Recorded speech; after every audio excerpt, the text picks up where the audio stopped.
Big Fatty Zhang was already starting to get nervous. However, after hearing Bai Xiaochun's suggestions, he realized that it made sense, and nodded in agreement. Clearing his throat, he tried to pretend that he wasn't nervous at all. Of course, as my master said, I shouldn't be there to see whether the enhancement succeeds or not. Ninth junior brother, hurry inside and try out the spirit test. Bai Xiaochun turned and hurried inside. Frowning, he looked down at the flying sword. Worried about Big Fatty Zhang getting disappointed, he didn't attempt any test, but instead performed an incantation gesture and pointed out, causing the turtle walk to appear. AI, eldest brother has been under too much pressure from the very beginning. He's finally got some confidence back, so I can't let him leave disappointed. I wonder if using the turtle walk will make the enhancement of this flying sword a success. Muttering to himself, he started a one-colored flame and then threw the untested flying sword into the walk. Silver light glittered brightly, after which he put the turtle walk away. Gritting his teeth, he poured some of his spiritual energy into the sword, whereupon the silver light condensed into a single silver design. It worked, he thought, although he wasn't sure whether it was because of what Big Fatty Zhang had done, or whether it was because of his own work. He quickly pushed the door open and rushed out. Eldest brother. It worked. It worked. You're so awesome, eldest brother. Big Fatty Zhang had been standing there nervously in the courtyard, wondering what the result would be. As soon as he saw Bai Xiaochun, a tremor ran through him. Then he saw the silver design on the flying sword. Slapping his thigh, he threw his head back and laughed loudly. Well, how did it turn out? It's just like I said. I didn't control the power last time. Back on Violet Cauldron Peak, I successfully enhanced 3 weapons already. Even my master couldn't help but praise my talent. And here I did it again. Ninth junior brother. Big Fatty Zhang excitedly grabbed the sword from Bai Xiaochun to look at it. Bai Xiaochun stood off to the side, looking admiringly at Big Fatty Zhang. Seeing Big Fatty Zhang look so excited, he sighed in contentment. All right, your elder brother is in a good mood now. I'm going to enhance it once more. This sword is going to have a 2-fold spirit enhancement. Bai Xiaochun had the feeling that such an attempt wasn't a very good idea. If he recalled correctly, there were a lot of sect rules and taboos regarding spirit enhancement. Eldest brother, why don't we try that some other time? No, it's fine, Big Fatty Zhang said decisively. Holding the sword in hand, he began to concentrate and build up energy.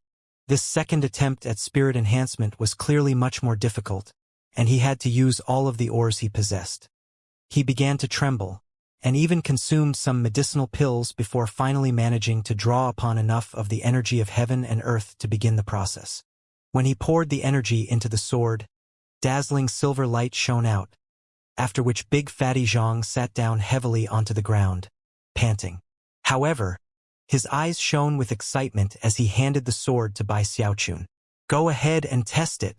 Bai Xiaochun frowned as he took the sword.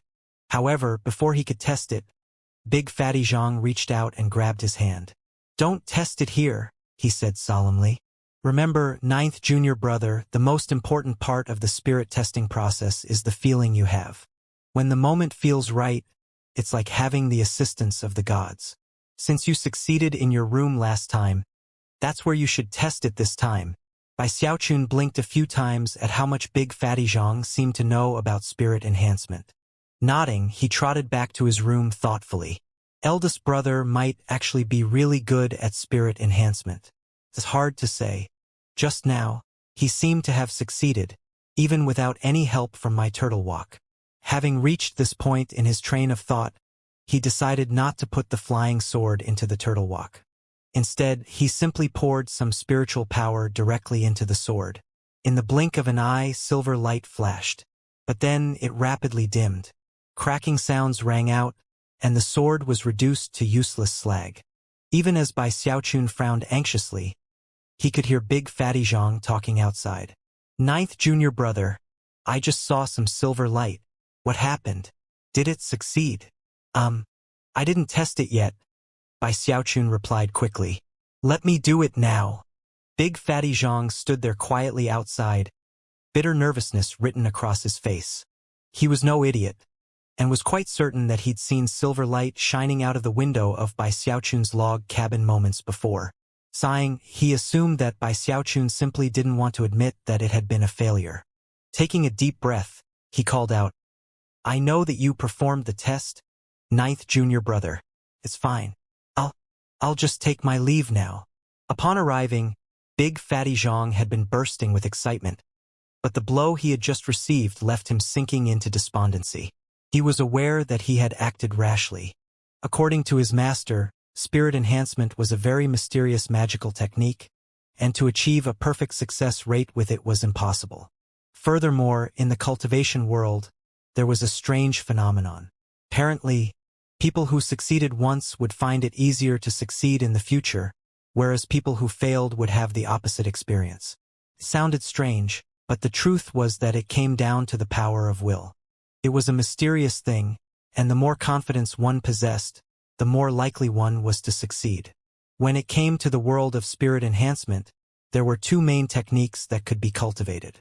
One was the orthodox method, in which the spirit enhancer was responsible for only the initial spirit enhancement. He would not personally perform the spirit test. Instead, the object would be given to the owner, who would perform the spirit test out of the spirit enhancer's presence. That way, success or failure wouldn't affect the mental state of the spirit enhancer. Without having been corrupted by the sight of the result, the spirit enhancer would be able to forget about the matter and maintain a calm heart. However, there was another, more extreme method that was cultivated. It was called the Will Spirit Grand Magic. It focused on the profound and mysterious power of will. In that method, the spirit enhancer would take great care to watch the outcome of the spirit enhancement. That way, the more successes they experienced, the more shocking their spirit enhancement abilities would become. It was an extreme method, and failure could have a very extreme negative impact on the spirit enhancer, even to the point of ruining their talents altogether. Even still, quite a few people attempted to use that method. Even Big Fatty Zhang's master Su Meixiang had to admit that if someone cultivated such an extreme method of spirit enhancement, they could achieve heaven-defying results. Their power of will and their self-confidence would achieve monumentally spectacular results.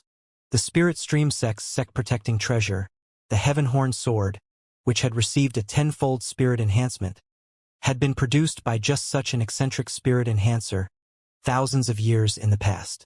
Big Fatty Zhang smiled bitterly. He well understood that on Violet Cauldron Peak, the orthodox method of cultivation was preferred. By allowing himself to be overcome by excitement, he had made a huge mistake. The calmness in his heart had been disturbed, and it would take quite some time to recover. Bai Xiaochun could see Big Fatty Zhang's dejected posture through the window. Unwilling to allow him to be so disappointed, he gritted his teeth and produced an identical flying sword from within his bag of holding. Then he pulled out the turtle walk and quickly performed a twofold spirit enhancement. By that point, the bitter Big Fatty Zhang had placed his hand onto the gate of the courtyard and was about to leave. All of a sudden, Bai Xiaochun's elated voice rang out. "Eldest brother, it worked!" The door of the log cabin slammed open as Bai Xiaochun rushed out, overjoyed, holding a flying sword with two silver designs visible on its surface. "Really?" A tremor ran through Big Fatty Zhang as he spun to look at the flying sword. Then he began to shake, a look of both excitement and disbelief growing in his eyes. "Ha ha ha! I really am a chosen among spirit enhancers. A twofold spirit enhancement. I can't believe it. I succeeded." He wrapped Bai Xiaochun up into a bear hug, tears of joy streaming down his face. The truth was that his latent talent was only average. If it weren't for the deep connections between his family and his master, he would never have been admitted into the Spirit Stream sect. It was only because of the precious materials back in the ovens that he'd been able to cultivate to the great circle of the third level of qi condensation. After joining the outer sect, he had no such precious materials, and thus found cultivation to be very difficult. He could only watch as Third Fatty He and Bai Xiaochun both surpassed him, and although he was happy for them, he was very disappointed in himself. Now that he turned out to be talented in spirit enhancement, the joy he felt was unimaginable. he suddenly felt useful. Filled with excitement, he threw his head back and laughed loudly, feeling the confidence wash through him. As it did, a strange power seemed to build up, which was none other than the intangible power of will. Spirit enhancement was an extreme path to follow. The more you succeeded, the more confidence you had. The stronger your power of will, the more you would succeed. Perhaps the mere belief that success was possible would help one to climb the steps of success and breed that most mysterious power of will. Big Fatty Zhang left excitedly, holding his head proudly. Bai Xiaochun watched him go, then stood there in his courtyard wondering if he'd done the right thing. In the end, he decided that as long as Big Fatty Zhang was happy, then he couldn't be in the wrong. A few days after Big Fatty Zhang left, Bai Xiaochun got some new information from Su Baokai. Apparently, the reason why fewer people could be seen on Fragrant Cloud Peak was that all of the disciples from the 6th level of Qi condensation and higher had gone into secluded meditation, hoping to break through to the 8th level in preparation for the chosen battles, which happened only once every 30 years. The joint North and South Bank chosen battles were only about 3 months away, and would be the focus of attention of the entire Spirit Stream sect.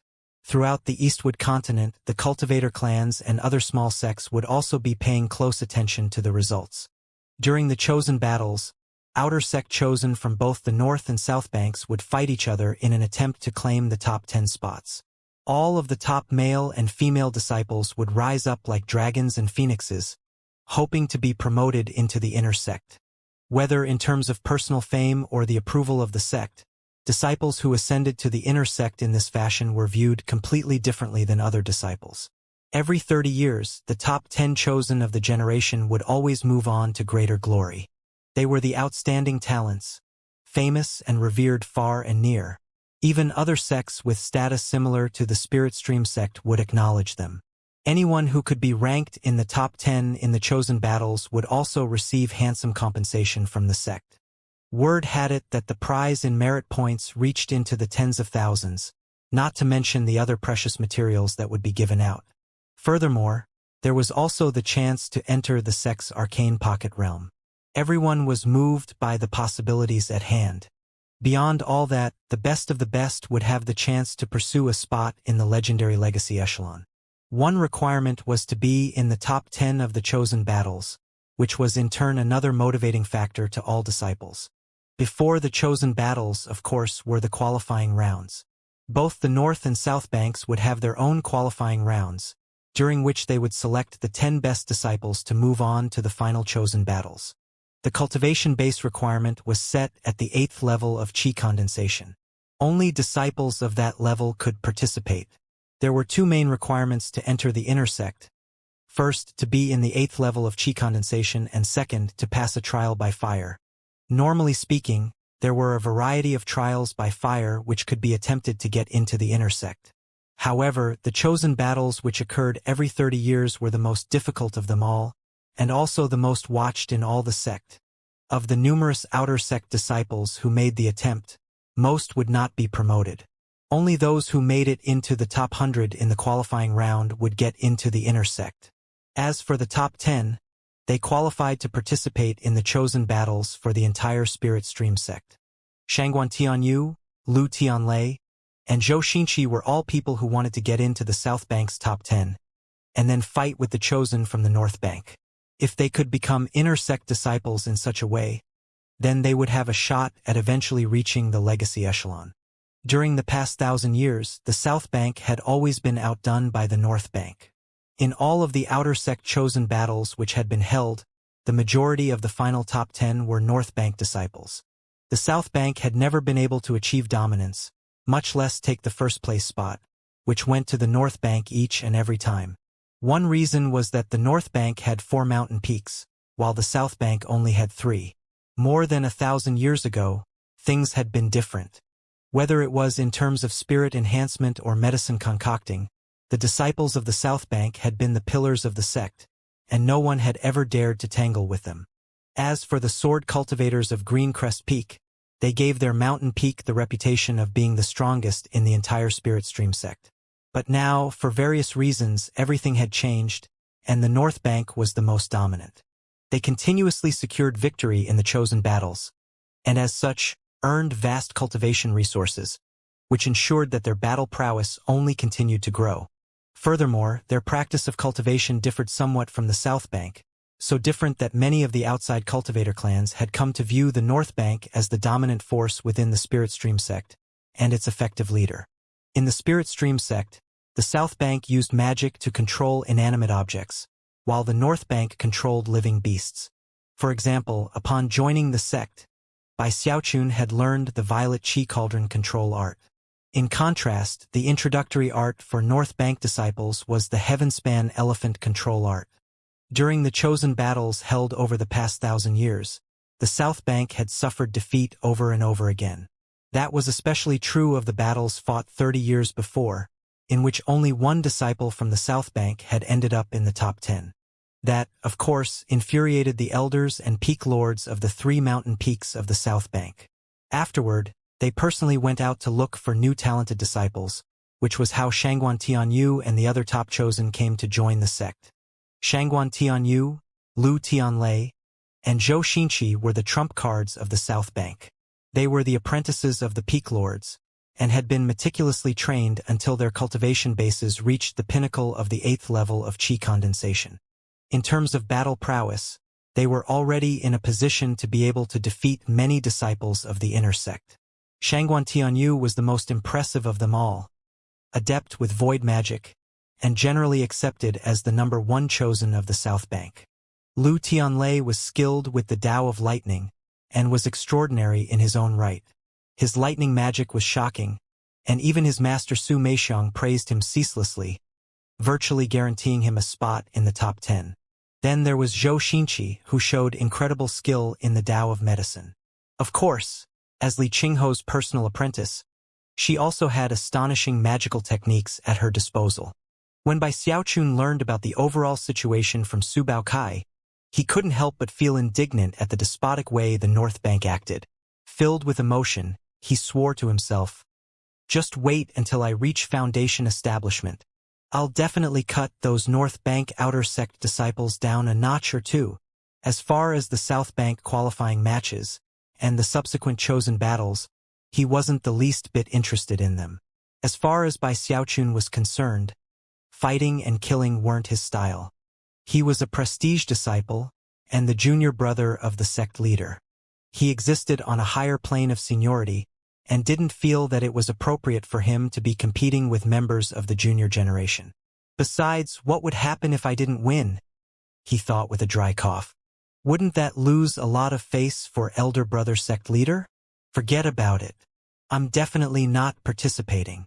When he thought about how much he was sacrificing just for his elder brother sect leader, he decided that he should probably go burn some incense to his master and complain a bit about the situation. Life was great. Bai Xiaochun didn't think much about the chosen battles. Instead, he visited Big Fatty Zhang as often as he could. Every time Big Fatty Zhang would try a spirit enhancement, Bai Xiaochun would use his turtle walk to turn it into a success, which led Big Fatty Zhang into new realms of excitement. At a certain point, Big Fatty Zhang began to suspect that something was going on, but was so happy that he simply reveled in the feeling of success. Eventually, he got used to the situation, and came to be convinced that he really was a genius spirit enhancer. Considering the incredible level of self-confidence that he was building, his spirit enhancement magic and power of will also began to grow much stronger. Time passed. A month later, it was only 3 days until the qualifying round began. It was at that point that Bai Xiaochun got a notice from the sect informing him that attendance in the qualifying round was mandatory for all disciples in the 8th level of qi condensation. There were to be no exceptions. After scanning the jade slip, Bai Xiaochun yawned. Assuming there must be some mistake with the message, he continued his pill concocting. 3 days later at dawn, bells filled the South Bank, and Bai Xiaochun strolled out into the sect to see countless outer sect disciples hurrying along with very serious expressions. Spirits rising, he joined the crowd of moving people. Soon, he reached a certain valley behind the 3 mountain peaks. It was a huge place, paved with white jade, in the middle of which was a huge, open square, with 4 awe-inspiring columns in the corners carved with coiling dragons. Between each column was another statue depicting a fierce beast, extremely lifelike in appearance. The ferocious nature of it all made the entire valley seethe with a bleak and violent aura. On one of the valley walls was a balcony, upon which numerous notable members of the sect could be seen. Li Qingho was there, along with Su Meixiang and the Peak Lord from the Third Mountain. Even sect leader Zhang Yuandong was present. The qualifying matches for the North and South Banks were not held concurrently. The South Bank went first, followed by the North Bank. That was to ensure that the sect leader didn't show partiality to one bank or the other. After observing the South Bank's qualifying matches, he would go to the North Bank to watch theirs. Li Qingho and the other Peak Lords sat near Zhang Yuandong, chatting amiably. Behind them were the elders from the 3 mountain peaks, including Elder Zhou. Some sat quietly with their eyes closed, others conversed in low tones. A few were observing the disciples pouring into the valley. Bai Xiaochun walked along lazily until he was in the valley itself. Looking around, he realized that he had never been here before. Curious about the statues, he walked over to examine one more closely. As he neared the statue, he noticed that there was even fur on its surface, which rippled in the wind. These creatures almost look alive. So interesting. It was at this point that the sound of voices suddenly rose up from within the audience. Elder Sister Zhou is on the way. Elder Sister Zhou has been in the 8th level of qi condensation for a while now. She's definitely going to get into the top 10. In fact, considering her status, she'll most likely get into the top 3. A blue swath of flying silk appeared off in the distance, upon which could be seen Zhou Xinqi. She first clasped hands and bowed to the balcony, then landed off to the side, where she closed her eyes and sat down quietly. The truth was that she was inwardly nervous. After all her years of cultivation, the qualifying round had finally arrived, and she had to perform well. Up on the balcony, Li Qingho gave her a faint smile of approval. Smiling, Zhang Yuandong said, "Qingho, not only is Zhou Xinqi extraordinary with plants and vegetation, she also has some shocking magical techniques. I have the feeling she'll bring glory to the South Bank." "There's no need for such praise, sect leader," Li Qingho replied modestly. "My apprentice still needs some more tempering. However, her personality is of a type rarely seen among her contemporaries. She really has incredible potential." Most of the crowd looked over enviously at Zhou Xinqi, but as for Bai Xiaochun, he cleared his throat and looked at her with an expression similar to Li Qingho's. Clasping his hands behind his back, he gazed at her with praise and approval. Before people could finish talking about Zhou Xinqi, another small uproar occurred in the crowd. People turned their heads up as the rumble of thunder echoed out. A bolt of lightning snaked out overhead, perched atop which was a young man wearing a long green robe and a haughty expression. Countless lightning bolts spread out in his wake, and thunder boomed around him. He seemed even more impressive than Zhou Xinqi, and when he landed in the square, the area for 30 meters around him turned into a lake of dancing lightning. Sparks of electricity even arced back and forth on his skin. "It's Lu Tianlei from Violet Cauldron Peak. Elder brother Lu has a rare lightning meridian. He's been in secluded meditation almost the entire time since joining the sect. Now he finally makes his extraordinary debut. Lu Tianlei is incredible. He cultivates some sort of technique that gives him control of lightning." As the conversations continued, Lu Tianlei proudly clasped hands in greeting toward the balcony. Then his gaze swept across the crowd. Among all the outer sect disciples gathered there, only Zhou Xinqi was someone he considered a worthy opponent. The others weren't even worth looking at. Up on the balcony, Su Meixiang smiled, her eyes gleaming with satisfaction. "Sect leader, what do you think of the extreme Dao lightning control magic that my disciple cultivates?" Zhang Yuandong smiled and looked a bit more closely at Lu Tianlei. He already controls 2 types of lightning, and he's only in the 8th level of qi condensation. With skill like that, he's definitely a top chosen among the disciples under Foundation establishment. The Peak Lord of Green Crest Peak, the emaciated old man who seemed as sharp as a sword, suddenly looked up with a smile.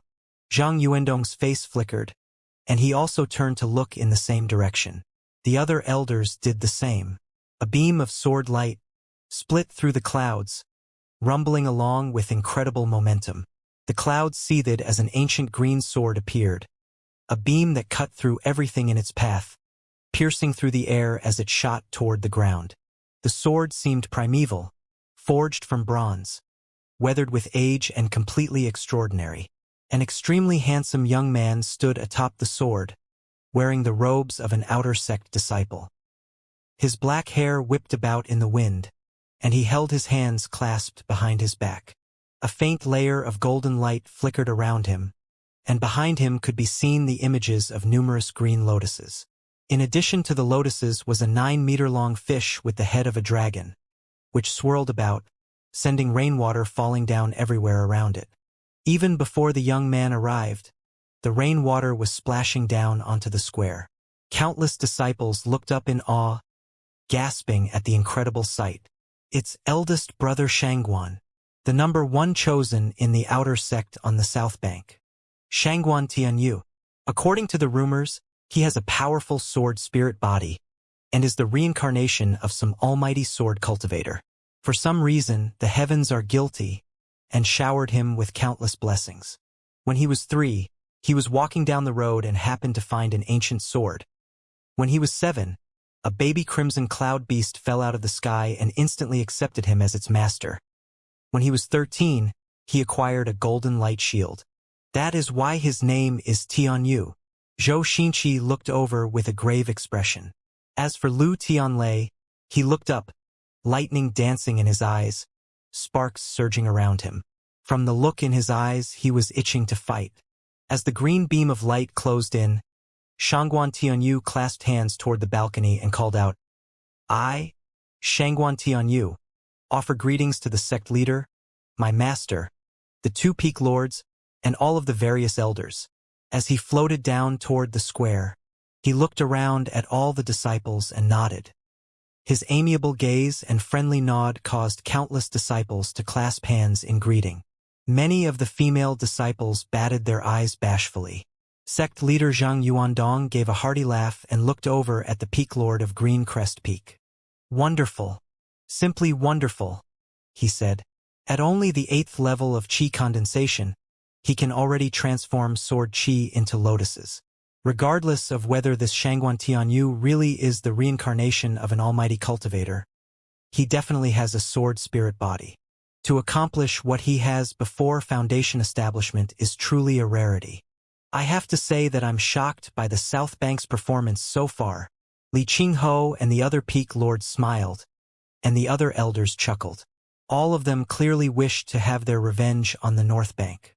Zhang Yuandong was about to continue speaking when suddenly he looked down at the square and saw Bai Xiaochun standing there next to the statue, hands clasped behind his back, looking like a member of the senior generation. Chuckling dryly, he said, "This Bai Xiaochun really loves to indulge in his histrionics." Zhang Yuandong wasn't the only one who noticed Bai Xiaochun. Everyone else was in a huge commotion, but Bai Xiaochun was simply standing there like a member of the senior generation. He couldn't have stuck out more from everyone else. One of the elders on the balcony smiled and said, "Young Bai Xiaochun is already in the 8th level of Qi condensation and fought his way out of certain death at the hands of the Luochen clan. He'll definitely make it into the top 10. In fact, he probably has a shot at the top 5. "That's right," said another elder. "Not only does he have extraordinary skill with plants and vegetation, he also cultivates a shocking type of body refinement. I'd say he's a definite dark horse in the qualifying round today." Hearing these comments caused the faces of Li Qingho and Zhang Yuandong to beam. Exchanging a glance, they laughed heartily. "He's different from the rest of them," Li Qingho said. "He has much stronger convictions than his contemporaries. When I brought him here to the sect all those years ago, I asked him why he wanted to practice cultivation, and he said it's because he wants to live forever." He looked over at Bai Xiaochun with a warm gaze. He'd finally finished preparing a defensive magical item that he planned to give Bai Xiaochun after the qualifying matches were over. "All right, enough with the praise," Zhang Yuandong said. Although he's my junior brother, as Qing Ho is well aware, he's stubborn and mischievous. He still needs much tempering. However, he's a pure and genuine person who doesn't seek the limelight, which is laudable. Despite the words he uttered, everyone could tell that Zhang Yuendong's eyes gleamed with anticipation. As the group on the balcony continued to exchange words, Bai Xiaochun stood there next to the statue, proud and aloof as he looked over at Lu Tianlei and the crowd favorite that was Shangguan Tianyu. Inwardly, Bai Xiaochun was a bit apprehensive. Lu Tianlei had electricity writhing around him, which left Bai Xiaochun's scalp numb as he thought back to what it had been like to ride his sword through the thunderstorm. And then there was Shangguan Tianyu, with his incredible good fortune and a sword from ancient times. He also had a shocking energy which left Bai Xiaochun breathless. As far as he could tell, both of them were incredibly strong. But then he thought about his own status, and coughed dryly before once again plastering an approving smile onto his face. There are plenty of chosen to go around, he thought, which simply goes to show how powerful the spirit stream sect is. But I'm a prestige disciple, and the junior brother of the sect leader. I shouldn't be comparing myself to my juniors. They are the future of the sect, and bullying them would be wrong. Any comparisons should wait until after they're part of the inner sect. Having made his decision, he continued to stand there looking around approvingly. More and more people crowded into the valley. All of the disciples who were in the 8th level of chi condensation were cracking their knuckles in preparation for the fighting. As for those whose cultivation bases were lower, they were naturally coming to act as the audience. Among the 3 mountain peaks of the South Bank, there were roughly 1,000 disciples in the 8th level of chi condensation, and all of them were present in the valley. Bai Xiaochun was familiar with some of them. However, not all were the type of people who liked crowds and excitement. Many preferred to practice their cultivation in secret, waiting for just such an occasion as this to finally show off. The countless other outer sect disciples who didn't qualify to participate were waiting eagerly to see how the qualifying round would turn out. Everyone was itching to find out who would make it into the top 100, and of course the top 10. As for who would be the top 3, there didn't seem to be much suspense about that. Presumably, those spots would go to Shangguan Tianyu, Lu Tianlei, and Zhou Xinqi. Gradually, the 1,000 or so 8th level disciples quieted down, as did the other surrounding disciples. A sense of pressure began to fill the air, and gradually, a foreboding sense of impending violence. A stifling, suffocating feeling weighed down on everyone, and people started to get nervous. Bai Xiaochun was shocked to find that he was also getting nervous, although he wasn't sure why. Reminding himself that he wouldn't be participating, he looked around and forced himself to relax. It was at this time that Li Qingho's voice rang out from the balcony above. The grand competition between the South and North Banks is about to begin. Some among you have practiced your cultivation in secret, leaving your true level of power unknown to the public. Now is your chance to shine. You should not harbor any fear that your rapid progress or unique good fortune will be the subject of avarice among members of the senior generation. Cultivation is a personal matter, and everyone has a right to their secrets. The Spirit Stream sect has a 10,000-year history. It is no accident that we grew from a small sect all the way to our current level of glory. All of that is because of the good fortune of our disciples. Whatever good fortune you have acquired is your personal destiny. Some of you have come to be called chosen by others. However, that is only because of your natural talents. Talented people can be found everywhere among the defeated. Today is the day to prove yourselves. Today is the day to show whether or not you truly deserve the title which has been bestowed upon you by others. Today you can prove whether or not you truly deserve to be chosen. Li Qingho's voice was deep and filled with pride, and seemed to form a resonance with the somber pressure that filled the area. Those who listened began to pant nervously. The disciples who had various secrets to keep all looked on with shining eyes. As for Lu Tianlei and the other famous disciples, from the expressions on their faces, they clearly were itching to fight. The top 100 competitors in the qualifying round will be promoted to the inner sect. The top 10 will go on to represent the South Bank in the grand finale competition, which is only held once every 30 years. This time, We have a chance to make sure that our compatriots on the North Bank remember who we are. With that, Li Qingho flicked his sleeve, causing rumbling sounds to fill the air as columns of light shot up from all three of the South Bank's mountain peaks. Everything shook violently. It was as if a pair of invisible hands were ripping apart the air above the valley, causing a huge bridge to appear. It was an ancient, primitive bridge, like something which had been pulled out of primeval times. It was constructed of stone, and was covered with ancient magical symbols that shone with flickering light. The bridge was fully 300 meters wide, and so long that it couldn't be taken in with a single glance.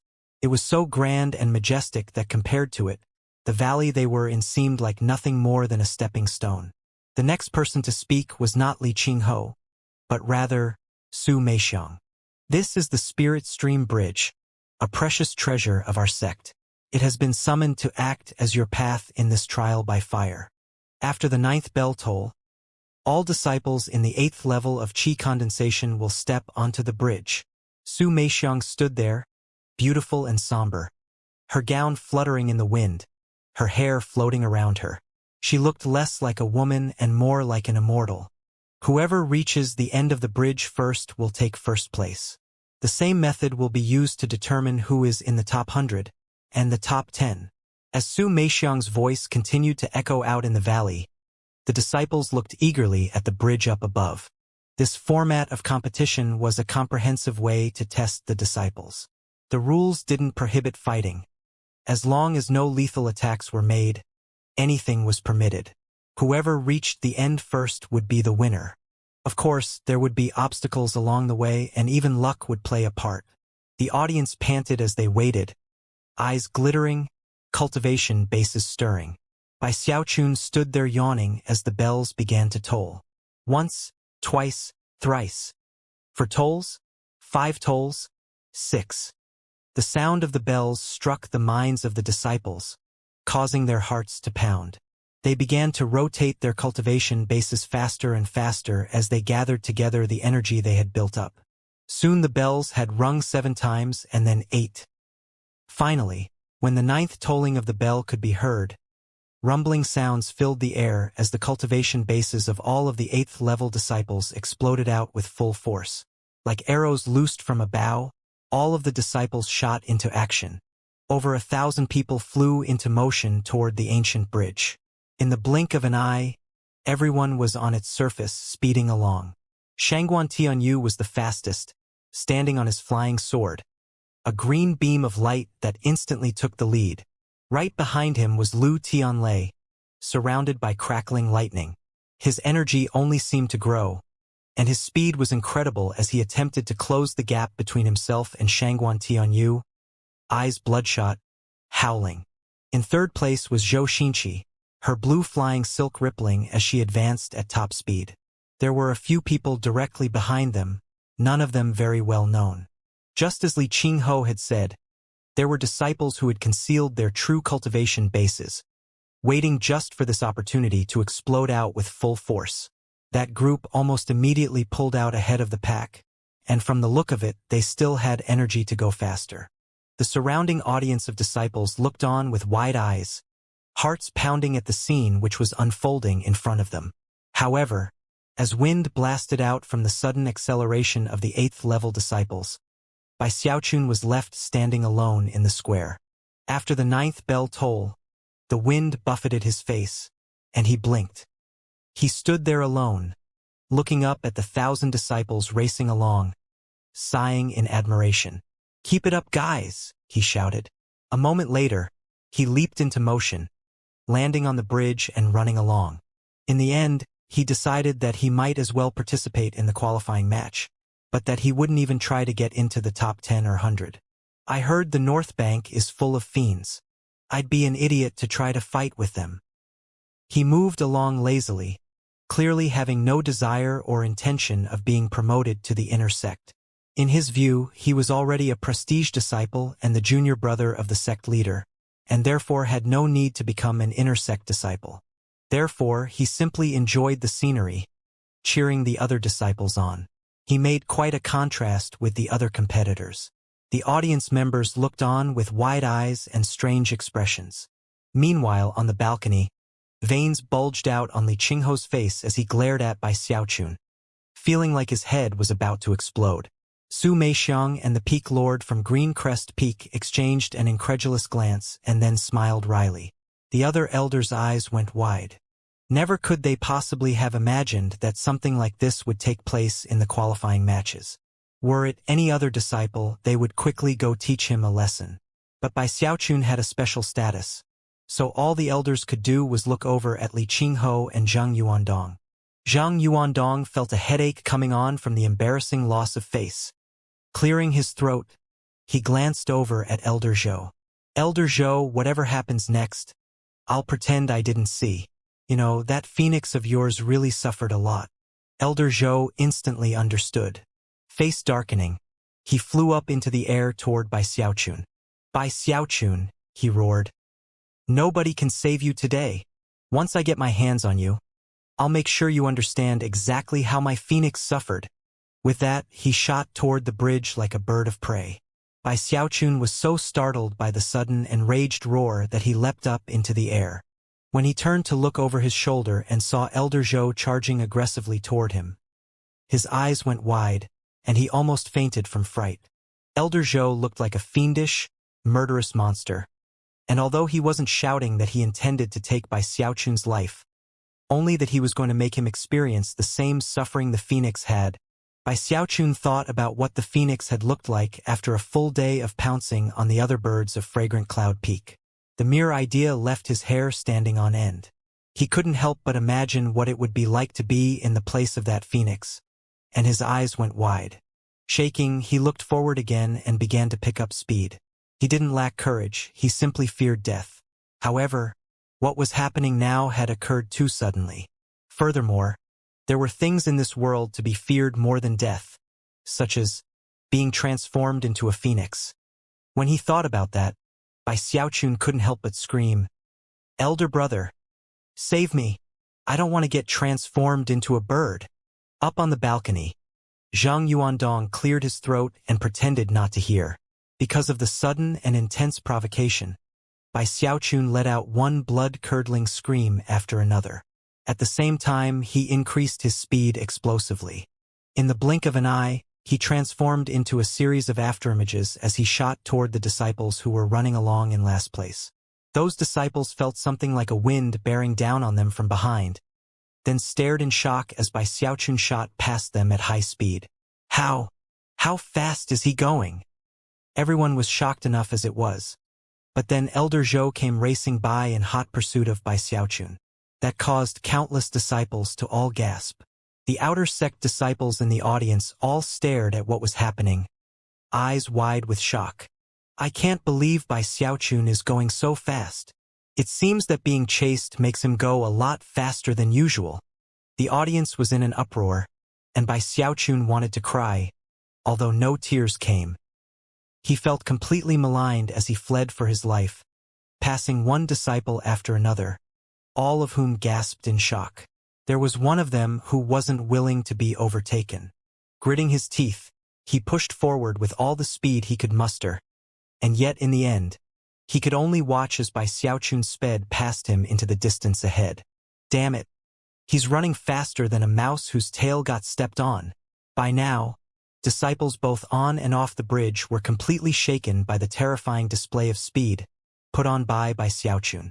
Even the sect leader and the others on the balcony could only look on with jaws wide open, totally shocked by the speed they were witnessing. Smiling wryly, Li Qingho looked over at Zhang Yuandong and said, "Well, you really know how to handle things, sect leader." Su Meixiang and the old man from Green Crest Peak had strange expressions on their faces, and the other surrounding elders couldn't hold back from chuckling. Zhang Yuandong cleared his throat. For a stubborn, mischievous kid like him, there really isn't any other option. At the same time, Bai Xiaochun was picking up more speed, throwing the audience into even further commotion. He's already passed up half of the other disciples. At this rate, he'll definitely make it into the top 100. Some of the audience instantly devolved into cheering. Go, sect Uncle Bai, go! However, It was at this point that the stones on the bridge suddenly trembled and began to transform into numerous puppets. Eyes glittering, the puppets roared and lunged toward the charging disciples. In the lead position was Shangguan Tianyu, whose expression was the same as ever as he waved a sword through the air, causing several puppets to explode.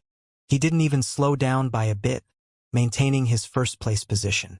Close behind were Lu Tianlei and Zhou Xinqi, as well as the handful of other disciples who had kept their cultivation and identities secret. The entire group easily dispatched the puppets and continued onward at full speed.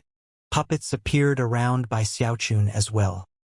He watched anxiously as they closed in on him, and was just about to attack when suddenly, a screaming wind could be heard behind him as Elder Zhou approached. "I've changed my mind, by Xiaochun. After I catch you, I won't make you experience what my phoenix did. I'll make you feel the pain that the other birds felt." With that, he cackled cruelly. By this point, he was pulling out all the stops in his attempt to incite Bai Xiaochun. When Bai Xiaochun heard Elder Zhou's words, all of the blood in his body rushed to his brain, and his vision began to fade. He thought about the miserable fates of the birds, the anguished calls of the spirit-tailed chickens, and the powerful body of the phoenix. Then, he let out the most piercing, agonized scream of his entire life. "Help me! I don't want to be pounced on." He was now even more scared than he had been when being chased down by the Luochen clan. Never before in his life had he been incited in such a matter.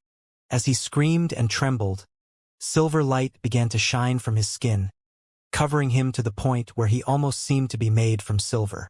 At that point, he broke through to another level of speed. Even as Elder Zhou bore down on him, he bolted off like a startled wild boar. Ru Yuyuumble. He was now moving so fast that any puppets who got near him were instantly bashed away and sent flying through the air. He was like a streak of light that shot forward at blinding speed. From a distance, it wasn't even possible to see Bai Xiaochun, only the countless puppets being tossed up into the air after being hit. He was now moving far, far faster than he had been before, and quickly passed up the top 400 to reach the top 300, then 200, until finally, he was in the top 100. He was moving too fast. Rumbling sounds echoed out as he passed countless disciples, who were left staring in shock at the maddened Bai Xiaochun. He screamed as he flew along, eyes wide and bloodshot, swearing to himself that he must never, ever allow himself to be caught by Elder Zhou. He'd already forgotten about the trial by fire or about the rankings. All he was thinking was that he needed to run, off of the bridge. The other disciples in his path became obstacles that he would grab and send flying off to the side. The audience simply watched in amazement. Is he even human? No way. He's like a mix between a wild boar and a dragon. Elder Zhou stared in amazement as Bai Xiaochun proceeded along without avoiding anything in his path, and instead just slammed everything out of his way. Elder Zhou couldn't help but wonder if he had pushed Bai Xiaochun a bit too far. Nothing seemed capable of holding him back. His speed defied description, and yet he continued to accelerate. Then, rumbling sounds echoed out as a new obstacle appeared. Instead of puppets, numerous webs popped up, stretching out in front of the disciples to impede their progress. However, the instant a web appeared in front of Bai Xiaochun, he blasted right through it, leaving behind nothing more than a hole. Popping sounds rang out as the nets didn't hinder him for even a moment. It was as if his incredible speed had transformed him into a razor-sharp blade.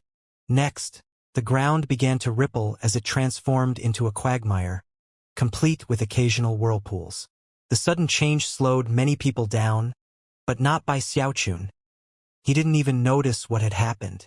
A whooshing sound could be heard as he shot forward. Not even the spinning whirlpools could slow him down. Soon he was in the top 80, then the top 50, 30, and finally the top 10. Upon seeing this, Elder Zhou gasped. Considering his reaction, there was almost no need to mention the disciples in the audience. All eyes were fixed on Bai Xiaochun. Not a single person was even looking at Shangguan Tianyu and the other front-runners. A bald young man with cold, sinister eyes appeared up in front of Bai Xiaochun. He had been concealing his true battle prowess for years, and rarely had any contact with anyone. His entire purpose on this day was to make sure the so-called top 3 chosen knew that there were always more powerful people out there in the world. His entire person radiated flickering light, and 3 pearls swirled around him, allowing him to slash through all obstacles like a sharp knife through bamboo. As he sped forward, a dozen or so vortexes sprang up around him. However, he knew that as long as he kept his momentum going through the current area, they would soon disappear. The stronger you are, the more vortexes appear. I wonder how many vortexes appeared for the people who passed through this area ahead of me. It must have been a shocking scene. Even as the bald-headed disciple murmured to himself, he heard something whooshing through the air behind him. Surprised, he assumed that he must be hearing things. After all, there was nothing that could possibly speed through the air like that. Not here. However, before he could even turn his head, a blast of wind overtook him, and a figure blurred past him at top speed. Surrounding that person were over 100 vortexes. The bald disciple's eyes went wide as the figure sped past him without slowing down at all. The disciple rubbed his eyes, thinking he must have been seeing things. By that point, he could just barely make out the person speeding away in the distance. "Impossible!" he mouthed. Trembling, Bai Xiaochun screamed, shooting forward with over 100 vortexes surrounding him. However, after passing through the current region, they vanished. Picking up speed, he passed more disciples. All of these people were in the top 10, and for years had been concealing their good fortune and strength, hoping to reveal it in shocking fashion now. But then Bai Xiaochun showed up, and all they could do was stare in astonishment at his freakish performance. Zhou Xinqi gritted her teeth as she entered a new area. Intense pressure weighed down as if to lock her in place, forcing her to slow down. However, even as she struggled forward, she heard cracking sounds from behind her. Jaw dropping, she looked around, whereupon her pupils constricted in disbelief. A boom rang out as Bai Xiaochun shot past her. He was moving so fast that the pressure which attempted to slow him down did nothing. Cracking sounds could be heard, and fissures opened up in the air, which then shattered. Bai Xiaochun? Impossible! She could only watch as Bai Xiaochun shattered the solidifying pressure and then shot onward like a bolt of lightning. Even as Zhou Xinqi reeled in shock, another blast of wind swept over her, and Elder Zhou appeared. As he passed, he looked over and smiled, and she nodded in return. Despite the faint smile on his face, when he spoke, the voice of a fiendish monster echoed out from his mouth. "I've changed my mind again, Bai Xiaochun. After I catch you, I'm going to starve you for a month, then put you in with a flock of phoenixes and a horde of wild beasts." Zhou Xinqi's eyes went wide, and at the same time, a miserable scream could be heard coming from Bai Xiaochun. "Help me, Uncle Li. Save me, dear elder brother sect leader. I don't want to starve. I don't want to get locked up with phoenixes and wild beasts." Bai Xiaochun was trembling in fear as he conjured mental images of the scenes described by Elder Zhou. Screaming, he shot forward with incredible speed, transforming into nothing more than a shadow. Up ahead, Lu Tianlei sped along in lightning form. Although the early stages of the path had been easy for him, things had slowly grown more and more difficult. The area he currently faced was filled with razor-sharp wind blades, and if he proceeded too quickly, it would cause them to fly toward him. He had summoned a puppet moments before and sent it ahead as a test, but because it moved too quickly, it was instantly slashed to pieces by the wind blades. Because of that, Lu Tianlei knew that he had no other option than to slow down. Only after finding the proper equilibrium would he be able to continue moving forward. Shangguan Tianyu was so far ahead he wasn't even visible. Given his consummate level of talent, he had been able to transform into emptiness and then pass through the area effortlessly. The wind blades didn't so much as touch him. Lu Tianlei, who had previously believed himself to be on an equal level with Shangguan Tianyu, was left with hatred seething in his heart. "So what if you possess void magic?" Lu Tianlei thought. "What's so amazing about that? Just wait till I get past this area. I'll definitely catch up and take first place." By this point, Lu Tianlei didn't even think of Zhou Xinqi as being worthy of note. The only thing he cared about was overtaking Shangguan Tianyu and winning first place. Taking a deep breath, he stepped out into the wind blade zone and prepared to pick up speed. But then, a blast of wind could be heard behind him. The deafening sound caused all of the flying wind blades to tremble. When Lu Tianlei saw that, he smiled in delight. Ha! This definitely Zhou Xinqi. What a moron. If she enters this area going that fast, all the wind blades will head in her direction. I should take advantage of that moment to charge forward. Looking back, he saw someone skinny racing toward him as fast as lightning. As soon as the person entered the area with the wind blades, he was already a third of the way through, placing him only about 3,000 meters away from Lu Tianlei. Because of his incredible speed, it only took the blink of an eye for countless wind blades to swirl together into an enormous cyclone. At first, he gasped, shocked by Xiaochun's speed. But then, he began to chuckle inwardly. It's not Zhou Xinqi? Well, it doesn't matter. He's moving way too fast. Is he looking to get killed? When practicing cultivation, one should rely on one's wits. Laughing, Lu Tianlei watched as the wind blades grouped together. At the same time, he gathered the lightning which surrounded him, preparing to make a break for the exit. Before he could pick up any speed, the screaming by Xiaochun continued onward without slowing down at all. Rumbling sounds echoed out as he actually picked up speed. There were so many wind blades it was impossible to tell how many there were. And yet, when they slammed into by Xiaochun, silver light flashed, and to Lu Tianlei's shock, they all shattered. Countless wind blades fell to pieces, and by the time they reformed, Bai Xiaochun had flown past Lu Tianlei. Of course, the wind blades wouldn't let him by so easily, and began to race to catch up. Lu Tianlei's jaw dropped and his eyes went wide. Then, his scalp went numb and his mind began to spin.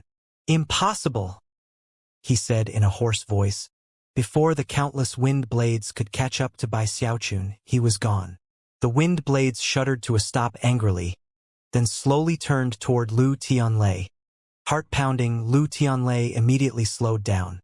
However, having been completely frustrated by Xiaochun, the wind blades didn't hesitate for a moment to pounce on him. No! No! Moments later, miserable shrieks began to ring out. As he ran on up ahead, Bai Xiaochun was a bit surprised to hear the blood-curdling screams behind him. However, there was no time for him to look back. Elder Zhou seemed to be right behind him, bellowing in rage, leaving Bai Xiaochun with no choice but to charge onward, jaw clenched, expression pained. Thankfully, Elder Zhou was able to rescue Lu Tianlei from the countless swirling wind blades.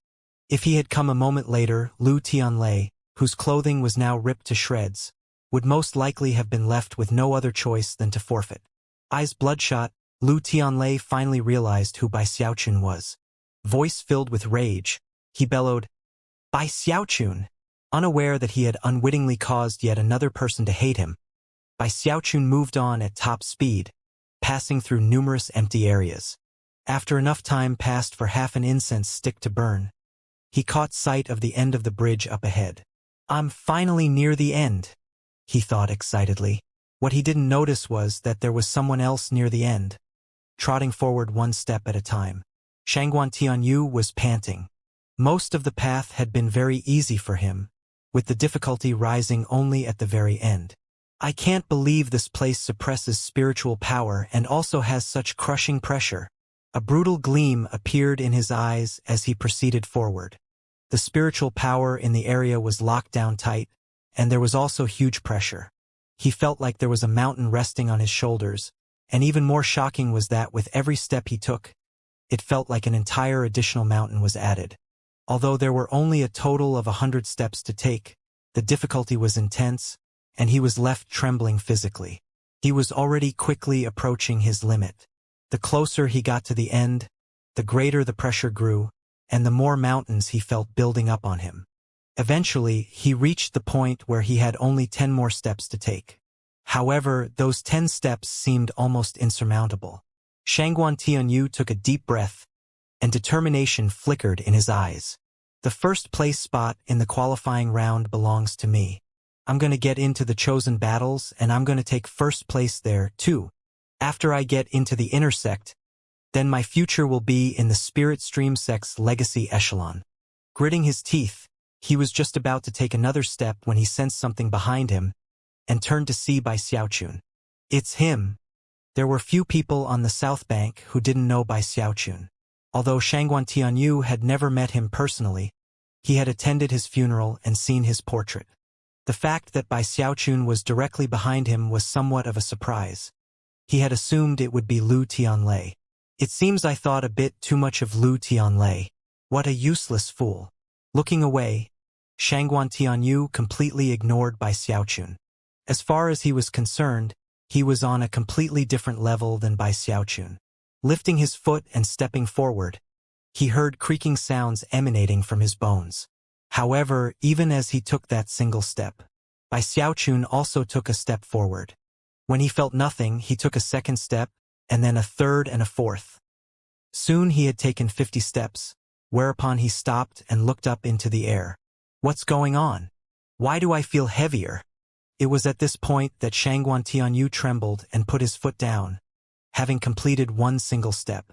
Having taken over 90 steps, he felt like he was on the verge of collapse. He was out of breath, but his expression was one of satisfaction. Then he looked back and saw Bai Xiaochun standing there, having taken 50 steps. His eyes went wide. How is he moving so fast? Looking shocked, he quickly gritted his teeth. He must be a body refinement cultivator. That will help him move more quickly at the beginning. But toward the end, things will get more difficult for him. Before Shangguan Tianyu could finish his train of thought, a tremor ran through him, and he looked on in shock as Bai Xiaochun suddenly began to run. Run! He's running! Shangguan Tianyu watched wide-eyed as Bai Xiaochun trotted up to him. Hey! Why are you going so slow? Bai Xiaochun asked.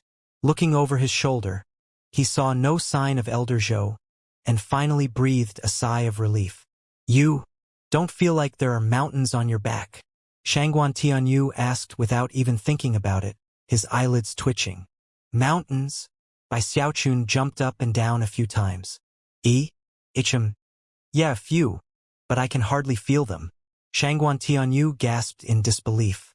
Bai Xiaochun continued to jump up and down a few times, but then suddenly, he saw Elder Zhou off in the distance. With a shriek, he suddenly shot forward through the final 9 steps, taking him off of the bridge. Then his speed increased dramatically, and he was gone from sight. When that happened, Elder Zhou finally slowed down and then began to chuckle wryly. Bai Xiaochun actually took first place. Simultaneously, back on the balcony, Zhang Yuandong, Li Qingho, and everyone else shot to their feet, strange expressions on their faces. The elders almost couldn't believe their eyes. Although they had been prepared for a surprising outcome when they saw Bai Xiaochun overtake Zhou Xinqi and Lu Tianlei, the ease with which Bai Xiaochun passed the final section was flabbergasting. He took first, Li Qingho murmured. A moment later, a huge uproar could be heard coming from the disciples who had gathered to watch the qualifying round. Bai Xiaochun passed up Zhou Xinqi, Lu Tianlei, and Shangguan Tianyu. He took first. Heavens! Bai Xiaochun actually took first. The only reason he took first was because of Elder Zhou. Anyone would have fled for their life with him chasing them. Shangguan Tianyu's face was pale white, and his mind was spinning. His vision began to go dark, as though lightning were crashing in his mind. He could only watch as Bai Xiaochun simply walked off of the bridge ahead of him. He began to tremble violently. Bai Xiaochun! Shangguan Tianyu's eyes were completely bloodshot. His pride, his self-respect, everything about him had just been trampled by Bai Xiaochun. Worst of all was how Bai Xiaochun had actually asked him why he was going so slow. All of the blood in his body began to rush toward his head, and the sword chi inside of him boiled on the verge of exploding. Eyes crimson, he threw caution to the wind and lurched forward 9 steps, after which he coughed up a mouthful of blood. Bai Xiaochun, Shangguan Tianyu, did not lose this day. I refuse to admit defeat. In the chosen battles, I'll make sure you realize well and good that among the outer sect disciples, nobody can beat me. Grinding his teeth, He looked off in the direction Bai Xiaochun had disappeared in, eyes bursting with the desire to do battle. Terrified out of his mind, Bai Xiaochun flew off of the mountain and out of the sect. It wasn't until he reached the market that he actually stopped and looked behind him. What do I do now? Scowling miserably, heart aching from how much he was being wronged. He couldn't stop thinking about the fact that the bird really had stolen the medicinal pill from him. How was he supposed to explain it? Elder Zhou was so unreasonable. Even as he began to descend into despondency, he suddenly thought of something. Wait a second, did I just get first place? As the junior brother of the sect leader, I didn't want to compete with all of my juniors. Coughing dryly, he couldn't help but feel a bit pleased with himself. But then he remembered that, having taken first place, he now had no choice but to participate in the chosen battles with the North Bank, and his heart sank. He moped around the market until night fell. Worried that it still wasn't safe to go back, he finally pulled out a transmission jade slip and sent a message to Su Baokai, asking him to go check if Elder Zhou was lurking about his courtyard. After getting word back that the coast was clear, he cautiously returned to the sect. From a distance, he could see Su Baokai waiting outside of his courtyard. So after looking around carefully one more time, he hurried over. Su Baokai looked excitedly at him, and was about to say something when Bai Xiaochun dragged him into the courtyard. After the door closed, Su Baokai said, "Sect Uncle Bai, don't worry. Elder Zhou was sent away by the sect earlier." His eyes burned with zeal as he stared at Bai Xiaochun. Back in the ovens he stayed completely hidden, he thought. He even sold spots into the outer sect. Afterward, he took place in that minor competition which caused a bit of a stir. After that came the incident with the Luochen clan. After he came back alive, he became a prestige disciple, and even the junior brother of the sect leader. Now he took first place in the qualifying match. Bai Xiaochun is definitely going to be super famous in the future. The fact that Bai Xiaochun had exceeded everyone to become the #1 disciple had long since shaken Su Baokai. By now, he viewed him as a breathtaking figure of legend. Thinking back to everything he had done, Su Baokai couldn't hold back from clasping hands and bowing very deeply. "Sect Uncle Bai," he said, "congratulations on taking first place in the qualifying round." Bai Xiaochun looked around the courtyard for a moment before heaving a sigh of relief. Peering in the direction of Elder Zhou's Immortal's cave for a moment, he swore an oath that once he reached Foundation establishment, he would feast on phoenix stew. In response to Su Baocai's words, he cleared his throat. Looking very much like a member of the senior generation, he said, "I'm really not that amazing. I'm more like a cloud in the sky. Originally, I didn't want to compete with all of those junior disciples, but then Elder Zhou came along. What else was I supposed to do?" Before, Su Baokai wouldn't have been able to prevent a look of scorn from appearing on his face in response to Bai Xiaochun's words. But now, Bai Xiaochun was a chosen among chosen. "You always kept a low profile, Sect Uncle Bai," he responded quickly. "However, a chosen can only stay hidden for so long. Even without intending to, you would have made a big scene one way or another." Su Baocai's words filled Bai Xiaochun with elation. However, he maintained an aloof expression, although his eyes sparkled with approval.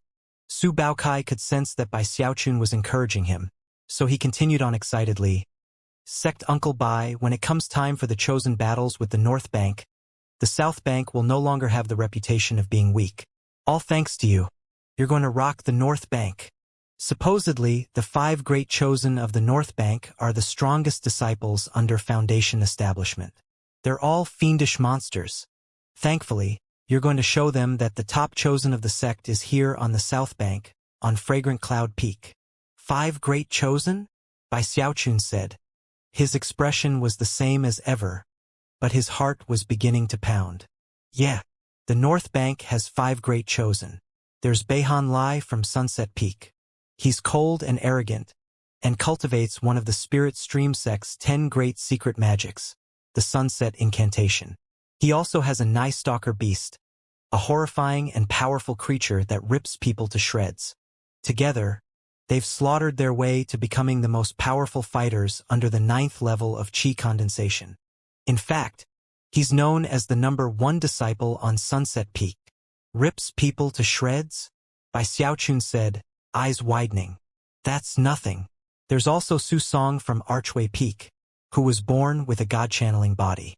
The Peak Lord of Archway Peak paid a huge price to get him to join as a disciple. He's a complete expert in controlling wild beasts. According to the rumors, he can actually control 5 beasts at the same time. One time when a rogue Qi condensation cultivator pissed him off, he chased the guy down for 3 months and then fed him to his battle beasts. The only thing left behind was the guy's skeleton. Only the skeleton? Bai Xiaochun said, mind reeling. Even more ferocious than him are the 3rd and 4th chosen, a brother and sister team from Iris Petal Peak. The sister's name is Gong Sun Wanner. She's spectacularly beautiful and an expert with birds of prey. One time she had a fight with Zhou Xinqi, and nobody could tell who came out on top. The brother is Gong Sun Yun, who excels in the Tao of bugs. He always wears a black robe which is filled with all sorts of bugs. People even say that his body is filled with bug eggs. What a freak. He usually covers his enemies with bugs, and then has them bore into their bodies and drink their blood. The pain is so horrible that people usually just want to die. If you don't escape quickly enough, you'll be completely eaten up, with only your bones left behind. Only your bones? Bai Xiaochun said, gasping. Visualizing the scene, his scalp began to tingle. The last of the 5 great chosen of the North Bank is a mysterious and legendary figure who has no known name. 20 years ago, the Peak Lord of Ghostfang Peak brought him back to the sect from some unknown location. People just call him Ghostfang, and he's an expert in magics relating to the Tao of ghosts. He also practices one of the legendary 10 secret magics of the Spirit Stream sect, a magic equally as difficult to cultivate as the Water Swamp Kingdom. Ghosts haunt the night. Rumor has it that he can already summon 100 ghosts. People say that he's the #1 chosen on the North Bank.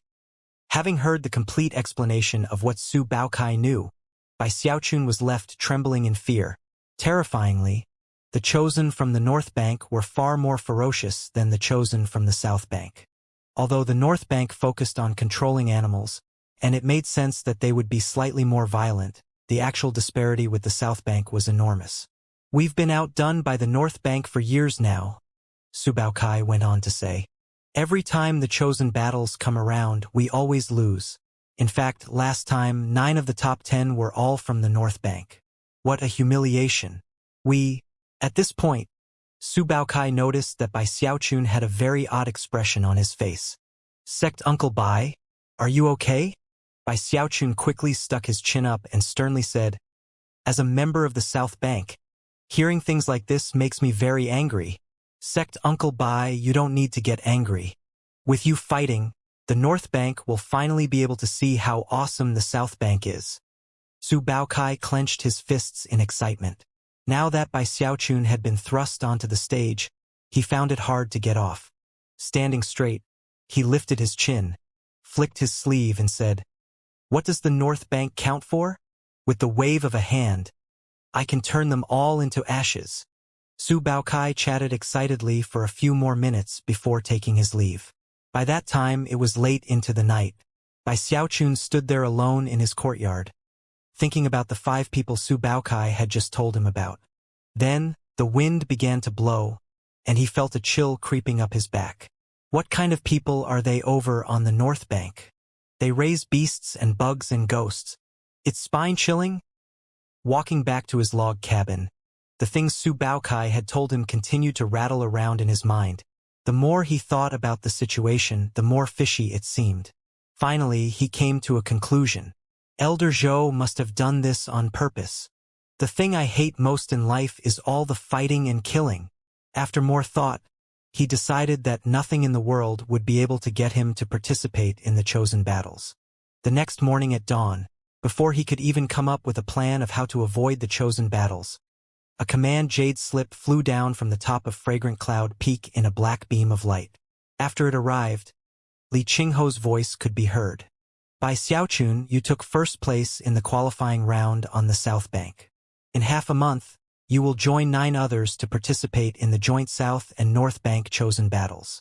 If you don't participate, you will be thrown into 10,000 Snakes Valley. That again, Bai Xiaochun said with a scowl. He suddenly had the feeling that he had been completely conned by Elder Zhou.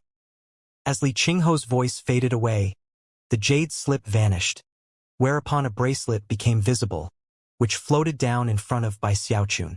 Surprised, he looked at the bracelet, and then poured some spiritual power into it. The bracelet immediately melted into a black liquid, which then circled around Bai Xiaochun's wrist, and then covered his entire body. Moments later, Bai Xiaochun heard Li Qingho's voice again, explaining how to use the magic of the item. Apparently, this bracelet could defend against the full power attack of an early Foundation establishment cultivator. Bai Xiaochun shivered. He was no newcomer to the sect, so he knew exactly how much an item like this was worth.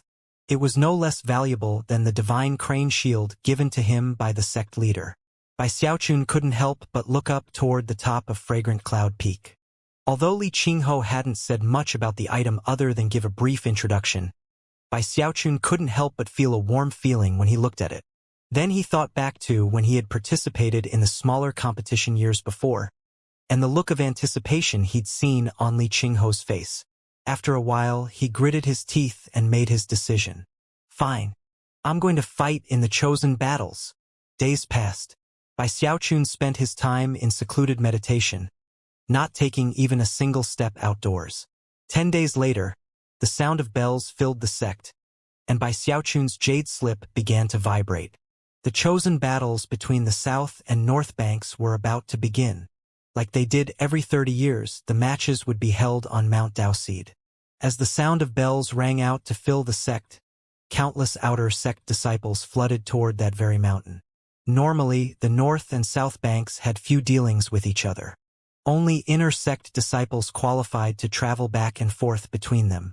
Now that Mount Daoseed had been opened up, outer sect disciples from both banks excitedly rushed over to watch the chosen battles. This time our South Bank is definitely going to wash away the disgrace of past times. We're going to make sure the North Bank knows that we've risen to new heights of glory. The South Bank outer sect disciples were all very excited. At the same time, the outer sect disciples from the North Bank were also rushing toward Mount Daoseed, boasting amongst themselves the entire way. The South Bank is so weak. They've lost to us for 1,000 years, and this time will be no different. The South Bank is destined to lose. In the Spirit Stream sect, the North Bank rules and the South Bank drools. The buzz of conversation filled the air as countless outer sect disciples streamed toward Mount Daoseed. On Green Crest Peak, Shangguan Tianyu stood there with a cold expression on his face, his gaze as sharp as daggers as he suddenly flew out into the air. Meanwhile, on Violet Cauldron Peak, Lu Tianlei threw his head back and bellowed. Electricity danced around him as he burst into motion, accompanied by the cheers of numerous disciples. Zhou Xinqi also flew out into the air.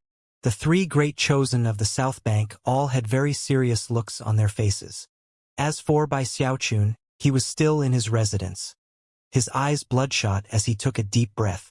Looking very serious, he said, "The time has come. When the warrior goes to battle, he must don his combat uniform." Rising slowly to his feet, he slapped his bag of holding, producing 8 leather jackets. The jackets he'd worn during his fight with the Luochen clan had all been destroyed. These were new jackets of higher quality and much more durable. After somberly donning all of the leather clothing, he waved his arm. When the warrior goes to battle, he must have his armor.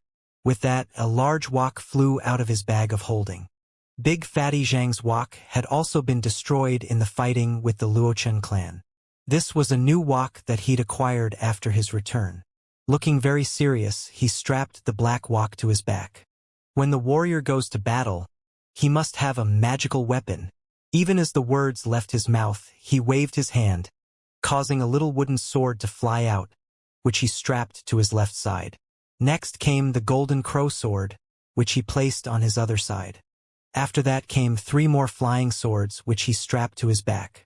Finally was the divine crane shield, which he attached to his forearm. However, he still didn't feel at ease. After putting on the bracelet from Li Qingho, he stuck his chin up and began to walk forward solemnly. Clanging and clattering, he walked out of his log cabin. Outside, he could hear the sound of bells ringing.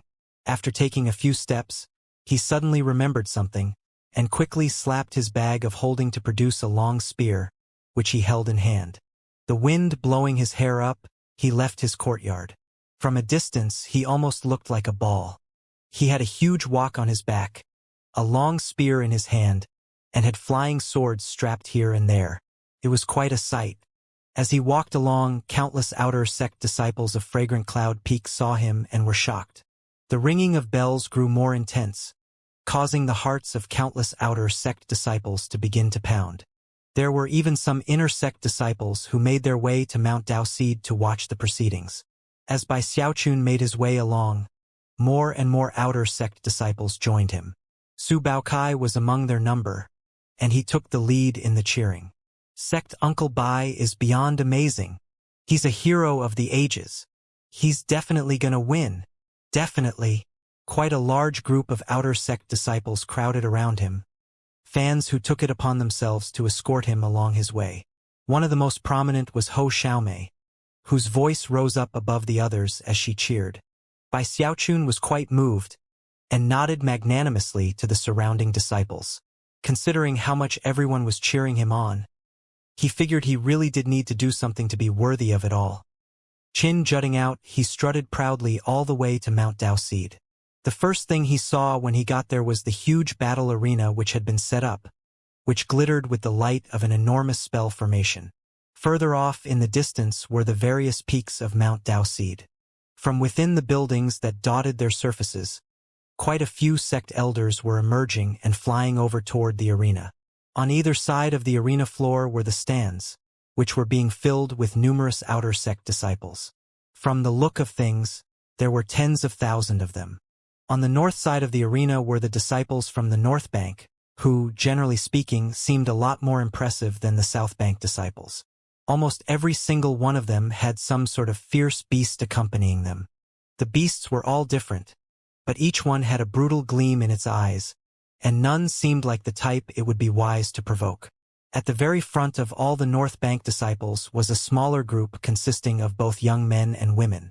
Their expressions were cold, and all seemed to burst with energy. Most conspicuous of the group was a beautiful young woman wearing a long violet gown. Standing next to her was a seven-colored phoenix that seemed even more elegant than Elder Zhou's phoenixes. It had lightning-like eyes that seemed to look down upon all creation. Next to the young woman was a young man in a long blue robe. He was extremely handsome, and shockingly, had the mark of a red sun on his forehead.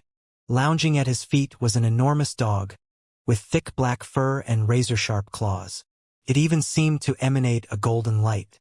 Its long, sharp teeth looked particularly ferocious, and it was large enough to ride as a mount.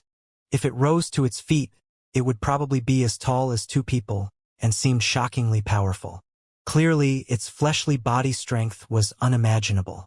The young man with the mark of the red sun was none other than one of the North Bank's 5 great chosen, Beihan Lai. The huge dog laying at his feet was the famous Night Stalker beast. Near the young man and young woman was another disciple who wore a black robe that covered his face. Only his coldly glittering eyes could be seen, and if one looked closely enough, it was possible to see venomous insects squirming around inside of them. The mere sight of these chosen caused the disciples of the South Bank to tremble in fear. As for all the North Bank disciples, they looked across the battle arena scornfully at the South Bank disciples. The South Bank always loses. The only people worth paying attention to are Shangguan Tianyu, Lu Tianlei, and Zhou Xinqi. I heard someone else has become famous on the South Bank recently. He took first place in the qualifying round. Supposedly he's a prestige disciple, and the junior brother of the sect leader. It doesn't matter who he is. He'll be useless against the North Bank. We're the most powerful by far. The outer sect disciples from the South Bank were mostly assembled, and their numbers were clearly fewer than the disciples from the North Bank. They're nothing but a bunch of animal trainers and bug lovers. The South Bank is going to get revenge this time around for sure. We're definitely going to make them lose some face. Standing in front of all the South Bank disciples were 9 disciples, with Shangguan Tianyu, Lu Tianlei, and Zhou Xinqi being the most prominent among them. There were 6 others with somber expressions, who seemed to seethe with violence. This group was made up of the chosen from the South Bank, and they were currently staring fiercely at the people from the North Bank. It was in the middle of this fierce staring contest that Bai Xiaochun showed up. Shangguan Tianyu instantly looked over at him, as did all of the South Bank disciples in the audience. Thoughtful expressions appeared in their eyes, and the conversations immediately died down. Mixed emotions could be seen in Shangguan Tianyu's icy eyes as looked at by Xiaochun, and his heart filled with begrudging defiance. Lu Tianlei looked equally defiant as he glared hatefully at Bai Xiaochun, electricity dancing around him. Zhou Xinqi stood there silently, eyes shining with a strange light, as if she were measuring Bai Xiaochun carefully, trying to determine exactly how much power was contained within his slight frame. People from the North Bank also couldn't help but look over at him. However, he was a stranger to them, and the way he was dressed provoked instant scorn. The North Bank chosen didn't even deign to pay him any attention. Finding himself to be the center of so much attention made Bai Xiaochun feel a bit embarrassed. Clearing his throat, he stuck his chest out, hefted his spear, and strutted over to stand next to Zhou Xinqi. When he realized that both sides were staring threateningly at each other, his spirits instantly rose. A staring contest. I'm great at those. He immediately looked over at the North Bank disciples, a very serious expression on his face. In that moment, a breeze picked up, lifting his long hair off of his back. Coupled with the fact that he held a long spear in his hand, he cut quite an impressive figure. As time passed, more people began to fill the stands on either side. A huge sea of people was growing, separated only by the arena floor. Soon, all of the North Bank chosen had arrived. The last one to show up was a young man in a long black robe. He was handsome, but his face was so pale that it seemed to be completely devoid of blood. He came to stand in front of all the other chosen, where he closed his eyes, an expression of seeming complete disinterest on his face. In the same moment that he closed his eyes, the air around him seemed to twist and distort, as if he were surrounded by countless fierce ghosts, arisen from the shadows of hell. About this time, beams of light flew toward the battle arena from both the North and South Banks. Among them were the 7 peak lords from the 7 mountain peaks. Elder Zhou was also there, accompanied by an arrogant phoenix which flew around him. When the phoenix saw Bai Xiaochun, it looked at him with a very supercilious glare. Sect leader Zhang Yuandong was also in the group. After everyone had gathered, he looked at the disciples from the North and South Banks, then said, "The joint South and North Bank outer sect chosen battles were last won by the North Bank. As such, they may send 12 disciples into battle. As the previous loser, the South Bank may only send 10 people into battle. There will be a total of 22 competitors. Opponents will be chosen by drawing lots. The goal of the competition is to select the top 10 disciples as well as the number 1 disciple. We are here to help each other learn and grow, so killing is not permitted. After every round, you will be given 3 incense sticks worth of time to recover. If your opponent concedes, you must immediately cease fighting. The competition will be presided over by Ouyang Jie from the Hall of Justice. Perform well, for Prime Elders will be observing the battle with divine sense. And now let the outer sect chosen battles begin."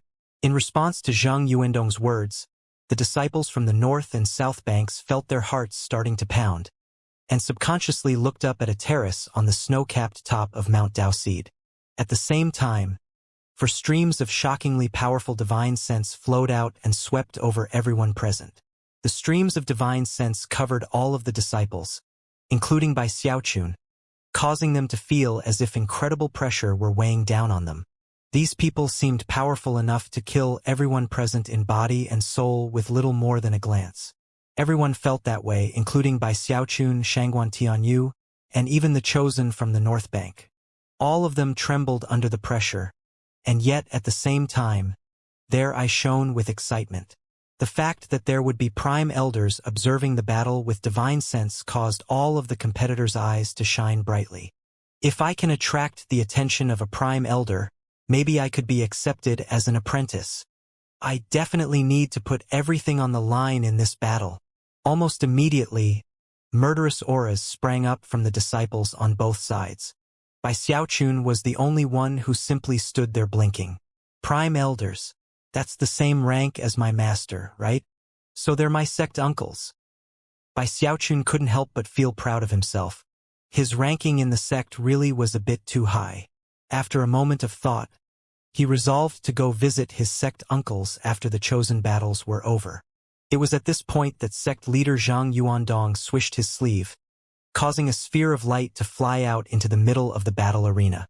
It quickly split up into 22 pearls, which then flew out to Bai Xiaochun and all of the other competitors. Bai Xiaochun looked down at the pearl in his hand. 11.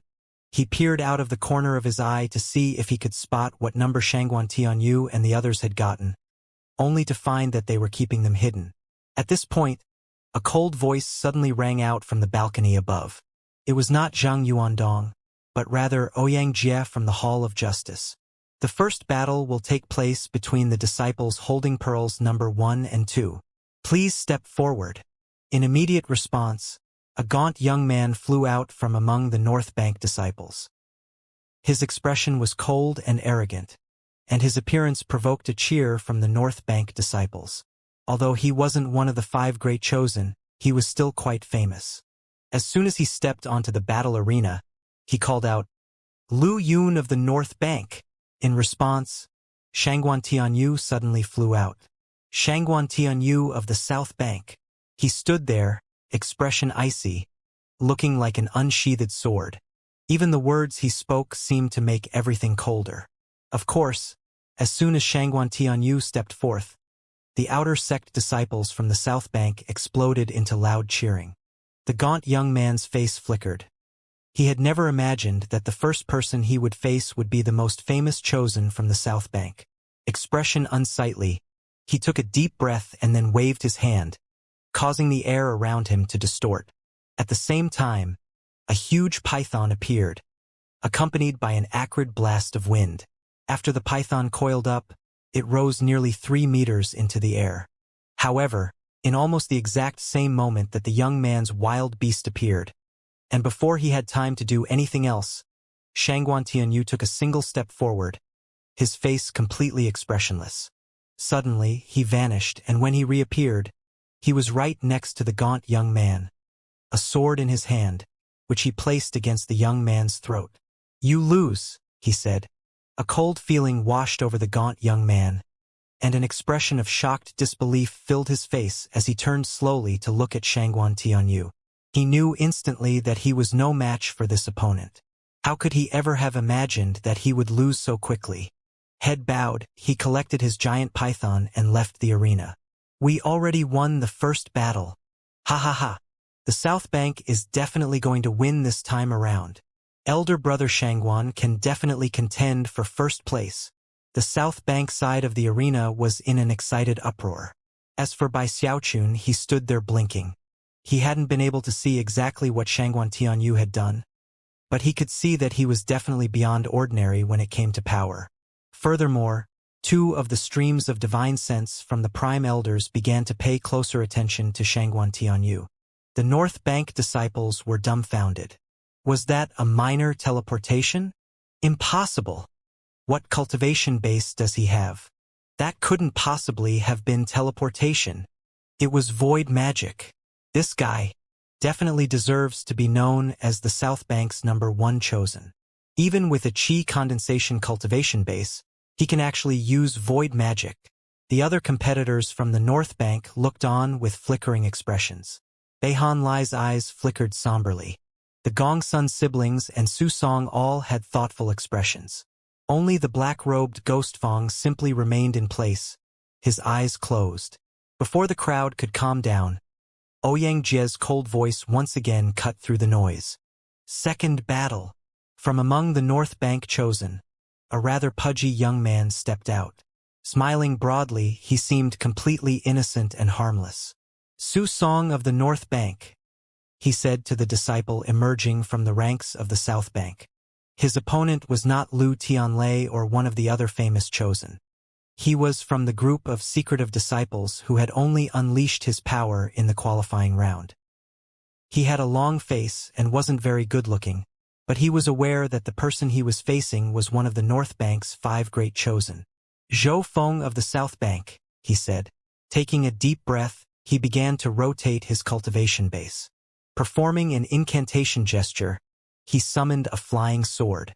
However, before he could send it flying out, a derisive gleam appeared in Su Song's eye, and he pushed his hand out in front of him. Rumbling could be heard as a rift opened up directly above Zhou Feng. Then, cracking sounds could be heard as a gigantic crocodilian beast lunged out with lightning speed and gobbled him up in a single bite. His flying sword lost its connection to spiritual power and clattered down onto the ground. Fighting against Archway Peak disciples and ignoring the air above your head? How very disappointing. Chuckling, Su Song turned and walked out of the arena. When he waved his hand behind him, his beast opened its mouth and spat the unconscious Zhou Feng out in front of the stunned disciples of the South Bank. Unsightly expressions could be seen, and a few gasps rang out.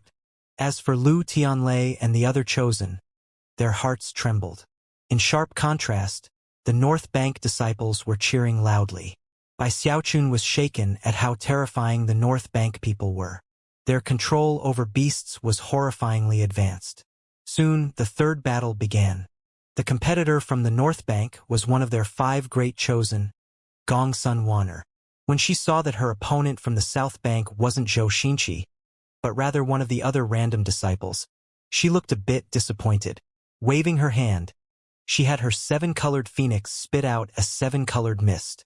When the 7-colored mist enveloped the South Bank disciple, he suddenly seemed to go insane. Howling in rage, he began to strike wildly around him, as if fighting an invisible opponent. A moment later, he simply passed out. From beginning to end, all Gong Sun Wanner did was wave her delicate hand. Afterward, she floated off out of the arena. The crowds from the South Bank looked fearfully over at the North Bank disciples, clearly shaken. The only people who can fight chosen are other true chosen. The South Bank disciples looked over at Shangguan Tianyu, hope shining in their eyes. Quite a few also looked at Bai Xiaochun the same way. Bai Xiaochun immediately lifted his head high and stuck his chest out. Inwardly, though, he was terrified by what Gong Sun Wanner had just done. That wench is even more incredible than Zhou Xinqi, he thought, his mouth going dry. Next, the 4th battle began. Lu Tianlei flew out into the arena, surrounded by flickering lightning.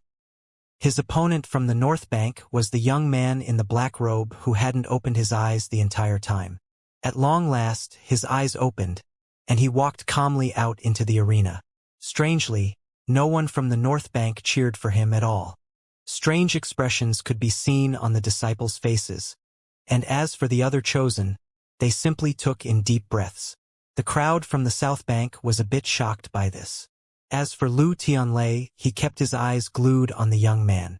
The young man stood there quietly, face absolutely expressionless. When he spoke, his voice didn't seem to contain even a hint of emotion. Ghost Fong of the North Bank. Lu Tianlei of the South Bank. Lu Tianlei took a deep breath. Well aware that he was facing the number 1 chosen from the North Bank, his eyes began to shine with the desire to do battle. I'm not going to hold anything back. Even if I tire myself out so much I can't keep fighting, it will be worth it. Eyes burning with fighting spirit, he let out a powerful shout, causing the sparks around him to explode into a lake of lightning that expanded 30 meters in all directions. At the same time, Ghost Fong calmly pointed up into the sky. Instantly, black clouds began to seethe overhead. When the disciples from the North Bank saw that, their expressions flickered, some with fear. Howling, Lu Tianlei charged toward Ghost Fong, surrounded by lightning. Ghost Fong, however, didn't even respond. He simply stood there, and even went so far as to close his eyes. Are you looking to die? Lu Tianlei roared, feeling somewhat humiliated. After all, self-respect was critical to Chosen. With another roar, he caused the lake of lightning to redouble in size and burst with even more power than before. However, before he could even get close to Ghostfang, the black clouds up above were seemingly ripped apart, and a claw-like ghost hand reached out. It was enormous, like a huge column stretching down from the clouds, rushing toward Lu Tianlei with incredible speed and shocking pressure. Even before it reached him, Lu Tianlei began to tremble, and then coughed up a mouthful of blood. The lightning around him shattered, and his feet sank into the ground, sending cracks ripping out in all directions. Blood spurted out as wounds opened up all over him, and blood also oozed out of his eyes, ears, nose, and mouth. He tried to struggle, but it seemed useless. Soon, his vision began to fade. No! The terrifying clawed ghost hand caused the disciples of both the North and South Bank to be filled with terror. Their internal spiritual energy seemed to have been removed from their control, and their souls felt like they would be ripped out from their bodies. Up on the balcony, the sect leader and the others looked on with flickering expressions. For thousands of years, no one has been able to successfully cultivate ghosts haunt the night. I can't believe this kid's cultivation has reached this level. Su Meixiang's face suddenly fell. Not good. Without another word, she flew down toward the arena floor at top speed. She arrived in the blink of an eye, whereupon she waved her finger at the clawed ghost hand. Massive rumbling sounds echoed out as the hand was pushed back. However, it didn't collapse. Blood sprayed out of Lu Tianlei's mouth, and he collapsed into unconsciousness. Had Su Meixiang been any slower, he would have been crushed into a bloody pulp, killed in body and soul. Face darkening, Su Meixiang looked over at Ghostfang. You little delinquent. You might have outstanding talent, but you're far too ruthless. Trying to kill a fellow sect member right in front of us? Are you looking to die or something? Ghostfang stood there silently for a moment, an odd expression developing on his face, almost as if he weren't sure exactly how he should react. I just didn't realize he would be so weak, he said, sounding very sincere. With that, he turned to leave the arena floor. Su Meixiang frowned and looked back up at the balcony above, seemingly a bit apprehensive. Finally, she gave a cold snort, picked up Lu Tianlei, and left. Lu Tianlei would not be able to continue fighting, and in fact, his injuries would take quite some time to recover from. The North Bank looked on silently, just as the South Bank did. Ghostfang walked back to the same spot he had been standing in, looking very lonely as he closed his eyes again. After a long moment, the disciples of the North Bank recovered their composure and began to cheer a bit. Nobody from the South Bank is a match for us at all. We're definitely going to win. They lost 3 battles already. The first one was just a fluke. I bet they'll lose all the rest of the battles too. In response to the taunting of the North Bank, the South Bank disciples could only stare furiously. The North Bank was simply too strong. The South Bank had won the first battle, but lost the following 3. The top chosen Lu Tianlei had almost been killed, and by now, the South Bank disciples no longer harbored any thoughts of securing their revenge. Shangguan Tianyu glared angrily at Ghostfang. Inwardly, he was trembling, and even felt profound terror rising up in his heart. He wasn't the only one. The other chosen from the South Bank, even Zhou Xinqi, were deeply shaken. Even if the only person the North Bank had on their team was Ghostfang, they would still wipe the South Bank away. That was beyond the power of qi condensation. Not even a peak lord could wipe out that ghost hand. Wasn't that one of the 10 secret magics of the Spirit Stream sect, one of only 2 that can be considered rare to the extreme? Ghosts haunt the night. The only thing that can compare to ghosts haunt the night is the Water Swamp Kingdom. Bai Xiaochun had a very serious expression on his face, and his heart was pounding. Ghostfang's power left him jumpy to the extreme. Eventually, the 5th battle began. The competitor from the North Bank left the South Bank disciples feeling as bitter as ever. He was one of the 5 great chosen, a person who struck most others cold in the heart. Gongsun Yun. Within his black robe, only his yellow eyes were visible, with insects crawling in and out of them. As he walked out, one of the South Bank disciples steeled himself and prepared to fight. Before he could even introduce himself, though, Gong Sun Yun's eyes flickered coldly, and he waved his sleeve. Instantly, a buzzing sound could be heard as innumerable black bugs flew out toward the South Bank disciple. No matter how the South Bank disciple fought, it was useless. He was soon covered with insects. None of his defenses could protect him at all. Soon, they began to bite into him as if to bore into his flesh. It was a shocking sight that not even the crowds from the North Bank were used to seeing. "I concede," cried the South Bank disciple. He had the feeling that a single thought on the part of his opponent would cause the insects to devour him. Gong Sun Yun's eyes flickered scornfully as he turned to leave. The black bugs receded like tidewaters, landing on Gong Sun Yun and crawling up into his sleeves. When Bai Xiaochun saw all of that, his scalp went numb. Even Zhou Xinqi and Shangguan Tianyu felt their hearts sinking. The rest of the South Bank disciples couldn't help but ponder that the North Bank seemed too powerful to even contend with. In their minds, the chosen battles were already over. We're really going to lose? The North Bank is so strong. At the same time, the North Bank disciples were elated. It's like I said before. They won the first battle, but will lose the rest. South Bank? What a joke. They'll always be beneath the North Bank. 30 years ago, the South Bank only got one disciple into the top 10, and it looks like it'll be the same this time. When the South Bank disciples heard such talk, they wanted to offer retorts, but couldn't think of anything to say. The humiliation they felt was overwhelming. After Gong Sun Yun left the arena, Ouyang Jie's voice could once again be heard. Sixth battle. Would the disciples with marbles 11 and 12 please step into the arena?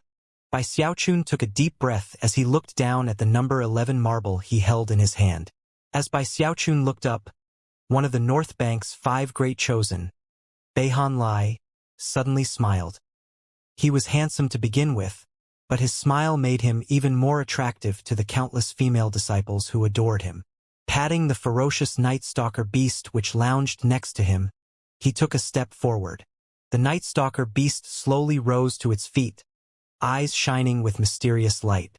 Almost as soon as the huge dog began to move, numerous North Bank disciples began to cheer. The Night Stalker beast was roughly 3 meters tall, heavily muscled, and brimming with seemingly endless power. Its head was huge, and the enormous fangs which protruded from its mouth dripped with saliva. Its long black fur made it seem even more fierce. Its legs were about as thick as an entire person, and had bone spurs sticking out all over them. It crouched down for a moment, then leaped out into the arena, where it threw its head back and roared. The roar became a sound wave that rolled out in all directions. Many beasts belonging to other North Bank disciples began to tremble and bow their heads, as if they were in the presence of royalty. All smiles, Beihan Lai walked out and scanned the crowd from the South Bank. Beihan Lai of the North Bank. I wonder which fellow disciple I'll be fighting today. At the same time, the huge dog's saliva splashed down onto the ground, and it looked around with cold, brutal eyes. Its fangs even seemed to grow longer all of a sudden. Anyone who faced such a dog would surely lose their fighting spirit instantly, especially when it licked its lips, which made it look even more ferocious than before. The crowd from the South Bank was completely silent as they looked at the group up front, waiting for someone to step out and fight. Bai Xiaochun glanced at Beihan Lai and then the huge dog. After looking up thoughtfully for a moment, an odd expression appeared on his face. Clearing his throat, he proudly took a step forward. Almost immediately, the eyes of numerous South Bank disciples came to be fixed on him, and they shone with anticipation. The huge Night Stalker beast's shining green eyes also locked onto him. Looking like a powerful hero, Bai Xiaochun stuck his chin up and strode out into the arena. Up above, Elder Zhou's bird looked down attentively. Bai Xiaochun of the South Bank. As soon as Bai Xiaochun announced himself, the Night Stalker beast threw its head back and howled, the brutal gleam in its eyes transforming into a murderous aura directed solely at Bai Xiaochun. Beihan Lai took one look at Bai Xiaochun's getup, and did nothing to conceal the derision in his eyes. Bai Xiaochun? I heard you took first place in the South Bank qualifying round. Is that right? Although Bai Xiaochun's heart trembled under the murderous gaze of the huge dog, he continued to hold himself like a powerful master, as lofty as a cloud floating in the sky. You're Beihan Lai, right? I'll give you one chance to concede. Beihan Lai's jaw dropped. Concede. He threw his head back and laughed uproariously, as if he had just heard the funniest joke in the world. However, a murderous gleam could be seen in his eyes. Very funny. In all the years, you're the first outer sect disciple who has ever dared to utter such words to me. Next, he extended his right hand and performed an incantation gesture, taking control of his Night Stalker beast. By Xiaochun's side, looking like a lonely hero, he gazed sadly at Beihan Lai and said, Beihan Lai, this is your last chance to concede. When I attack, I frighten even myself. I'm telling you, the best thing would be to not force my hand. The crowd from the South Bank was struck mute. They stared, first at Bai Xiaochun, then at Beihan Lai, and then at the huge, ferocious dog. No matter which way they looked at the situation, Beihan Lai seemed to be far more powerful. However, Bai Xiaochun's words at least put a seed of hope into the hearts of the South Bank disciples. And yet, they couldn't help but remember the unsavory record of his past dealings, which filled their hearts with consternation. As for the North Bank audience, they roared with laughter and made all sorts of taunting statements. Is this guy a moron or what? Elder brother Beihan is one of the 5 great chosen. Although he might not be on the same level as Ghostfang, even elder brother Ghostfang has to admit that he's strong. Who does this Bai Xiaochun think he is? How arrogant! Not only is elder brother Beihan strong, his Night Stalker beast has been praised by the elders. It's the king of beasts, with a powerful fleshly body and boundless energy. Even its howl is enough to shock most people into a daze. Look at this Bai Xiaochun. He's so dainty the Night Stalker beast will probably bite his leg off with a single bite. Elder brother Beihan will definitely win this one. Beihan Lai appeared to be highly amused by Xiaochun. Eyes flashing coldly, he decided that he would teach him a hard, painful lesson. If he didn't kill him, he would shred his skin off. With that, he performed an incantation gesture to begin the fight. I'm serious, my attacks frighten even me, Bai Xiaochun said. Sighing, he slapped his bag of holding to produce 2 medicinal pills. As that happened, Beihan Lai smiled viciously and finished his incantation gesture. Instantly, the eager Night Stalker beast howled and began to charge toward Bai Xiaochun. Beihan Lai also burst into motion, flying along, the sun mark on his forehead radiating bright light as he flew toward Bai Xiaochun. However, even as the man and the dog flew toward him, Bai Xiaochun jumped up into the air and sent one of the medicinal pills flying toward the Night Stalker beast. The Night Stalker beast's eyes gleamed as it roared through the air. It obviously could have avoided the medicinal pill, but instead, its expression flickered, and it grabbed the pill and swallowed it down.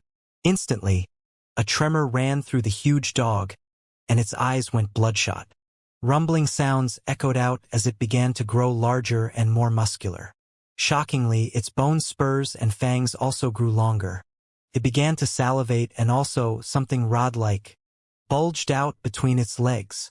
Overall, it looked so ferocious and terrifying that it was difficult to put into words. Its eyes became violet, and it began to pant.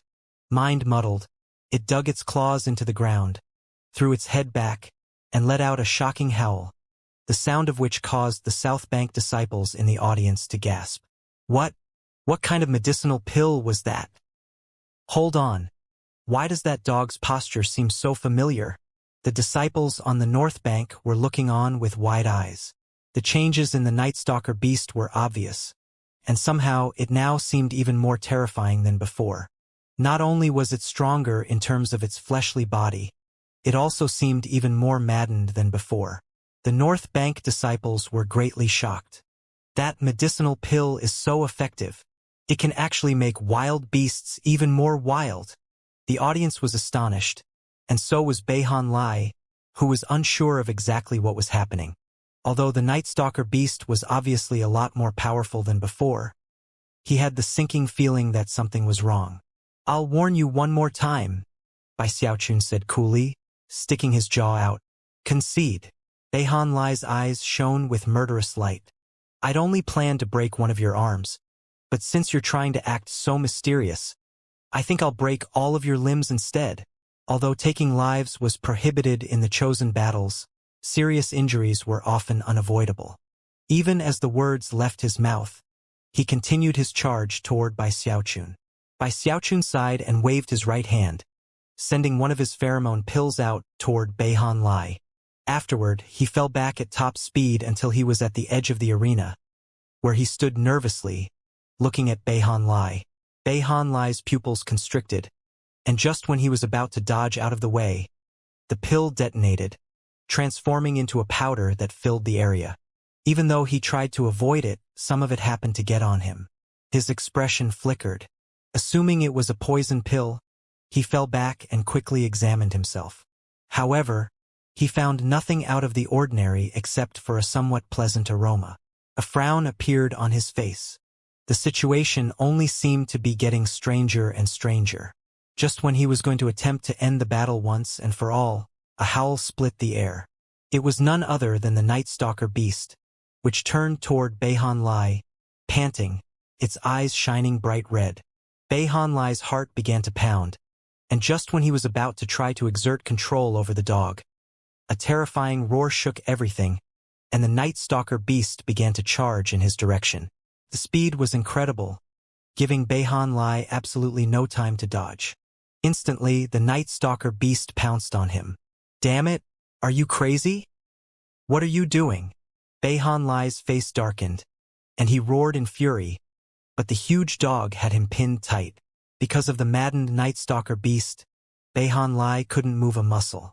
Furthermore, he suddenly had a very terrifying premonition, and his face went pale. At the same time, the outer sect disciples in the audience couldn't help but crane their necks to see what was happening. Even the peak lords and elders were watching closely, and the divine sense belonging to the prime elders was focused intently on the scene. Next, everyone gasped as Beihan Lai began to let out miserable shrieks. No, no, you! A-I-E. Beihan Lai's blood-curdling screams could shake heaven and earth. His expression was that of pain and confusion, as though he couldn't believe what was happening. Trembling, he could do nothing but scream. The North Bank disciples were in an uproar, and could hardly believe what they were seeing. Panting, their eyes filled with unprecedented fear and terror. Heavens! What medicinal pill is that? It isn't turning the dog crazy, it's turning the dog on. This elder brother Beihan is being done by his battle beast. Beihan Lai struggled frantically and let out constant, desperate screams. What was happening now would become a legend the likes of which had never existed in the Spirit Stream sect. Even Ghost Fong was watching with wide eyes, trembling in utter disbelief. As for the South Bank disciples, their minds were spinning, and they could hardly think straight. Shangguan Tianyu stared blankly, suddenly feeling as if the world were a much darker place than before. Zhou Xinqi, on the other hand, was blushing fiercely. Bai Xiaochun stood off to the side, just as shaken as everyone else. This was his first time using his aphrodisiac pill in battle, and he had never imagined that the results would be so astonishing. As he watched the screaming Beihan Lai, he couldn't hold back from sighing. Sounding very innocent, he said, "Like I said, even I am frightened by my attacks. I told you several times, but you just insisted on doing things your way." It was at this point that an enraged roar filled the air as Beihan Lai's master finally intervened. Bai Xiaochun, murderous aura raging, he leaped forward, flicking his sleeve to send the Night Stalker beast spinning away off into the distance. Then he picked up Beihan Lai, who by this point had absolutely no face left. The master almost felt as if what had just occurred wasn't even real. Too embarrassed to stay, he glared angrily at Bai Xiaochun and then departed. As for Beihan Lai, the mental and physical injuries he had sustained caused him to close his eyes and lapse into a coma. It was impossible to say when he would have the face to appear in public again. The pain he was in was like a living nightmare, As Beihan Lai and his master left, the disciples of both the South and North Bank looked on with wide eyes, their minds spinning, completely speechless. The only thing they could think about was what had just occurred with Beihan Lai and his huge dog. They weren't the only flabbergasted ones. The sect leader, peak lords, and other elders were all struck mute. All they could do was stare down into the arena at the innocent-looking Bai Xiaochun. Elder Zhou sat there trembling, his eyes bulging, mixed emotions written on his face. As for the phoenix soaring in the air above, it let out a few piercing cries, as if to point out to everyone that it hadn't falsely accused Bai Xiaochun in the past. Eventually, the sound of breathing could be heard, and the South Bank outer sect disciples began to turn and look at Bai Xiaochun with strange expressions on their faces. The female disciples were all blushing, and some even spat in contempt at him. However, the male disciples were even more profoundly affected. Without exception, they all edged away from Bai Xiaochun, sweat popping out on their foreheads as sympathy for Beihan Lai rose up in their hearts. Eventually, the crowd devolved into a hubbub. Sect Uncle Bai is a god. That Beihan Lai will probably never recover from this injury. Never ever provoke Sect Uncle Bai. He's a complete menace. Isn't that the same medicinal pill he fed to Elder Zhou's phoenix? It's basically an aphrodisiac for beasts. I can't think of any possible reason why Sect Uncle Bai would concoct something like that. Regardless of the methods used, Bai Xiaochun had won a victory for the South Bank, only the second one so far. Although the South Bank disciples weren't really sure how to feel at the moment, they began to cheer for Bai Xiaochun. Shangguan Tianyu wiped the sweat off his brow. He might have looked down on Bai Xiaochun with contempt before, but now he couldn't help but gasp.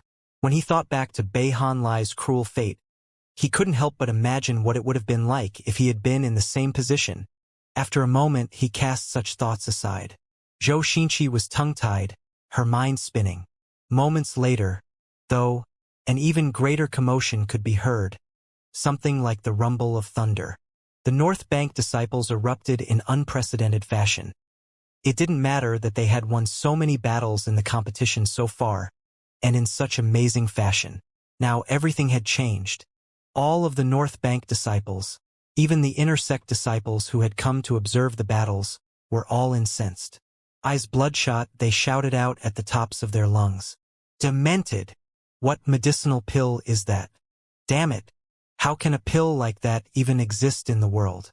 I'm gonna exterminate Bai Xiaochun and destroy that pill. Heavens! Elder brother Beihan's own beast pounced on him. This? Take Bai Xiaochun down. Nobody has insulted the North Bank like this in countless years. That medicinal pill should be banned. Any of them that exist should be completely destroyed.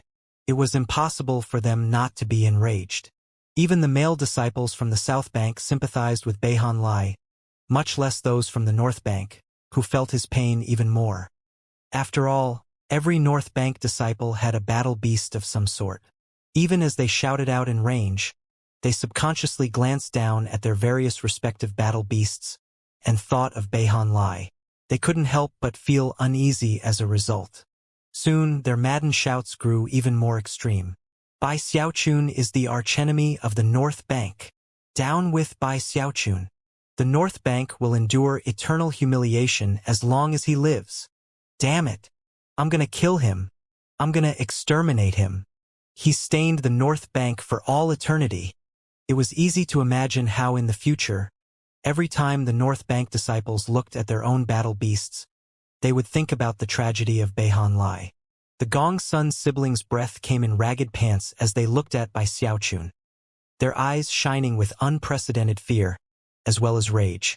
Although Beihan Lai had been the one to receive the injury, the entire North Bank was hurt. As for Su Song, all the fat on his body trembled, and his expression was one of fury. Although he never got along with Beihan Lai, he couldn't help but feel sorry for him. Deep inside, he felt sympathy, and even more so, terror. Beihan Lai could only control one battle beast. I have 5. When he thought about that, Su Song almost cried. Gnashing his teeth, he glared at Bai Xiaochun with furious, bloodshot eyes. Even the black-robed Ghost Fong trembled, a look of intense seriousness in his eyes as he stared at Bai Xiaochun. Bai Xiaochun looked around innocently at the hornet's nest he had stirred up. When he saw how mad the North Bank disciples were getting, he quickly tried to offer an explanation. Hey, don't blame me. Before the fighting even started, I told Beihan Lai to concede. He didn't listen. I made it clear that even I'm afraid of my own attacks. Bai Xiaochun really felt that he was being given the short end of the stick. However, his explanations did nothing except pour fuel onto the fire. Bai Xiaochun? I can't believe you have a name like that. Damn it. You're not pure at all. Completely shameless. Despicable. How dare you continue to humiliate us? Take Bai Xiaochun down. The enraged North Bank disciples began to edge forward, eyes bloodshot. From the look of it, tens of thousands of disciples were all about to charge onto the arena floor to take Bai Xiaochun out. Bai Xiaochun's heart began to thump, and he quickly retreated a few steps closer to the South Bank audience. Sighing, he stuck his chin up, waved his sleeve, and stood there like a lonely hero. I am pure and good, no matter how anybody tries to smear me, he said. Sighing, he finally left the arena floor. Behind him, countless North Bank disciples were shouting in fury and staring daggers. If looks could kill, Bai Xiaochun would be dead many, many times over already. He coughed dryly as he returned to the South Bank side. Strange expressions could be seen on the faces of the disciples there.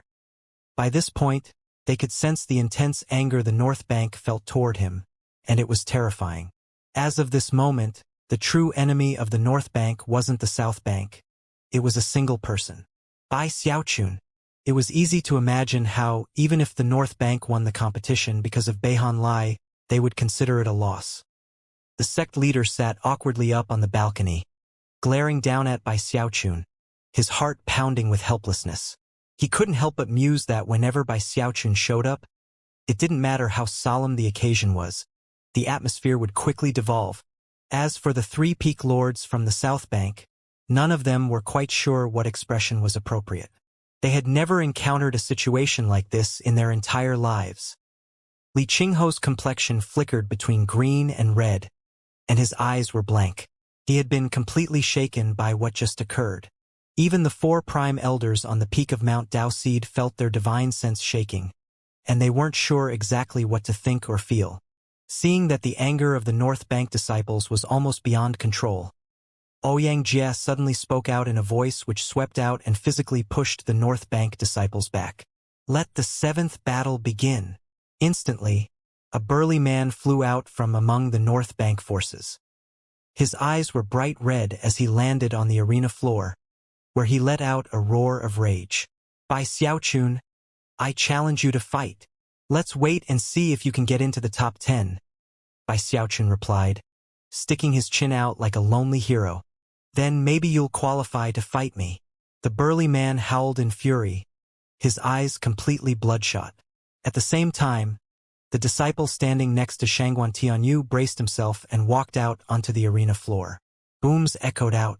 The North Bank disciples had gone mad, and this burly man, the first to fight after Bai Xiaochun's performance, was clearly venting his anger by fighting. The South Bank disciple was pushed backward over and over again until he finally conceded. Next were the 8th and 9th battles. The North Bank disciples might as well have been slaughtering chickens. They fought with enraged madness, their hearts bursting with anger. All of them wanted to get into the top 10 to have a chance to fight Bai Xiaochun and cleanse the stain of humiliation. I have to win. Once I'm in the top 10, I'll take Bai Xiaochun down. Then we'll see how he likes to get pounced on by a wild beast. Fudge. Even if I have to break the damn sect rules, I'm going to cripple him. Even if I kill him, my master won't punish me too badly. Anybody that kills Bai Xiaochun will be a hero to the North Bank. The North Bank disciples used every means at their disposal in the fighting. Because the North Bank had 2 more people on their team than the South Bank, the 10th battle was fought between 2 North Bank disciples. However, they didn't go easy on each other. Soon, the final battle of the first round had arrived. Zhou Xinqi took a deep breath and walked out onto the arena floor, violet light flickering around her feet. Moments later, she began to fight the final North Bank disciple. The battle was not shocking or amazing.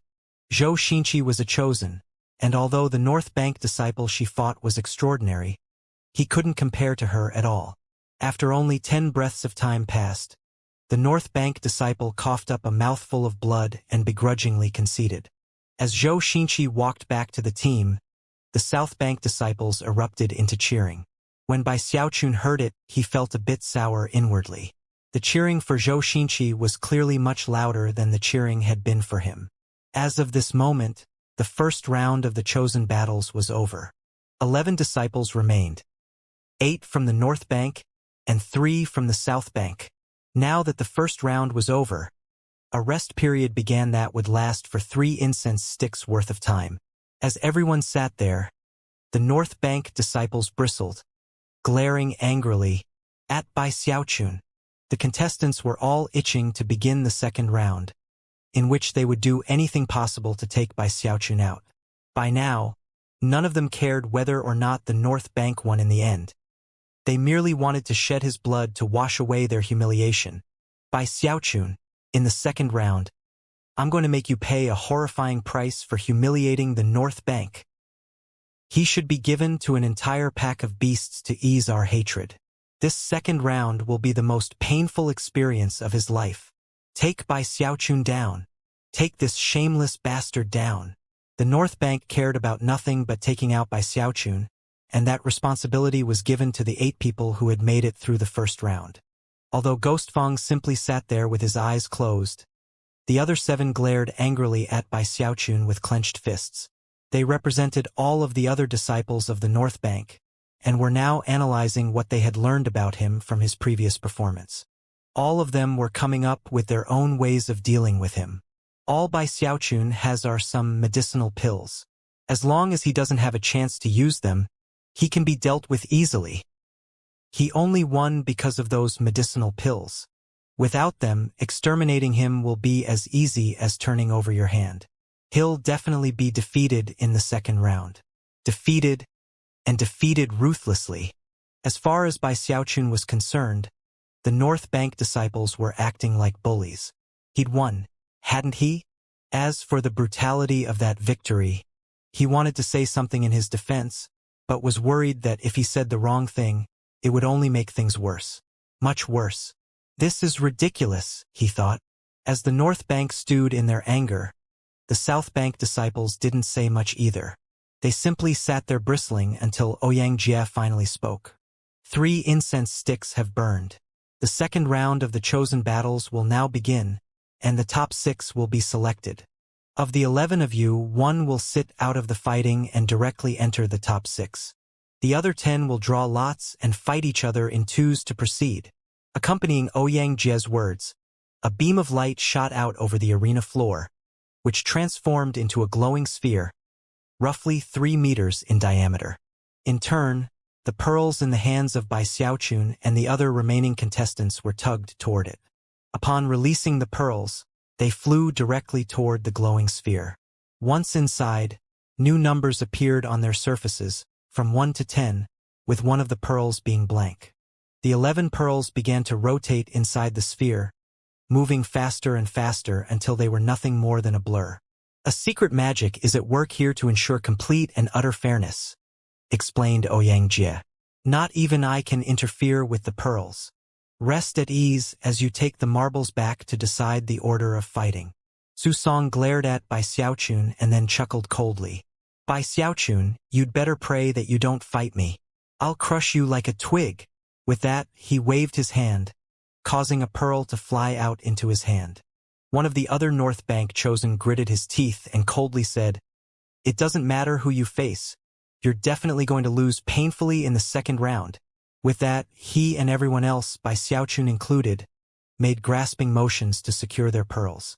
Instantly, 10 pearls flew out toward the group of contestants. I have number 3. I'm number 7. I got number 1.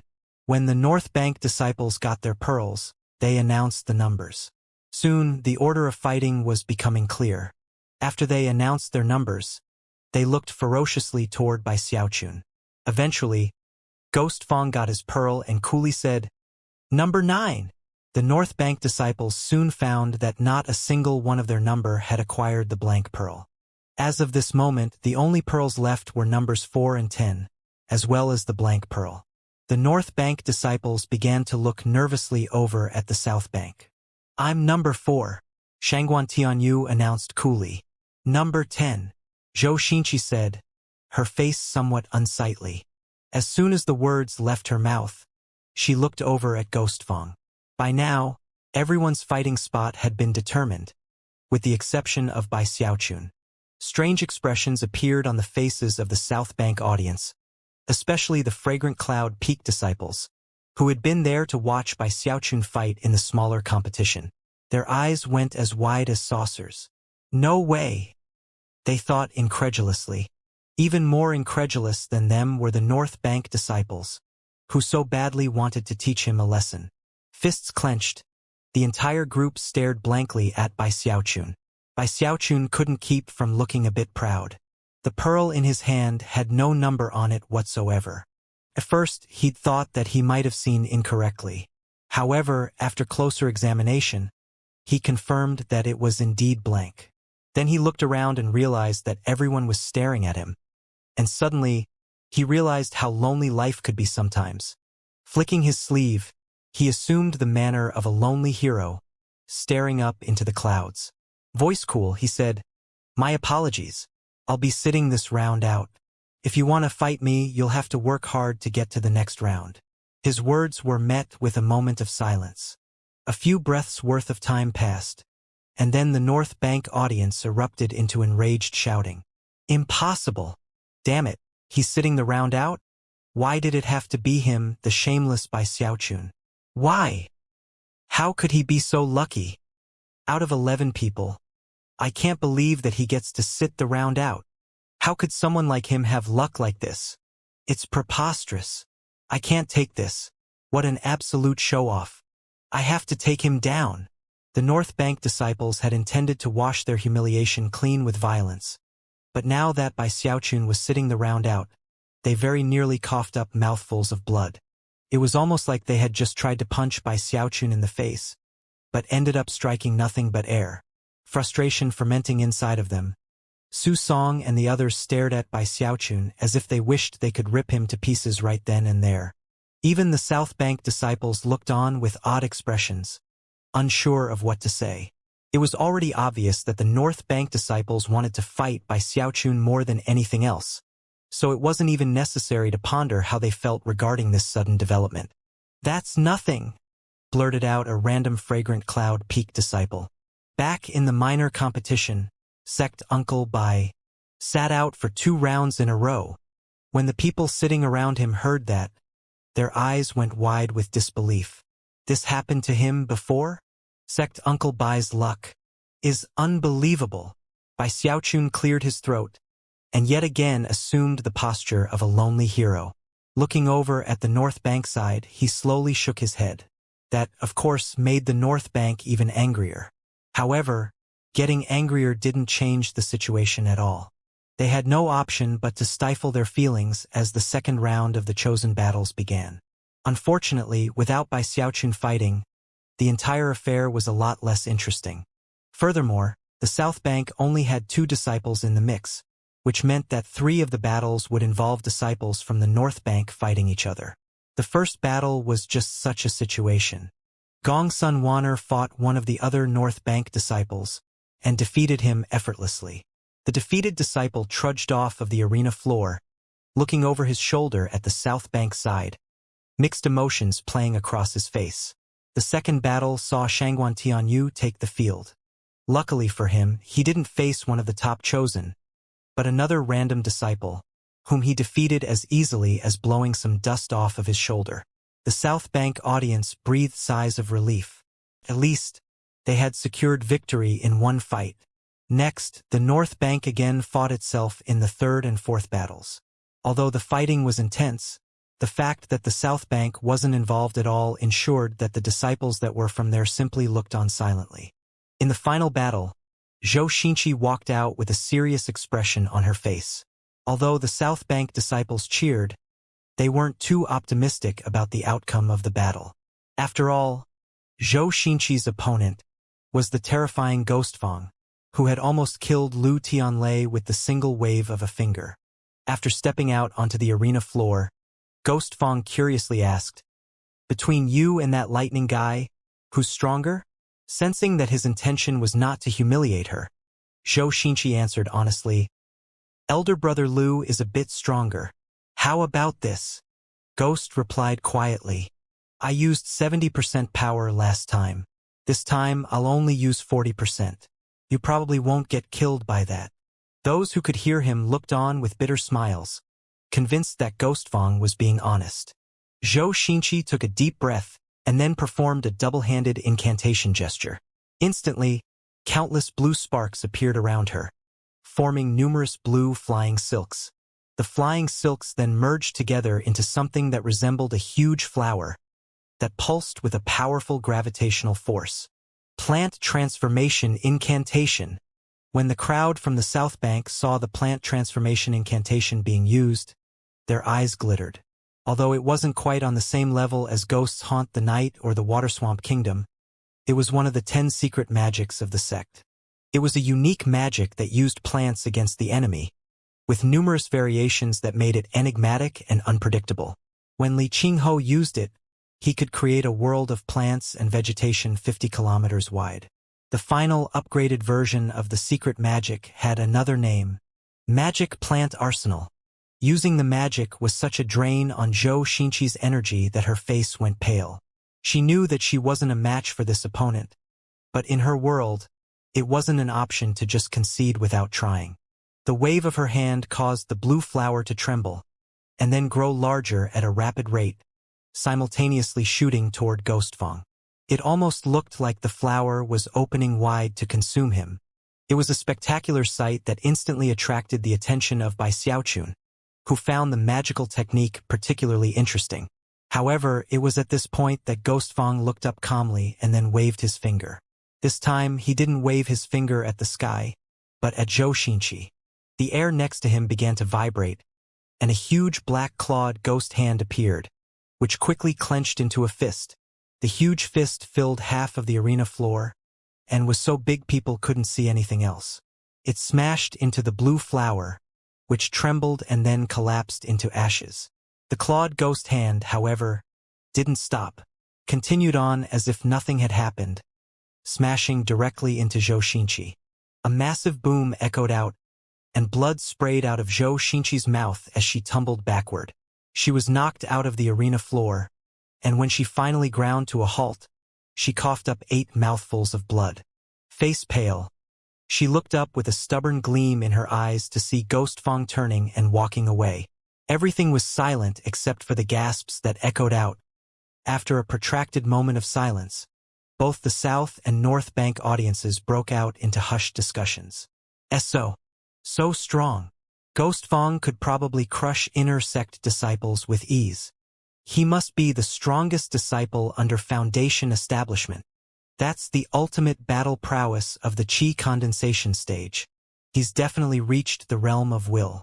Only by possessing a mysterious and unfathomable will can someone produce such terrifying power. It was almost as if no one dared to speak in a loud voice. The North Bank chosen looked on with mixed emotions. After all, no one would be happy to have someone so powerful appear among their generation. On the South Bank side, Shangguan Tianyu stood there silently, his heart anything but calm. Watching Ghostfang defeat the other chosen was just like watching a chosen defeat ordinary disciples. It was more than clear that Ghostfang existed on a totally different plane than even the other chosen. Bai Xiaochun was left trembling. He had only seen Ghostfang make 2 attacks, and yet each one had been completely astonishing. By this point, the top 6 had been selected. The North Bank had 4, and the South Bank had 2. They were Shangguan Tianyu, Bai Xiaochun, Ghostfang, the Gongsun siblings, and Su Song. Those disciples who were familiar with the chosen battles knew that the next round, round 3, would be the final round. The matches to follow, and the resulting victories and defeats, would determine the final ranking of the top 6 disciples. Anyone who could secure 5 victories would naturally take first place. During the past 1,000 years, the North Bank had always swept the South Bank and taken the top spots. Furthermore, the South Bank disciples all knew that Ghostfang was exactly the type of person who could defeat everyone else. He was simply too powerful. The South Bank audience sat there quietly. If Ghostfang weren't in the picture, they might hold hope that Shangguan Tianyu could take first place. Second place isn't bad though. That was what many of the South Bank disciples were thinking as they sat there sighing. Some of them looked over at Bai Xiaochun. Many had a hard time determining exactly what they thought of him, but regardless of the specifics, he hadn't given any of them the impression that he was a fighter. In fact, he hadn't fought anyone since joining the sect. The only thing they did know for certain was that he had come back alive after the Luochen clan tried to chase him down and kill him.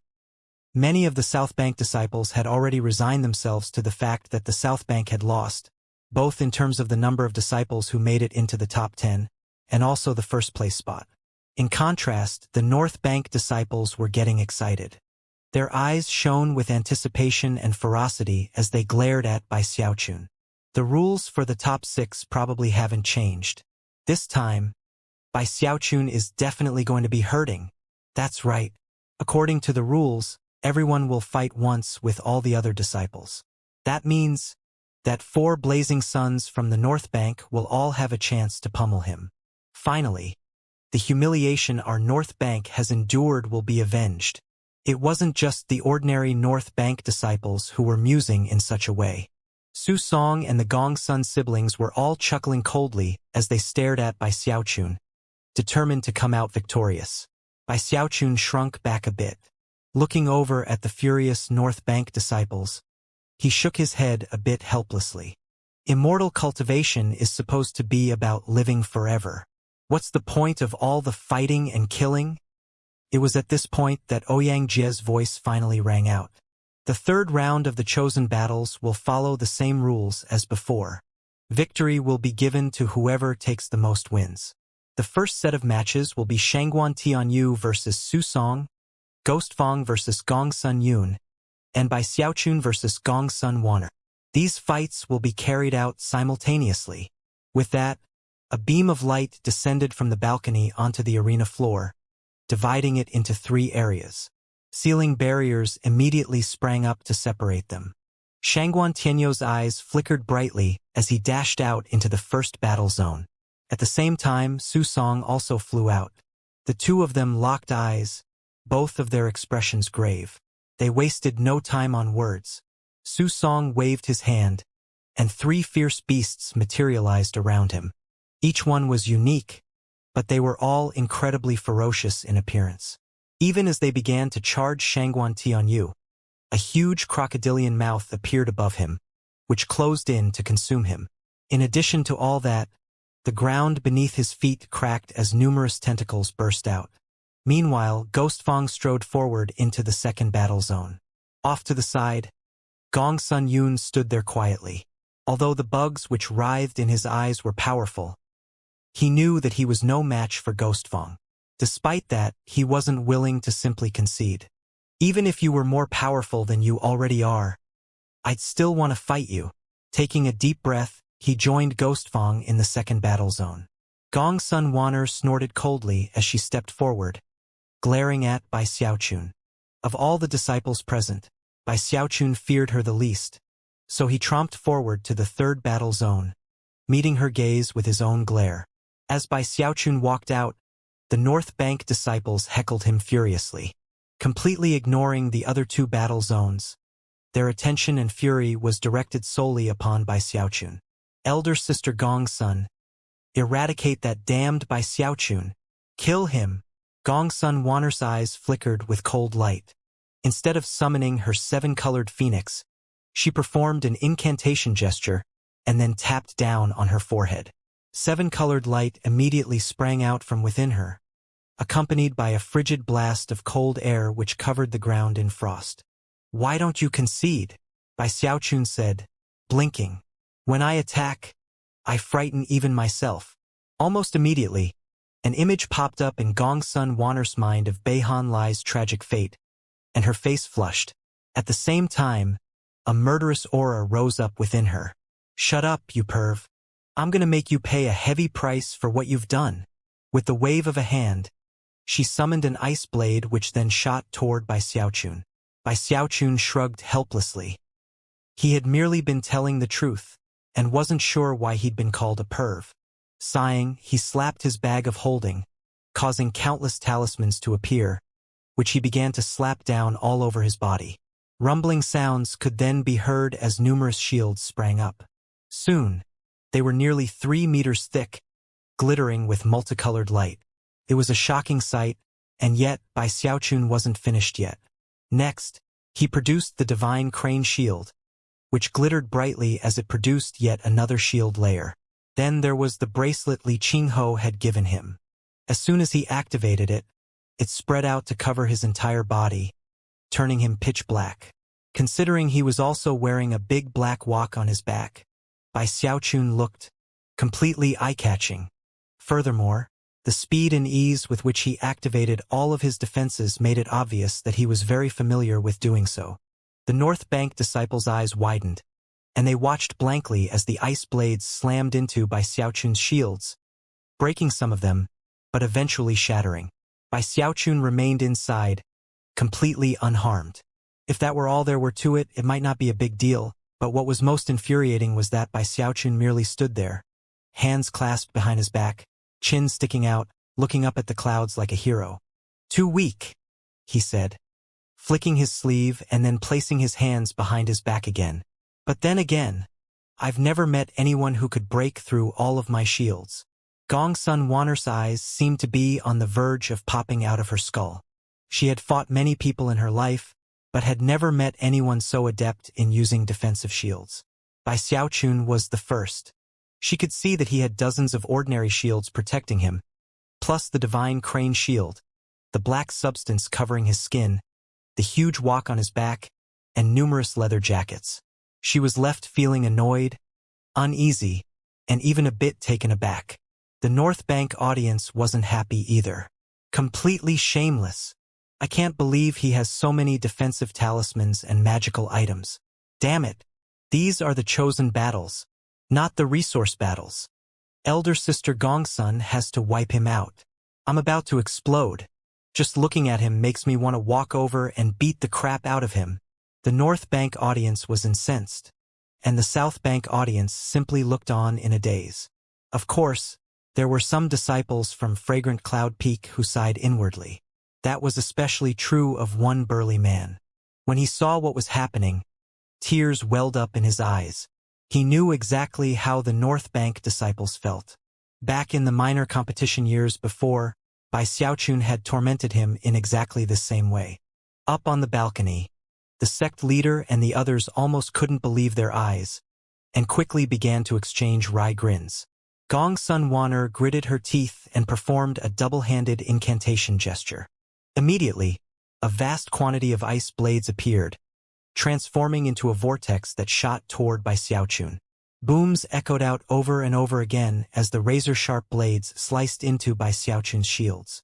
Although many of the shields were destroyed, the flickering divine crane shield eventually made short work of the ice blades. "Still too weak," Bai Xiaochun said loftily. Inwardly, happiness blossomed in his heart like a flower as he realized what it felt like to be a powerful expert. The North Bank disciples were in a frenzy. If it weren't for the fact that they didn't dare to break sect rules, they would surely have charged over en masse to slaughter Bai Xiaochun. Gong Sun Wanner's eyes were bloodshot. Gritting her teeth, she continued to unleash attacks, using even more ice blades than before. The sheer number involved was shocking, to the point where even Bai Xiaochun's heart began to tremble in fear. After some time passed, his shields finally gave out completely, whereupon he drew upon the full power of the divine crane shield. In the blink of an eye, his defenses were shored up, and he breathed a sigh of relief. He stuck his chin up, and just when he was about to say something, the bedraggled Gong Sun Wanner let out a piercing scream. Rumbling sounds echoed out, and blood oozed out of the corners of her mouth. Astonishingly, a blood-colored ice flower appeared on her forehead, which caused the energy of heaven and earth to flow toward her in shocking fashion. As this happened, The North Bank disciples began to cheer at the top of their lungs. It's elder sister Gongsuan's Blood Frost Orchid. The Blood Frost Orchid is elder sister Gongsuan's trump card. Not even someone in the 9th level of Qi condensation could block it. Bai Xiaochun's defenses are definitely going to be broken through this time. As the freezing flower flew out, radiating a terrifying aura, it caused the surrounding temperature to drop rapidly. It shot toward Bai Xiaochun at top speed, cutting through his defenses like a hot knife through butter. His shield shattered, and just when he was about to use the divine crane shield, the Blood Frost Orchid split into 2 parts. One part was successfully blocked, but the other twisted past to slam violently into Bai Xiaochun's chest. A banging sound could be heard, and Bai Xiaochun looked down in surprise. To him, it felt like getting hit with a fluffy snowball. Shivering slightly, he looked up at Gong Sun Wanner, whose hair was by now completely disheveled. "Take your time," he said. "I'm going to watch some of the other matches." With that, he turned in the direction of the first and second battle zones, which he began to casually watch, even occasionally cheering for one side or the other. No matter your perspective, he looked like he was asking for a beating. In the second battle zone, Ghostfang was just on the verge of waving his finger through the air a second time. He could defeat most people with the single wave of a finger, but not Gong Sun Yun. As for Gong Sun Yun, he dashed backward at top speed and barked that he conceded. He had been able to stand up to one of Ghostfang's finger attacks, but any more, and he would suffer serious injuries. Knowing that he had no chance of taking first place, he decided that contending for second place would be the best thing to do. Clasping his hands to Ghostfang, he left the arena floor. As he did, he glanced over in the direction of Gong Sun Wanner and frowned. Ghostfang's expression was placid as he left the arena floor and returned to where he had been standing all along. When he looked over at Bai Xiaochun and all of his defenses, a strange gleam appeared in his eyes. The audience members from the South Bank were all looking down, averting their gazes from the scene playing out on the arena floor. Embarrassed, they actually felt sorry for the North Bank. The North Bank disciples were going crazy. Gong Sun Wanner was frantic, screaming as she launched one attack after another at Bai Xiaochun. Using every technique she could think of, she unleashed countless divine abilities and magical techniques. And yet, nothing could break Bai Xiaochun's defenses. After all, his final line of defense was the Black Bracelet, a life-saving magic that could protect him from a blow by a Foundation establishment cultivator. After the time it takes an incense stick to burn, Gong Sun Wanner coughed up a mouthful of blood and collapsed onto the ground, staring at Bai Xiaochun with listless despair. She was about to summon her phoenix when Bai Xiaochun looked over at her and suddenly produced a medicinal pill, which he began to toss up and down in his palm. Furious, Gong Sun Wanner clenched her hands into fists. "I concede," she said begrudgingly, eyes flickering with defiance. Clasping hands and looking as superior as possible, he said, "You let me win. It seems you know what's best, and didn't force me to attack." In response to his words, tears leaked out of the eyes of the South Bank disciples. Gong Sun Wanner was so mad she was shaking. Gritting her teeth, she stalked off of the arena floor. It was at this point that the battle between Shangguan Tianyu and Su Song reached its conclusion. Shangguan Tianyu's sword descended. An intense light shone out in all directions. Su Song's 5 beasts were all in bad shape, and he himself staggered backward several paces, looking at Shangguan Tianyu in admiration. "It turns out sword spirit bodies really are pretty incredible," he said, blood oozing out of his mouth. Finally, he turned and walked off of the arena floor. Shangguan Tianyu didn't respond. Instead, he looked over at Ghostfang, his eyes glittering, completely convinced of who his only true opponent was. "Presumably, he feels the same way I do," he thought. "That fighting against these other people is simply boring." Shangguan Tianyu retrieved his flying sword and looked over at Bai Xiaochun. When he saw all of his defenses, a gleam of scorn appeared in his eyes. Finally, he walked off of the arena floor, accompanied by the cheers of the South Bank disciples. At the same time, Bai Xiaochun walked proudly back to his spot. The first set of matches of the third round was over. The victors were Ghostfang, Shangguan Tianyu, and by Xiaochun, with the losers being Su Song and the Gong Sun siblings.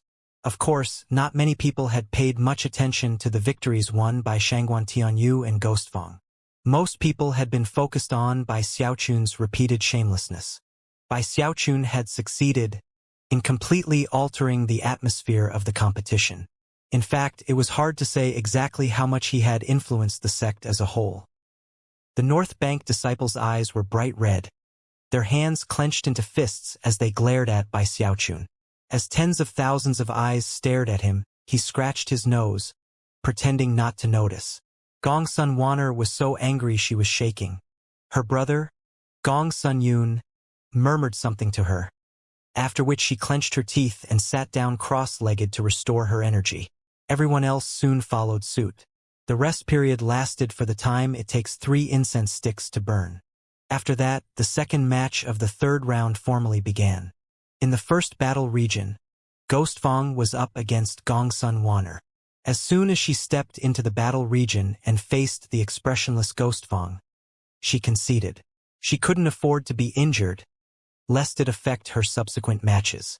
With Gong Sun Waner having conceded, Ghostfang took another victory. Meanwhile, in the second battle region, booms echoed out as Shangguan Tianyu fought Gong Sun Yun, who had managed to stand up to Ghostfang for one-finger attack. Bugs poured out of Gong Sun Yun's sleeves, blotting out the sky as they rushed toward Shangguan Tianyu. Shangguan Tianyu's expression turned slightly more somber as he waved his right hand, sending a flying sword buzzing out, bursting with sword chi. It should have been a battle that everyone watched closely. However, audiences from both the South Bank and the North Bank were all staring at the third battle zone. That was where Bai Xiaochun had loftily taken the stage to fight against Su Song. Su Song looked over at him with a cold smile. You might be good with medicinal pills and defenses, but now that you've met me, you're doomed to meet a painful end. With that, Su Song waved his hand violently through the air, causing cracking sounds to ring out as 3 beasts appeared out of thin air. One of them was a 3-meter-tall gorilla, another was a huge tiger, and the last was a gigantic bat. As soon as they appeared, they radiated powerful energy that would crush even someone in the 9th level of chi condensation. All right, Bai Xiaochun. Let's see if your defenses can stand up to a sustained volley by my 3 battle beasts. Smiling viciously, he prepared to attack. Why don't you concede? Bai Xiaochun said. Sighing, he produced an aphrodisiac pill and looked sympathetically over at Su Song. The North Bank disciples were thrown into fits of rage. He said it again. Eradicate Bai Xiaochun. When Su Song saw the medicinal pill, he threw his head back and laughed uproariously. Face filled with derision and even complacency, he said, I knew all along that you would try to use that shameless medicinal pill. Did you really think I would come unprepared? I set these 3 battle beasts aside just for you. They're all female. It was because of this that Su Song was so confident, convinced that he would be able to give the North Bank a chance to get revenge. When the North Bank disciples heard his words, they instantly got excited and began to cheer for Su Song. Bai Xiaochun's heart thumped, and his eyes turned up in thought. After a moment, he looked back at Su Song, eyes filled with sympathy as he said, This medicinal pill is effective on humans too, not just animals. With that, he looked meaningfully at Su Song's 3 female battle beasts. His words sent the North Bank disciples into complete silence. They stared in shock, subconsciously visualizing certain scenes in their mind, cruel scenes that caused them to gasp. Su Song's eyes went wide, and his mind filled with thunderous rumbling. His face drained of blood as he contemplated how both Beihan Lai and Gong Sun Waner had both lost. He suddenly realized that if what Bai Xiaochun said was true, and the medicinal pill's aphrodisiac effects worked on people. He swallowed nervously. Without even thinking about it, he edged away from his 3 battle beasts, trembling. In turn, the 3 battle beasts, intelligent as they were, looked over at Su Song and also began to tremble. Without the slightest hesitation, Su Song quickly put them away, not daring to bet that Bai Xiaochun was bluffing. Even though he had the feeling that Bai Xiaochun was most likely lying, he didn't want to risk it. Even as the trembling Su Song put away his battle beasts, Bai Xiaochun strode forward. Light flickered as his defenses went up, and as he closed in on Su Song, he reached his right hand back and then waved it out in front of him. A blast of power surged out. Su Song's strength lay in his control of beasts, and at the moment, he didn't dare to use even a single one. That cut his effective power in half and made it impossible for him to stand up to Bai Xiaochun. He was instantly sent flying, blood spraying out of his mouth. When he staggered to a stop, rage and humiliation filled his eyes as he shrieked that he conceded. Bai Xiaochun blinked and then cleared his throat. Clasping hands and bowing, he strutted off the arena floor amidst the countless enraged curses from the North Bank disciples. Bai Xiaochun YYU. That damned medicinal pill ought to be destroyed. Heavens! I'll pay 10 spirit stones to anyone who can take down Bai Xiaochun. I'll put in 50 spirit stones. Take him out. The North Bank was going crazy, and countless people began to shout out that they would add spirit stones as well. Soon the total was over 10,000. The shocked South Bank disciples looked at Bai Xiaochun, their admiration for him growing by leaps and bounds. The huge bounty caused Bai Xiaochun's face to flicker, and he hurried to escape the arena floor. It felt like a cold wind was blowing up his back, especially when the total bounty passed 20,000 spirit stones. His heart began to thump. "You people are so unreasonable," he said loudly, hoping to explain. "Every single time I go out there, I always give them a chance to concede." His explanation only further enraged the North Bank disciples, and soon the spirit stone bounty reached 30,000. Up overhead, the phoenix reveled in Bai Xiaochun's misfortune and let out continuous piercing cries. The elders on the balcony were getting more and more amused. "I'm a prestige disciple," Bai Xiaochun cried threateningly. "I'm the junior brother of the sect leader. If anybody tries to put a bounty on me, I'll have my master kick them out of the sect." Then, the North Bank disciples went even crazier. It was hard to say who lost control first, but a flying sword appeared and shot toward the arena floor. Countless North Bank disciples all produced various magical items, and their battle beasts roared as if they were preparing to fight a bloody war. Bai Xiaochun fled in terror. Thankfully, the sect elders on the balcony couldn't let matters go any further. With a single glance, they held back the North Bank disciples. It was around this time that the battle between Shangguan Tianyu and Gongsun Yun ended. Shangguan Tianyu had used 3 flying swords, and Gongsun Yun had gone all out with everything he possessed. In the end, Gongsun Yun conceded, ending the fight. Shangguan Tianyu was slightly out of breath. Gongsun Yun had been strong enough that he had been forced to really start fighting hard. When he left the arena floor and noticed how enraged the North Bank disciples were, he frowned and looked over at Bai Xiaochun. Although his eyes flickered with contempt, his heart twinged with jealousy. Relying only on medicinal pills and defenses? I can't believe we've reached the same stage. Humph. With that, Shangguan Tianyu sat down cross-legged and closed his eyes to do breathing exercises. The chosen battles this time around. AI.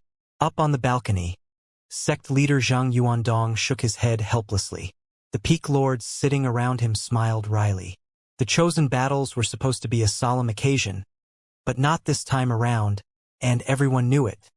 Things had begun normally, but the simple addition of Bai Xiaochun into the mix turned everything sour. Bai Xiaochun, his name sounds good, but he isn't the least bit pure in any sense of the word. Elder Zhou chuckled wryly, looking down at Bai Xiaochun hiding in the crowd, and then over at the countless enraged North Bank disciples. It was at this point that the peak lord from Iris Petal Peak, the old woman, smiled darkly and said, "It's fine. Bai Xiaochun might be naughty and mischievous, but he's made himself the archenemy of the entire North Bank. We just need to find an opportunity to transfer him to the North Bank. That would calm him down quite a bit." The eyes of the others present flickered thoughtfully. The only one who reacted differently was Li Qingho, who looked over at the old woman sympathetically. Based on how well he knew Bai Xiaochun, he was fairly certain that if Bai Xiaochun was transferred to the North Bank, the unlucky party wouldn't be him. As the group continued to ponder the situation, the third match began. Ghostfang fought Su Song, and Shangguan Tianyu took on Gongsun Wan'er, but neither battle was even worth watching. Both Ghostfang and Shangguan Tianyu were so strong that they won easily. The disciples of both banks, as well as the sect leader and the others, were all watching the third battle zone. Gong Sun Yun was the first to enter the area, pulsing with energy and icy coldness. Moments later, Bai Xiaochun strolled up, looking like a powerful hero. Instead of yelling in rage, the North Bank disciples glared murderously. To have so many eyes glaring at him like that left Bai Xiaochun more than a little jumpy. Taking a deep breath, he looked over at Gong Sun Yun. Aphrodisiac pill in hand, he said, "Why don't you concede?" Gong Sun Yun looked coldly back at him, eyes shining with hatred. Waving his sleeve, he sent countless black beetles flying out from within his clothes. There were also red centipedes that scurried across the ground at top speed. The sight of so many bugs was completely shocking. Voice cool, Gong Sun Yun gave Bai Xiaochun no chance to say anything further. "My bugs might be classified as male and female, but they're not beasts. Your medicinal pill won't work on them." The bugs caused an ear-splitting droning sound to fill the air. They were like a sea, surging directly toward Bai Xiaochun. Every bug that made up the sea possessed a certain level of attack power. Although defensive shields could resist them, when their power was combined, they would be quite formidable.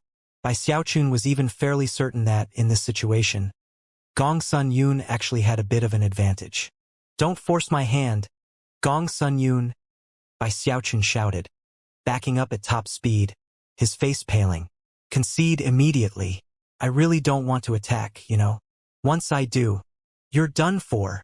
Gong Sun Yun chuckled coldly. "Let's see which happens first, your flesh getting eaten off your bones, or me being done for." Looking even more scornful than before, he waved his hand, sending even more bugs surging forth. The crowd from the South Bank looked on in fear and astonishment. Everyone watching had already been convinced of how powerful Gong Sun Yun was. Not only was he adept at using bugs, he also had powerful magical techniques. He was able to defend against one of Ghostfang's finger attacks, and even forced Shangguan Tianyu to attack 3 times with his sword, tiring him out significantly. The North Bank audience looked on, their excitement building. "Nice job, elder brother Gong Sun. Take Bai Xiaochun down. Ha ha ha. Let's see how you fight back this time. Bai Xiaochun, you just wait.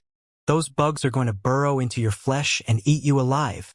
Your comeuppance is at hand, Bai Xiaochun." The countless North Bank disciples were extremely excited. Furthermore, their battle beasts could sense their master's excitement and began to howl in response.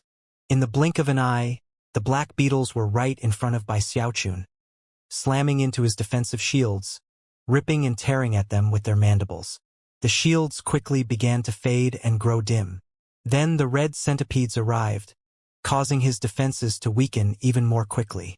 Some of them even managed to gnaw their way past the shields. Bai Xiaochun's scalp tingled with fright, and his eyes went bloodshot. "Gong Sun Yun, you're forcing my hand." Bai Xiaochun was reaching the point of having no choice but to use his trump card, something he'd hoped to avoid.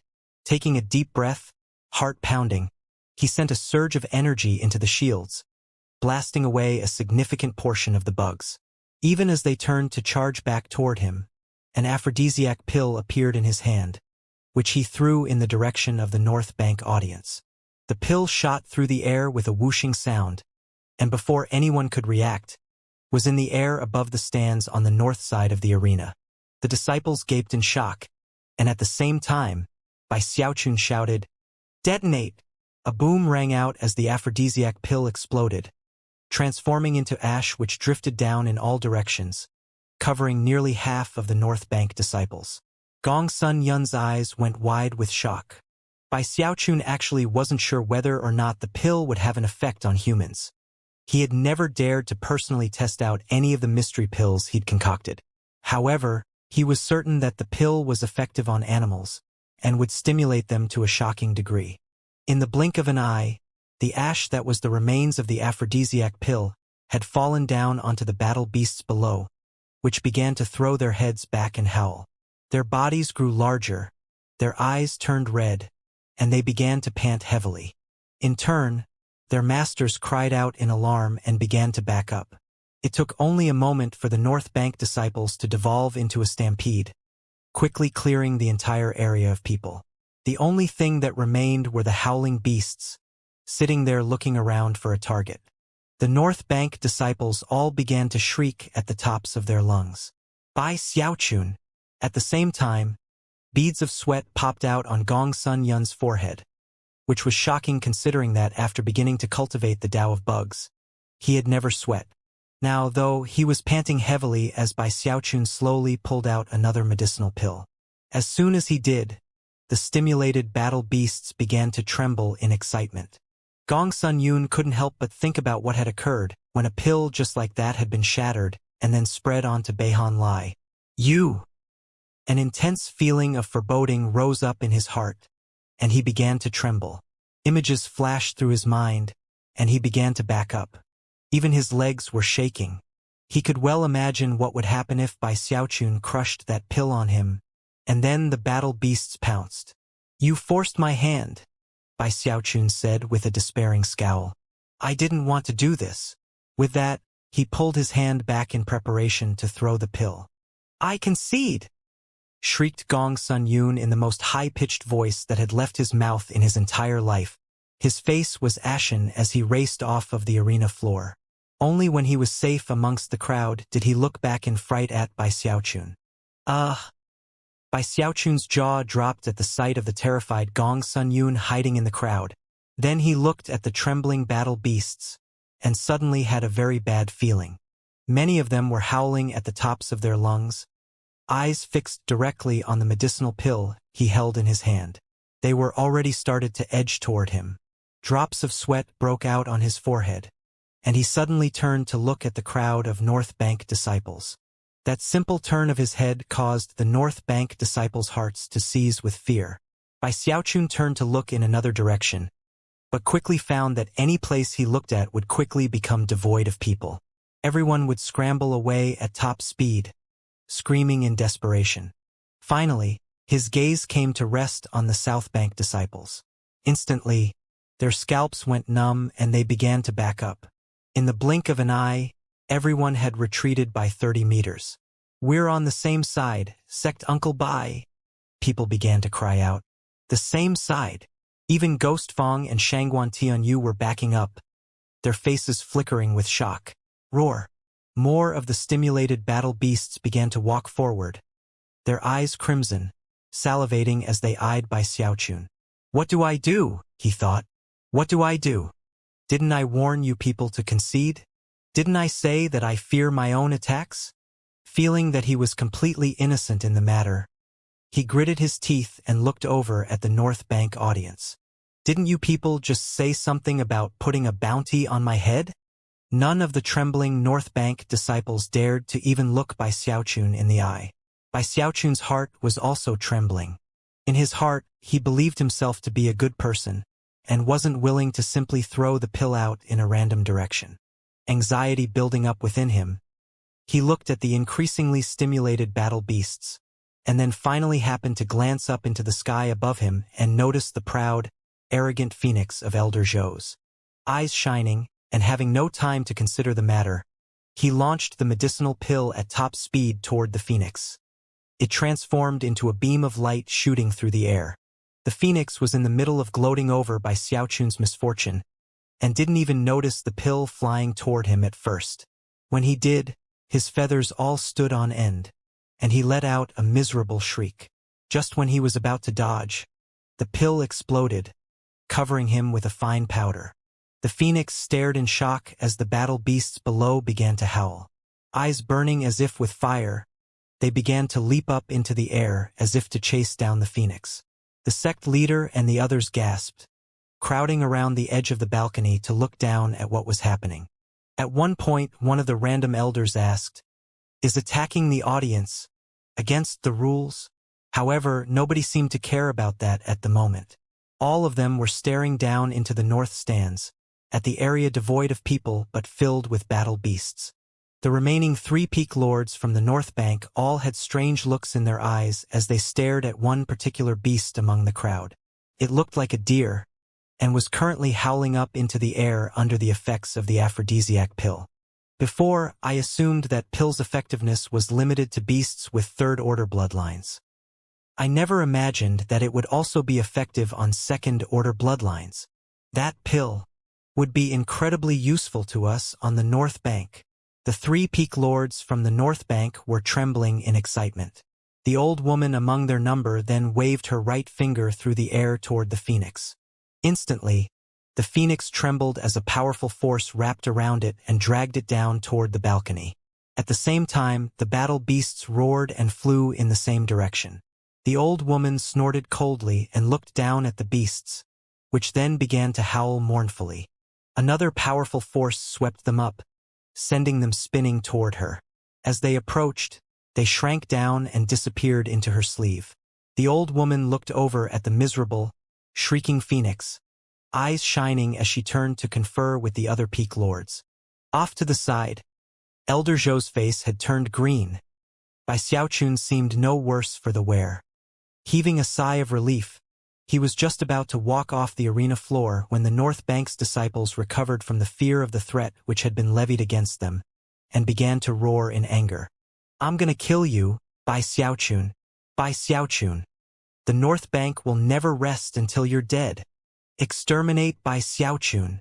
The North Bank disciples had veins bulging out on their necks and faces as they howled in fury.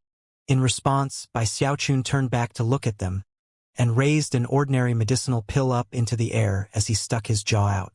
Instantly, the entire crowd trembled and went completely silent. Bai Xiaochun waved his sleeve and chuckled darkly. Popping the medicinal pill into his mouth, he left the arena floor. Behind him, the North Bank disciples erupted in rage yet again. The disciples of the South Bank looked at Bai Xiaochun in admiration, and even began to give voice to their feelings. Sect Uncle Bai is a god. Sect Uncle Bai has become the archenemy of the North Bank, a path that cannot be returned from. But how far will he go?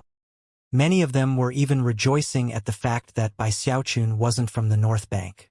If he were, it was impossible to imagine how much the South Bank would have suffered. Sect Uncle Bai is enough for our South Bank. He alone can drive the North Bank crazy.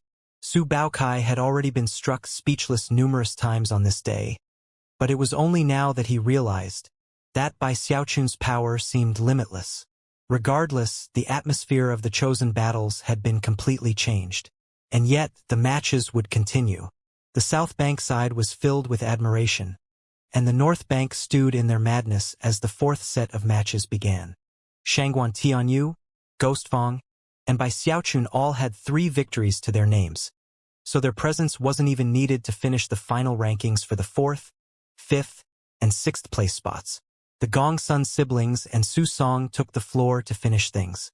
In the end, Gongsun Yun defeated Gongsun Waner, as well as Su Song. No more battles were necessary to determine the rankings. Su Song was not a match for Gongsun Yun, and even if he fought Gongsun Waner and lost, that one battle wouldn't change the final rankings. As such, Su Song took 5th place. With 5 defeats, Gongsun Waner lost a bit of glory and took 6th place. 4th place went to Gongsun Yun. Next to be determined were the final rankings for the top 3 disciples. Everyone was watching with keen anticipation to see how Bai Xiaochun, Shangguan Tianyu, and Ghostfang would end up in the final standings. Of course, the North Bank disciples glared angrily at Bai Xiaochun the entire time. They approved of Ghostfang and Shangguan Tianyu, but their opinion of Bai Xiaochun was that he was completely shameless and despicable. The North Bank's hopes all rested on Ghostfang. As far as they were concerned, it wouldn't matter what plots Bai Xiaochun hatched. He was no match for Ghostfang in terms of power, and would be crushed like a twig. First battle. Bai Xiaochun versus Shangguan Tianyu. Apparently due to Bai Xiaochun's antics, Ouyang Jie's voice was no longer as cold and sinister as it had been, and in fact, it almost seemed like he was sighing. Shangguan Tianyu looked up, a powerful gleam in his eye as he thought about how he'd been outdone by Xiaochun in the qualifying round. As he walked out onto the arena floor, The breeze lifted his hair, making him look even more handsome than usual, like a precious sword that would cause countless disciples' eyes to glitter. Of course, none of the South Bank disciples dared to cheer. After all, Bai Xiaochun was also from the South Bank, and had many tricks up his sleeve. They feared that if they cheered for his opponent, he would remember and hold it against them. Therefore, they had no choice but to bite their tongues. The North Bank, on the other hand, actually did start to cheer for Shangguan Tianyu. In response, Shangguan Tianyu frowned, aware that they weren't really cheering for him, but against Bai Xiaochun. The North Bank would cheer for any opponent of Bai Xiaochun's, even if it were a pig. The thought left Shangguan Tianyu even more displeased than before. Bai Xiaochun cleared his throat and walked out onto the arena floor. Looking over at Shangguan Tianyu, he flicked his sleeve and smiled. Listen, there's no need for all this. We're both. Before he could finish speaking, however, Shangguan Tianyu's eyes blazed, and he waved his finger. Instantly, his flying sword pierced through the air as fast as a bolt of lightning. It moved so quickly that before Bai Xiaochun could even react, it was right there, a few inches in front of his face. Pupils constricting, mind bursting with a sensation of imminent crisis, he ducked down.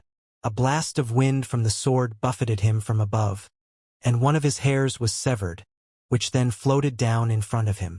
When cultivators fight, we seize every opportunity, Shangguan Tianyu said coolly. Even if you hadn't avoided that sword, it wouldn't have killed you. You are naughty and mischievous, and severely lacking in good family values. Since your father and mother didn't discipline you, I guess I'll step in to provide you with a bit of education. However, you'd better not use any vile or treacherous methods, and lose face for the South Bank. As he spoke, his flying sword circled back around and came to rest floating in front of him. The North Bank went quiet for a moment, then broke out into cheering. The South Bank maintained their silence. None of them seemed very happy with Shangguan Tianyu, and even some of the people who considered themselves his fans were frowning. After all, the South Bank disciples generally didn't hate Bai Xiaochun. Although he was somewhat naughty and mischievous, it wasn't excessive. He left them feeling a bit helpless sometimes, but they actually liked him. The North Bank hated him, but to the South Bank, he represented their hope for glory. Furthermore, it was obvious to everyone that Bai Xiaochun had been on the verge of conceding. Clearly, he'd hoped to keep from getting into a fierce fight with Shangguan Tianyu, thus sparing Shangguan Tianyu some spiritual power to use in his final battle with Ghostfang. Shangguan Tianyu had been aware of that too, and yet had attacked anyway, and in an underhanded way at that. Then he talked about educating Bai Xiaochun and even dishonored his family. Behavior like that left many South Bank disciples quite uncomfortable. Bai Xiaochun knelt there, watching his hair float down in front of him. Slowly, his smile faded, and he looked up at Shangguan Tianyu, the word education ringing in his ears. You're a chosen, so if you want to look down on me, fine. I don't really care what other people think about me anyway. For some reason, something seemed different about Bai Xiaochun all of a sudden. You want to use underhanded attacks? That's your business. I practice cultivation so that I can live forever. I don't like fighting and killing. He waved his right hand off to the side, tossing the defensive amulets away. All of a sudden, it seemed as if his veins were filled with, not blood, but steel. In the South Bank audience, Ho Yunfei's eyes glittered, and he couldn't stop himself from shaking. All of a sudden, he was looking at the same Bai Xiaochun who had saved him from the Luochen clan. But what gives you the right to step in for my dad and mom and educate me? Bai Xiaochun's eyes were completely bloodshot. His parents had both passed away when he was young, an event which had influenced him in profound ways. It was one of the biggest reasons why he began to wish to live forever. He was a generally optimistic person, an attitude he had intentionally fostered since a young age. There had been no other option. He had personally watched his parents die of illness.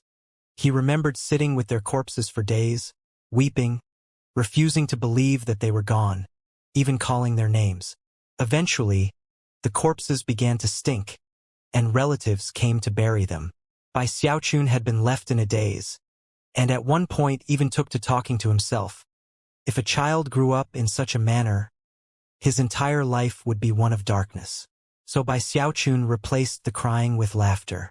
He began to think about the idea of living forever. He would never forget how his parents had died. And although he missed them, it only made him want to keep living. He was stubborn and mischievous, but not to an excessive degree. Many of the things he did were even accidents. Deep down, he was a good person. He feared death and seemed weak on the outside, but when his friends were in danger, he would fight to the death to protect them. If he needed to, he could bellow in rage and risk his life on the field of battle. He liked to joke, but was also deeply emotional. Big Fatty Zhang, Li Qingho, Ho Yunfei, Du Lingfei, Ho Xiaomei, the sect leader, and all the other people who treated him well were people he would never ever forget. What gives you the right? He suddenly burst into action, moving so quickly that he was instantly in front of Shangguan Tianyu.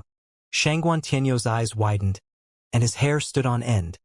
But before he could do a single thing in response, Bai Xiaochun's fist struck out, glittering with silver light. Rumbling sounds could be heard as Shangguan Tianyu's personal shield sprang up, but it was absolutely incapable of providing any defense. Bai Xiaochun's fist pierced through it like a hammer crushing ice.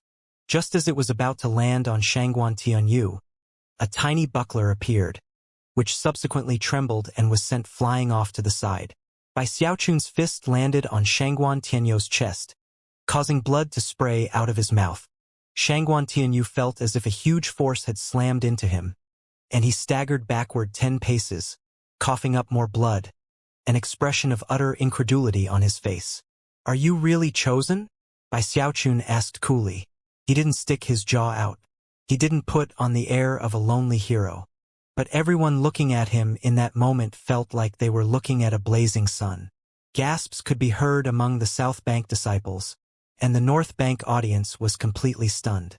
Ghostfang's eyes began to shine, and up on the balcony, the sect leader and the others had very serious expression on their faces. "Bai Xiaochun," Shangguan Tianyu growled, feeling completely humiliated. He roared and performed a double-handed incantation gesture. 5 flying swords appeared, all of which emanated terrifying sword chi. Taking control of them with his spirit sword body, Shangguan Tianyu sent them flying toward Bai Xiaochun. Rumbling could be heard as the swords blurred into motion, becoming 5 sword dragons, each one of them about 2 meters wide and 30 meters long. As they arced through the air, everything shook, and even the surface of the arena floor began to crumble. Based on the shocking level of energy they displayed, any one of the swords would be able to kill an ordinary disciple. 2 would definitely take out other elite disciples. As for chosen like Gongsun Yun, 3 would be enough to force him to concede. But now 5 appeared, filling the entire arena floor with a shocking sword aura. "I don't know anything about sword techniques," Bai Xiaochun said coolly. "Nor do I have a sword spirit body. But from what I know, that's not how you use swords." With that, he waved his finger, and the golden crow sword appeared, a golden beam of light that slashed toward the first of Shangguan Tianyu's swords. "I don't care if you use 3 swords or 5. I only need one." That one sword caused the sky to shake, and became an explosive stream of sword chi. That one sword used heaviness in lightness and lightness in heaviness. That one sword was backed by the perfect amount of spiritual power, without the slightest bit of wastage. It was true that Bai Xiaochun didn't really know anything about sword techniques, but he knew the violet chi cauldron control art, heaviness in lightness and lightness in heaviness. He knew that, although a leaf could not be used to lift a log, if you rolled it up, it could lift a small rock. Furthermore, if you tore the leaf into strips and wove them together, it could lift an even heavier rock. He knew the proper way to manipulate spiritual power. Sometimes, mastering one technique was superior to knowing tens of thousands of them. In the chi condensation stage, his skill combined with his undying silver skin made him invincible. Boom! An ear-splitting explosion rocked the entire area, and countless chunks of rubble were thrown into the air. Bai Xiaochun's single sword strike became a tempest that slammed into Shangguan Tianyu's 5 sword dragons. The sword dragons twisted and distorted, and then exploded into countless fragments. Then the blast of wind continued on, slamming directly into Shangguan Tianyou's face. Bai Xiaochun stood there, his hair whipping in the wind, his expression placid. He didn't clasp his hands behind his back, and didn't flick his sleeve. He simply stood there, as calm as ice. It was a scene that would forever be etched into the minds of all disciples of the North and South Banks. Is that really Bai Xiaochun? Everyone felt as if their minds were about to explode. The South Bank was shaken. All of the disciples who actually knew Bai Xiaochun felt like they suddenly didn't recognize the person standing there in front of them. He seemed like a stranger. The Bai Xiaochun they remembered loved to make people call him Sect Uncle Bai. He was a somewhat annoying person who made everyone feel like giving him a good beating. This person was completely different. Gasps could be heard coming from the North Bank audience. The disciples there stared blankly, and their minds spun. Although they hadn't known Bai Xiaochun for very long, he had already given them the impression that he was completely shameless. In sharp contrast, the person they were looking at now left them shaken to the core. Up on the balcony, Zhang Yuandong's eyes shone with an extraordinary gleam. The other peak lords had very serious expressions on their faces, and Li Qingho looked on with a slight smile. A warm feeling filled his heart, along with a sensation of pride. All the other elders were also looking on with serious looks in their eyes. Shangguan Tianyu flew through the air a bit above the arena floor, coughing up blood, a blank look in his eyes. He couldn't believe that he was losing, and of all people to Bai Xiaochun, whom he held in complete contempt. He had been injured, but the humiliation he felt exceeded the pain of his wounds. Just as he was about to fly off of the arena floor, he let out a powerful shout. This battle isn't over yet. Bai Xiaochun. With that, he bit his tongue and spit out a mouthful of blood. His hair instantly withered, and at the same time, he performed a double-handed incantation gesture. A moment later, he trembled as a blood-colored light shot out from the top of his head. The light surged up high above him, where it transformed into a blood sword. Numerous disciples in the audience instantly recognized what they were looking at. One of the 10 secret magics. True Self Sword. Hell Fiend Formation. Shangguan Tianyou's hands blurred as he performed another incantation gesture, then waved his finger toward Bai Xiaochun. Instantly, the blood sword transformed into countless strands of blood that swirled out to become a net of swords, which then shot toward Bai Xiaochun with an ear-piercing whistling sound. Bai Xiaochun simply extended his right hand and pointed out with his index finger. Up ahead of him, the air distorted as an enormous cauldron appeared. Although it was illusory, it seemed close to being corporeal. The complex designs which covered its surface were clearly visible, making it seem very realistic. Violet Qi Cauldron Summoning? Heavens! It's so realistic. That's not an ordinary Violet Qi Cauldron Summoning. That's the second level.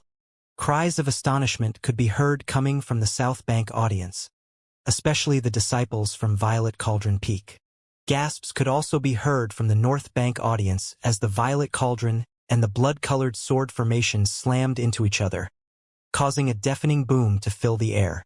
Shangguan Tianyu let out a miserable shriek as he was sent spinning backward, blood spraying out of his mouth.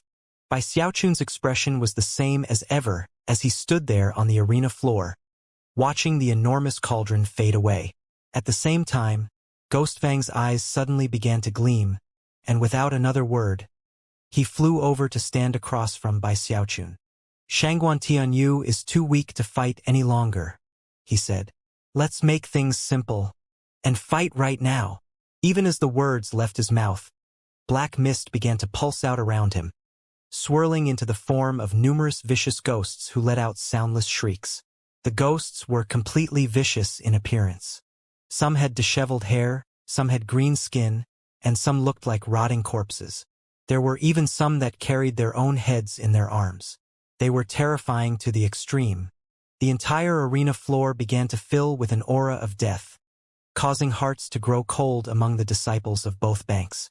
As that happened, numerous figures flew out of the crowd on both sides, people with very serious expressions on their faces. They weren't outer sect disciples, but rather inner sect disciples from both the South and North Banks who were extremely interested in the final match of the chosen battles. Even the divine sense of the prime elders atop Mount Daoseed was completely focused on the arena floor. All eyes were glued on Bai Xiaochun and Ghostfang. Bai Xiaochun slowly turned to face Ghostfang, his expression serious. He had seen Ghostfang fight several times during the chosen battles, and each time had been astonishing. A single wave of his finger had almost killed Lu Tianlei, and that had been only 70% of his power. It was hard to imagine what it would be like if he unleashed all of his battle prowess. In the moment that Bai Xiaochun looked over at Ghostfang's eyes flickered with a mysterious light. Then he waved his finger at Bai Xiaochun, causing rumbling sounds to fill heaven and earth. A gigantic clawed ghost hand appeared next to Ghostfang, filling half of the arena floor. Surging with astonishing levels of power, it rocketed toward Bai Xiaochun. In the blink of an eye, it was upon him. Bai Xiaochun clenched his right hand into a fist, and silver light flashed, making him look like a silver statue. Then he struck out toward the incoming clawed ghost hand. From a distance, Bai Xiaochun's slight frame seemed completely insignificant compared to the shocking clawed ghost hand. And yet, as soon as his fist made contact with it, an ear-splitting blast exploded out. Boom! The thunderous explosion caused disciples on both sides of the arena to tumble backward, astonished expressions on their faces. Some of them even saw stars swimming in their eyes. As the shockwave spread out from the contact point, the clawed ghost hand trembled. Cracking sounds rang out, and fissures spread out to fill its entire surface. One breath of time passed, and then the gigantic clawed ghost hand shattered into countless pieces. Black mist exploded out in all directions, and the entire arena floor shook violently. Ghostfang's eyes shone brightly as he fell back a single pace before slamming his foot down to stop himself. Cracks spread out in the ground from the foot he stomped down. As for Bai Xiaochun, he also fell back a single pace, his face flushed, his hand glittering with silver light. If you looked closely at that hand, it was possible to see it trembling slightly. The surrounding disciples gasped, and both sides of the arena immediately burst forth with cries of shock and astonishment. I can't believe Bai Xiaochun is so strong. He's actually at the same level as elder brother Ghostfang. Back when the Luochen clan turned traitor, I heard that he barely escaped with his life, but killed a bunch of them in the process. I thought those stories were exaggerations, but now, that's the first time I've ever seen anyone destroy Ghostfang's clawed ghost hand. The inner sect disciples were equally astonished, and all of them felt their hearts pounding with bitter astonishment as they looked at Bai Xiaochun and Ghostfang. As far as they were concerned, these two weren't even outer sect disciples anymore. Oftentimes, years would pass without a single inhuman disciple rising up from within the ranks. And yet now, two had appeared at the same time. Up on the balcony, the sect leader's eyes shone with joy, and the other elder's eyebrows were raised in shock. Bai Xiaochun frowned at the tingling sensation he felt in his hand, but the feeling soon went away. Looking over at Ghostfang, he realized that he was facing a formidable opponent. Ghostfang's eyes shone with what appeared to be happiness. I only used 50% power, but you still destroyed my finger attack. That means you're a lot stronger than anyone else I've faced.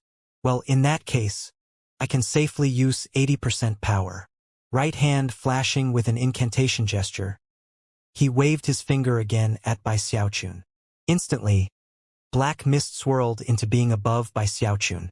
The air was ripped apart as, unexpectedly, another huge ghost hand appeared. This one was even more massive than the one which had nearly killed Lu Tianlei, and caused rumbling sounds to echo out in all directions as it descended toward Bai Xiaochun like a mountain. Bai Xiaochun looked up, clenched his right hand into a fist, and then launched into the air, turning into a bright beam of light that shot directly toward the clawed ghost hand. Silver light spread out in all directions as the power of his fist caused heaven and earth to shake. Bai Xiaochun's undying skin erupted with power, causing the ghost hand to tremble, and then begin to break apart just like the previous one. Ghostfang's face flickered as he performed more incantation gestures, sending a third, a fourth, and a fifth finger attack out in quick succession. In the blink of an eye, Bai Xiaochun was facing 4 enormous clawed ghost hands. Although all of this takes some time to describe, it happened in the briefest of instants. As the 4 ghost hands bore down on Bai Xiaochun, the outer sect disciples cried out in alarm, and even the inner sect disciples were left completely shaken. On the balcony, the sect leader and the others shot to their feet, and Li Qingho's eyes glittered. However, a moment later, they all realized that there was no need to intervene and rescue Bai Xiaochun. In the time it takes a spark to fly off of a piece of flint, a huge boom echoed out as the ghost hands all landed on Bai Xiaochun, and the arena floor was reduced to nothing more than dust. The resultant cloud of dust that filled the air obscured Bai Xiaochun. However, a moment later, a flicker like that of lightning could be seen in the dust as a figure shot out at top speed toward Ghostfang. Throat-crushing grasp. The only thing that could be seen was flickering, silver light. Then, 2 fingers appeared directly in front of Ghostfang, filling him with an intense sensation of deadly crisis, the likes of which he had never felt before. He let out a hoarse shout, causing mist to surge up around him in the form of a defensive shield. At the same time, he fell back in retreat.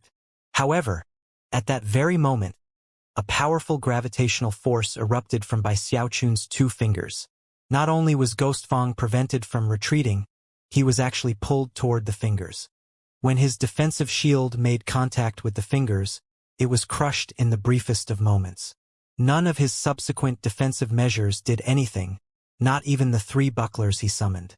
The first was instantly shattered, the second cracked into 2 pieces, and the third, despite remaining whole, was sent spinning away. None of them could stop Bai Xiaochun. The 2 fingers crushed anything in their path as easily as a hammer destroying ice. Ghostfang let out a miserable shriek, and shockingly, more than 30% of his hair turned white as he paid a shocking price to suddenly become transparent and disappear. Bai Xiaochun's 2 fingers passed directly through him, clasping down onto nothing but air. A boom rang out as the air was crushed and shattered. A moment later, Ghostfang appeared some distance away from Bai Xiaochun, coughing up blood, his face wrinkled as if with age. Panting, he said, "You forced me to use one of my life-saving magics, Bai Xiaochun. I underestimated you." Instead of retreating, he actually seemed like he wanted to continue fighting.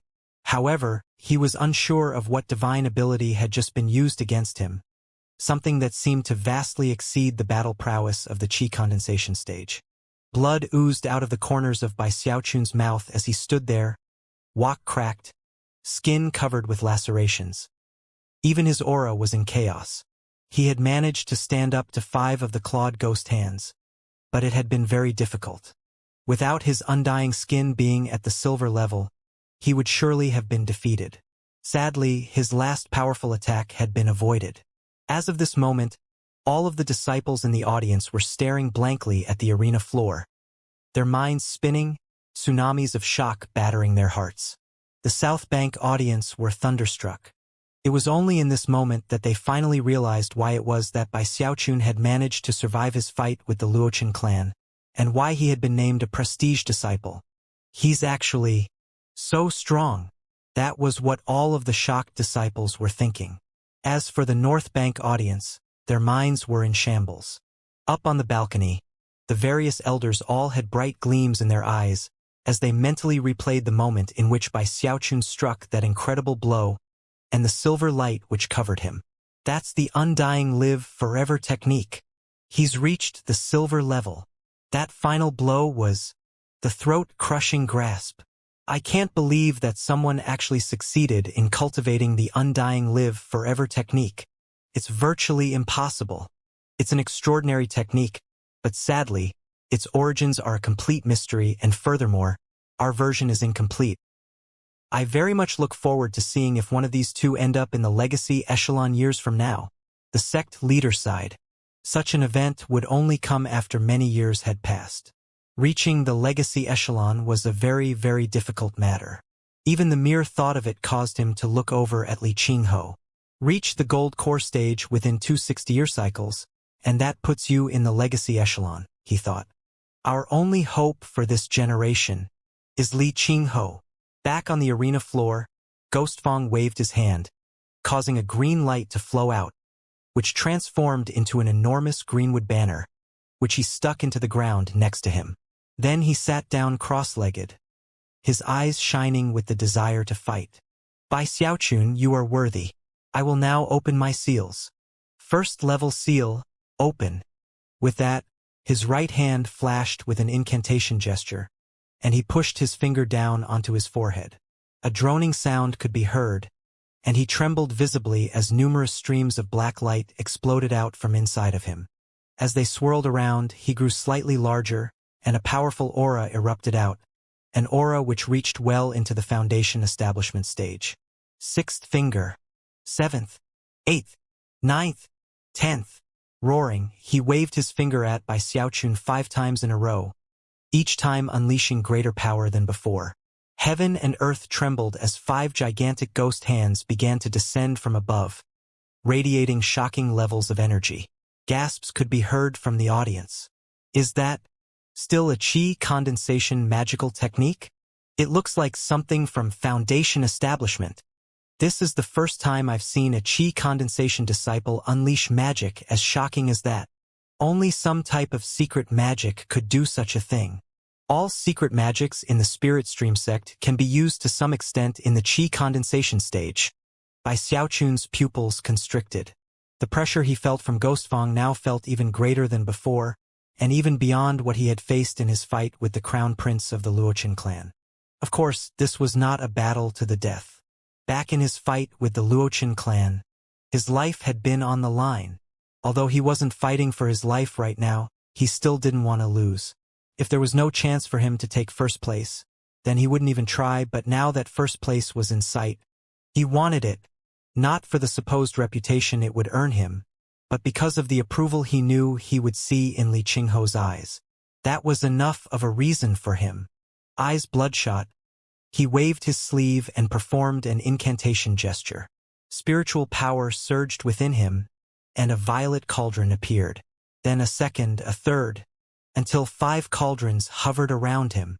In the blink of an eye, 5 violet cauldrons materialized and shot toward the 5 clawed ghost hands.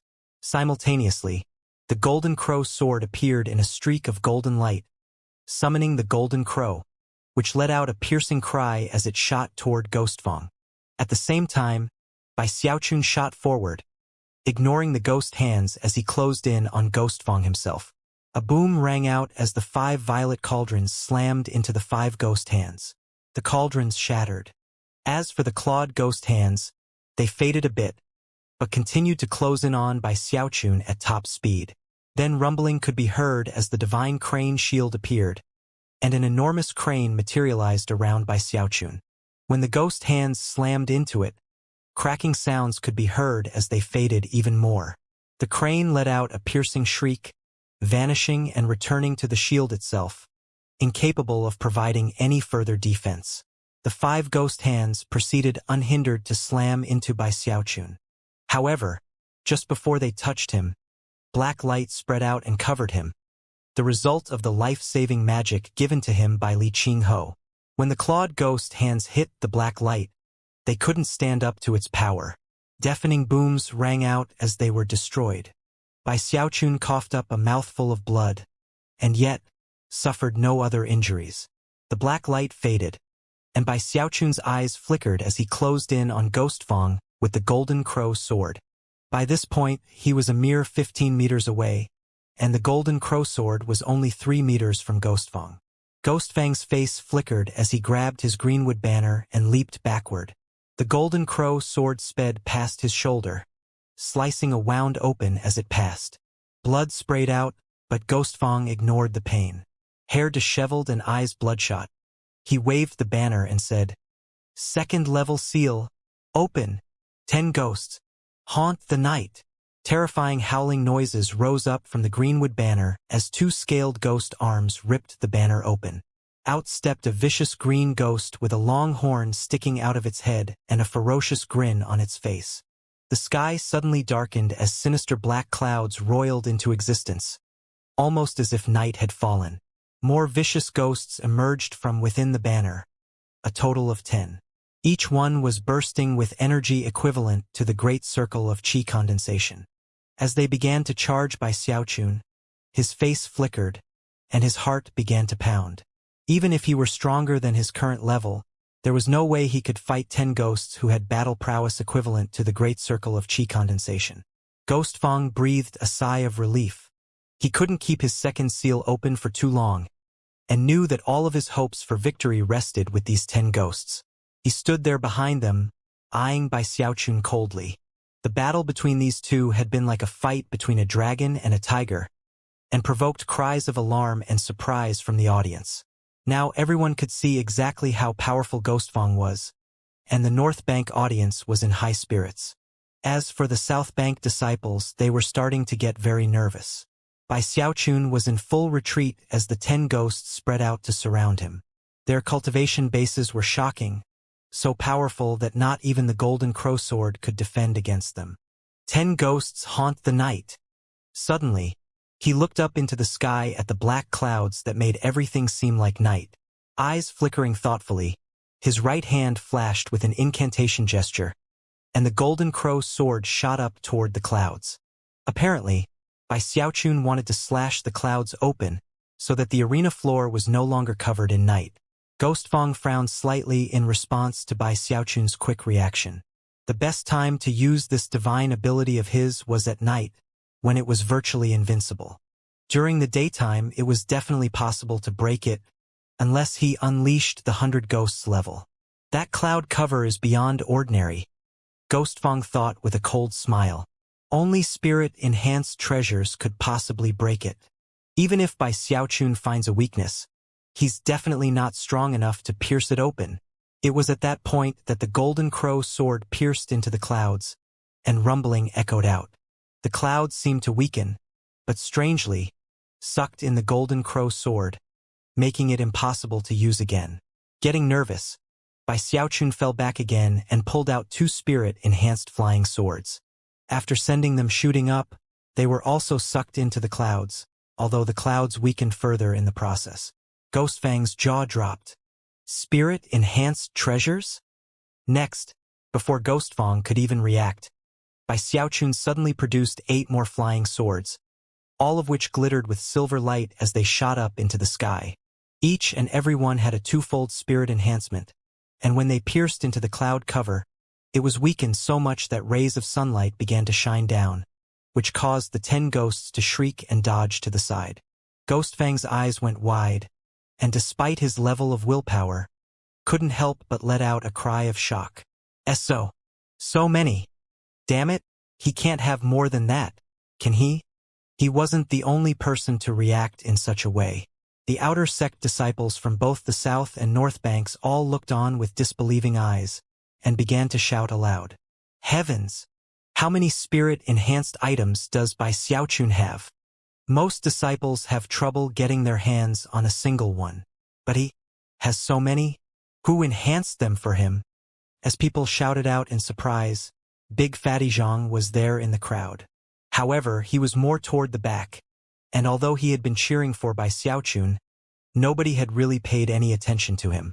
Now that he saw Bai Xiaochun using all of the flying swords, he lifted his chin loftily and said, "All of them were enhanced by me, Big Fatty Zhang." Even as Ghost Fang tried to convince himself that Bai Xiaochun couldn't possibly have any more spirit-enhanced items, Bai Xiaochun was delighted to discover that his swords were actually affecting the cloud cover. Immediately, he began to laugh out loud, and then produced 2 more flying swords. Silver light flashed as the spirit-enhanced swords shot toward the clouds. Impossible! Ghost Fang shouted in shock. Rumbling sounds emanated from the clouds, which could not stand up to so many attacks by spirit-enhanced swords. As sunlight spilled down, the 10 ghosts screamed shrilly as they retreated back into the banner. As that happened, Bai Xiaochun laughed heartily and began to close in on Ghost Fang, building up power to unleash the throat-crushing grasp again. An extremely unsightly expression appeared on Ghost Fang's face. Just as he was about to fight back, blood sprayed out of his mouth, and he trembled. The side effects of opening his second seal were now beginning to affect him. An unyielding expression on his face. he began to fall back as fast as possible. "I concede," he said through gritted teeth. He knew that, in his current state, he wasn't a match for Bai Xiaochun. Even still, he refused to acknowledge that he had truly been defeated. If Bai Xiaochun hadn't possessed so many spirit-enhanced treasures, he would never have been able to defeat ghosts haunt the night. Furthermore, if they had actually been fighting at night, he would have been defeated even more handily. In the moment that Ghost Fong conceded, the shocked disciples of the South Bank immediately broke out into excited cheering. "We won! The South Bank won! Ha ha ha! We took first place. We got 2 people into the top 3. We've gotten our revenge. Sect Uncle Bai is invincible." The South Bank disciples were cheering up a storm, while the North Bank disciples looked on bitterly. They could all see that the problem wasn't Ghost Fong being weak, it was Bai Xiaochun having too many treasures. "How come you have so many spirit-enhanced treasures, Bai Xiaochun?" Ghost Fong asked, wanting to know why he had been defeated in such a way. "My elder brother Big Fatty Zhang is a spirit enhancement genius," Bai Xiaochun responded proudly. "The kind you only see once in 1,000, no, once in 10,000 years. All of those treasures I used were gifts from him. If you want to assign blame, blame the fact that my elder brother is a genius of spirit enhancement." The South Bank disciples cried out in shock, with the commotion being especially loud among the Violet Cauldron Peak disciples. "Big Fatty Zhang? Who is this godlike individual? Big Fatty Zhang. He's a Violet Cauldron Peak disciple. He's the apprentice of the Peak Lord. Heavens, he usually keeps such a low profile. Who could ever have guessed that he was so incredible?" Excited, Big Fatty Zhang threw his head back and roared at the top of his lungs, "I am Big Fatty Zhang. All of the flying swords used by Xiaochun were enhanced by me." Big Fatty Zhang's excited words echoed out for everyone to hear. Even the sect leader and the others on the balcony turned to look at him curiously. As pandemonium continued to grip the crowd, Bai Xiaochun stood there blinking. Finally, he lifted his chin and waved his sleeve, looking like the ultimate hero. Turning slowly, he walked off of the arena floor. "AI, life is a lonely thing. With the snap of a finger, I reduced all the chosen to ashes." The chosen battles had caused many eyes to be focused on Big Fatty Zhang, even those of the sect leader. "The power of will," he said, expression very serious. The other peak lords looked surprised, and their eyes began to shine. Su Meixiang had taken Lu Tianlei away to begin treating his injuries, but if she were present, she would have been incredulous. Sounding very happy, the sect leader said, "Junior Sister Meixiang rarely takes this chubby kid out in public, but now his future prospects are clear. His spirit enhancement has developed his will. With a strong will and a strong spirit, this kid is the kind that must be trained well." The Peak Lord from Greencrest Peak smiled and said, "Now that you mention it, his friend, that girl who also came from the ovens, Qingru, is actually quite impressive. She might not measure up to Tianyu, but she has her own special destiny. She seems connected to Greencrest Peak's mountain defense sword. She's currently seeking enlightenment in Greencrest Cave, and if things go well, Greencrest Peak will soon have another spirit sword guardian." As the South Bank audience went wild, the North Bank disciples simply sat there silently while the sect leader formally announced the results. Bai Xiaochun had taken first place in the joint South and North Bank chosen battles.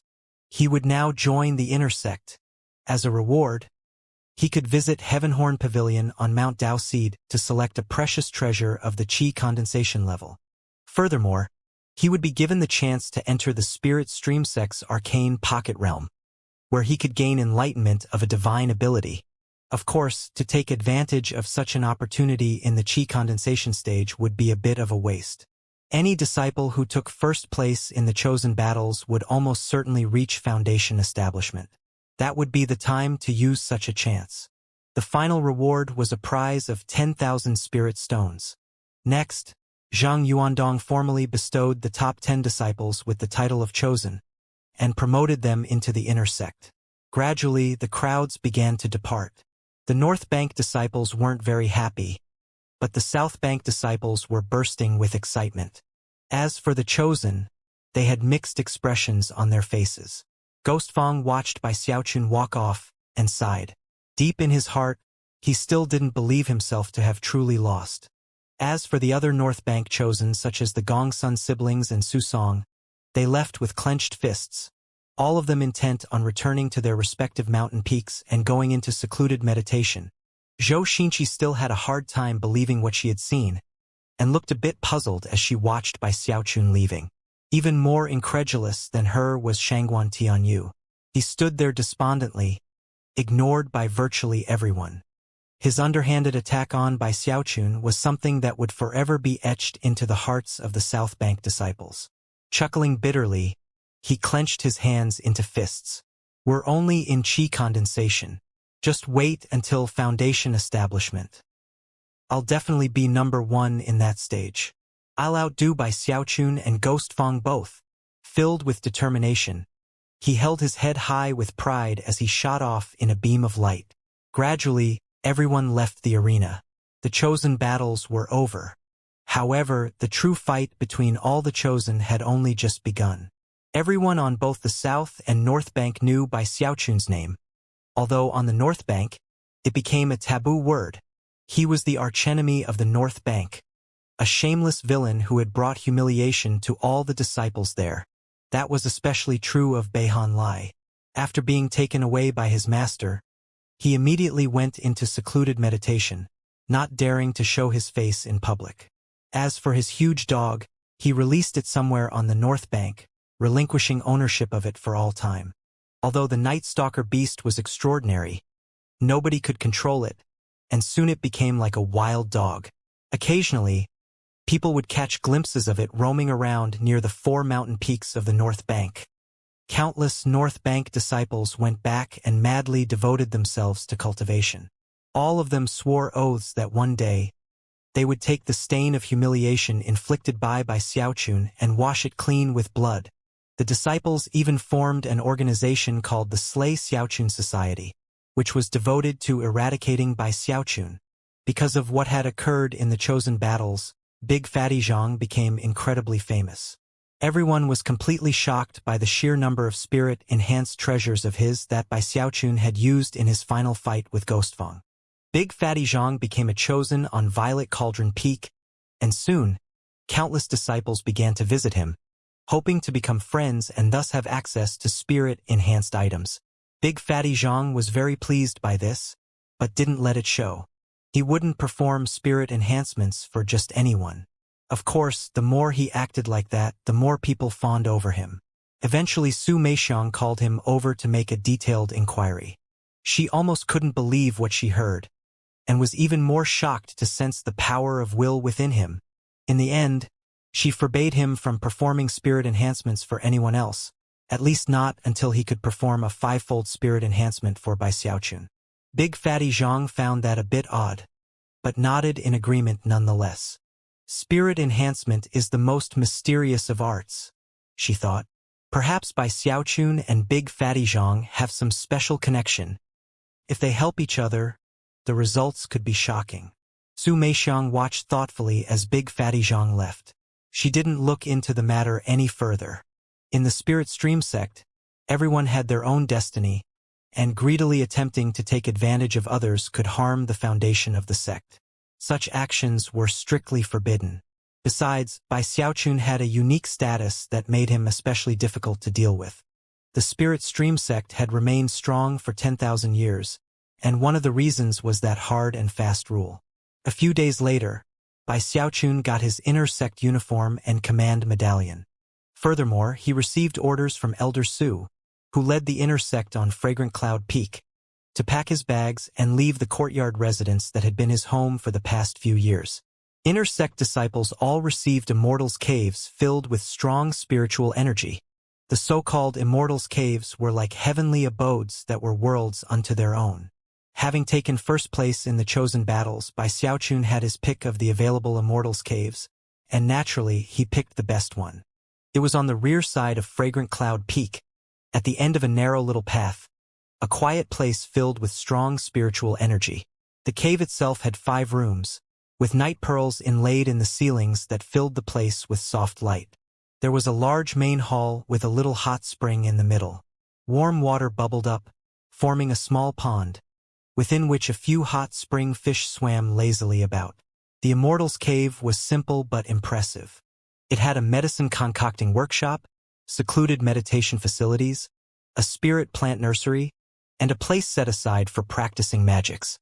Also included were 2 puppets with cultivation bases equivalent to the 5th level of qi condensation, who cared for day-to-day affairs for Bai Xiaochun.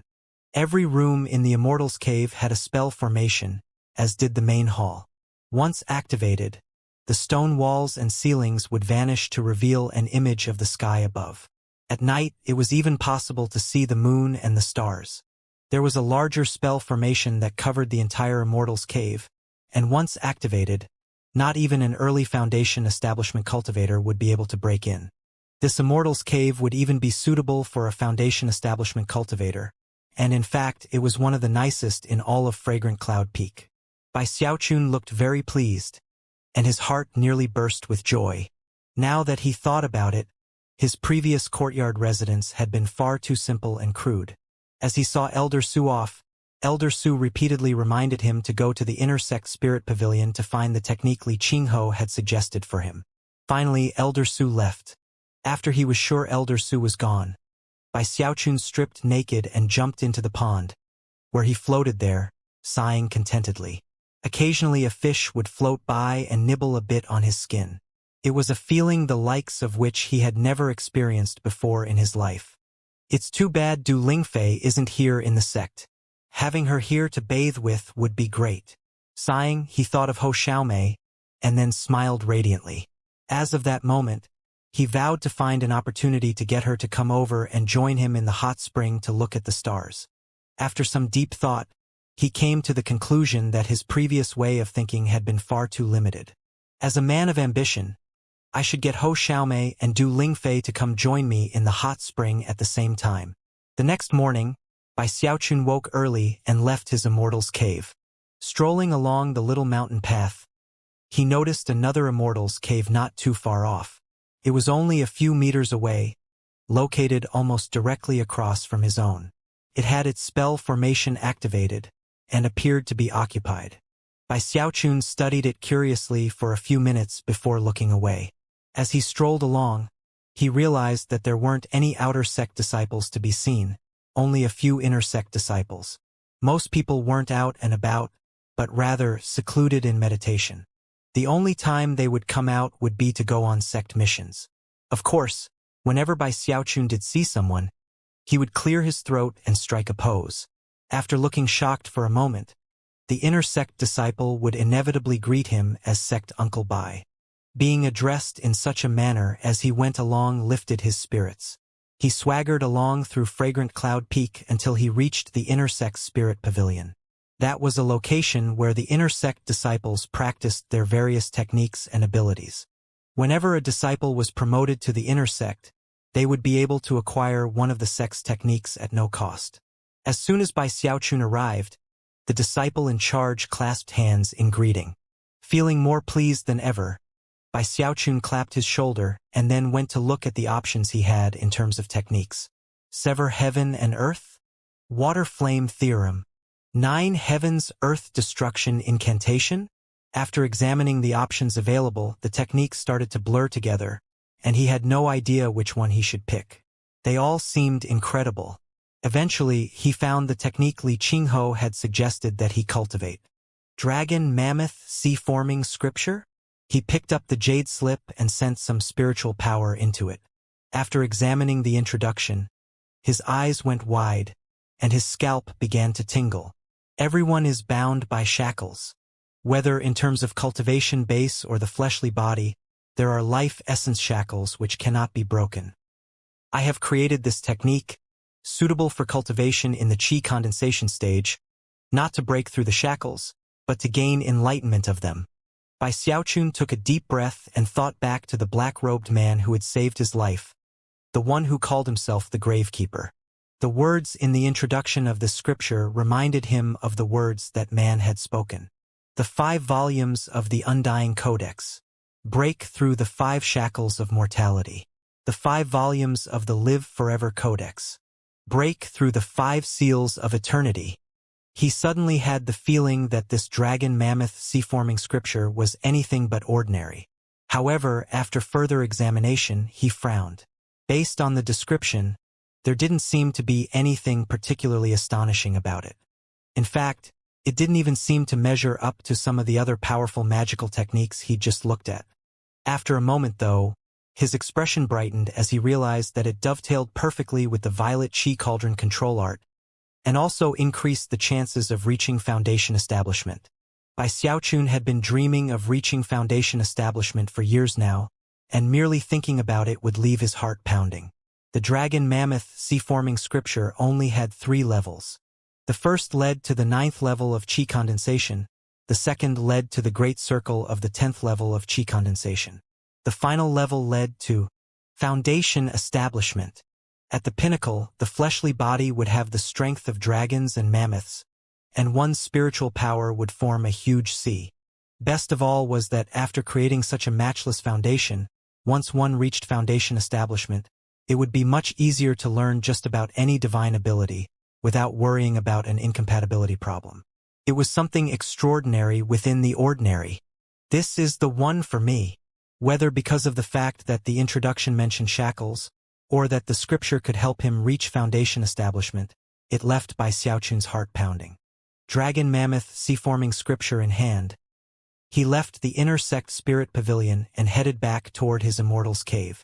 Just when he was almost there, the gate of the immortal's cave across from him opened, and a young woman walked out. As soon as she saw him, her jaw dropped, and she tried to duck back inside, but wasn't fast enough. Sect niece Xianxia. He was immediately elated.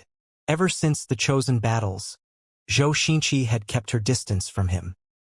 He'd wanted to get her to address him as sect uncle, but had never found the chance. Who would have thought that he was now living right across from her?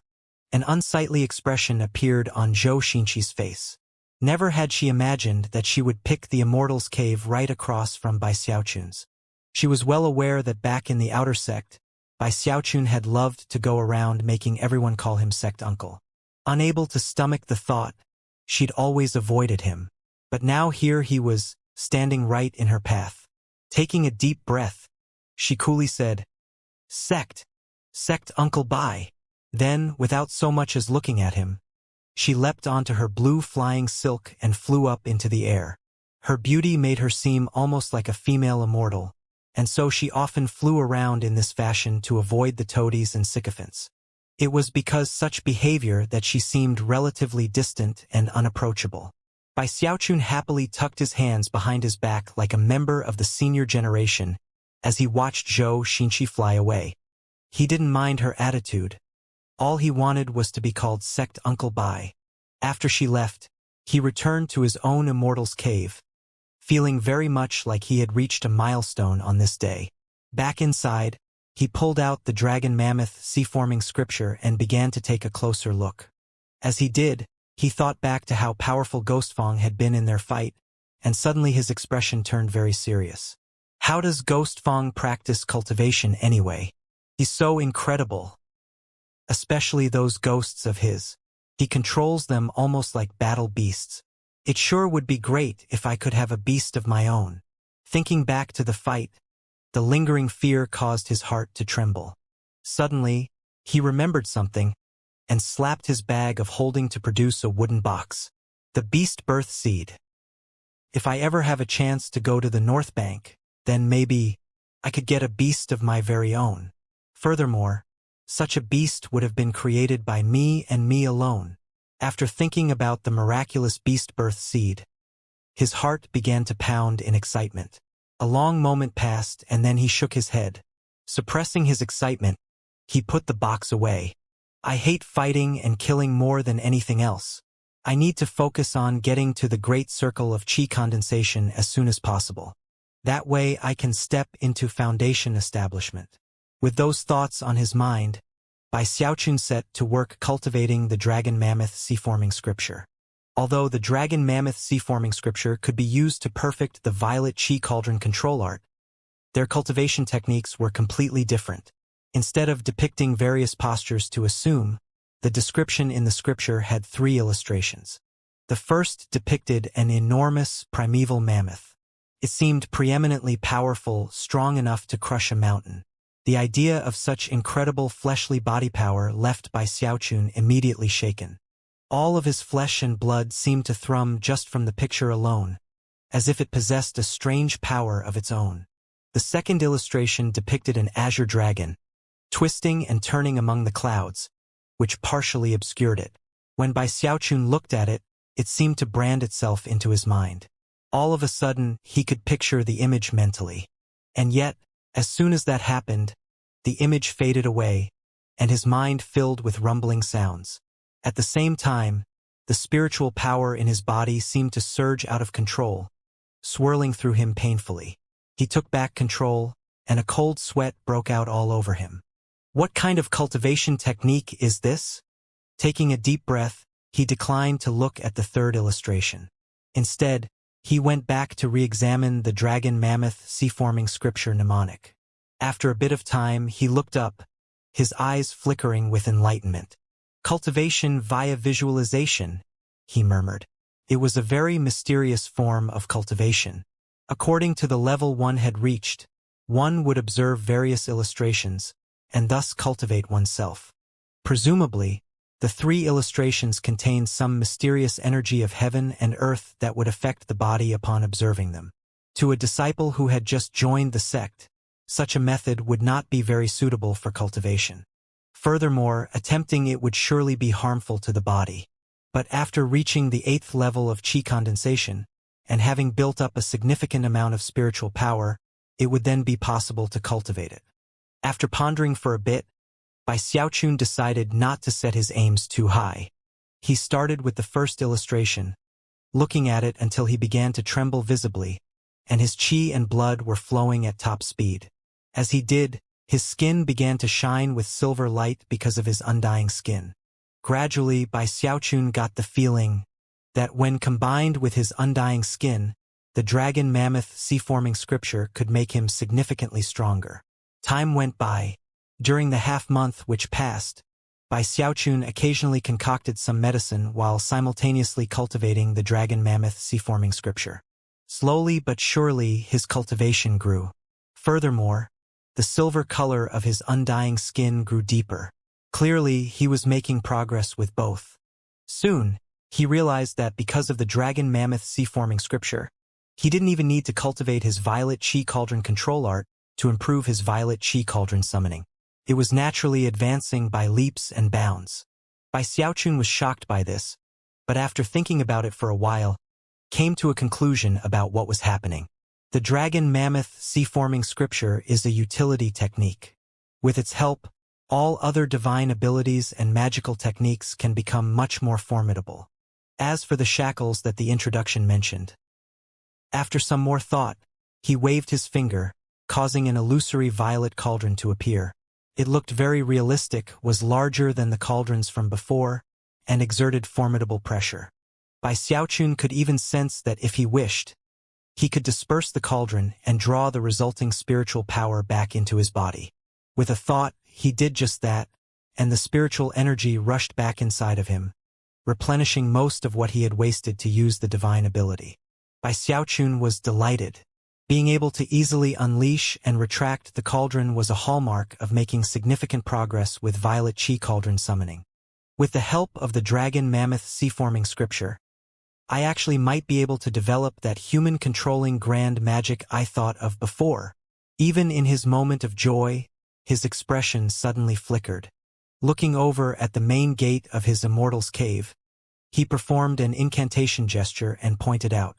The door faded away, becoming invisible from his perspective, allowing him to see outside. It was evening, and he could see over 100 people flying in his direction from off in the distance. There were a few dozen who were faster than the others that reached his immortal's cave first. Among the group was a young man with handsome features. Unfortunately, his face was somewhat pale, and his eyes were bloodshot, as if with madness. He seemed unstable, as if the slightest poke might cause him to rave dementedly. Bai Xiaochun immediately recognized the young man. He was none other than Beihan Lai from the North Bank. The few dozen people next to him all had cultivation bases which exceeded that of the ordinary 9th level of qi condensation. There were even 10 or so who were in the great circle of qi condensation. Shockingly, the rest of the large group which was currently catching up all were in the 9th level of qi condensation. Next to Beihan Lai was a tall, muscular man who looked like a miniature mountain. His features were very similar to Beihan Lai's, and he had long, flowing hair. He stood there next to Beihan Lai, unmoving, bursting with an energy that shocked even Bai Xiaochun. His aura seemed like something past the qi condensation stage, and he was surrounded by an invisible vortex that constantly gathered the surrounding energy of heaven and earth. Over 100 inner sect disciples, all in the 9th and 10th levels of qi condensation. Bai Xiaochun's eyes went wide, and he felt his scalp tingling. Without a moment of hesitation, he performed an incantation gesture and pointed out, fully activating the cave's spell formation. Every person in this group of over 100 were inner sect disciples. More precisely, they were from Sunset Peak, and had come here to get revenge for their junior brother Beihan Lai. The actions of this large group had attracted the attention of the inner sect disciples from Fragrant Cloud Peak. Zhou Xinqi was the first to emerge from her own immortal's cave, and soon, large numbers of inner sect disciples were flying over from different locations. As they surrounded the group of 100, people soon recognized the burly man standing next to Beihan Lai. Spiritual energy transformed into a vortex. That's an energy which exceeds qi condensation. That's close to foundation establishment. He's half a step into foundation establishment. That's the number 1 inner sect disciple from Sunset Peak, Beihan Feng. As everyone cried out in surprise and alarm, Bai Xiaochun sat there inside his immortal's cave, listening in with the aid of the spell formation. Soon his eyes widened even further.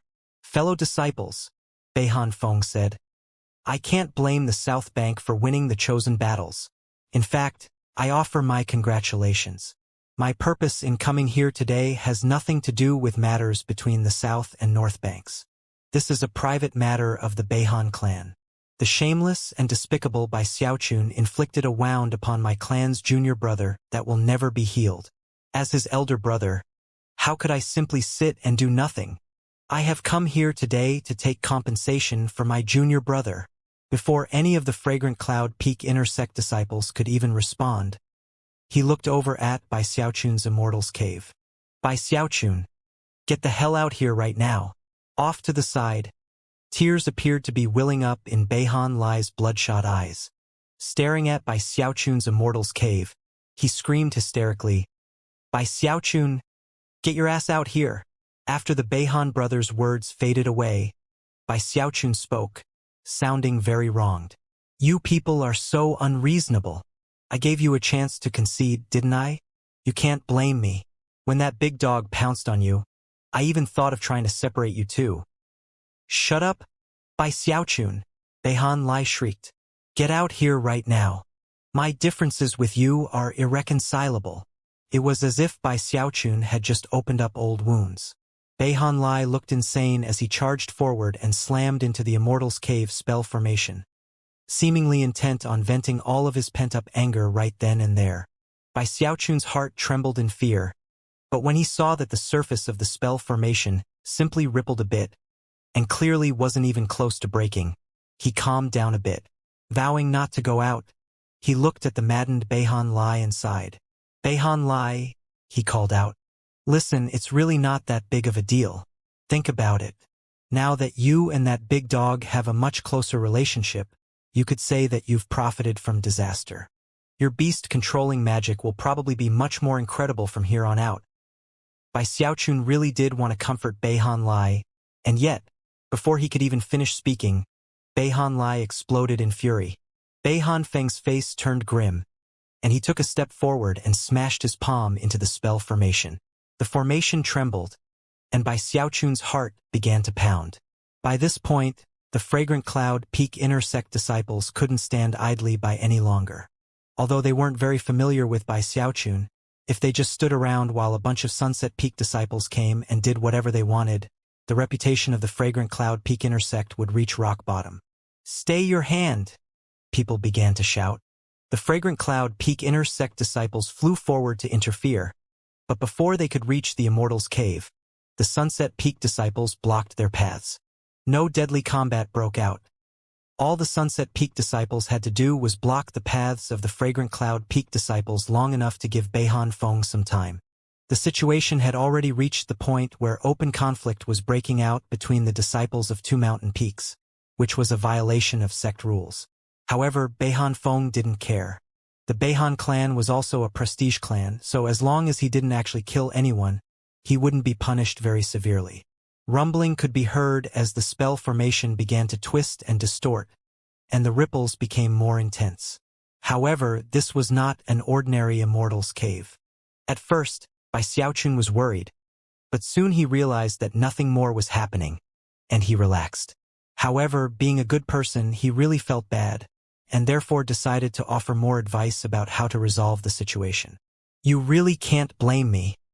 How about you make dog stew out of that dog? That way everyone will know that Beihan Lai is manly and tough, and that he'll eat anyone who pounces on him." By that point, he realized that maybe he'd gone a bit too far, and was about to rein things back in when Beihan Lai coughed up a massive mouthful of blood. Hair completely disheveled, and almost completely out of his mind, he headbutted the spell formation. Bai Xiaochun's heart continued to pound in terror. Bai Xiaochun felt more wronged than ever.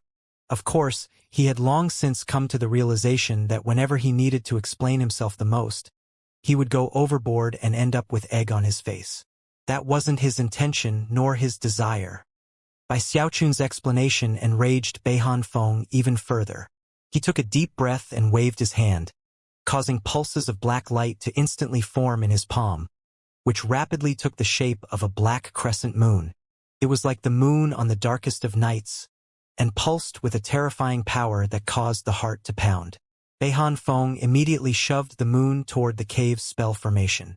A boom echoed out, and the entire Immortal's cave trembled.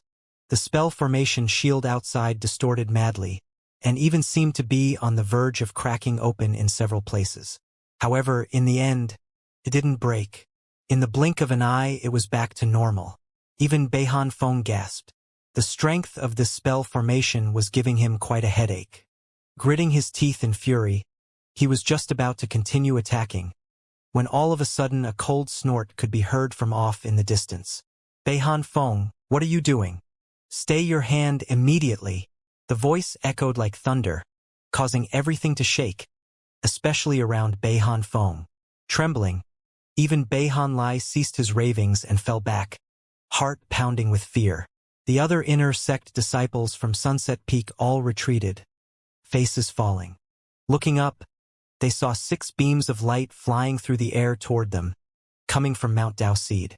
The person who had just spoken was a middle-aged man, clad in a black robe. Fury filled his face, and he emanated a terrifyingly destructive aura. Beihan Lai and Beihan Feng both murmured, "Master." Trembling, they clasped hands in greeting, and as for all the other inner sect disciples from Sunset Peak, they trembled and bowed their heads. "Greetings, Peak Lord." The middle-aged man was none other than Beihan Lai's master, and the Peak Lord of Sunset Peak, who had glared angrily at Bai Xiaochun when he took Beihan Lai away from the chosen battles. "You ill-mannered curs," he shouted. "Could you lose any more face than this? Get your asses off to the side. I'll deal with you later. Everyone else, when you get back to the mountain, go into secluded meditation for 3 years as punishment." The Beihan siblings were trembling inwardly, unsure of exactly what was happening. They knew that their actions were a violation of sect rules, but they couldn't imagine what had riled up their normally kind and gentle master. After all, back when the original incident had occurred, their master had also been furious with Bai Xiaochun. The Beihan siblings both assumed that something else must have happened that they weren't aware of, and it left their hearts simmering with fear. Stepping back anxiously, they looked up at their master floating there in midair, and their scalps began to tingle. Next to the Peak Lord of Sunset Peak were the 3 Peak Lords from the North Bank. The Peak Lord from Iris Petal Peak, the old woman, looked especially displeased as she stared down coldly at the Sunset Peak disciples. In addition to the 4 Peak Lords from the North Bank, sect leader Zhang Yuandong was also present, as was another individual. That final individual wore a cool expression on his face, as if he didn't care at all about the dispute playing out down below. He was Peak Lord of Fragrant Cloud Peak, Li Qingho. Sinking feelings rose up in the hearts of the Sunset Peak disciples, and as for the inner sect disciples of Fragrant Cloud Peak, they were completely taken aback. Everyone suddenly felt as if something completely odd were taking place. The truth was that the North Bank usually acted in domineering fashion. When situations similar to this had arisen in the past, and the North Bank would usually put the South Bank in place quickly, even with big issues. For them to be as enraged as they were today was a rare thing. Sitting there in his immortal's cave, Bai Xiaochun was also shocked as he stared at the crowd outside. Up in midair, the 4 North Bank Peak Lords looked around at the scene down below. Then the old woman from Iris Petal Peak cleared her throat and looked over at Li Qingho. Peak Lord Li, about what we were discussing earlier, do you think? Li Qingho shook his head slightly and said, "Were it not for this little mishap, I would have agreed, but this complicates matters. You're on your own now." With that he looked down at Bai Xiaochun's immortal's cave, a faint smile on his face. "Air." The old woman glanced over at the Peak Lord from Sunset Peak, looking a bit frustrated. The Peak Lord from Sunset Peak sighed, well aware that the trouble had been caused by disciples from his own mountain peak. That meant that he had to resolve the situation. Plastering a smile onto his face, he looked down at Bai Xiaochun's immortal's cave. "Junior brother Xiaochun."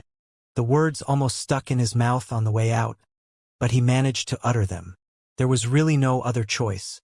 After some discussion, the North Bank leadership had come to the conclusion that Bai Xiaochun's aphrodisiac pill was of critical importance to them. After some further study of the battle beasts which had been affected, they realized that the pill could even affect first-order bloodlines. That virtually drove them crazy. To the North Bank, Bai Xiaochun's medicinal pill was almost like a holy relic. For various reasons, it was often difficult for some of the most powerful battle beasts to breed. There were even some first-order bloodline beasts that would only go into heat once every few dozen years, or even once in 100 years.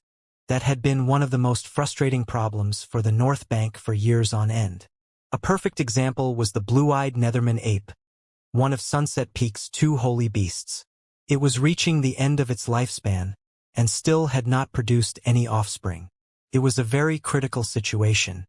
But then Bai Xiaochun came along with his heaven-defying medicinal pill, which the 4 Peak Lords of the North Bank were determined to acquire. Unfortunately for them, no amount of research led them to any description of the pill, and eventually they had no choice but to acknowledge that the pill had been invented by Bai Xiaochun. Afterward, they went to the sect leader and Li Qingho to ask for it. If it were any other disciple, even an inner sect disciple, all they would have to do was express their desire, and it would be fulfilled. There were many ways to force such a disciple to obediently hand over the pill formula. But Bai Xiaochun was different. He was a prestige disciple, and with that status they had no choice but to offer him compensation of some sort. Furthermore, without Bai Xiaochun's consent, they would never be able to get the pill. Forcing him to hand it over wasn't an option. The Peak Lords had all discussed the matter, and even agreed to some demands put forth by Li Qingho. But before they could formalize the agreement, they got news that the Sunset Peak disciples had gone to cause trouble for Bai Xiaochun. The 4 Peak Lords from the North Bank were instantly enraged. Their biggest fear was that the Sunset Peak disciples wouldn't control themselves and end up offending Bai Xiaochun, thus making it even harder for them to acquire his medicinal pill. And that was what had led to the current scene. "Junior brother Xiaochun, would you mind coming out to discuss something?" The Peak Lord from Sunset Peak did his best to seem as friendly as possible, keeping his voice calm and mild. The surrounding Sunset Peak disciples were shaking, and the Beihan siblings stood there wide-eyed, as mute as wooden chickens. Inside his immortal's cave, Bai Xiaochun looked up for a moment in thought. What was happening outside seemed odd, to say the least, especially considering the look in Li Qingho's eyes. After a bit of thought, he couldn't pinpoint exactly what was happening, but he had some speculations. Finally, he spoke out in a bemoaning voice. "Those disciples of yours are too fierce. I just about lost my poor little life right now. I really don't dare to go out." The heartrending way he spoke caused a cold wind to creep up the backs of the Behan siblings. As for the other Sunset Peak disciples, their faces flickered with various emotions. They could all see how seriously the four Peak Lords seemed to take Bai Xiaochun, and how ingratiating they were being. After hearing Bai Xiaochun's response, they could only imagine what fate was in store for them later. The faces of Li Qingho and Zhang Yuandong twitched slightly, and the Peak Lord from Sunset Peak turned to glare angrily at his disciples before shouting, "Apologize to your sect uncle Bai immediately," looking like they were about to cry. The Sunset Peak disciples immediately clasped hands in the direction of Bai Xiaochun's Immortal's cave and apologized. In his grief and indignation, Beihan Lai was about to argue, but when he saw the fierce gleam in his master's eyes, he bowed his head and clasped his hands toward the Immortal's cave. "Sect Uncle Bai, I apologize." Beihan Feng looked up sullenly at his master, only to find the look in the man's eyes growing sharper by the second. Heart trembling, veins bulging out on his forehead. He had no choice but to clasp hands and apologize. Everyone was left shaking and staring in anger at the Immortal's cave. Trying very much to seem pleasant, the Peak Lord from Sunset Peak said, "Junior brother Xiaochun, how was that?" After a moment passed, an opening appeared in the spell formation, and Bai Xiaochun poked his head out. After looking around, he coughed dryly, then swaggered out, chin stuck up, looking as arrogant as ever. "Let bygones be bygones. As a member of the senior generation, I won't lower myself to bickering with these sect nephews." With that, he swished his sleeve. Beihan Lai stood there, eyes bloodshot, trembling violently. It looked as if he almost couldn't restrain himself from leaping forward and punching Bai Xiaochun in the face. However, he didn't dare to do such a thing. His elder brother Beihan Feng felt as if the world were spinning around him, as if he were about to go mad. The looks in their eyes angered Bai Xiaochun, who glared over at them fiercely. "Now who's afraid?" he thought. "Not me. I'm not afraid of anybody." The Peak Lord from Sunset Peak took a deep breath. Voice calm, he said, "Xiaochun, that aphrodisiac pill of yours, did you create it yourself?" As the words left his mouth, the other Peak Lords from the North Bank all looked down with anticipation gleaming in their eyes. The Beihan siblings' minds reeled as they suddenly realized what was happening. In their bitterness, their hatred for Bai Xiaochun grew even stronger. Bai Xiaochun blinked a few times as he also came to realize what was happening. Sticking his chest out, he nodded grandly. "That's right. That mighty medicinal pill was created using a secret formula that I myself created. No one except for me can concoct it." The four Peak Lords' hearts swelled with joy, but they did their best to keep it from showing it on their faces. The Peak Lord from Sunset Peak smiled and nodded. "Junior brother Xiaochun," he said in the most charming fashion possible. "The fact that you were able to create a pill formula like that at such a young age shows that you truly deserve to be called chosen. That pill formula is of vital importance to the Spirit Stream sect. How about I offer you 100,000 merit points for it? What do you say? Junior brother Xiaochun, if you give that pill formula to the sect, it would be a great service. As a prestige disciple, our sect is your home, you know." "Very well," Bai Xiaochun replied, looking as though he'd just gone through hell and high water for the sect. With that, he began to explain the pill formula to the four delighted Peak Lords. "The ingredients are bright burst seed, paradise wood flower, spirit winter bamboo, and what else? How come I can't think of it? Could it be that I was so frightened just now that I forgot it?" Bai Xiaochun stood there frowning in thought.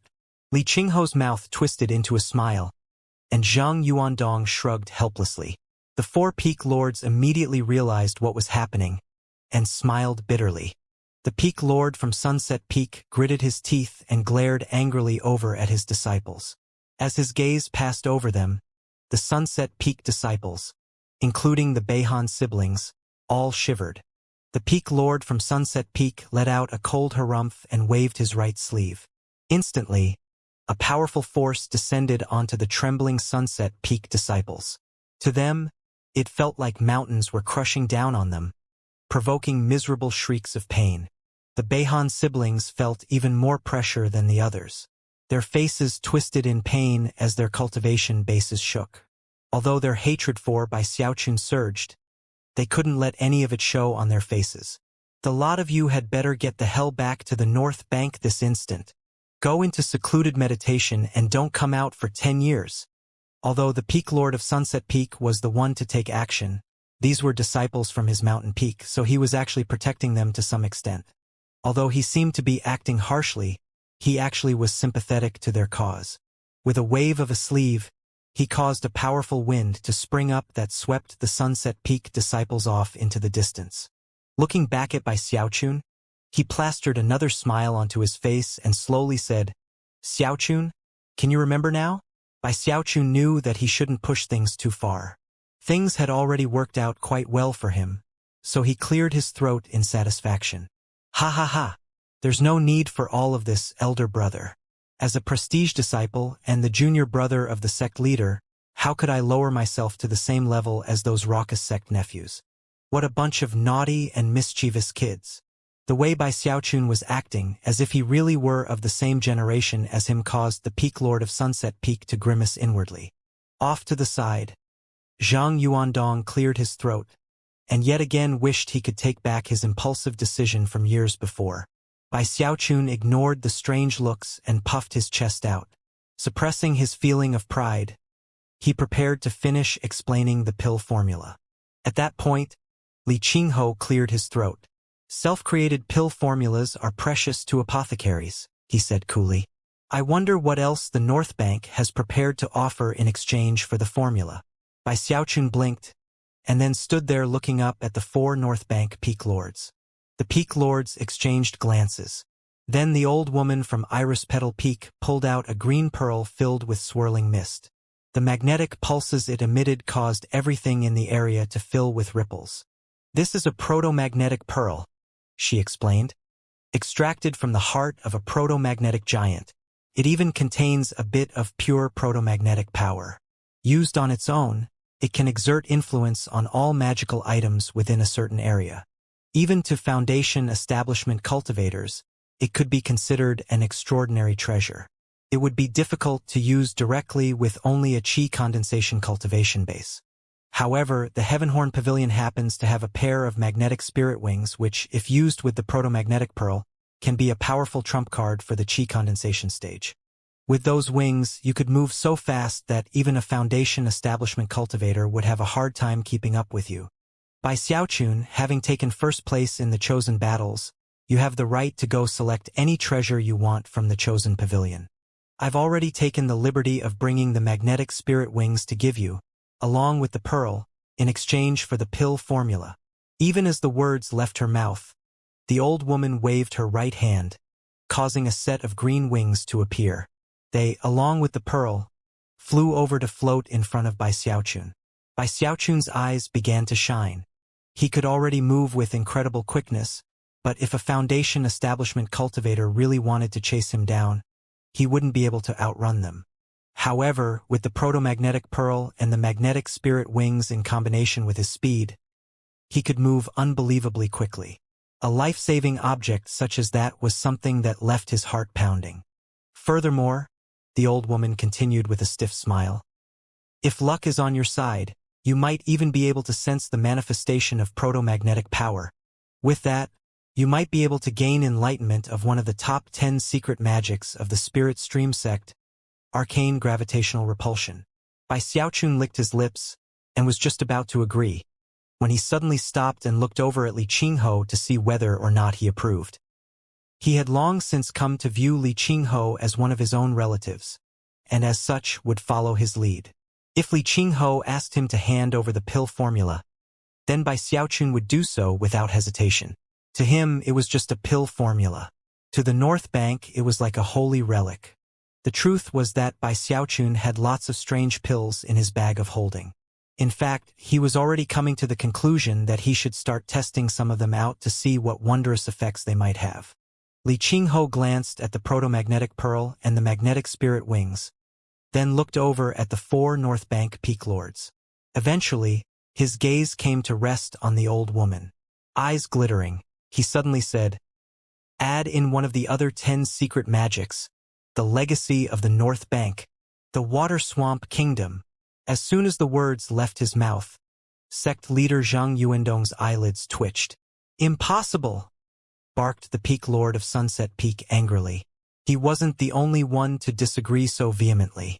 The Peak Lord of Archway Peak, the old man, glared at Li Qingho with wide eyes.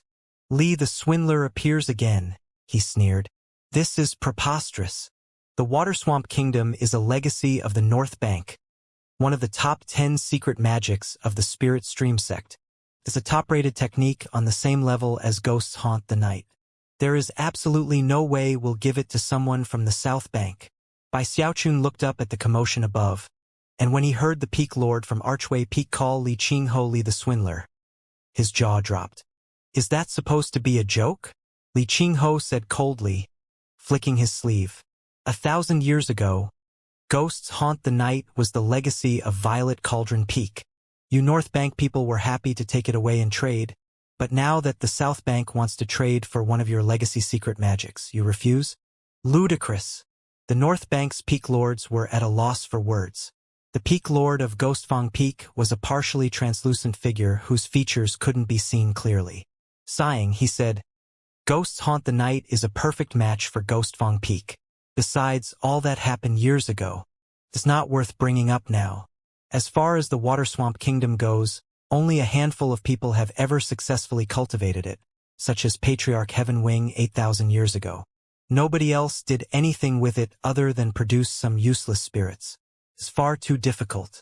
Peak Lord Li, why are you making things hard for us? No Water Swamp Kingdom? No pill formula." Li Qingho said with decisiveness that could sever nails and chop iron.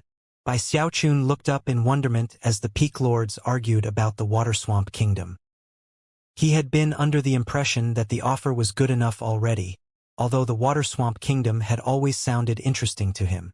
At the same time, he had a new understanding of Li Qingho. He was truly providing a shining example of how to rip people off. Could that be why he had been called Li the Swindler? Having reached this point in his train of thought, Bai Xiaochun looked up at Li Qingho, his eyes shining with admiration. The North Bank Peak Lords grumbled a bit, but in the end, agreed to the demands. Although their legacy secret magic was important, the medicinal pill was even more precious to them. Moments later, Li Qingho directed Bai Xiaochun to explain the complete formula for the aphrodisiac pill. Considering how important the pill was, the Peak Lords had long since sealed the area tight so that no one would be able to eavesdrop. After Bai Xiaochun finished, the 4 Peak Lords took some time to examine the complete formula. Then they nodded, and the old woman from Iris Petal Peak tossed a blue jade slip out toward Bai Xiaochun. The Water Swamp Kingdom is one of the most powerful of the 10 secret magics. It is a divine ability which requires that you observe all types of beasts, and use that knowledge to create your own life essence spirit. Creating something from nothing, use the water swamp to give it form, and summon a physical kingdom. For the past 10,000 years, everyone in the Spirit Stream sect who has attempted to form a life essence spirit have produced simple, ordinary creatures.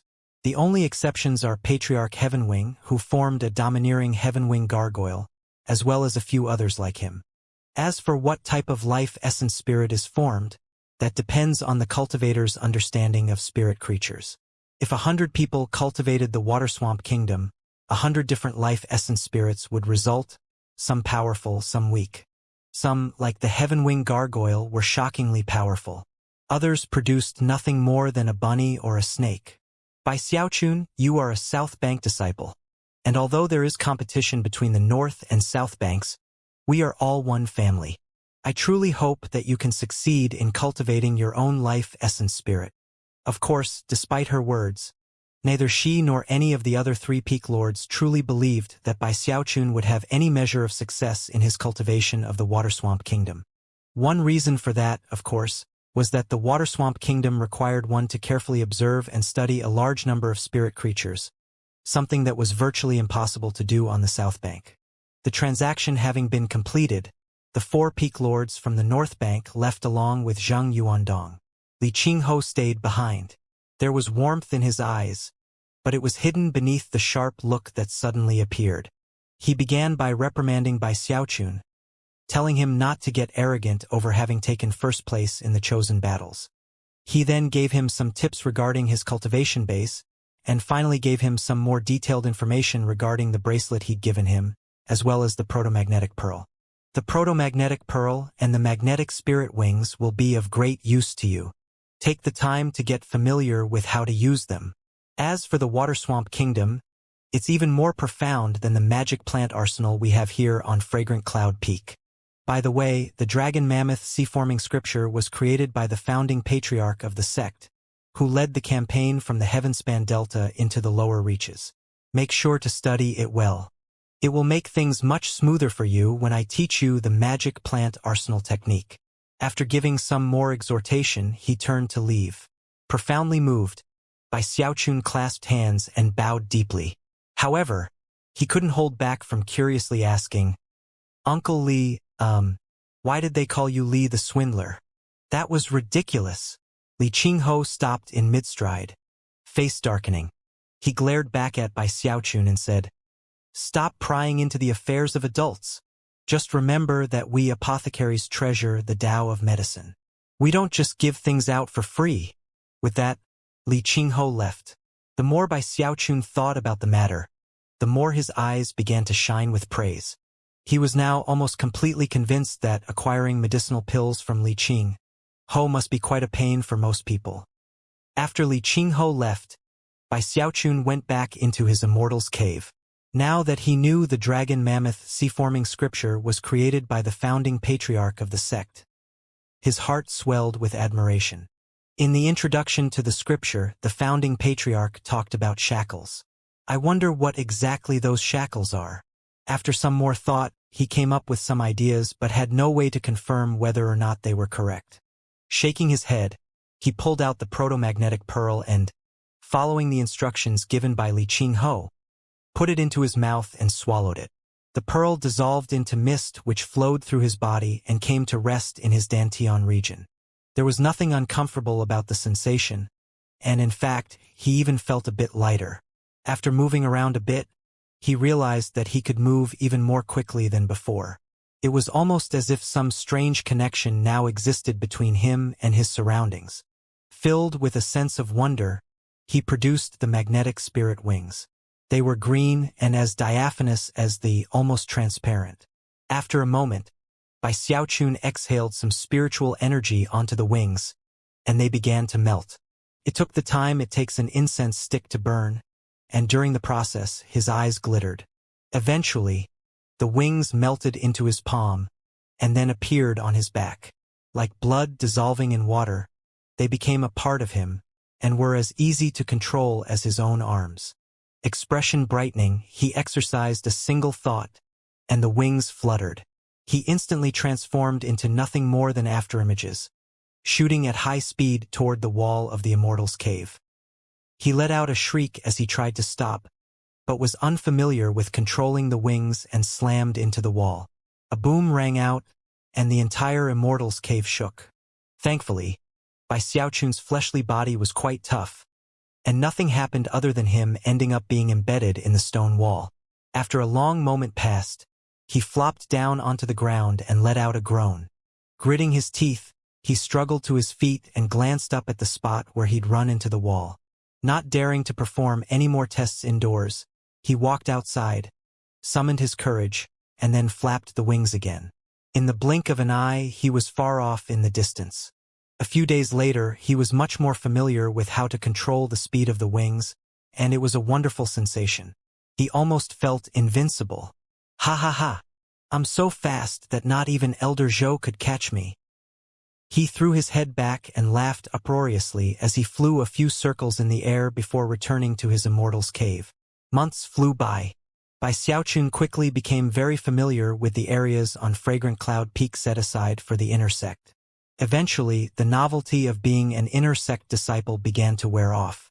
He spent most of his time in his immortal's cave, either practicing cultivation or concocting medicine in his personal medicine concocting workshop. By this point, he had created quite a few aphrodisiac pills. He was happy.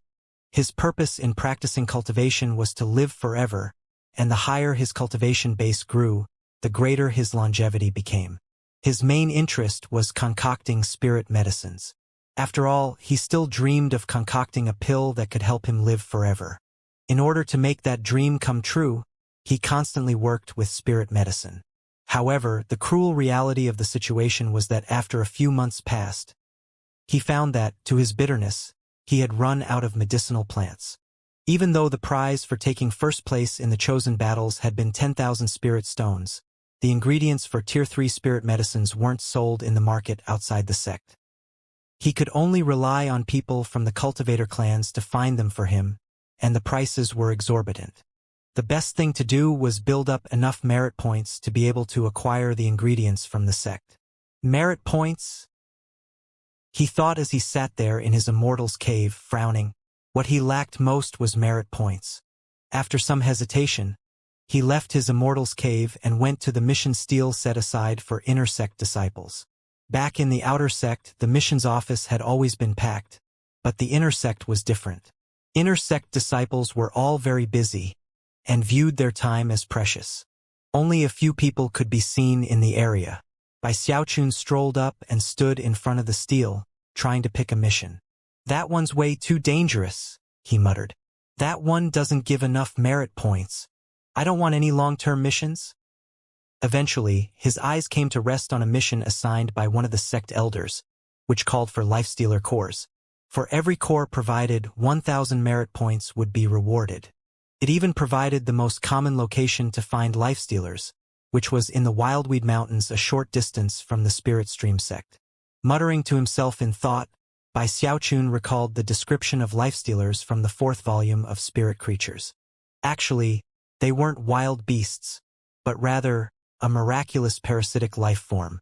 They would select a host, a wild beast of some sort, which they would then cause to grow a second head. When the second head was fully formed, the beast would then wither up and die, and the matured lifestealer would transform into a 9-days finch. During the parasitic phase of its life, it was extremely useful as an ingredient in various types of medicines. However, once it matured and exploded out from the second head, becoming a 9-days finch, it was completely useless. Furthermore, 9-days finches only lived for 9 days, after which they would die, producing a new lifestealer. The lifestealer would then select a new host, and the process would begin again. It was almost like the cycle of reincarnation. Lifestealers were very rare, and in some ways they lived forever, eternally reincarnating over and over again. Xiaochun clearly remembered how impressed he had been the first time he read about lifestealers in the 4th volume of Spirit Creatures. The hard part of this mission is actually finding the lifestealers. The Wildweed Mountains are too vast. It would be way too annoying to try to find them one by one. Accumulating merit points that way would be a waste of time. After doing some more research into the Wildweed Mountains, he confirmed that despite how vast they were, most animals were under the Foundation establishment level. Eventually, he decided to accept the mission. However, he didn't immediately set forth from the sect.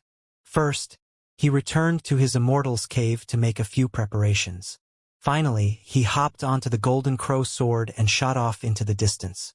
The Wildweed Mountains weren't very far from the Spirit Stream sect. Considering his speed when using the Golden Crow sword, it would only take a day of travel to reach them. Unfortunately, due to the fact that his current cultivation base was too low to be able to fly for a long time, he had to alternate between flying and running. For days later, he finally reached the Wildweed Mountains. A majestic scene spread out in front of him, with lushly vegetated mountains rising up in all directions. It was like a never-ending jungle, from within which rose the cries of various birds and beasts. Instead of going to search for lifestealers, he explored the mountains for about half a month until he found a valley which acted as a natural pathway between two main parts of the jungle. There, he settled down in the branches of a tall tree and peered down into the valley below. Using normal search methods would be a waste of time and would rely on blind luck. Even with fortune on my side, I might only find one. If I don't get lucky, I might not be able to find a single one in a month. It's time to show off how smart I am. Sticking his chin up, he blurred into motion, shooting off into the distance. The next day, he stood at the top of a mountain, feeling the direction of the wind. Just as he was about to produce an aphrodisiac pill, he suddenly thought of something and called out at the top of his lungs, "Is anyone around? Are there any disciples from the Spirit Stream sect here?" From the high-pitched tone of his cry, it almost sounded like he was crying out for help. Some distance away, a figure could be seen in the jungle, fighting with a wild beast. It was an icily arrogant young man wearing the robe of an inner sect disciple of the Spirit Stream sect. When he heard Bai Xiaochun's cry, a look of scorn appeared in his eyes. Another disciple with a weak cultivation base who's overestimated himself and is now crying out for help. Only the strong should come out into the wildweed mountains. He arrogantly chose not to even attempt to help out. Although the sect emphasized teamwork, some people were naturally unsociable, and that couldn't be avoided. After crying out a few times but getting no response, Bai Xiaochun felt a bit more at ease. With that, he tossed out the aphrodisiac pill. Moments later, a popping sound could be heard as the pill exploded, transforming into a fine powder which was carried off by the wind. Soon, the animals some distance away, regardless of what they were doing, caught the scent of the powder in the wind and began to tremble. Eyes bloodshot, they began to howl at the tops of their lungs. As soon as the howling sounds rose up, two wings popped out behind Bai Xiaochun, and he sped away. The arrogant disciple from earlier suddenly noticed that the beast he was fighting had begun trembling. Its eyes turned red, and howling, it pounced toward him. Badly frightened, the young man took to flight. Unfortunately, no matter what he did, the beast only continued to howl and chase him down. Its eyes were bright red, and it seemed to have gone mad. Shocked, the young man fled for his life until he had no choice but to cry out for help. By that time, Bai Xiaochun was too far away to hear. 6 hours later in another windy area, Bai Xiaochun cried out a few times, waited for a bit, and seeing that no one responded, threw out another aphrodisiac pill. Soon, the howls of beasts rose up. For the following 2 days, he ceaselessly traveled in a set perimeter around the valley he'd picked, throwing out aphrodisiac pills. He quickly covered a large area, within which all of the animals were going mad, howling at the tops of their lungs and lunging around violently. Seeing that he'd reached a point where things were almost beyond his control, Bai Xiaochun flew back to the valley he'd selected. Eyes shining, he waved the golden crow sword to cut open a small path in the trees, then pulled out a bunch of pheromone pills and crushed them. Soon, a fragrant aroma began to spread out. He was very careful not to get any of the powder on himself, and even as he backed away, changed into a new set of clothes just to be safe. Then he perched above the valley and looked down toward the path he'd created. "All right, lovely beasts. Hurry up," he said, humming a little tune as he waited eagerly. Time passed. The aroma of the pheromone pill slowly spread out, and the beasts which had been affected by the aphrodisiac pill slowly began to go more and more crazy. Howling, they began to charge toward the valley at top speed, more and more of them, like a surging tide that caused the ground to quake. Soon, the first wave of beasts was closing in, and Bai Xiaochun rose to his feet and looked down with rapt attention at the valley below. In the blink of an eye, a vast group of strange beasts could be seen charging down the path he'd created. Bai Xiaochun's eyes went wide at the sight of so many creatures. But then, his eyes glittered, and his right hand flashed with an incantation gesture. Instantly, the golden crow sword flew out toward a fierce-looking tiger. Shockingly, a second head was growing out of the tiger's back. Golden light flickered, and the second head exploded. A core flew out, which Bai Xiaochun expertly grabbed a hold of and then threw into his bag of holding. Next, the golden light flashed toward another two-headed creature. The flood of beasts lasted for about 2 hours, and the valley was almost completely destroyed in the process. Bai Xiaochun was radiant with delight. His sword flashed over and over again, and by the time the flood of beasts had dispersed, He was delighted to find that he had collected 10 lifestealer cores. Bai Xiaochun's wits come out on top again. Looking very pleased, he stored the cores safely in his bag of holding and then blurred into motion, heading off to another part of the Wildweed Mountains.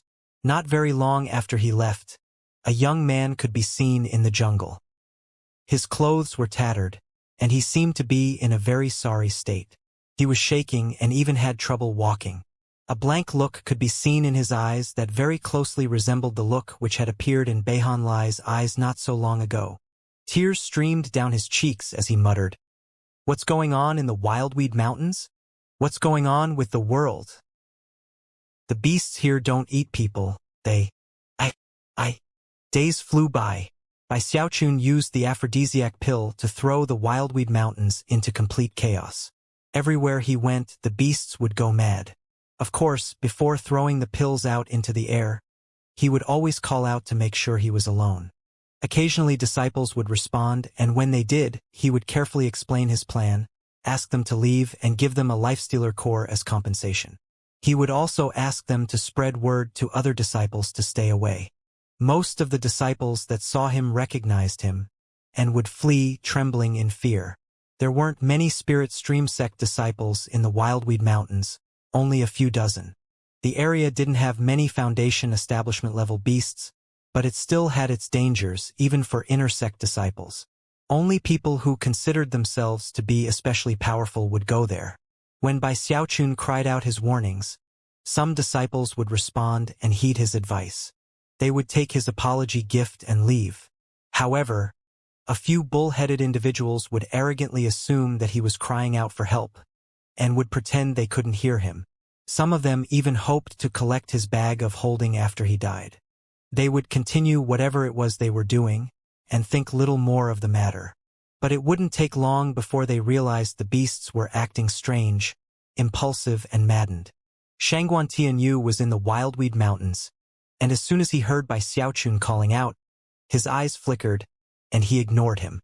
He was on the same mission as Bai Xiaochun, looking for lifestealers, but at the moment he was shocked by the sight of a huge bear in the 6th level of chi condensation, who was wrapped around a tree, banging into it over and over again. It wasn't his first time seeing something like that. He'd seen a rabbit earlier that had ambushed him with raving madness. When he realized that the situation seemed familiar, his scalp suddenly went numb. Something's off here. What's changed in the Wildweed Mountains? Then he thought back to Bai Xiaochun's aphrodisiac pill, and his heart seized. By this point, Bai Xiaochun had over 30 lifestealer cores in his bag of holding, and was continuing his work with the aphrodisiac pills. About half a month later, he was overjoyed to discover a V-shaped valley located deep within the mountains, a place that had a strong wind. The valley would suck in the wind and then vent it out to fill a large portion of the Wildweed Mountains. Based on Bai Xiaochun's calculations, it would only take 3 days for the wind from the valley to fill nearly half of the Wildweed Mountains. Even standing there in the wind, he would only last for about 1 breath of time before losing his footing. He immediately felt connected to the place, as if by destiny. Hair whipping about, he looked down at the spot where the wind shot out and said, "This is definitely the best place to disseminate powder throughout the mountains. There shouldn't be any fellow disciples here either. I can safely harvest to my heart's content." Bai Xiaochun was starting to get very excited. In order to ensure nothing bad happened to his fellow disciples, he'd already given out about 10 cores. However, he didn't regret that at all. He was sure that he could get more. He could even visualize the merit points flowing in. Taking a deep breath, he brought out all of the rest of the aphrodisiac pills and crushed them. The rushing wind immediately carried the powder out into the rest of the Wildweed Mountains. Bai Xiaochun stood on a nearby mountain peak, looking out proudly at the jungle below, feeling very heroic. I, Bai Xiaochun, have worked tirelessly to benefit the Wildweed Mountains. One can only imagine how many animals will be born in the coming years. What a wonderful meritorious service. He sighed emotionally as howls began to rise from within the forest. More and more howls could be heard, until they filled the air ceaselessly. In one day, 20% of the Wildweed Mountains had been covered. The roars reached a shocking level. 3 days later, Half of the Wildweed Mountains were going mad. At that point, Bai Xiaochun flew along, dispersing pheromone pills every so often to attract the nearby beasts. At the same time, he collected more and more lifestealer cores. He was very pleased with everything. Not only was he collecting plenty of cores, he was also bringing happiness to all the creatures in the Wildweed Mountains. When he saw so many animals pouncing on each other, he couldn't help but marvel at how he was benefiting the environment. What a good person I am, he thought to himself. The beasts in these mountains are definitely going to thank me later, and so he continued along, throwing out pheromone pills all the way. Of course, there were some disciples in the mountains who had ignored his earlier cries. Their eyes soon went wide at the maddened state of the animals. The sight of all the animals pouncing on one another left the disciples gasping. What's going on? Why does this scene seem so familiar? Shocked, the disciples all began to flee in terror. Bai Xiaochun, Shangguan Tianyu was going all out to kill the nearby beasts and fly away. His heart filled with terror when he recalled what had occurred to Beihan Lai, and he began to shiver. Unfortunately for this handful of people, they were deep within the Wildweed Mountains, and getting out was no easy task. That was especially the case considering that all of the beasts in the area were going completely mad. Bai Xiaochun flew along, happily tossing pheromone pills around. He attracted large numbers of beasts and collected numerous lifestealer cores. By the time he left the Wildweed Mountains half a month later, he had 200 cores in his bag of holding. Completely satisfied, he headed back toward the sect. Some days after he left, Shangguan Tianyu and the other disciples finally emerged. Their faces were pale and filled with bitterness, and their hair disheveled. They were all in bad condition with blank looks on their faces. After finally emerging, they would throw their heads back and howl bitterly. As for what exactly had occurred within those mountains, it was a complete mystery to them. After returning to the sect, Bai Xiaochun raced directly to the mission's office. When the disciples there saw that he was turning in 200 lifestealer cores, their eyes nearly popped out of their sockets. After incredulously examining the cores, they looked back at Bai Xiaochun in shock. Throughout the years, lifestealer core missions would pop up occasionally, although usually only one at a time. Generally speaking, it would take a whole year for a disciple to collect a mere 10 of them. But within a few months, Bai Xiaochun had managed to collect an unthinkable amount. He definitely deserves to be the junior brother of the sect leader, a prestige disciple, and the first-place winner of the chosen battles. The other inner sect disciples looked enviously at Bai Xiaochun. After clearing his inventory, he racked up 200,000 merit points.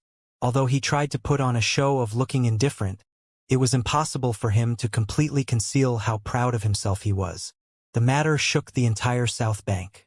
Anyone who heard that someone had collected 200,000 merit points in one shot almost couldn't believe it.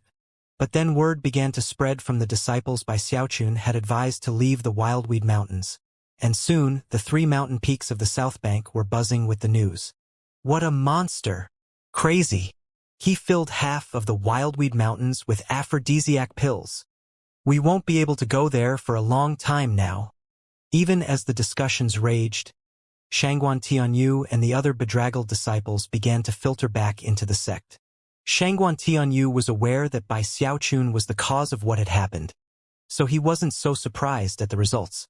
But when the other disciples realized the situation, they howled at the tops of their lungs. However, there was nothing they could do about Bai Xiaochun. After all, he had warned them repeatedly, and they had heard, but chosen to ignore him. Now they regretted what they had done. A mere response on their part, and they could have avoided such a tragic fate. Bai Xiaochun was extremely pleased with the results. In subsequent days, he would often appear at the mission's office, whereupon he would select missions involving collecting things from beasts. He almost seemed addicted. After each mission, he would concoct batches of medicinal pills and head out again. Each time, he drove more disciples mad. Whether those disciples were out on missions or not, it didn't matter. After all, any location Bai Xiaochun went to on his own missions had to be avoided for significant periods of time afterward. They were far too dangerous.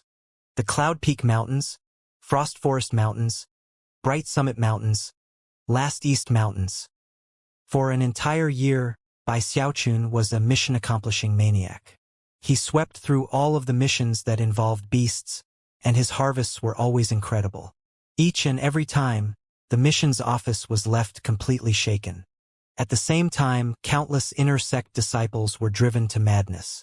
Eventually, he cleared all of the beast-related missions on Fragrant Cloud Peak, after which he went to Green Crest Peak and then Violet Cauldron Peak. He took all of the missions there, and soon helped the disciples there realize what a true missions fiend was. In the end, the inner sect disciples of the South Bank were driven to complete despair.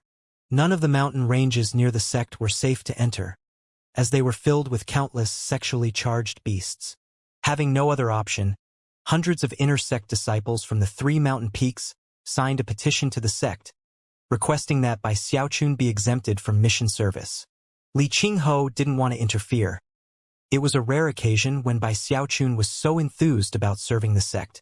The matter turned into a huge headache for the sect leader. He was coming to find that after Bai Xiaochun joined the sect, he would frequently be struck with such headaches. Every time he heard Bai Xiaochun's name mentioned, he would subconsciously sigh. It's almost better when he's not working hard. As soon as he gets serious, it's really AI. Bai Xiaochun causes a disaster no matter which mission he picks. Doesn't he want to work at pill concocting? Go concoct pills then. The sect will provide the merit points as long things calm down.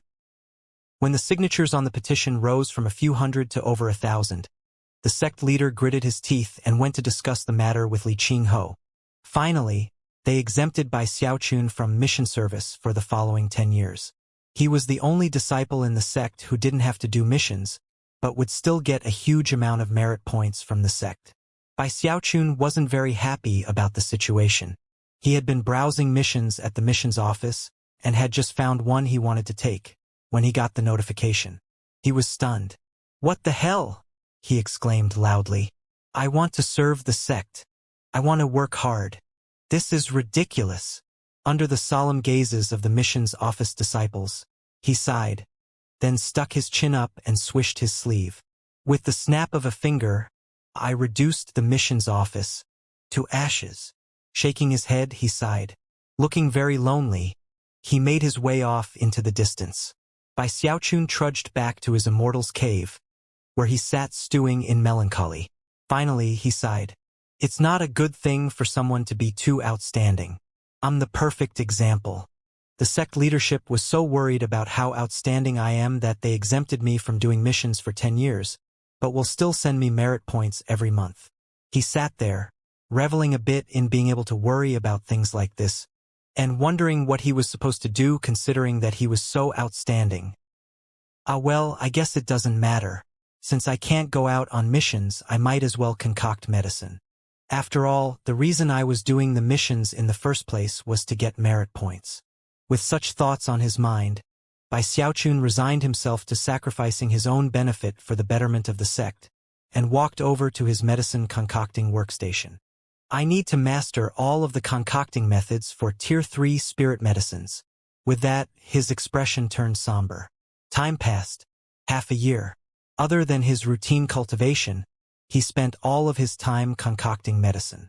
When he lacked ingredients, he cashed in merit points. As time went on, he grew more frenzied, apparently unwilling to slow down until he had mastered everything to do with Tier 3 spirit medicines. Because he wasn't out doing missions, the sect slowly returned to normal. Many people sighed in relief, especially sect leader Zhang Yuandong, who was finally able to feel at ease inwardly. By now, he was sure that exempting Bai Xiaochun from mission duty had been the right thing to do. He wasn't the only one. Li Qingho, as well as the other South Bank peak lords and elders, all felt much more at ease. In fact, at one of the regular South Bank Council meetings, the Foundation establishment cultivators happened to bring up the matter. Bai Xiaochun has been focused on concocting medicine lately. The sect has really calmed down. Medicine concocting is a good thing. Have him keep practicing. It's the safest option, anyway. With him focused on that, he won't be causing problems for people outside.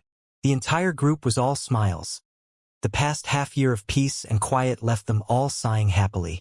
And yet, just days after their meeting, a massive explosion echoed out on Fragrant Cloud Peak. It came from the direction of Bai Xiaochun's Immortal's Cave, and caused everything in the area to tremble violently.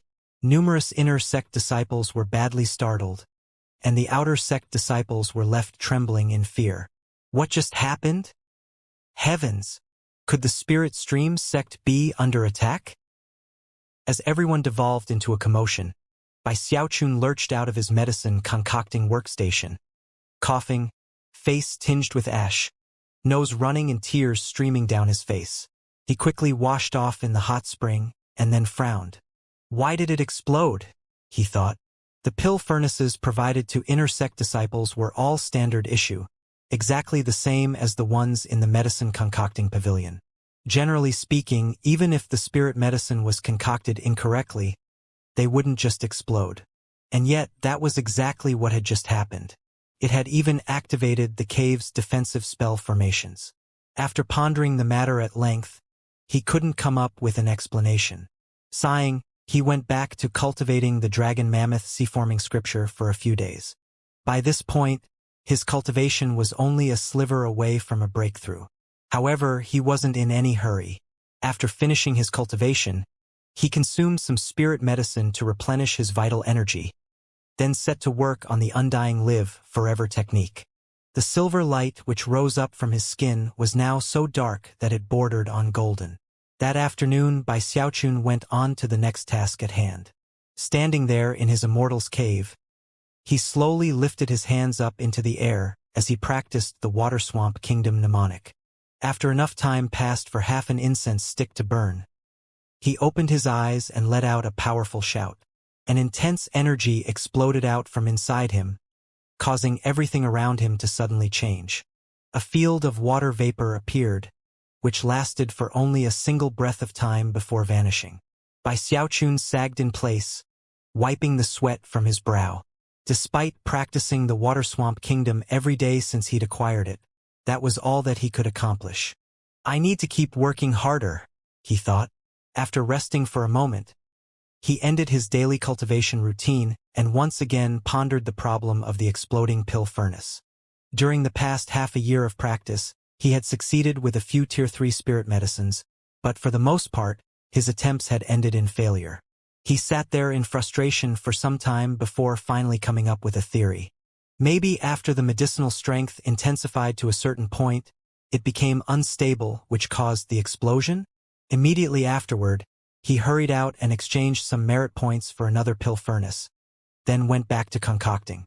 Gradually, word spread that the explosion earlier had come from Bai Xiaochun's Immortal's Cave. Strange expressions appeared on the faces of the disciples.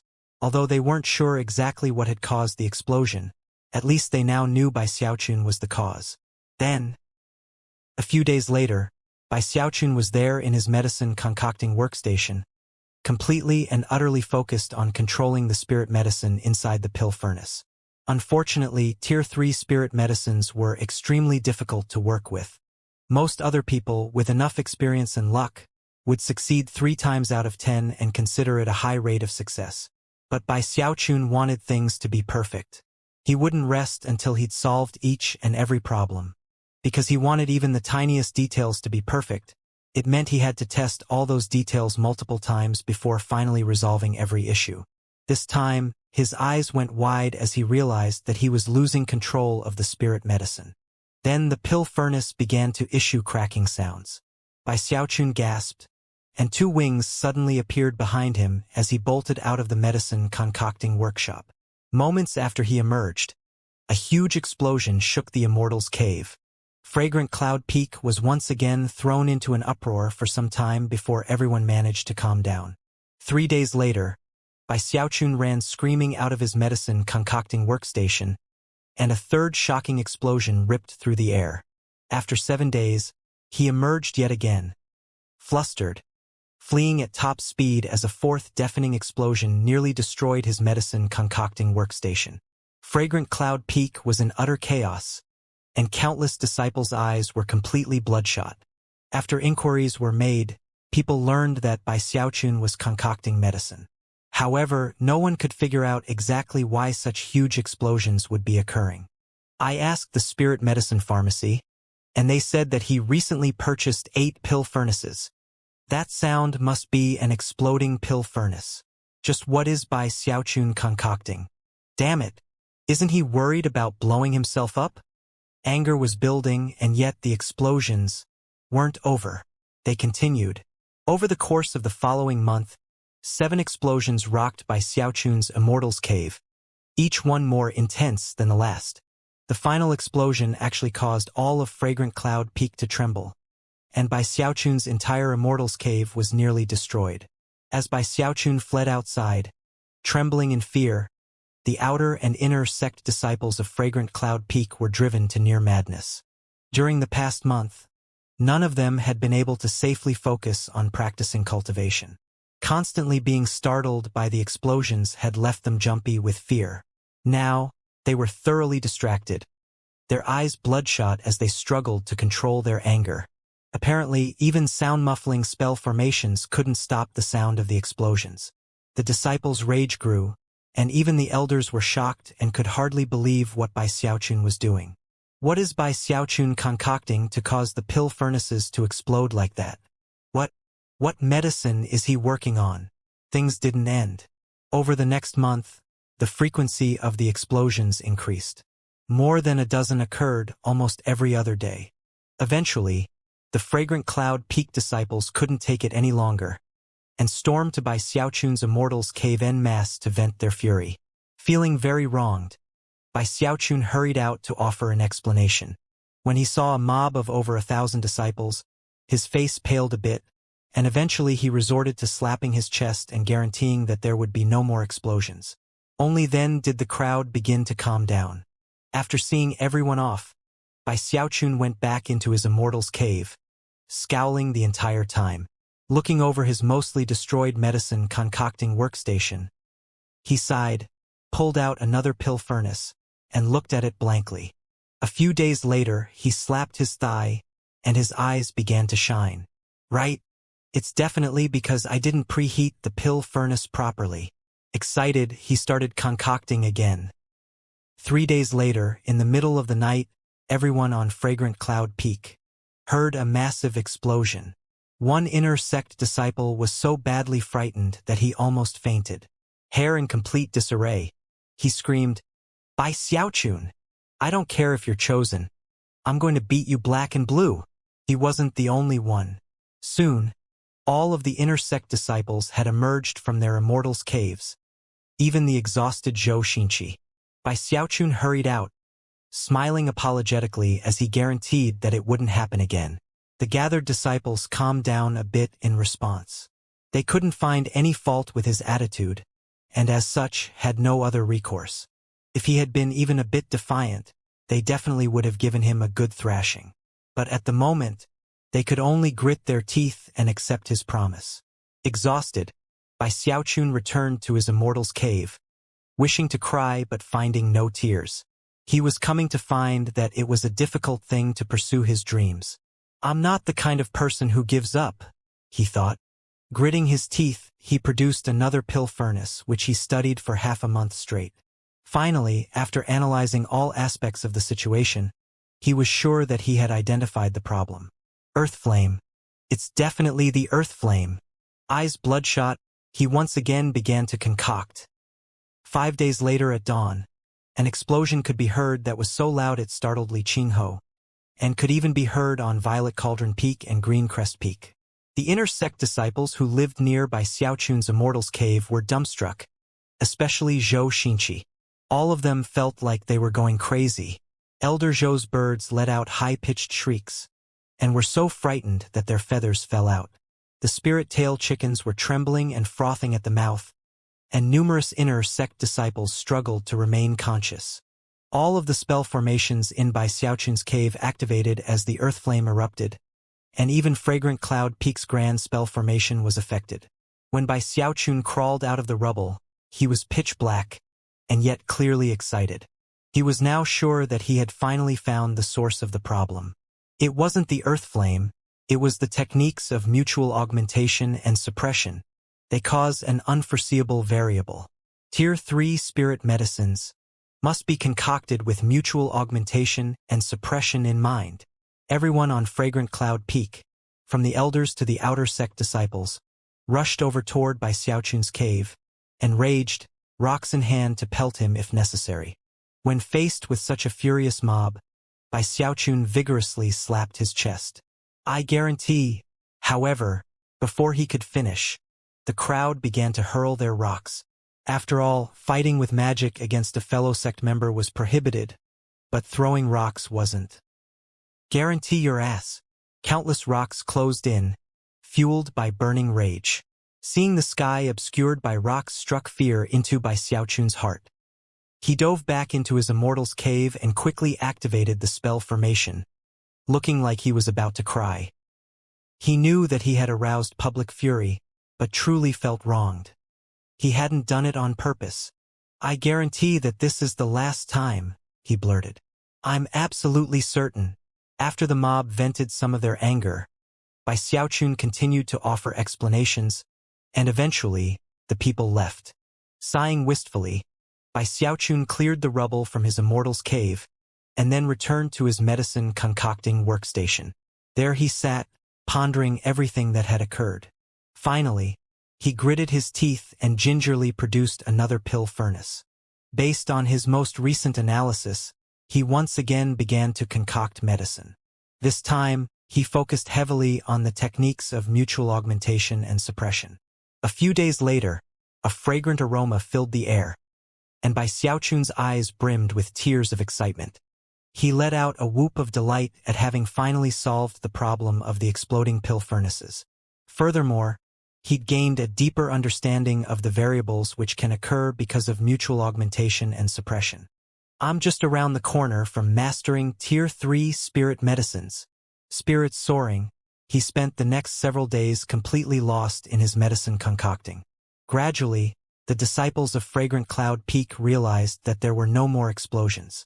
They sighed with relief, and as the days passed, the mountains slowly returned to normal. And yet, Bai Xiaochun had come to find that although he'd solved the problem of the explosions, his success rate with Tier 3 spirit medicine was still fairly low. Furthermore, he ended up concocting quite a few mystery pills. When such mystery pills emerged from the pill furnace, he would look at them suspiciously. Although he knew that they surely contained wondrous secrets, it was hard to say whether they were as miraculous as his aphrodisiac pill. I need to test them out to see what they do, he murmured to himself. Emerging from his immortal's cave, he headed down to the market and bought some random animals. He even spent some merit points to get some from the sect. Back in his immortal's cave, he prepared, for the second time in his life, to perform some animal testing. He even produced a blank jade slip to record the data. After all the preparations were complete, he took a deep breath and pulled out a rabbit, then selected a black pill from his collection of mystery pills. The rabbit sniffed it, then gobbled it up. A moment later, it began to tremble. Then its legs twitched, and it flopped over and lay unmoving on the ground. Dead, Bai Xiaochun thought, eyes going wide.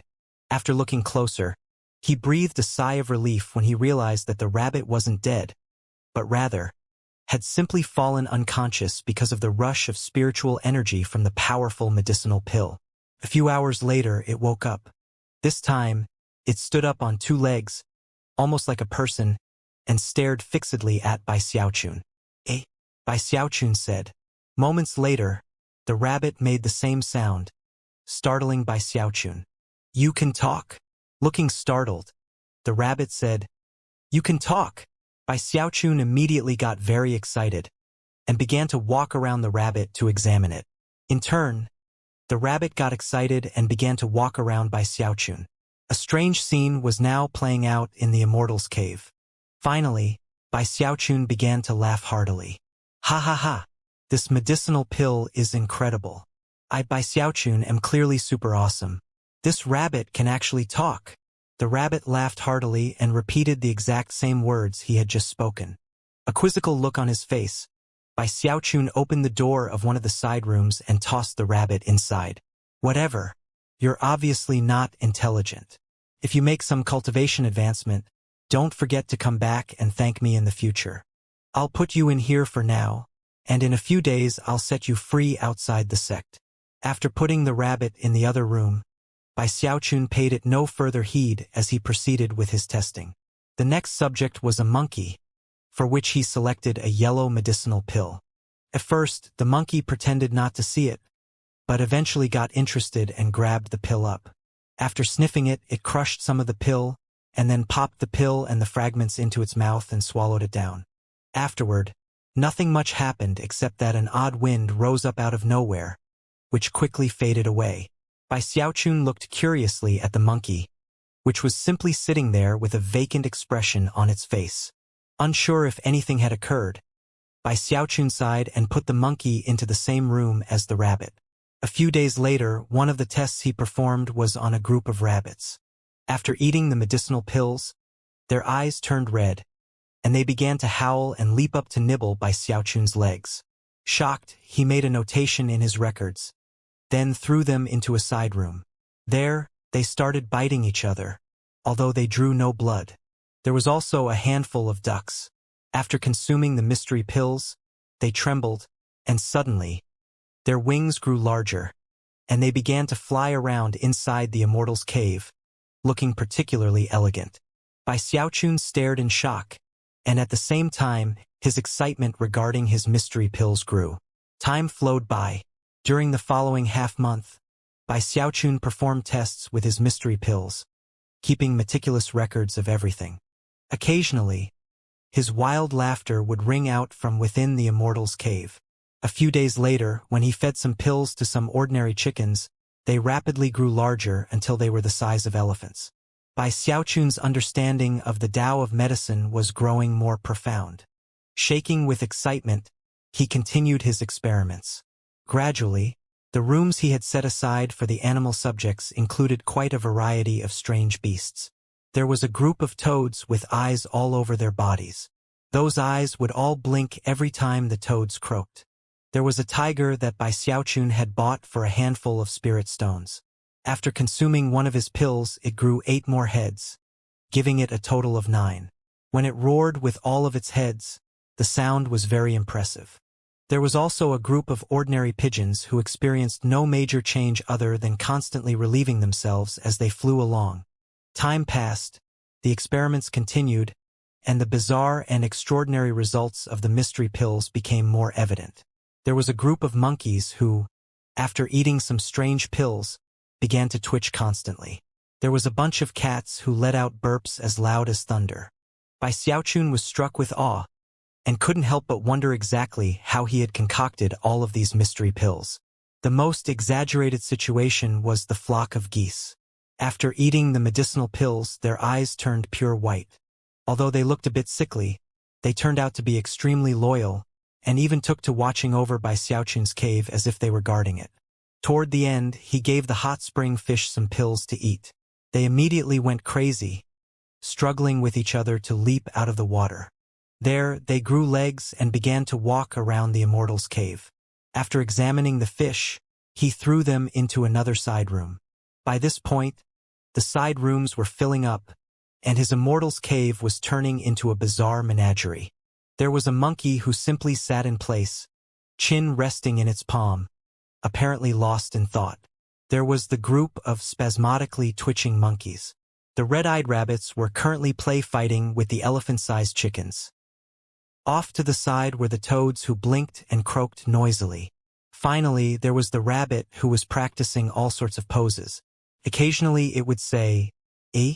You can talk? Ha ha ha. This medicinal pill is incredible. I Bai Xiaochun am clearly super awesome. This rabbit can actually talk." It was only able to recite those 3 passages. Up in the air, ducks flew about gracefully. The pigeons also flapped about, excrement plopping down below them wherever they went. The 9-headed tiger was covered in it, and roared constantly. Off to the side were the legged fish, who were constantly on the run from the burping cats. At the door were the large geese, who eyed everything coldly, as though they were guarding against something. Bai Xiaochun stared around at everything, musing that he had only tested a small portion of his mystery pills. Unfortunately, he had no more animals to test them on. The Tao of medicine is truly miraculous, he murmured. With that, he decided that he definitely had to test out all of his mystery pills. Therefore, he left the Immortal's cave to go purchase more animals to experiment with. However, almost as soon as he left, his second test subject, the thoughtful monkey who had done nothing except stare off into space, suddenly looked up thoughtfully. Then it turned its gaze to the door in the side room, and its eyes seemed just as intelligent as a person's. Suddenly, it burst into motion, running over to open the door. Next, the main gate of the Immortal's cave was flung wide open. The sun shone outside as the thoughtful monkey leaped out into the open. The other animals stared in shock, but a moment later, all of them made their escape. By chance, Xianxia happened to be walking out of her Immortal's cave at that same moment. She saw a flock of quacking ducks flying gracefully out into the open, and her jaw dropped. She had long since mastered all 5 volumes of spirit creatures, but she had never seen anything like these flying ducks. "What are those things?" she murmured. Next, she was shocked to see several elephant-sized chickens racing out. Perched atop one of them was a rabbit. You can talk? Ha ha ha. This medicinal pill is incredible. I by Xiaochun am clearly super awesome. This rabbit can actually talk. Xianxia stood there blinking in shock, wondering if she was hallucinating. Around that time, Su Baokai and some other outer sect disciples were in the middle of their journeyman apothecary promotion test. Elder Su was off to the side, a somber look on his face as he presided over the occasion. Suddenly, a flock of pigeons appeared, and plopping sounds began to echo out as endless amounts of bird excrement showered down. It was like rain, covering Su Baokai, the other test takers, and the audience. Even Elder Su's hair was peppered with excrement. Everyone looked up in shock as the flock of pigeons flew off into the distance, excrement showering down below them. Those pigeons, I've never seen them before. Damn it! What's going on? I can't believe they're crapping non-stop. The disciples were in an uproar, and Elder Su stood there blankly for a moment before his face began to twitch. Chun Xiang and Zhao Yidwa stood on a mountain path, glowering at each other. The two of them had been at odds since they were servants, and their conflict was only growing more intense. Usually they just glared at each other, but now things were getting more serious. Today, we're finally going to resolve our. However, before the words could be spoken completely, a group of legged fish ran by, kicking up a cloud of dust as they did. Before Chun Xiang and Zhao Yidwa could react, a group of cats approached at top speed, emitting thunderous burps as they ran after the fish. Chun Xiang and Zhao Yidwa gasped in shock, their hostilities completely forgotten. Did we just see a bunch of legged fish? Zhao Yidwa blurted, wondering if he was seeing things. Those cats' burps were as loud as thunder. Chun Xiang said, eyes wide. Further down the mountain, cries of alarm rose up from numerous outer sect disciples as a horde of red-eyed rabbits began to nibble at their legs. Although the rabbits were relatively easy to grab, the chattering sounds of their biting teeth were fear-inspiring. Most shocking of all was one particular rabbit which sat on the back of an elephant-sized chicken. You can talk? Ha ha ha. This medicinal pill is incredible. I by Xiaochun am clearly super awesome. This rabbit can actually talk. Everyone on Fragrant Cloud Peak was going crazy. Countless people heard the words spoken by the rabbit, and quickly realized that the instigator of the entire affair was none other than Bai Xiaochun. In the inner sect district, a group of toads hopped along. Any inner sect disciple who caught sight of them would gasp in shock. The sight of such eye-covered toads was enough to terrify anyone. There was even a 9-headed tiger running amok. Fragrant Cloud Peak was thrown into complete chaos. And there was one particular monkey, which had climbed all the way up to the roof of Li Qingho's residence. There it sat, on the highest point of Fragrant Cloud Peak, chin rested in its palm, looking on thoughtfully as Su Meixiang made her way off into the distance. Having just finished chatting with Li Qingho, Li Qingho's face was ashen as he stood there outside his residence, looking up at the monkey. He was just about to start yelling when, all of a sudden, plopping sounds could be heard, and a rain of bird excrement descended. Li Qingho's jaw dropped. It had been quite some time since there had been a commotion on Fragrant Cloud Peak. Outer and inner sect disciples alike were all in an uproar. For the most part, the animals didn't really affect them. However, no one could figure out how such tiny pigeons could unleash such a torrent of bird excrement. Gradually, the rabbit, which originally could only recite 3 passages, learned to speak some more. Gradually, it also learned how to cry out at the top of its lungs. Heavens! What's that? Did you see that? That rabbit can talk. This is definitely the handiwork of Bai Xiaochun.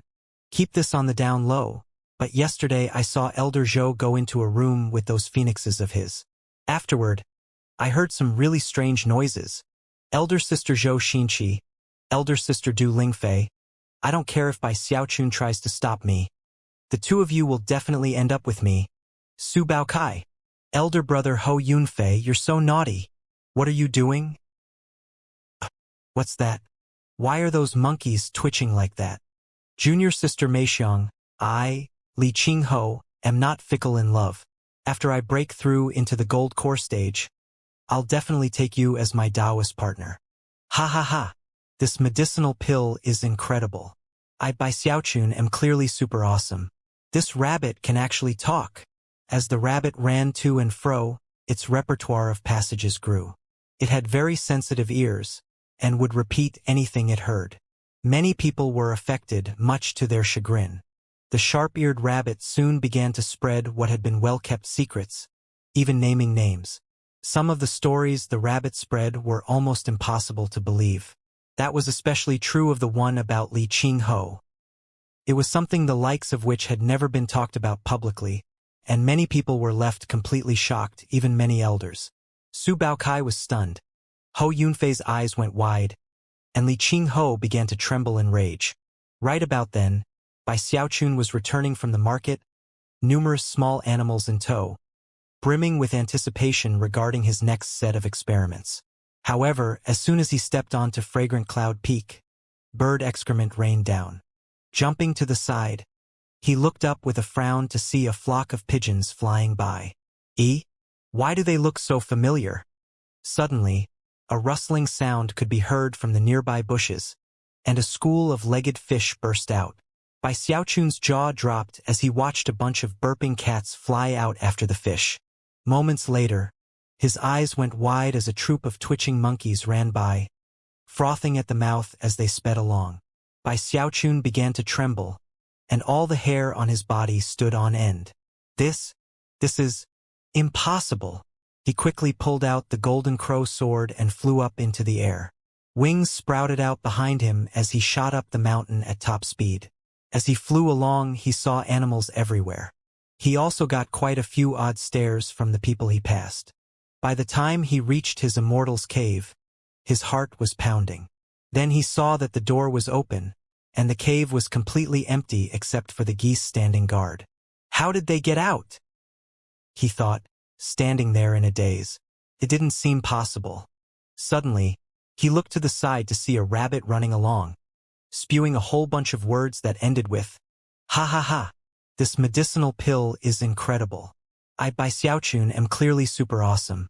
This rabbit can actually talk. Bai Xiaochun's eyes went wide, and at the same time the rabbit caught sight of him and its eyes went wide too. It immediately turned tail and fled. Well aware that a disaster was underway, Bai Xiaochun lunged at the rabbit. Unfortunately, the rabbit's speed was explosive, and in the blink of an eye, not even its shadow could be seen. Bai Xiaochun's jaw dropped, and that was when he heard the roaring voice of Li Qingho. Bai Xiaochun, get this mess cleaned up immediately. If I see one animal or one speck of bird crap, you're going directly to 10,000 Snakes Valley. And make that damned rabbit shut up. It didn't matter that Bai Xiaochun had taken first place in the chosen battles, or that he had made such incredible progress with his undying silver skin. As soon as he heard 10,000 Snakes Valley, he shivered. The mere thought of the place filled him with fear. Looking like he was about to cry, he subconsciously glanced further up the mountain, whereupon his eyes went wide. Sitting there on the roof of Li Qingho's residence was a monkey, its chin resting on its palm, apparently lost in thought. On the verge of tears, Bai Xiaochun raced up the mountain toward the monkey. As he closed in, the monkey looked over, a seemingly emotional look in its eyes, as if it were thinking about how wonderful it had been to enjoy freedom. Although Bai Xiaochun was a bit shocked, he quickly grabbed the monkey and threw it into his bag of holding. With that, he raced off nervously to scour the rest of Fragrant Cloud Peak. Wherever he went, the disciples looked at him with strange expressions. The next beast he caught was the 9-headed tiger, and after that, the eye-covered toads. Soon he had the elephant-sized chickens and then the legged fish. Not long after that, the burping cats were in custody. The ducks were the easiest of all to apprehend.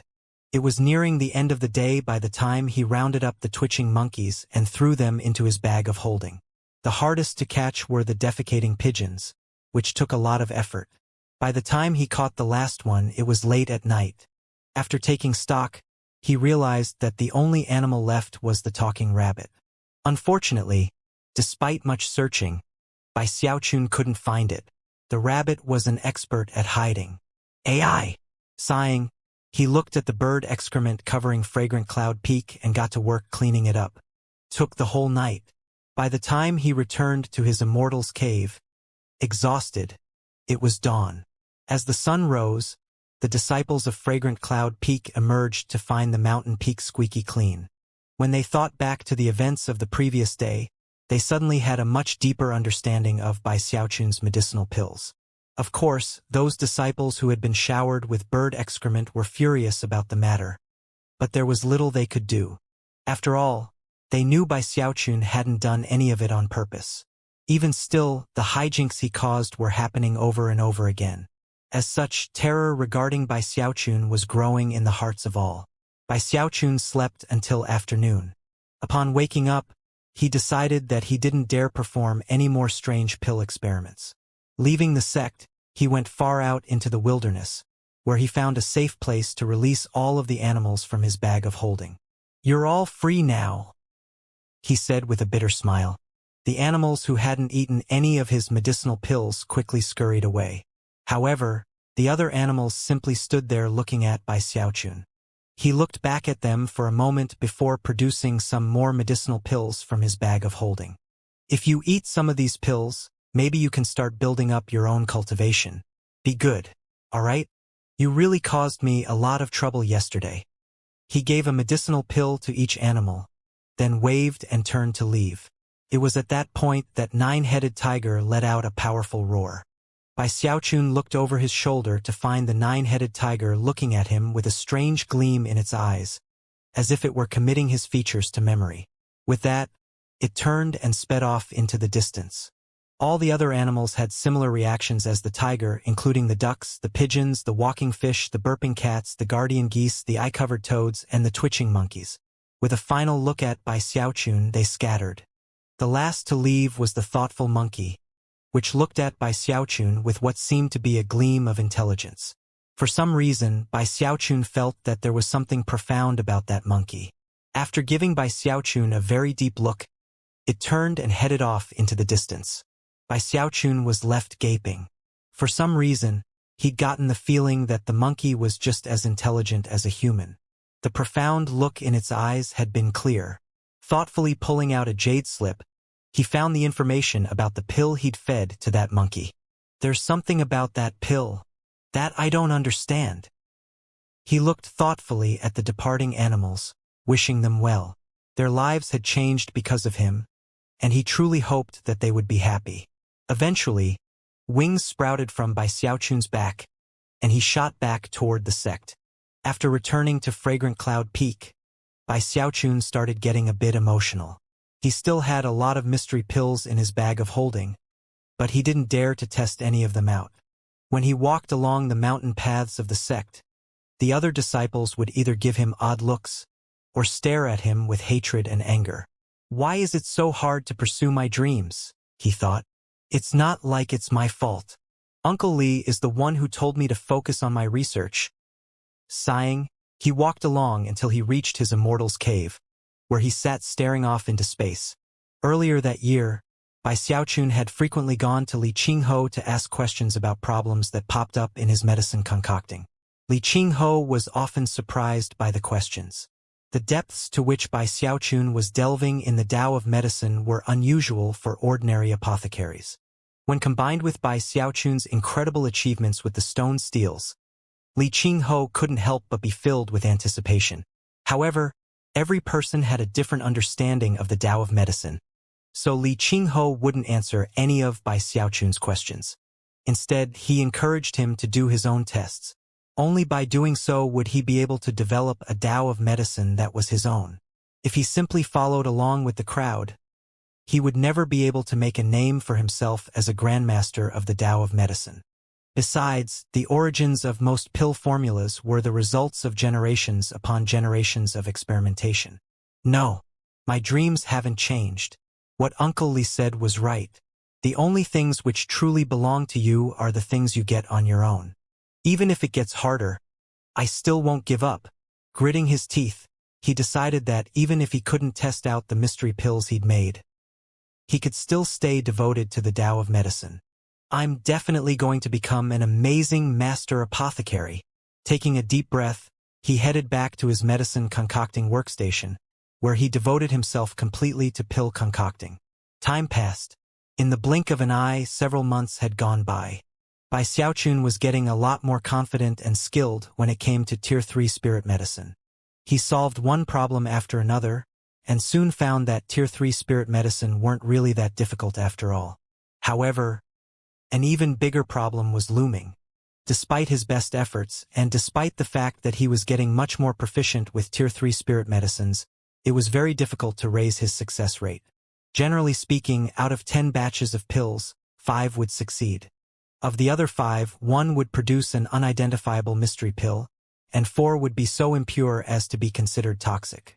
He was starting to go a bit crazy. Even spirit enhancement did nothing to the toxic pills. Only low-grade pills could be raised to a higher level by spirit enhancement. Although he wasn't aware of it, his focus on medicine concocting had reached an obsessive-compulsive level.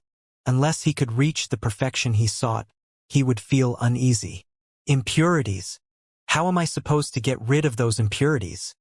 His eyes were completely bloodshot as he stared down at his large collection of toxic pills. After some more thought, he considered going to ask Li Qingho. But when he thought about how Li Qingho had encouraged him to do his own observation and experimentation, he gritted his teeth and devoted himself even more madly to solving the problem. Days went by. Eventually, people began to take note that Bai Xiaochun had grown quiet again.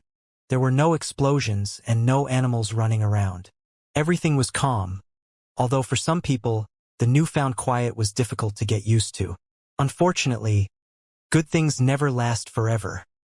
A month later, in the middle of the night, Bai Xiaochun sat in front of his pill furnace, hair disheveled, madly performing incantation gestures to control the earth flame. As he fed more medicinal plants into the furnace, his eyes grew more and more bloodshot. This is it. Almost done.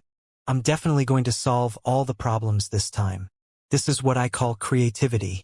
I added Thunder God Vine, Lightning Rod Flower, Wither Tree Rose, and Yin Yang Thistle, and invented a new technique. This is definitely going to be able to cleanse the impurities. This is definitely going to work. This is Bai Xiaochun's one and only Lightning Detox Grand Magic. As his excitement built, the pill furnace began to tremble, and a medicinal aroma wafted out. Outside, the moon hung high in the cloudless night sky above Fragrant Cloud Peak. Suddenly, a cloud layer formed, and a bolt of lightning descended toward Fragrant Cloud Peak. When it slammed into Bai Xiaochun's cave, the cave's spell formation trembled, and some of the lightning even pierced the spell formation and the stone of his immortal's cave to land on the pill furnace. Lightning crackled inside the immortal's cave, accompanied by Xiaochun's wild laughter. After the lightning faded away, he rushed excitedly over to the pill furnace. Unfortunately, the only thing that remained inside was some soot and a bit of swirling smoke. Too much lightning rod flour, he thought, tugging at his disheveled hair and looking every bit the mad scientist. With that, He produced more medicinal plants and began to prepare the ingredients. Quite a few Fragrant Cloud Peak disciples had seen the lightning, and had noticed that it appeared to have fallen on Bai Xiaochun's Immortal's cave. So, even God is getting tired of Bai Xiaochun? That must be it. The heavens do have eyes. Lightning is being sent to put an end to him. People had various ideas about what was happening, with many people rejoicing in Bai Xiaochun's apparent misfortune. Some of the elders even noticed the lightning, and were quite surprised. Not even Peak Lord Li attracts thunder and lightning when concocting medicine.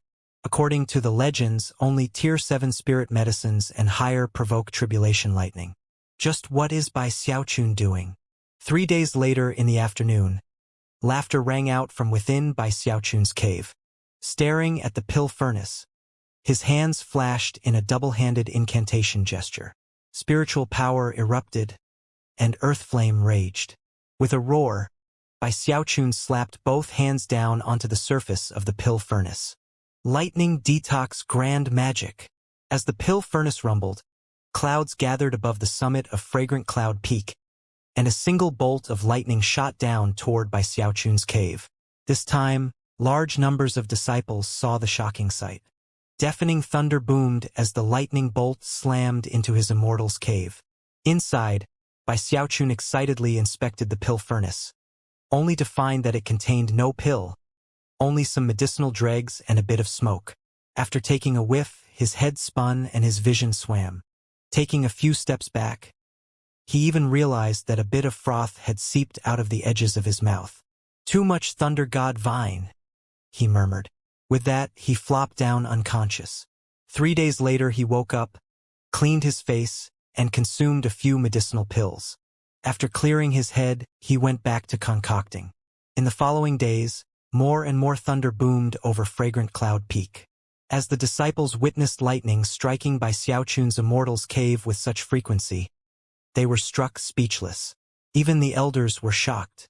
They began to suspect that Bai Xiaochun really would be struck dead eventually.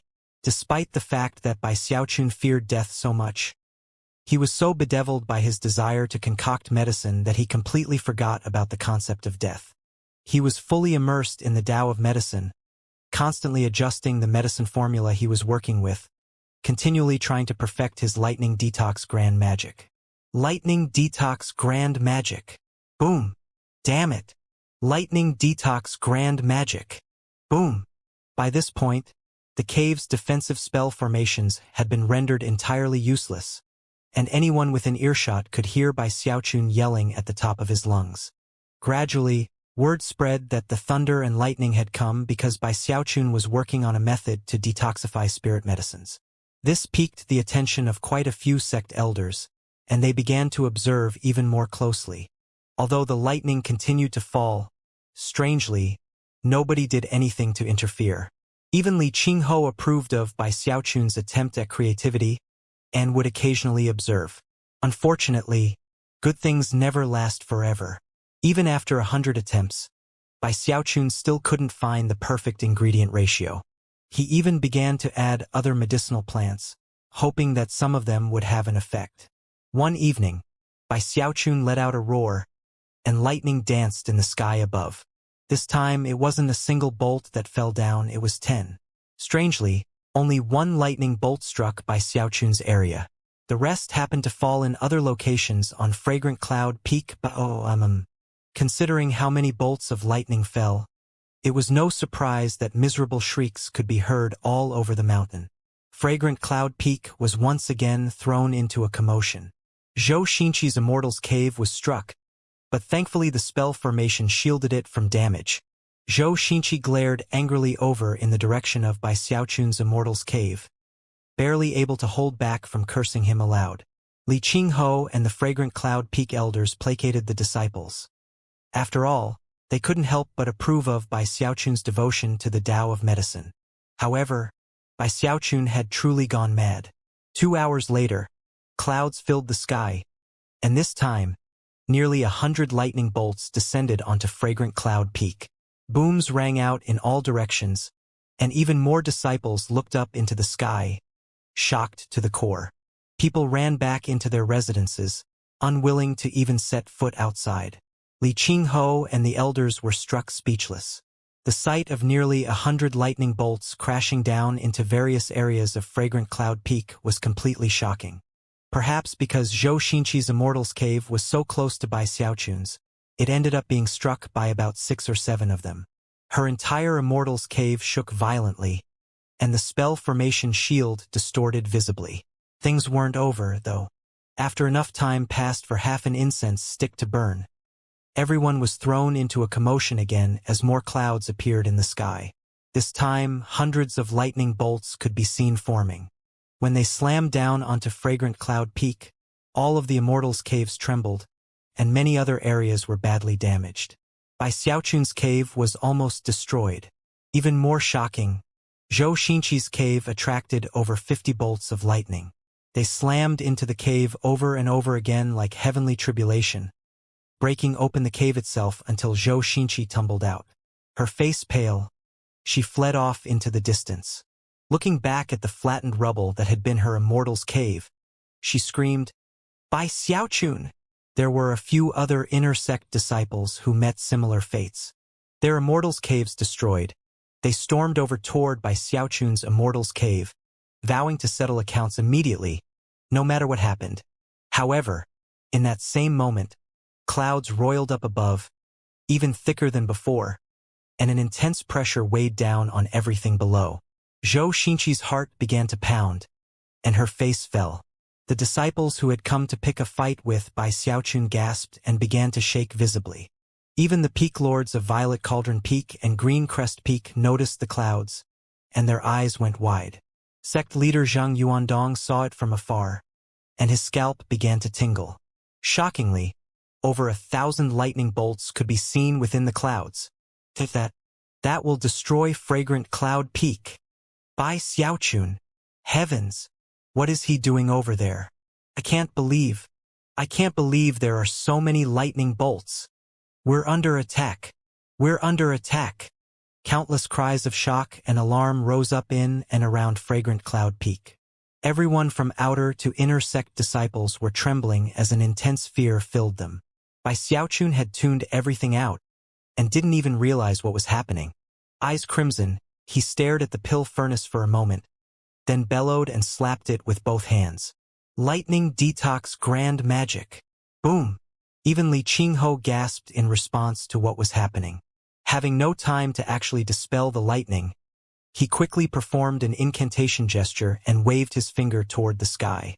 In response, a resplendent, multicolored shield sprang into existence above Fragrant Cloud Peak. At the same time, the more than 1,000 lightning bolts began to descend from the clouds.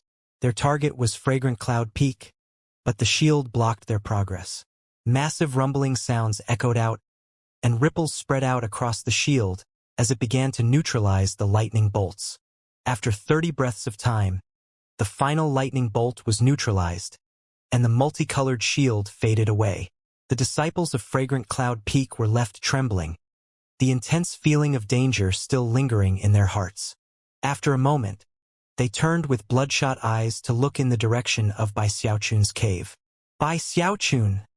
Countless disciples howled. It was hard to say who made the first move, but soon, a huge mob was rushing toward his Immortal's Cave. Elders joined the crowd, and even Li Qingho flew in the same direction in a bright beam of light. Within his crumbling Immortal's Cave, Bai Xiaochun was staring anxiously at the pill furnace, surprised that no lightning had come. Distracted, he suddenly realized that a deafening rumble could be heard outside, a sound which far exceeded the thunder from earlier. Face draining of blood, he leaped to his feet, which was when he realized that the Immortal's Cave was on the verge of collapsing. Without another moment of hesitation, he ran outside. Moments later, the rumbling caused by countless running people pushed the Immortal's Cave past the point where it could hold together, and it collapsed. Bai Xiaochun gaped mutely as the dust billowed out in all directions. That was when he realized that he was surrounded by a sea of furious Fragrant Cloud Peak disciples. Before he could begin his explanation, Zhou Xinqi's shrill cry pierced through the crowd. Bai Xiaochun, you owe me an Immortal's Cave. Take Bai Xiaochun down. Damn it! You destroyed my immortal's cave. This is over the top. You weren't really concocting medicine, were you? First were the exploding pill furnaces, then all those weird animals, and finally this lightning. Why you? The crowd was completely enraged after having been tormented for 2 years in a row by Xiaochun. Xiaochun felt more wronged than ever, considering that he really had been concocting pills. But then he noticed that Zhou Xinqi's immortal's cave had been reduced to rubble, and suddenly felt an apologetic twinge in his heart. Hou Xiaomei and Hou Yunfei were there in the crowd, but even they looked a bit helpless. Hou Xiaomei looked over at Xiaochun, gritted her teeth, and was just about to start defending him to the crowd when Hou Yunfei fearfully clamped his hand over her mouth. It was a delicate moment, given how incensed the crowd was. The disciples of Fragrant Cloud Peak had all determined that letting Xiaochun continue to concoct pills was unacceptable. As long as he was working at pill concocting, none of them would feel safe. When they thought about what had just occurred with the lightning, their shouts of fury grew even more intense.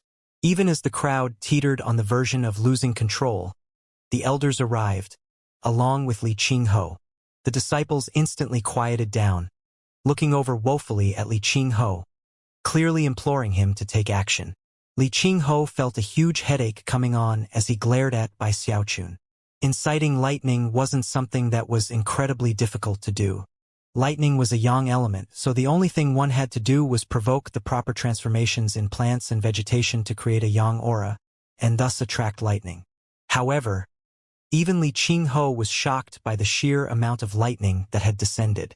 Furthermore, Li Qingho was also fairly certain that the exaggerated nature of the event had something to do with Fragrant Cloud Peak itself, which fundamentally possessed a yin aura. Of course, the ordinary disciples wouldn't know that, and thus wouldn't know that Xiaochun had only been one instigating factor. Xiaochun truly felt sorry for everyone, but also felt that he was getting the short end of the stick.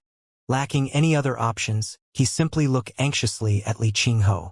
With a slight shake of his head, Li Qingho said, Xiaochun, from here on out, you're not allowed to concoct medicine on Fragrant Cloud Peak.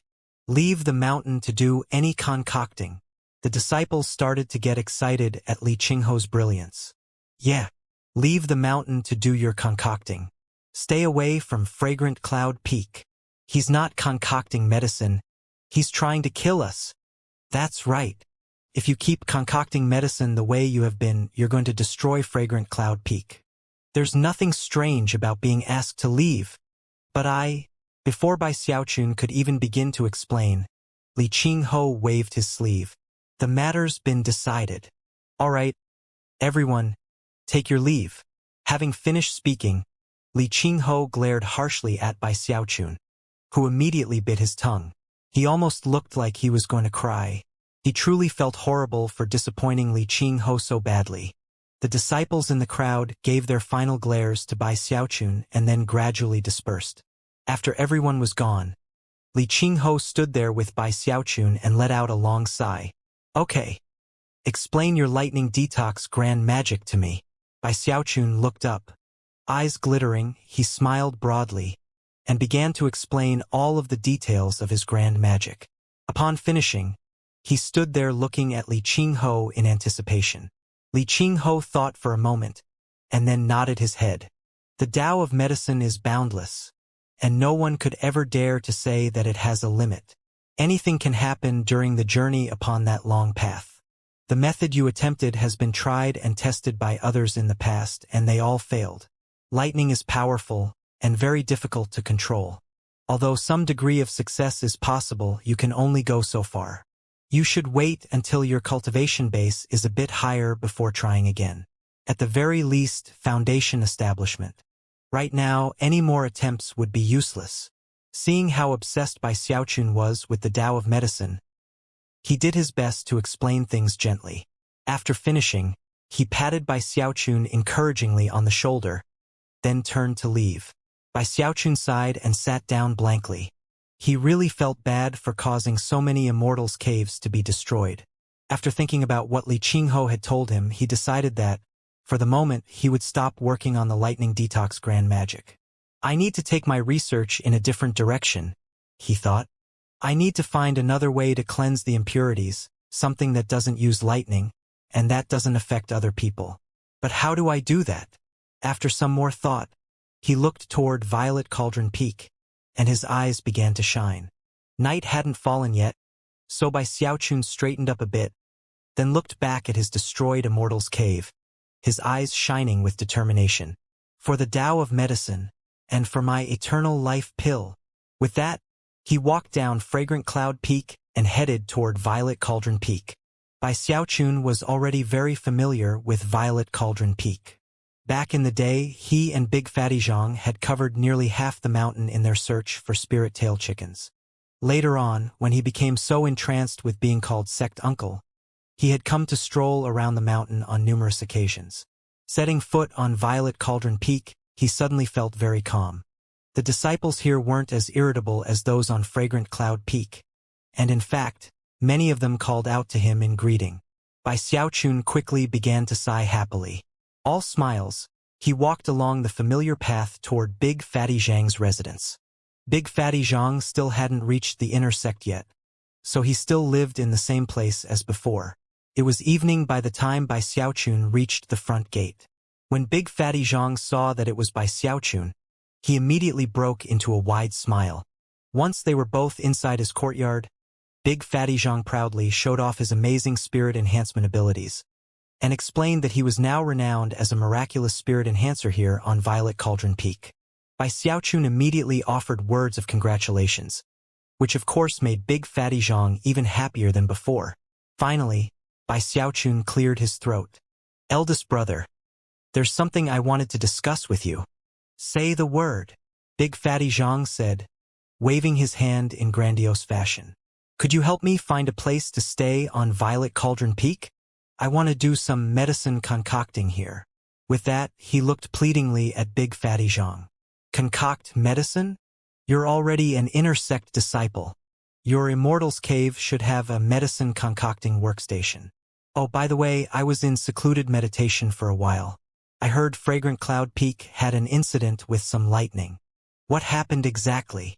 Having been out of the public eye for most of the year so far, Big Fatty Zhang wasn't too familiar with events beyond the borders of Violet Cauldron Peak.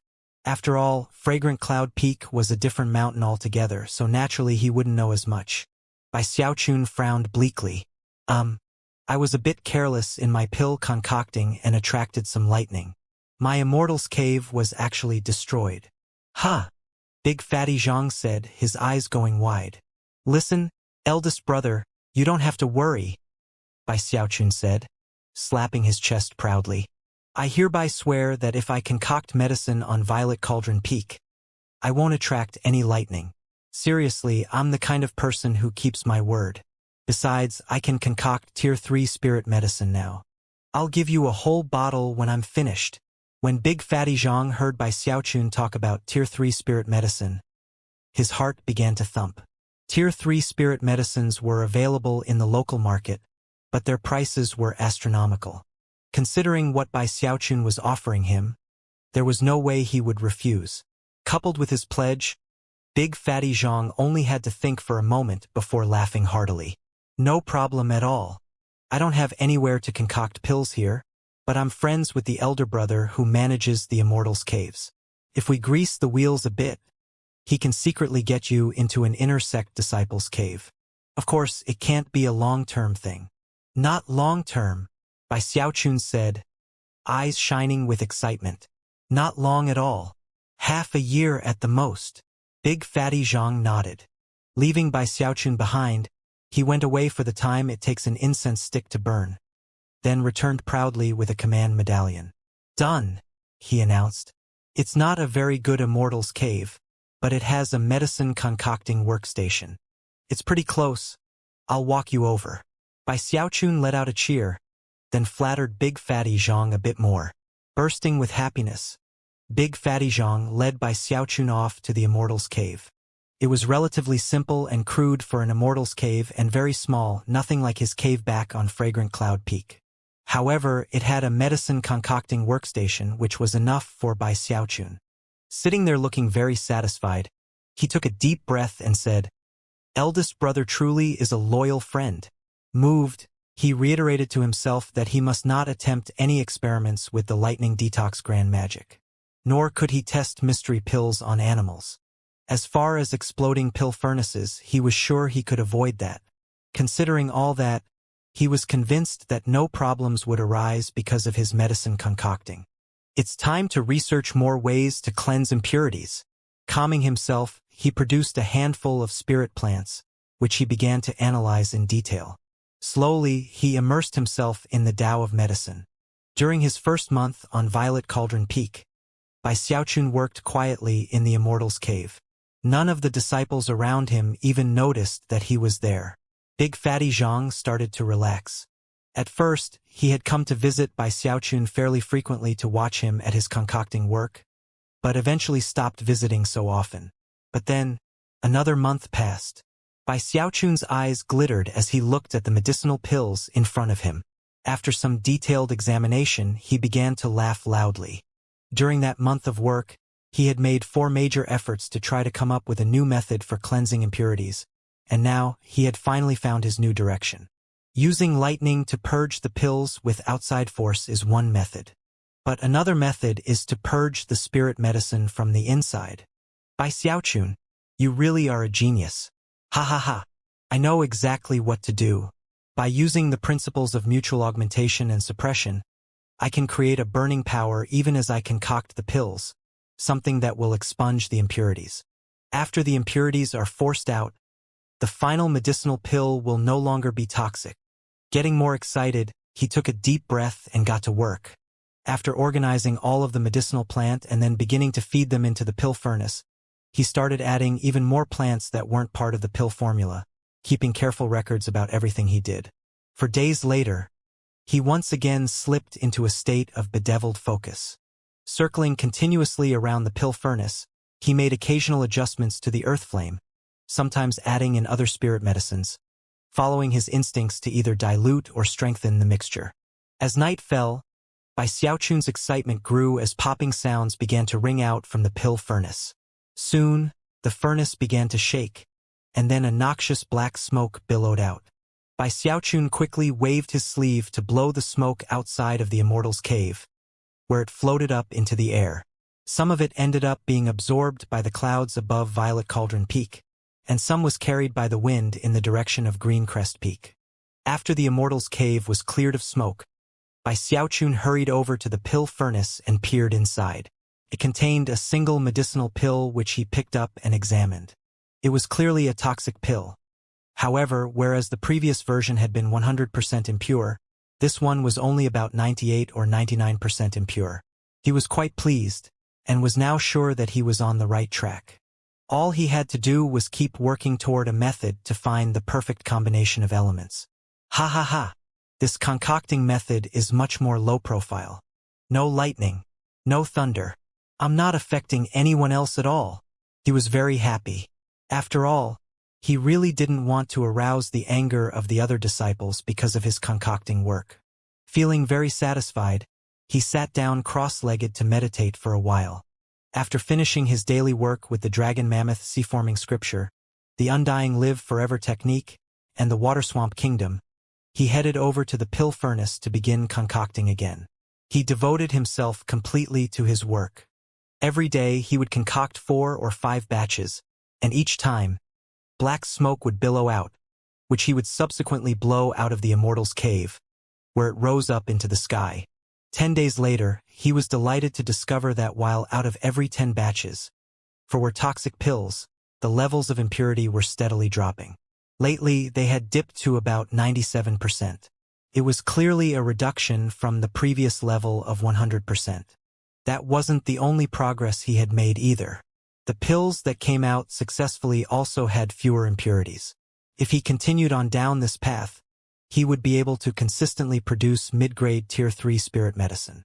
Eyes burning with passion, he completely tuned out the outside world and went crazy with concocting medicine. It was almost like being in secluded meditation. He kept careful records and constantly made adjustments as required. Soon, he increased his productivity to the point where he was producing 7 or 8 batches per day. Black smoke was rising up into the sky almost constantly. Half a month later, He was delighted to find that the impurity levels in the toxic pills had dropped to 95%. By the time Bai Xiaochun had been on Violet Cauldron Peak for 2 months, many disciples on Fragrant Cloud Peak were beginning to breathe sighs of relief. They weren't sure where exactly Bai Xiaochun had gone off to, but they could sense that peace had been restored.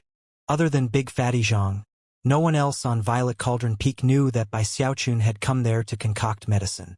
However, word had been spreading about all the things that had occurred on Fragrant Cloud Peak because of him.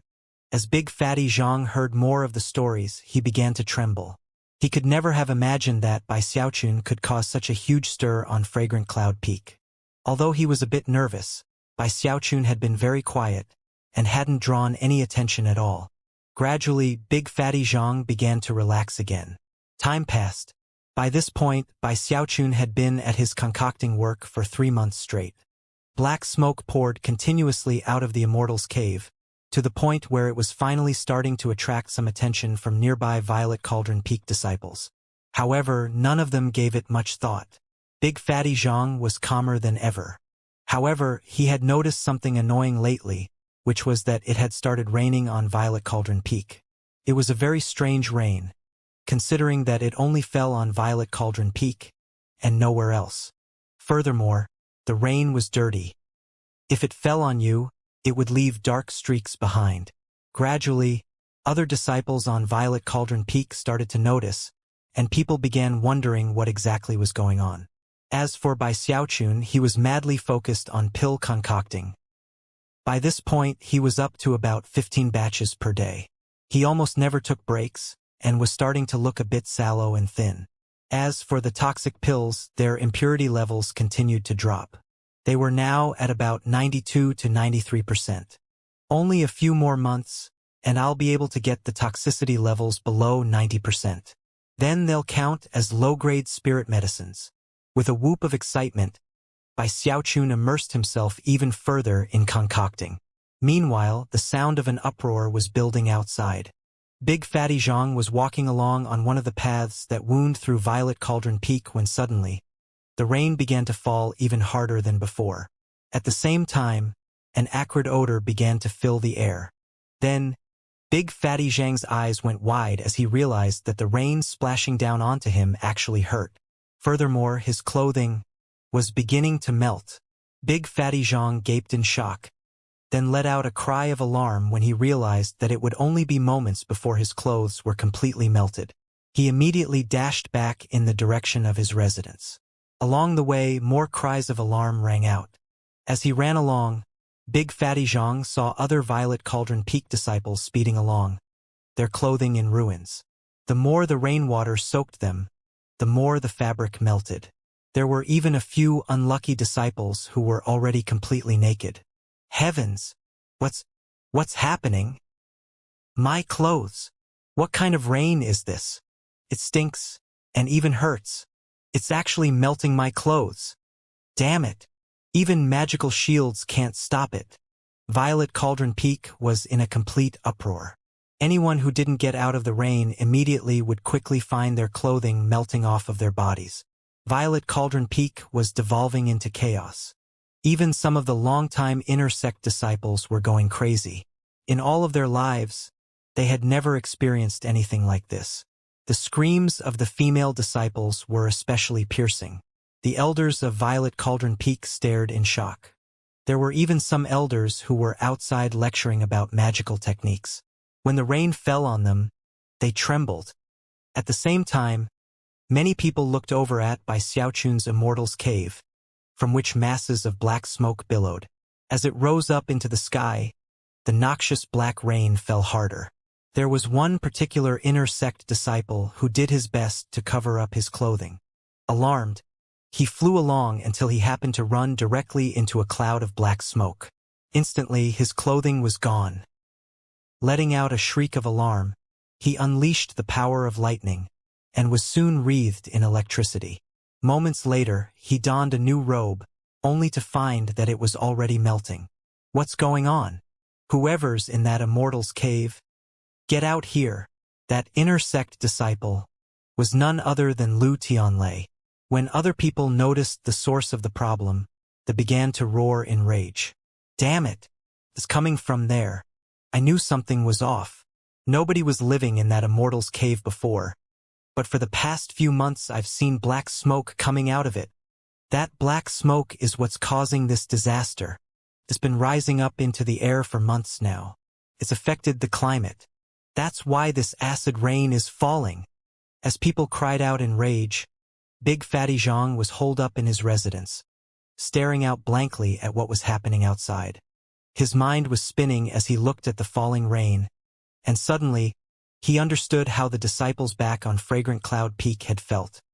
At the top of the mountain, the peak lord of Violet Cauldron Peak, Su Meixiang, was looking around in stupefaction. Not daring to set foot outside her mansion, she waved her finger toward the sky, activating Violet Cauldron Peak's spell formation. A shield of light appeared, which temporarily stopped the rain from falling onto the mountain. However, the shield was visibly being eaten away by the destructive rain. The disciples of Violet Cauldron Peak took advantage of the brief respite to put on new clothing. Incensed and bursting with killing intent, they rushed in the direction of Bai Xiaochun's Immortal's Cave. Soon, the disciples on Fragrant Cloud Peak noticed that the Violet Cauldron Peak spell formation shield had been activated, and noticed that rain was falling over it. What's happening over on Violet Cauldron Peak? Even as they pondered the situation, the voices of countless individuals joined together to cause a heaven-shaking, earth-shattering roar of rage to rise up from the direction of Violet Cauldron Peak. Bai Xiao Chun! The sound echoed out in all directions, shaking even Violet Cauldron Peak itself. The disciples from Fragrant Cloud Peak looked around, shaken. Then, the image of a certain individual appeared in their minds, and they understood everything. Bai Xiaochun went to Violet Cauldron Peak to concoct medicine. That's definitely the reason. The Peak Lord said he couldn't concoct medicine here, so he went to Violet Cauldron Peak. The roaring of the Violet Cauldron Peak disciples caused Bai Xiaochun to scream in terror. He had just been about to excitedly start another batch when he heard the sound of countless magical techniques battering the Immortal's Cave. Gaping in shock, he looked out to see a mob of enraged disciples surrounding the cave. Lu Tianlei was there, electricity dancing around him as he charged forward. Wings popped out of the terrified Bai Xiaochun's back, and he took to flight. Enraged shouts echoed out behind him as the Violet Cauldron Peak disciples gave chase. Big Fatty Zhang watched from a distance, swallowing hard and quickly pretending as if he hadn't seen anything. Under no circumstances did he wish anyone to know that he was the one who had arranged for Bai Xiaochun to get an Immortal's Cave. Even as the Violet Cauldron Peak disciples began to chase Bai Xiaochun down, all of a sudden, cries of alarm rang up from the direction of Green Crest Peak. Something had happened which not a single person had been aware of. Partially due to monsoon winds, only some of the black smoke had made it into the clouds above Violet Cauldron Peak. The rest had been carried by the wind to Green Crest Peak. If it had only been a tiny bit, it would eventually have just faded away without doing anything. But considering the daily buildup, it was no surprise that when rain began to fall on Violet Cauldron Peak, the effects eventually spread to Green Crest Peak. Originally, the disciples from Green Crest Peak had simply watched the events playing out on Fragrant Cloud Peak and Violet Cauldron Peak, shocked, but at the same time, gloating in the misfortune of the other disciples. Furthermore, they had all taken steps to prevent Bai Xiaochun from ever coming to Green Crest Peak. Third Fatty Hay's friends had even warned her against taking him in. But then the raindrops began to fall. Shocked expressions appeared as people looked up to find that the sky above Green Crest Peak was filled with black clouds. Although they weren't as dense as those above Violet Cauldron Peak, once the acid rain began to fall, and the disciples' clothes began to melt, cries of alarm rose up. As the screams intensified, numerous beams of sword light shot out from Green Crest Peak toward Violet Cauldron Peak, joining the group of disciples from there who were chasing down Bai Xiaochun. Bai Xiaochun! Damn it! Don't tell me that Bai Xiaochun secretly came to Green Crest Peak too. He must have. That vile fiend. He definitely snuck over here to concoct medicine. The Green Crest Peak disciples were going mad. Quite a few were already on the verge of losing all of their clothing. Putting on new clothing didn't do any good. Green Crest Peak devolved into enraged chaos, and the disciples quickly became allies with the Violet Cauldron Peak disciples in their desire to catch Bai Xiaochun. Shangguan Tianyu was among them. Although his robes were still in one piece, his murderous rage burned hot. At long last, he had found an opportunity to pay Bai Xiaochun back for the events in the Wildweed Mountains. Rumbling sounds filled the air, along with Bai Xiaochun's screams. It was bad enough that the disciples of Violet Cauldron Peak were chasing him down, but then Green Crest Peak joined in. Then he heard what the Green Crest Peak disciples were saying, and he felt more deeply maligned than ever. I never went to Green Crest Peak. Really? All of the more than 10,000 disciples from Green Crest Peak were in motion now, speeding along on their flying swords. When they heard Bai Xiaochun's explanation, though, they only became angrier. Liar! As the sword light bore down on Bai Xiaochun, the Violet Cauldron Peak disciples unleashed countless magical techniques. Bai Xiaochun was so scared he was screaming at the top of his lungs. I've shed my own blood for the sect. Boom! The attacks of the Violet Cauldron Peak disciples were driving Bai Xiaochun to near madness. I'm a prestige disciple. Boom! As the countless beams of sword light closed in, Bai Xiaochun fluttered the wings on his back, and sweat poured down his face. I'm the junior brother of the sect leader. Even if you were the son of the sect leader, we'd still beat the daylights out of you. The disciples of Two Mountain Peaks joined together in their anger as they chased after Bai Xiaochun with deadly intent. You people are so unreasonable. They're trying to kill me. They're gonna kill me. Bai Xiaochun's scalp was entirely numb. He had done nothing more than concoct some pills, and these people had gone completely mad. Looking like he was about to cry, he pushed forward with as much speed as possible as he shot toward Fragrant Cloud Peak. Now, he suddenly felt as if the disciples from there were a lot more easygoing. After all, Fragrant Cloud Peak was his home. A huge mob was chasing him back toward Fragrant Cloud Peak. He looked like a mouse whose tail had been stepped on as he shot up the mountain, the other disciples in hot pursuit. Just as the disciples from the other mountains were about to step foot on Fragrant Cloud Peak, an enraged, thunderous snort echoed out from the summit of the mountain. Turn your asses around this instant. The voice sounded like the boom of thunder. All of the disciples preparing to charge up Fragrant Cloud Peak coughed up mouthfuls of blood and tumbled backward. A massive power roiled out, pushing all of them away. When the shock left their faces, they exchanged glances and quickly realized how impulsive they had been. Bowing their heads, they clasped hands in apology and retreated. The commotion quickly died down. As soon as Bai Xiaochun saw what had just happened, he was deeply moved. He almost felt like a young child who had been fighting and losing only to have a parent step in to the rescue and wallop the opponent. Yeah, that's right, he shouted, gesticulating wildly. Turn your asses around. Especially you people from Green Crest Peak. He was just about to explain how he really hadn't concocted any medicine on Green Crest Peak, when all of a sudden, pressure weighed down on him as Li Qingho materialized up ahead. Face grim, he waved his sleeve, causing Bai Xiaochun to fly through the air toward him. A moment later, he had Bai Xiaochun by the neck. Uncle Li, I really didn't go to Green Crest. It didn't matter how fast he blurted the words. He couldn't finish speaking before Li Qingho flew up into the air. The countless disciples from the other two mountain peaks watched in utter joy as the scene played out. As for the Fragrant Cloud Peak disciples, they looked on with odd expressions before letting out long sighs. Bai Xiaochun really got unlucky this time. He pissed off the Peak Lord. He's really in for it now. He didn't just piss off the Peak Lord. He drove the entire South Bank crazy. As countless disciples looked on in delight, the blood drained from Bai Xiaochun's face. He had just noticed which direction Li Qingho was heading. It was none other than 10,000. 10,000 Snakes Valley. Shrieking, he said, I'm sorry, Uncle Li. It didn't take long for Li Qingho to take the wailing Bai Xiaochun behind Fragrant Cloud Peak to 10,000 Snakes Valley.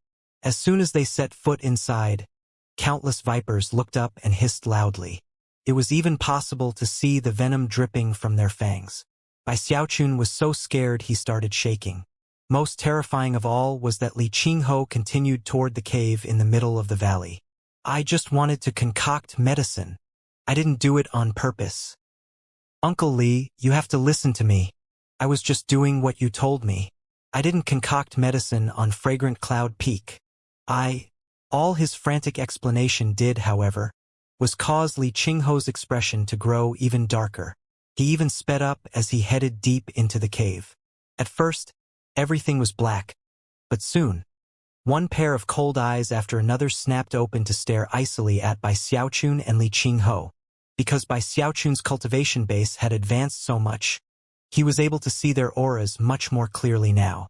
He was petrified to find that this place was far, far more terrifying than he had previously imagined. That was even more the case now that he had mastered all 5 volumes of spirit creatures. Even though they were surrounded by darkness, when he circulated his spiritual power, he quickly identified many of the snakes and recalled the information about them. A 3-steps viper, a morning eye anaconda, that's a gold-silver vermin snake. To his shock, Bai Xiaochun found that all of the snakes were venomous, and according to the 5 volumes of spirit creatures, they were incredibly powerful. In fact, even Foundation establishment cultivators who didn't deal with them quickly enough would be killed. After enough time passed for half an incense stick to burn, Li Qingho had dragged Bai Xiaochun to the depths of the cave, into a huge subterranean cavern filled with countless hissing snakes. There were even 9 that exuded the power of a cultivation base equivalent to the 8th level of qi condensation. Their eyes were bright red, and their fangs constantly dripped with shocking venom. A certain distance into the cavern was a stone hut surrounded by a spell formation that kept everything within 30 meters clear of snakes. That was where the snakes piled up en masse. Despite their distance from the hut itself, Bai Xiaochun still felt an intense sensation of deadly crisis. A thump could be heard as Li Qingho waved his sleeve, sending Bai Xiaochun tumbling down next to the stone hut. Want to concoct medicine? Do it here. There's earth flame and a pill furnace. And take this. At least here you won't disturb any of the other disciples. Snorting coldly, Li Qingho tossed a bag of holding over to Bai Xiaochun. You'll find plenty of medicinal plants and food in there. Stay here and stay out of trouble. After you've had some time to think, I'll come take you out. With a final glare at Bai Xiaochun, he did a final check to make sure the spell formation was working, then flew away. Having no other choice, he had finally resorted to using this place to try to grind away some of Bai Xiaochun's mischievousness. Of course, deep down, he truly cared for him, and was careful to make sure the spell formation was in good order. Based on his understanding of Bai Xiaochun, he was certain that he wouldn't step out of the spell formation. Bai Xiaochun appeared to be on the verge of tears as he watched Li Qingho leave. Moments later, without the pressure from Li Qingho to suppress them, the snakes started to slither about here and there. They bared their fangs and even tried to break through the spell formation shield, sending venom splattering about in all directions. Further off in the distance were some snakes in the 8th level of qi condensation who eyed Bai Xiaochun coldly, almost as if they wished to swallow him up. Bai Xiaochun began to pant. Those are blood god cobras. I can't believe they're in the 8th level of qi condensation. 1 drop of their venom could kill 10,000 people. Heart pounding with fear, he looked around a bit more, and realized that there were 3 snakes who were comparable to the 9th level of qi condensation, and there were even 2 in the Great Circle. The fluctuations that emanated from them were not the same as those from cultivators. These were deadly venomous snakes. Most heart-pounding of all was that there was one set of fluctuations that seemed even more powerful than the rest, and all of them seemed to be staring at him. Soon, the sky outside grew dark, and Bai Xiaochun sat there, sighing miserably. What do I do now? It was deep in the night, and the moon hung bright in the sky. It was very dark inside the cave, but Bai Xiaochun could hear a cacophony of slithering and hissing outside. It was hair-raisingly terrifying. The stone hut was small, and other than the earth flame formation and the pill furnace was completely empty. Bai Xiaochun sighed and activated the earth flame formation, causing the light of flames to flicker out around him. That made him feel a bit better. He was the type of person who tended to get used to new environments easily. Although he was scared, he knew he had to adapt. A moment later, he peered into the bag of holding Li Qingho had left him, whereupon his eyes went wide. It was filled with a massive quantity of medicinal plants, some of which cost a huge amount of merit points to acquire from the sect. There were even a few that he recognized from the 5 volumes of plants and vegetation as types that the sect didn't offer. There was a huge variety of all types of medicinal plants, too many to count. If he used them carefully, he would be able to concoct not only Tier 3 spirit medicines, but possibly even Tier 4 spirit medicines. Getting excited, he heated up the pill furnace and then began concocting some medicine. As long as he could distract himself from the sounds coming from outside, he could still continue his research. This time, he was sure that he would be able to reduce the impurities in the Tier 3 medicine below 90%. Time passed. 3 months later, Bai Xiaochun's hair was disheveled, and he had completely forgotten where he was. He was utterly focused on medicine concocting, and as for the black smoke which resulted in acid rain on the outside, it was actually refreshingly nourishing to the vipers in the cave. The snakes struggled to be the first to breathe it in, after which they emitted deafening hisses. Bai Xiaochun didn't pay any attention to that, though. He was at a critical point in his concocting, and had reduced the impurities in the toxic pills all the way down to 91 or 92%. Just a bit further, and he would have succeeded in reaching his goal. His eyes were bloodshot as he madly concocted medicine. In the blink of an eye, 3 more months passed. He had now been living in the snake cave for half a year. In addition to his concocting, he practiced cultivation. He was now able to fully unleash the water swamp kingdom, which resulted in incredible pressure. Unfortunately, he was completely incapable of summoning his life essence spirit. He'd also grown accustomed to the snakes. He would even take the occasional walk outside of the stone hut. The snakes would eye him coldly, ready to pounce the instant he set foot outside of the spell formation shield. Li Qingho occasionally came to check in on Bai Xiaochun in secret. After coming to the conclusion that Bai Xiaochun was safe, he breathed a sigh of relief. Because Bai Xiaochun hadn't been seen for half a year, the south bank quieted back down. There was no thunder or lightning, no noxious clouds, no acid rain. Everyone enjoyed the peace and tranquility. Occasionally, people would think about Bai Xiaochun, but most people had heard that Li Qingho took him to 10,000 Snakes Valley. Furthermore, whenever people considering breaking sect rules, they would think of Bai Xiaochun and say to themselves, "I can't pull a Bai Xiaochun. This is wrong. If Bai Xiaochun did something like that, he would definitely be punished. I should rethink things." Time passed. Another 6 months. It had now been a full year since Bai Xiaochun had disappeared from the public eye. Even Zhang Yuandong was sighing. Sending Bai Xiaochun to 10,000 Snakes Valley was definitely the right thing to do, he thought. The only things there are snakes. He won't be able to cause problems for anyone. However, whether it was Zhang Yuandong, Li Qingho, or the disciples of the 3 mountain peaks, all of them had clearly underestimated Bai Xiaochun. On one particular day, Bai Xiaochun was there in his stone hut, having just finished concocting a batch of medicinal pills. There was no black smoke. The pill inside the furnace was no longer a toxic pill, but rather an 89% impure low-grade medicinal pill. Although it would be considered low-grade even among other low-grade pills, it was still completely different than a toxic pill. Excited, he threw his head back and laughed uproariously. After trying another batch, he confirmed his success. At long last, when it came to Tier 3 spirit medicine, he could succeed 100% of the time. With this level of mastery of Tier 3 spirit medicine, even pill formulas he hadn't encountered before would have a perfect success rate after he solved any minor problems which cropped up. Thoroughly stirred up, he rushed out of the stone hut, laughing proudly. He had paid a very heavy price and spent a huge amount of time to reach this point.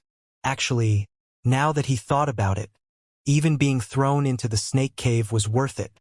He took a deep breath, swished his sleeve, and looked with disdain at the snakes surrounding him.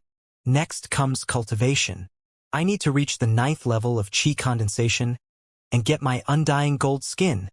Feeling very proud of himself, he returned to the stone hut, where he once again began to concoct medicine. Pulling out his turtle walk, he performed spirit enhancements on all of the medicinal pills he had produced, then consumed them. His cultivation base increased steadily. He had already been in the great circle of the 8th level of chi condensation, just a sliver away from breaking through to the next level. A month later, as he sat there cross-legged meditating, visualizing an enormous war mammoth, his cultivation base exploded with power. The spiritual power within him thrummed like 100 rivers flowing together into a sea. After closer inspection, the sea actually looked like a dragon, as though a dragon had actually come to exist inside of him. As it circulated through his chi vessels, his fleshly body emitted cracking sounds, and the image of a mammoth appeared behind him. It was a huge beast with long fur, rising up on its hind legs to let out a powerful roar. When it slammed its feet down onto the ground, ripples spread out through the air, causing the nearby snakes to tremble. The 8 blood god cobra's eyes shone with piercing light, their scales stood on end, and the hoods on their heads opened wide. Bai Xiaochun had been observing the image of the mammoth from the dragon mammoth sea-forming scripture. The resulting surge of spiritual power pushed his cultivation base all the way from the 8th level of chi condensation into the 9th. The power of his fleshly body rocketed up, and his chi and blood flowed rapidly. He actually seemed to grow a bit larger as every bit of flesh and muscle flourished. Apparently because of his undying live forever technique, his silver skin flickered, and something strange happened. It was as if his fleshly body had come into contact with a type of shackle, a barrier that someone with an ordinary body couldn't break through. Rumbling filled his mind, and everything felt like it was spinning. It was like he was a bottle which, after being filled with water, had more water forced into it, causing the bottle to begin to shake and crack. A tremor ran through him, and his eyes snapped open to reveal an astonishing, piercing light. If any ordinary disciple in the chi condensation stage could see Bai Xiaochun right now, that person would be shaken to the core. Although the pressure he exuded was not that of a foundation establishment cultivator, it would still cause anyone to tremble in capitulation. It was like a pressure which could crush down on all living things. "Everyone has shackles," he murmured. "Regardless of the level of cultivation base or fleshly body, there are shackles which people cannot break through." So, the shackles mentioned in the dragon mammoth sea-forming scripture are the same shackles I heard about before. In the dragon mammoth sea-forming scripture, the power of the mammoth represents the body and can push a person's fleshly body to the very pinnacle. The power of the dragon represents the spirit and can push a person's cultivation base to the limit of chi condensation.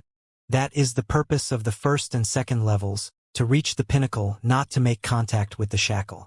When cultivating the 3rd level, the dragon and the mammoth combine and rise even higher, and that is when contact with the shackle can be made. By borrowing power from the meridians of heaven and earth, as well as a foundation establishment pill, one can break through, form a sea of chi, and reach foundation establishment. Obviously, not just anyone can cultivate the dragon mammoth sea-forming scripture. Only people who have cultivated both their spirit and their body all the way the 8th level of chi condensation can successfully do so.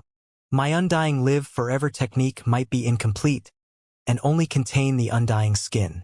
But as that mysterious senior said when he saved me, if I reach the level of undying gold skin, I can make contact with the first shackle. When that happens, if I can break through it, it will be good fortune for me. What I've sensed today must be that so-called shackle. Bai Xiaochun's eyes shone so brightly that they were like lamps inside the dark stone hut. The founding patriarch created the dragon mammoth sea-forming scripture. By cultivating it to the very end, you can combine the dragon and the mammoth and make contact with the shackle. However, making contact is the limit. In the 1st volume of the Undying Codex, the undying gold skin can also make contact with the shackle, but that is the limit there as well. Only by breaking through the shackle after making contact can you go on to cultivate the 2nd volume, the Undying Heavenly King. Right now, though, I've only successfully cultivated the 1st level of the dragon mammoth sea-forming scripture, and my undying skin is only at the peak of silver. Once I experience a breakthrough, I should meet the requirements to make contact with the shackle. Bai Xiaochun was panting by this point. Actually, making a breakthrough with either technique should enable me to make contact with the first shackle. Excited, Bai Xiaochun thought the matter over again and realized something even more exciting. If this analysis is correct, I wonder what level my fleshly body will be at if I break through with both the undying gold skin and the dragon and mammoth? Although he couldn't be sure of the answer, he was filled with intense anticipation. Taking a deep breath, he produced some medicinal pills to restore his vital energy, then began to cultivate the undying live forever technique. The flickering silver light inside of him was gradually filling with strands of gold. They were faint at first, but they indicated that his undying live forever technique was on the threshold of the undying gold skin. After the time it takes an incense stick to burn, he finished his session of cultivation and excitedly emerged from the stone hut. Looking around the cave, he subconsciously adopted the posture of a hero, flicking his sleeve and murmuring, "I'm already in the 9th level of chi condensation. Just wait until I break through that first shackle. When that happens, not a single person in the 8th level of chi condensation will be a match for me." Sighing to himself, he suddenly noticed the masses of snakes around him, and how they were slithering and hissing, some of them even spitting venom. Off in the distance were the blood god cobras, who were in the 8th level of chi condensation. One of them suddenly shot forward, only to bounce off of the spell formation's shield. Stunned, Bai Xiaochun glared around at the hissing snakes, angry at how they were constantly spitting out venom. "You really think Lord Bai has no way to deal with you? Don't push me, you bunch of—" Before he could finish speaking, a whole group of snakes launched themselves into the air and then slammed into the shield right in front of him. "That's it, you pushed me!" he howled, rushing back into the stone hut. Bai Xiaochun sat cross-legged in front of his pill furnace, simmering with anger. "These snakes are totally evil," he said with a cold harumph. "Not cute at all. Now that I've mastered Tier 3 spirit medicine, you think I can't teach you a lesson? You stupid little snakes. You like spitting venom and hissing all the time, right? Humph. Well, I'm gonna concoct a medicinal pill to make you all shut your mouths." Bursting with confidence, he flicked his sleeve and began to contemplate what medicine formula to use. "If I want to shut these snakes up, I need a really tough medicinal pill, something that will really keep their mouths stuck shut." Chuckling darkly, he began to select the ingredients he would use. Time passed. 7 days later, Bai Xiaochun had already descended into bedeviled madness. One after another, he had removed the medicinal plants from his bag of holding and examined them carefully to make his selections. In the end, he selected a total of 37 medicinal plants. After brewing them together in a special way, they would make an extremely sticky substance, but that wasn't enough for Bai Xiaochun. After drawing upon the principles of mutual augmentation and suppression, he began to make adjustments to make the medicinal pill even stickier. A month later, his hair was completely disheveled.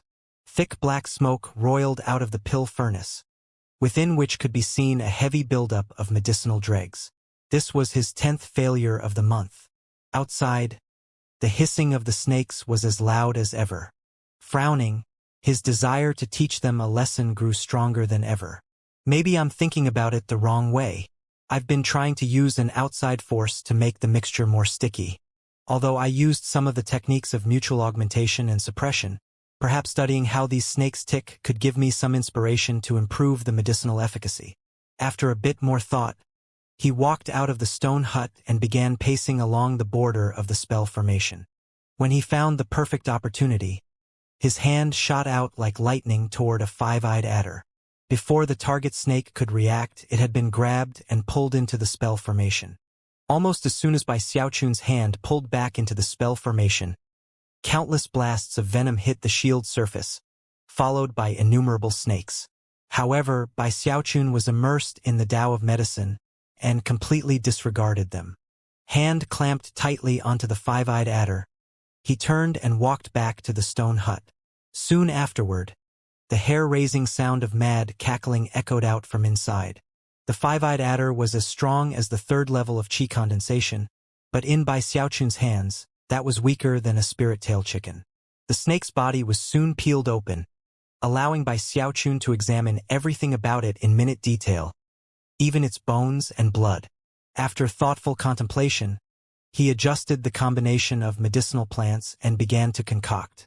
The next day, the pill furnace trembled, and black smoke poured out. Bai Xiaochun was left coughing, but less forcefully than before. After racking his brains for a bit, he went out to get another snake to study. Soon, he had another flash of inspiration. 3 days later, more black smoke poured out of the pill furnace. Maddened, Bai Xiaochun let out a roar and went out to do more research, his eyes completely bloodshot. Another month passed, and by this point, Bai Xiaochun had already forgotten why he had come to be so focused on creating this medicine formula. All he did was work on his creation, occasionally launching a hand out through the spell formation shield to grab another snake. He got especially good at that part. During the month that had passed, he'd caught and studied dozens of snakes. The snakes outside eyed him as coldly, as if he were a mortal enemy. The sound of their hissing and the flow of their venom never ceased. The snakes in the 8th level of Qi condensation continued to occasionally attack the spell formation, looking for a weakness, hoping to consume Bai Xiaochun. Nope, that's not it. Not good enough. By now, 2 months had passed since he began working on a medicinal pill to shut the mouths of the venomous snakes. He had failed over 100 times, without even one success. Creating medicine formulas was not an easy thing, something he was now acutely aware of.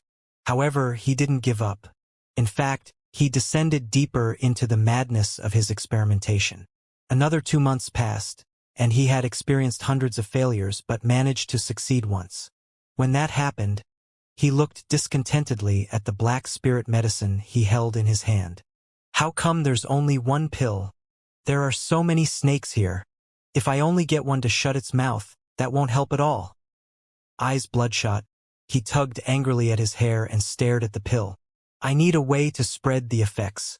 The best pill would be one that, once consumed by a snake, caused it to emit some sort of aura that infected all the other snakes. Infection? Right. Infection. I need to create a medicine formula that starts an epidemic. Eyes shining brightly, breath coming in ragged pants, Bai Xiaochun was now convinced that he was aimed in the right direction. Soon after, he suddenly started laughing. Considering the madness of the laughter, anyone who might have been able to see Bai Xiaochun at that moment would have gasped and sworn an oath to never disturb him in the middle of medicine concocting. As of this moment, Bai Xiaochun emanated a vile aura. With new inspiration, he once again descended into medicine concocting. He mixed and matched the medicines, he adjusted the augmentation and suppression, he made small changes here and there. He grabbed snakes with increasing frequency. On a few dangerous occasions, he almost seemed soulless, as though he didn't even notice or care what was happening around him. He was completely and utterly focused on creating a new medicine formula. Time passed. 1 month, 2 months, 3 months, 4 months. Before long, it had been 6 months since Bai Xiaochun started his work on creating a medicine formula. During that half year, he had failed too many times to count. He was in a complete mess, clothes rumpled, hair disheveled, face smudged with ash. And yet, his crimson eyes glowed with excitement as he stared at the pill furnace. It's gonna work. Ha ha ha. I'm going to do it this time. As he howled in excitement, the pill furnace began to tremble.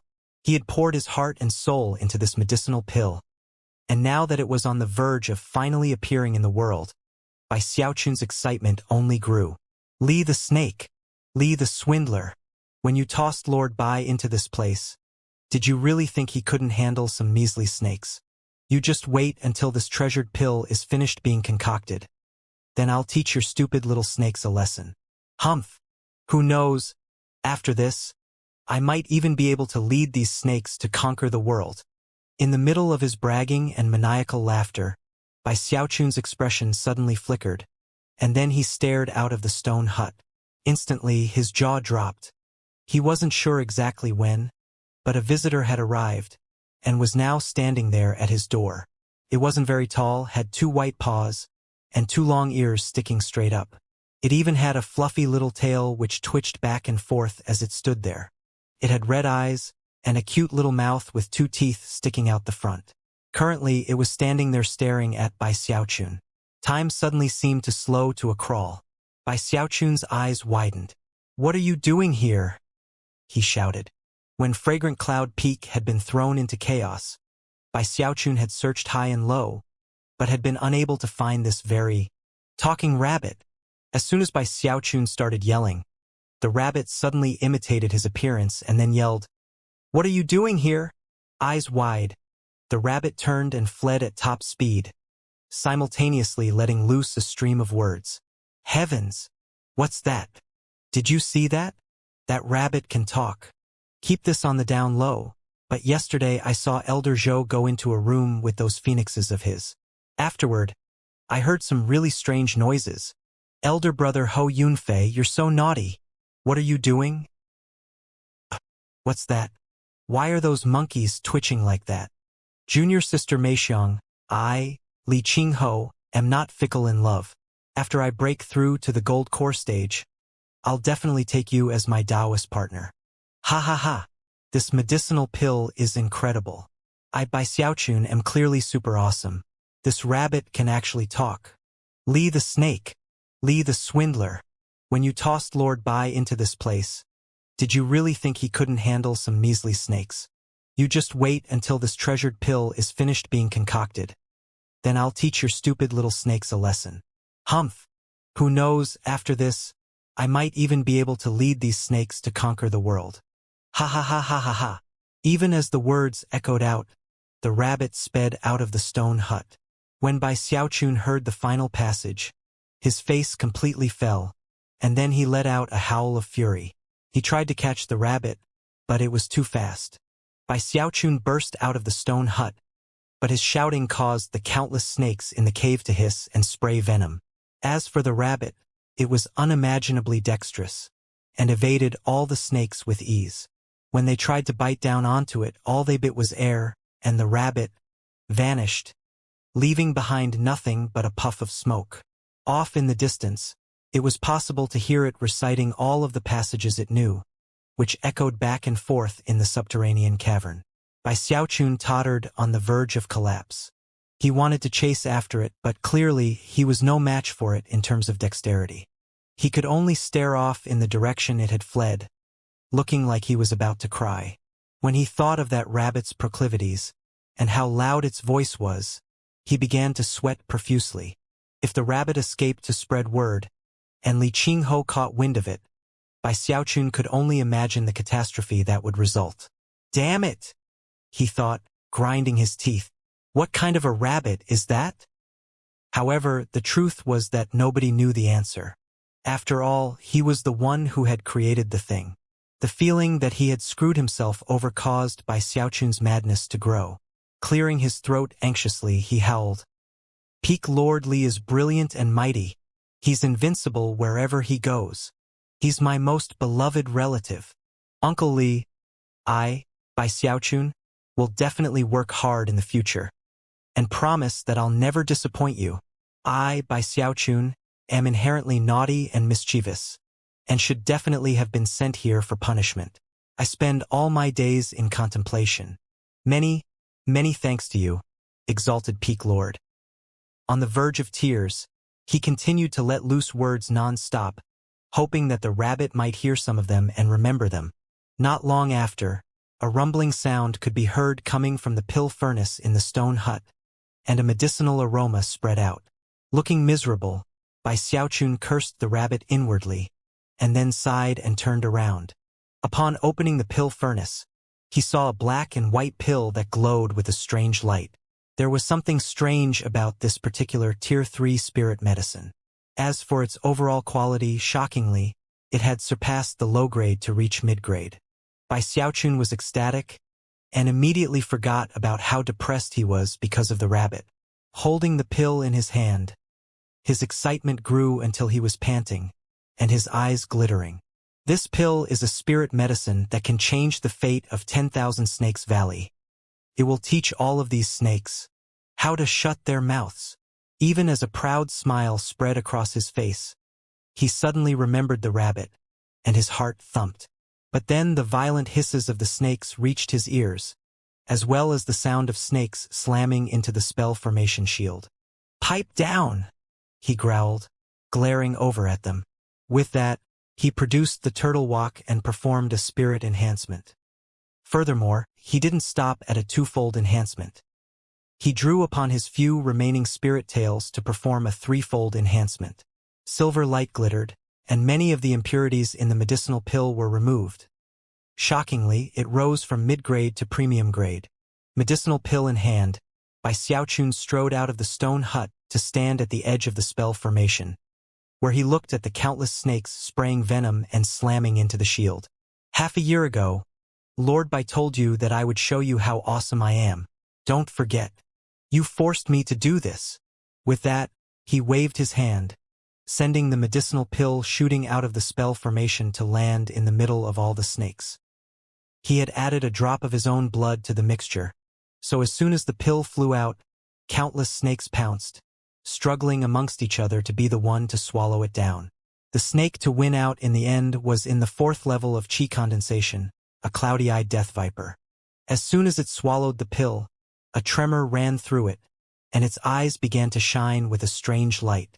Bai Xiaochun looked over excitedly, but before anything else could happen, one of the blood god cobras charged forth. Considering it was in the 8th level of chi condensation, it crushed numerous other snakes that got in its path, reducing them to nothing more than a gory paste. Then, it swallowed the cloudy-eyed death viper in a single gulp. Bai Xiaochun's eyes went wide as he looked over at the blood god cobra, which looked back at him with cold eyes before slithering to a rocky outcropping, where it coiled up. Bai Xiaochun was starting to get nervous, but had no choice other than to wait and see what else happened. After the time it takes an incense stick to burn, the blood god cobra suddenly shivered. Apparently, it wanted to open its mouth, but there was something very sticky keeping it shut.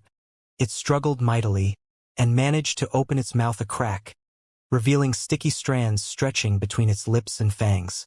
Bai Xiaochun was delighted to see that his work was a success, and eagerly awaited the second effect of the spirit medicine to start working. Yet again, enough time passed for an incense stick to burn. The blood god cobra's mouth was now completely sealed shut. Its eyes were bulging out of its head, and instead of being cold and vicious, they now looked like the eyes of a goldfish. The snake seemed confused, and instead of being fierce like before, it seemed slightly cute. Soon, poofing sounds could be heard from the blood god cobra, like that of flatulence. A pink gaseous substance appeared, which rapidly transformed into a fog that spread out in all directions. More poofing sounds could be heard. Apparently the blood god cobra was not yet finished expelling gas. Bai Xiaochun looked on excitedly as the process continued for the rest of the day. Other than the area within the spell formation, the entire cave was now filled with a pink haze, which the other snakes inhaled. Gradually, a sticky substance began to build up in their mouths, and their eyes began to bulge. Soon, the next set of snakes began to pass gas. Eventually, the poofing sounds rang out like muffled thunder, echoing out about the cave constantly. As the haze filled the subterranean chamber, all of the snakes came to be affected. Even the snakes deepest within the chamber, whose glittering eyes Bai Xiaochun found the most frightening, began to emit poofing sounds. A few days later, the haze faded away. Bai Xiaochun stood there in the spell formation, looking around at the silent snake cave. There was no hissing, no venom spraying around. The mouths of all the snakes were shut tight, and their blank eyes bulged with confusion. Bai Xiaochun threw his head back and laughed uproariously. Sticking his chin up proudly, he naturally assumed the sullen manner of a lonely hero and swished his sleeve. With the snap of a finger, I shut the mouths of all the snakes in 10,000 Snakes Valley. As for that profoundly consummate pill of mine, I shall hereby name it the Shut Your Trap Pill. The lonely hero strode out from within the spell formation into the hordes of lovely little snakes. As he looked around, he smiled happily and felt like even more of a hero. But then he noticed a one-step viper off in the distance who was glowing red, almost as if its body were heating up. Then, in the strangest of developments, it suddenly started thrashing around violently. Now that the one-step viper's mouth was stopped up, It couldn't hiss, and even seemed impervious to pain. Soon, its skin was lacerated and bleeding, and yet it didn't stop thrashing around. Shocked, Bai Xiaochun had a mind to intervene, but the one-step viper truly seemed to have gone mad. Then, Bai Xiaochun's face fell as more snakes in the vicinity all started turning red and thrashing around. The heat emanating from them even caused the air to ripple and distort. Most conspicuous of all was the blood god cobra, which had grown much larger since consuming the medicinal pill, and was thrashing about with particular violence. In the depths of the cave, rumbling sounds began to echo out, and soon all of the snakes were thrashing around with maddened violence. Some of them even launched themselves into the air and slammed into the stone walls. Bai Xiaochun's eyes were wide as saucers as he dove back into the spell formation. Instantly, the countless surrounding snakes began to batter against the spell formation shield as if they were insane. The mere sight of it caused Bai Xiaochun's scalp to grow numb. Oh man, this is bad. These snakes are going crazy. If they keep thrashing around, something really bad is going to happen. Bai Xiaochun was starting to get very nervous. His original intention had simply been to get the snakes to close their mouths. He had never imagined that something like this would result. As soon as he thought about how angry Li Qingho would be when he saw the current state of the snakes, he began to tremble. He ran anxiously back into the stone hut and began to concoct a medicinal pill.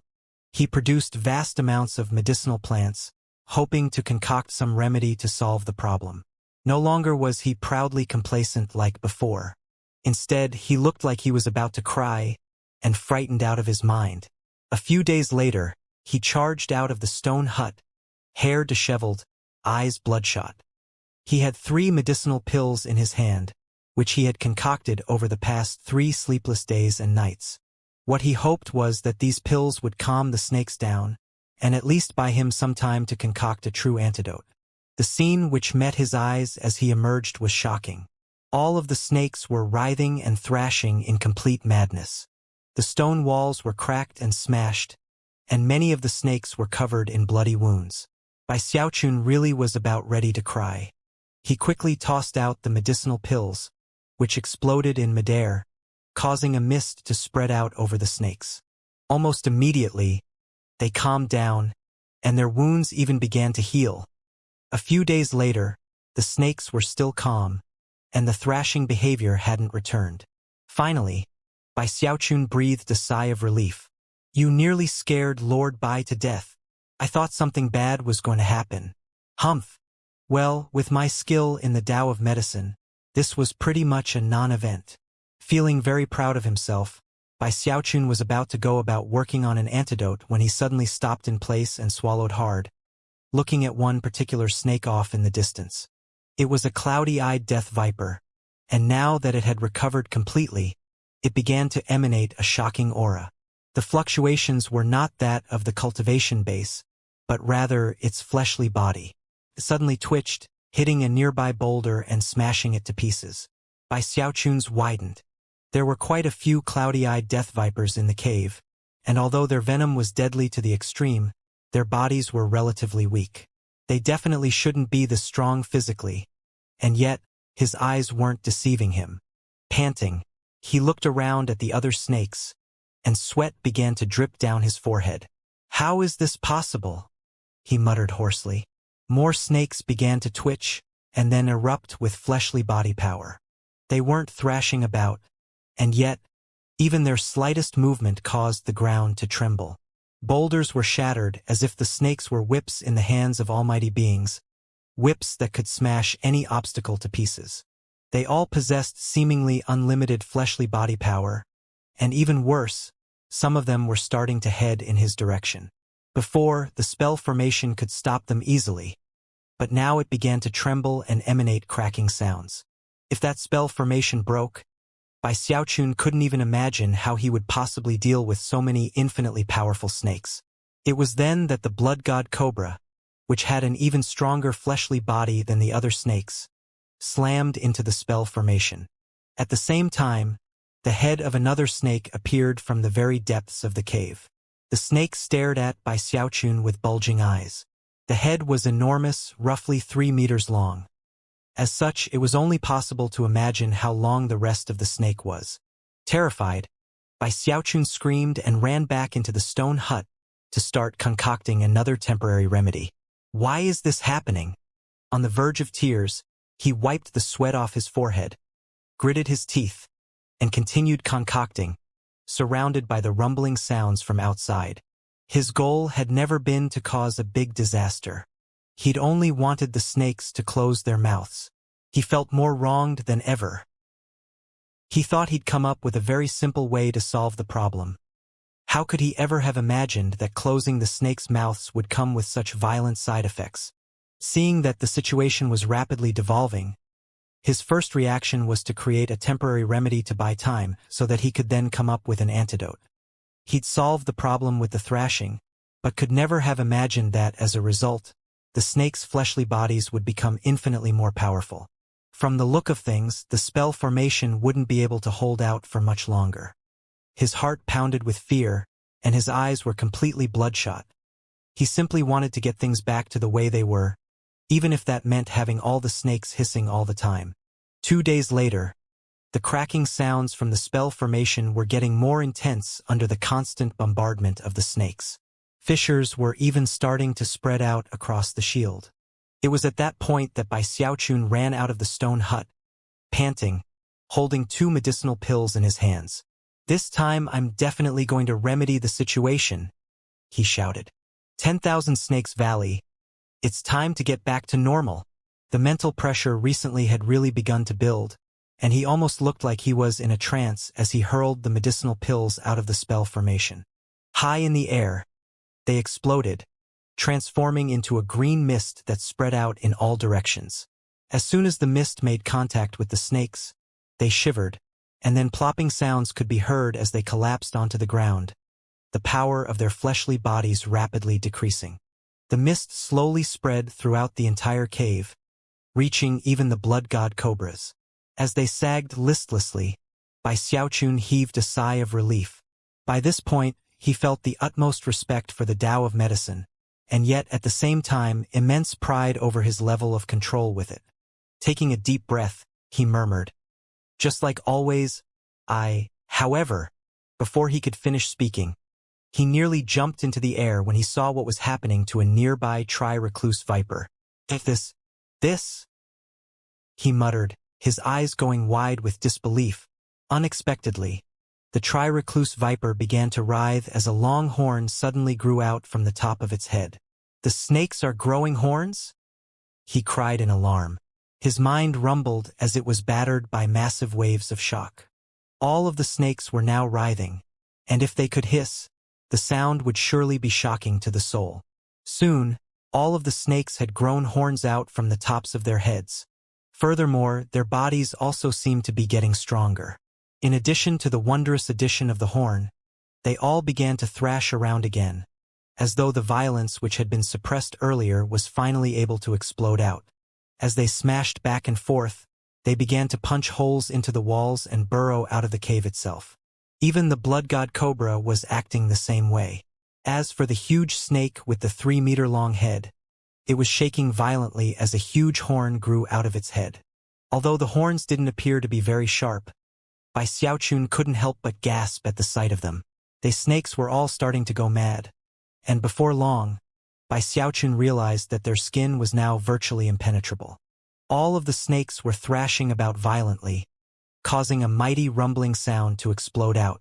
Any of them who saw even the slightest hole in the wall would unleash all the mysterious power contained in their horns to try to burrow their way out of 10,000 Snakes Valley to freedom.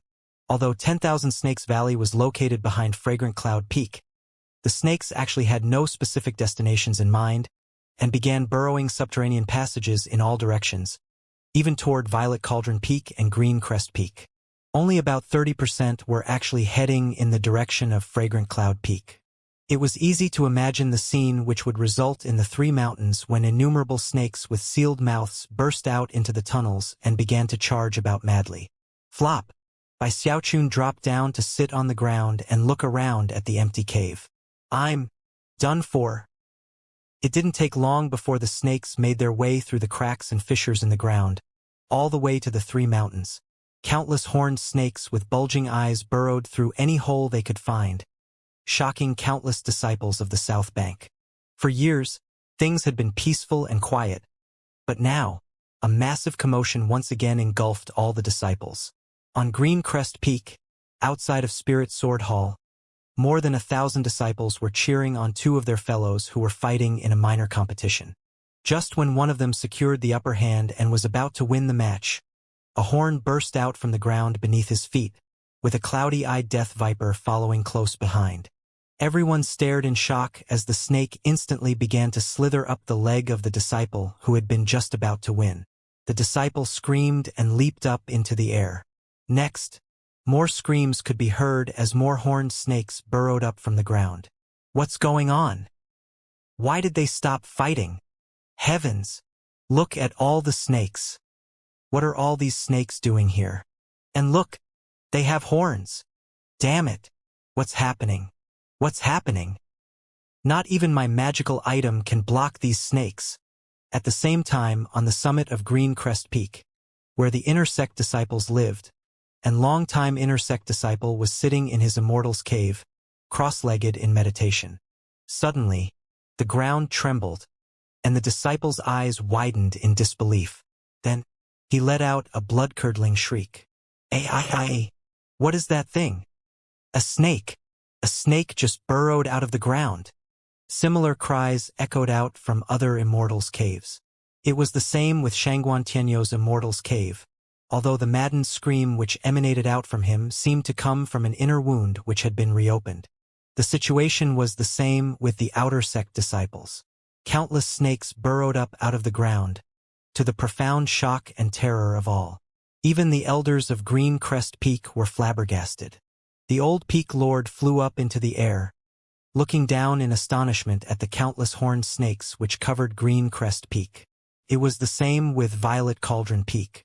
Innumerable disciples shouted in fury, unleashing magical techniques in all directions. However, they didn't affect the snakes at all. Lu Tianlei was surrounded by flashing electricity as he roared, pulling a horned snake out of his trousers. He tried to crush it only to find that he couldn't. What happened? Damn it! Why are there so many snakes? Wait a second. Something seems fishy here. As the bellows of rage rose up from Violet Cauldron Peak and Green Crest Peak, Su Meixiang bristled with fury. Investigate, she bellowed. Investigate immediately and find out what exactly is happening. On Fragrant Cloud Peak, enraged shouting rose up into the sky. Su Baokai was screaming at the top of his lungs, and Zhou Xinqi's eyes were wide with astonishment as she flew up into the air. Ho Xiaomei and Ho Yunfei also took to flight. Many disciples there were whipped into an unbelievable fury, and although some began to unleash powerful magical techniques, Fragrant Cloud Peak was known for its skill with plants and vegetation.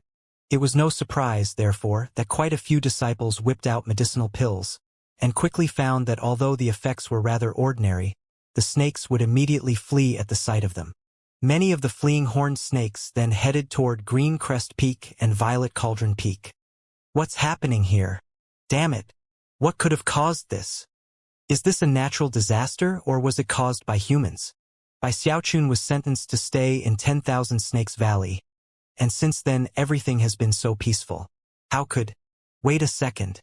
10,000 Snakes Valley? Bai Xiaochun is supposed to be in 10,000 Snakes Valley. As people began to react, a long-eared rabbit suddenly appeared from out of nowhere.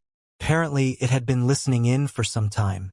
All of a sudden, it began to run through the 3 mountains, bellowing at the top of its lungs. Oh God, my butt. Damn it. I'm gonna kill this snake. From now on people are gonna laugh themselves to death at the name Su Baokai. Get lost, you evil snakes. I am Shangguan Tianyu, inner sect disciple and chosen of Green Crest Peak. From this day forth, our enmity is irreconcilable. What an incredible snake. If I, Lu Tianlei, could become a snake, I would definitely go. Heh heh. Li the snake. Li the swindler. When you tossed Lord Bai into this place, did you really think he couldn't handle some measly snakes? You just wait until this treasured pill is finished being concocted. Then I'll teach your stupid little snakes a lesson. Humph! Who knows, after this, I might even be able to lead these snakes to conquer the world. Ha ha ha ha ha ha. Soon, the rabbit's words could be heard within all three of the mountains, and the disciples erupted into a fury. By Xiaochun! Exterminate by Xiaochun! So, he did this. He sent the snakes against us in revenge. The howls coming out of the mouths of Shangguan Tianyu and Lu Tianlei were especially barbaric. The disciples of the three mountains were in a complete fury. This disaster far exceeded the matter with the acid rain. Li Qingho looked around blankly at the events playing out. Then, he started thinking about everything that had occurred after Bai Xiaochun first joined the sect. As a servant, he had sold spots into the outer sect, arousing public wrath. He had thrown the entire servants' district into chaos. When he was an outer sect disciple, there was the tragedy of the spirit-tailed chickens, and the terrible incident with Elder Zhou's phoenix. Countless disciples were affected, and the entire mountain had been thrown into chaos. After becoming an inner sect disciple, he had provoked lightning, sent crazy animals running around the entire mountain, and had even caused acid rain. By then, he had thrown all three mountains into chaos. However, no matter how Li Qingho thought about the matter, he could never have imagined that throwing Bai Xiaochun into 10,000 Snakes Valley would result in something so preposterous. He didn't even hold back when it came to snakes. 10,000 Snakes Valley had been thrown into chaos, which then spread to cover all of the South Bank. As of that moment, Li Qingho suddenly remembered how, when he had first met Bai Xiaochun, all of the villagers at the bottom of the mountain had cheered and thrown a party upon his departure.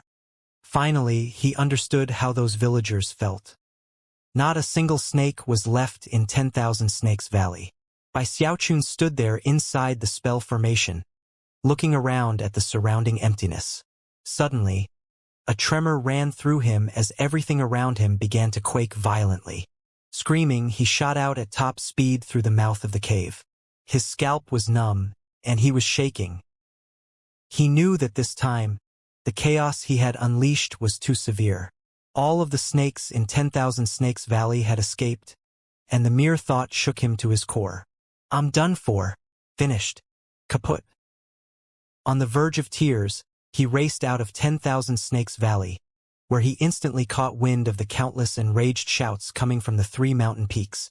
Furthermore, he heard numerous people calling his name, tugging at his hair.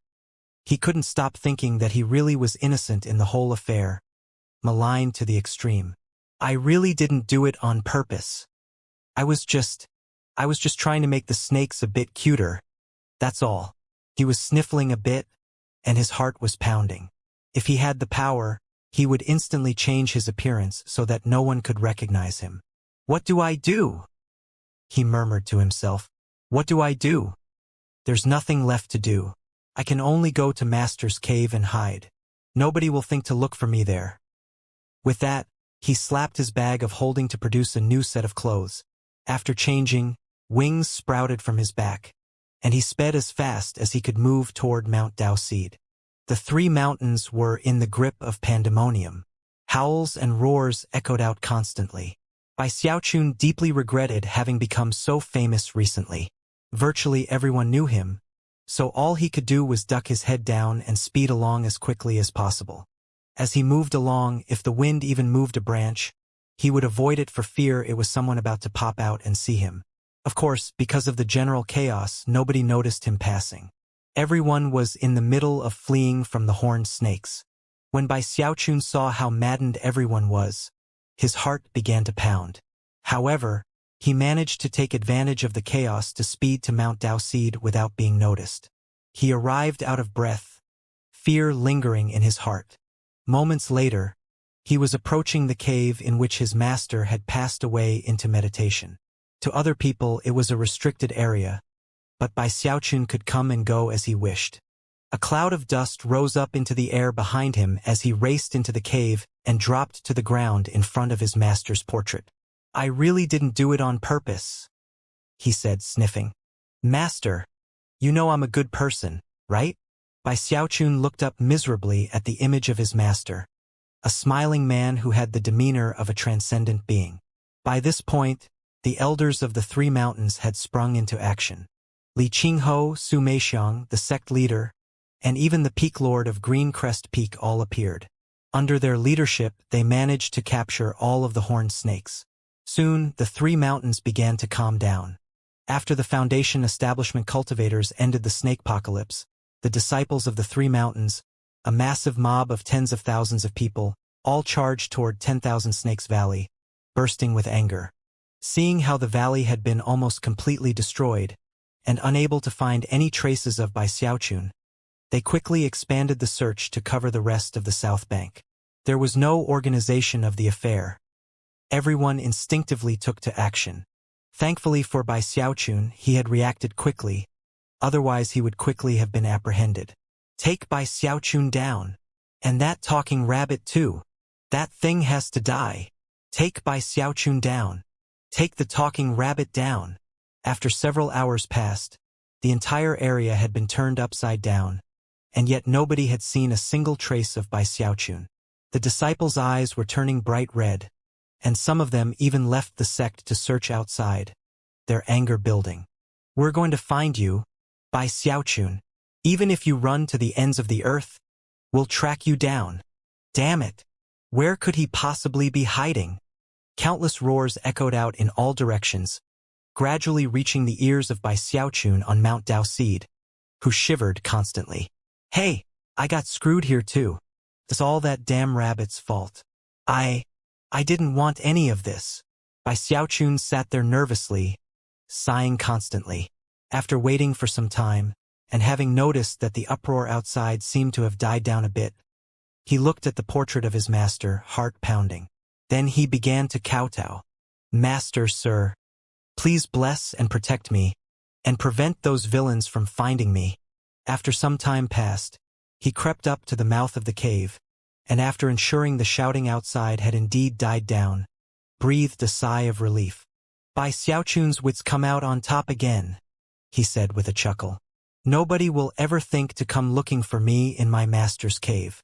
But this isn't really a solution. I'll have to leave eventually.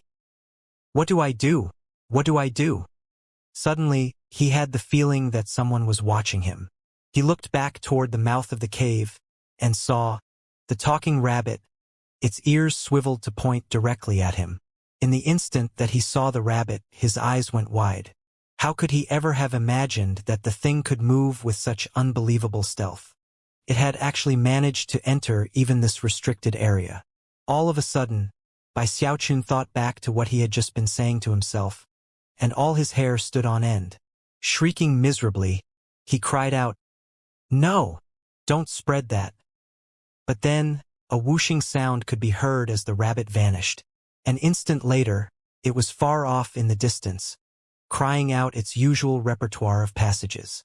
However, a new one had been added onto the end. Master, sir, please bless and protect me, and prevent those villains from finding me. Bai Xiaochun's wits come out on top again. Nobody will ever think to come looking for me in my master's cave. But this isn't really a solution. I'll have to leave eventually. What do I do? What do I do? No, don't spread that. Bai Xiaochun felt as if he had just been struck by lightning. He stood there mutely, watching the rabbit vanish into the distance, shouting as it ran along. His mind began to spin. Damn that rabbit, he raged. I'm gonna skin it alive. By this point, the disciples of the South Bank had searched just about everywhere, but hadn't found a single trace of Bai Xiaochun. Eventually, they began to suppress their wrath and speculate about where exactly he might be. Where could Bai Xiaochun be hiding? The whole sect has been searching, and there's not even a record of him leaving the area. That means he definitely has to be on the South Bank. Fragrant Cloud Peak, Green Crest Peak, Violet Cauldron Peak. We've searched every nook and cranny, every mansion and immortal's cave. We even turned the servants' district inside out. Don't tell me Bai Xiaochun burrowed underground somewhere? However, even as their wrath burned hot, a rabbit suddenly appeared, running along at top speed and calling out at the top of its lungs. When it got to the last line, it sounded particularly despairing. No, don't spread that. When people heard it, their jaws dropped, and their heads turned to look in the direction of the rabbit. As for the people like Shangguan Tianyu and Lu Tianlei, they clenched their fists and burst into motion. Other disciples threw their heads back and laughed uproariously. Good rabbit! That rabbit is a real mischief maker. But it's finally gone and done something good. Fine, I won't kill that rabbit today. Instead, I'll kill Bai Xiaochun. Soon, tens of thousands of disciples were streaming toward Mount Dao Seed. Fists clenched tightly, murderous auras raging. Bai Xiaochun sat there in the cave, burning with hatred toward the talking rabbit. He hated it even more than he hated Elder Zhou's phoenix. Trembling, he was just about to set to flight, when he heard a huge commotion further down the mountain. Looking down, he saw countless figures speeding in his direction. Scalp tingling, he backed up to hide as deep as he could in the cave. I'm done for. Finished. Kaput. As he sat there in front of his master's portrait, he suddenly started to get very angry. Master, can't you help me, sir? Send your soul down, otherwise, a prestige disciple who has shed my own blood for the sect will be beaten to what? In his moment of despair, he glanced up at the portrait, and suddenly his eyes began to shine. He slapped his thigh. Ha ha ha. Many thanks for your reminder, master.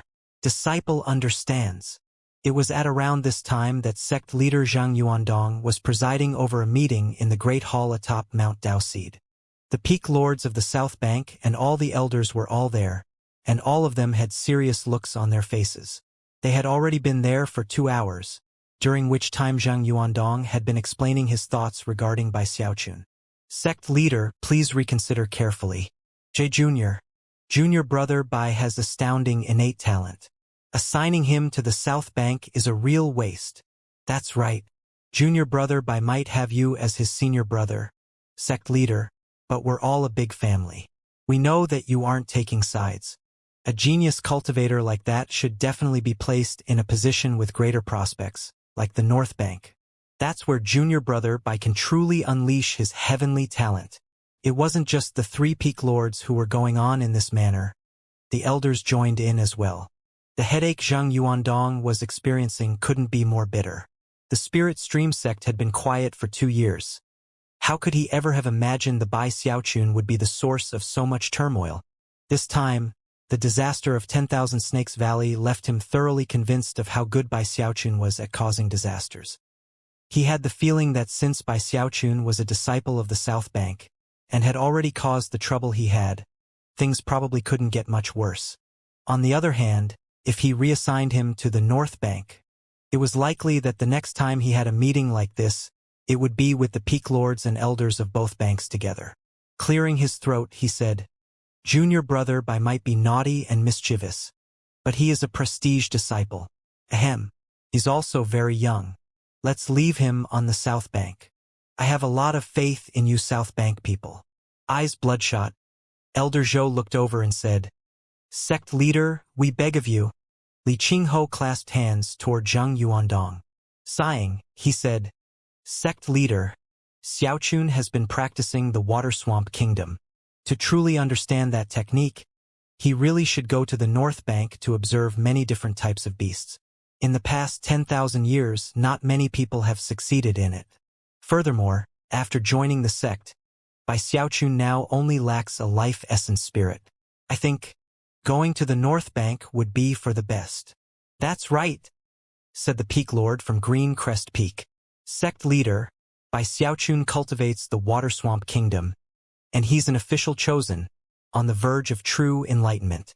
Looking back at the history of the Spirit Stream sect, he's truly in a unique position.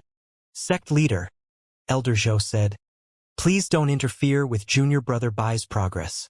It could be a loss the likes of which the sect hasn't sustained in 10,000 years. All of the other elders joined in to express their agreement. Seeing how intent everyone was, Zhang Yuandong knew that clinging to his original idea wouldn't be easy. After a moment of hesitation, he smiled wryly and prepared to come up with another way to refuse them. However, it was at that point that a disciple called out from outside the hall. Sect leader, something bad is happening.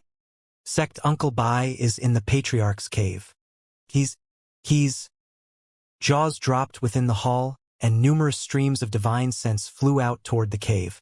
When they saw the situation, strange expressions appeared on their faces. Zhang Yuandong immediately had a bad feeling. When his divine sense entered the cave, his eyes went so wide they almost bulged out of his skull.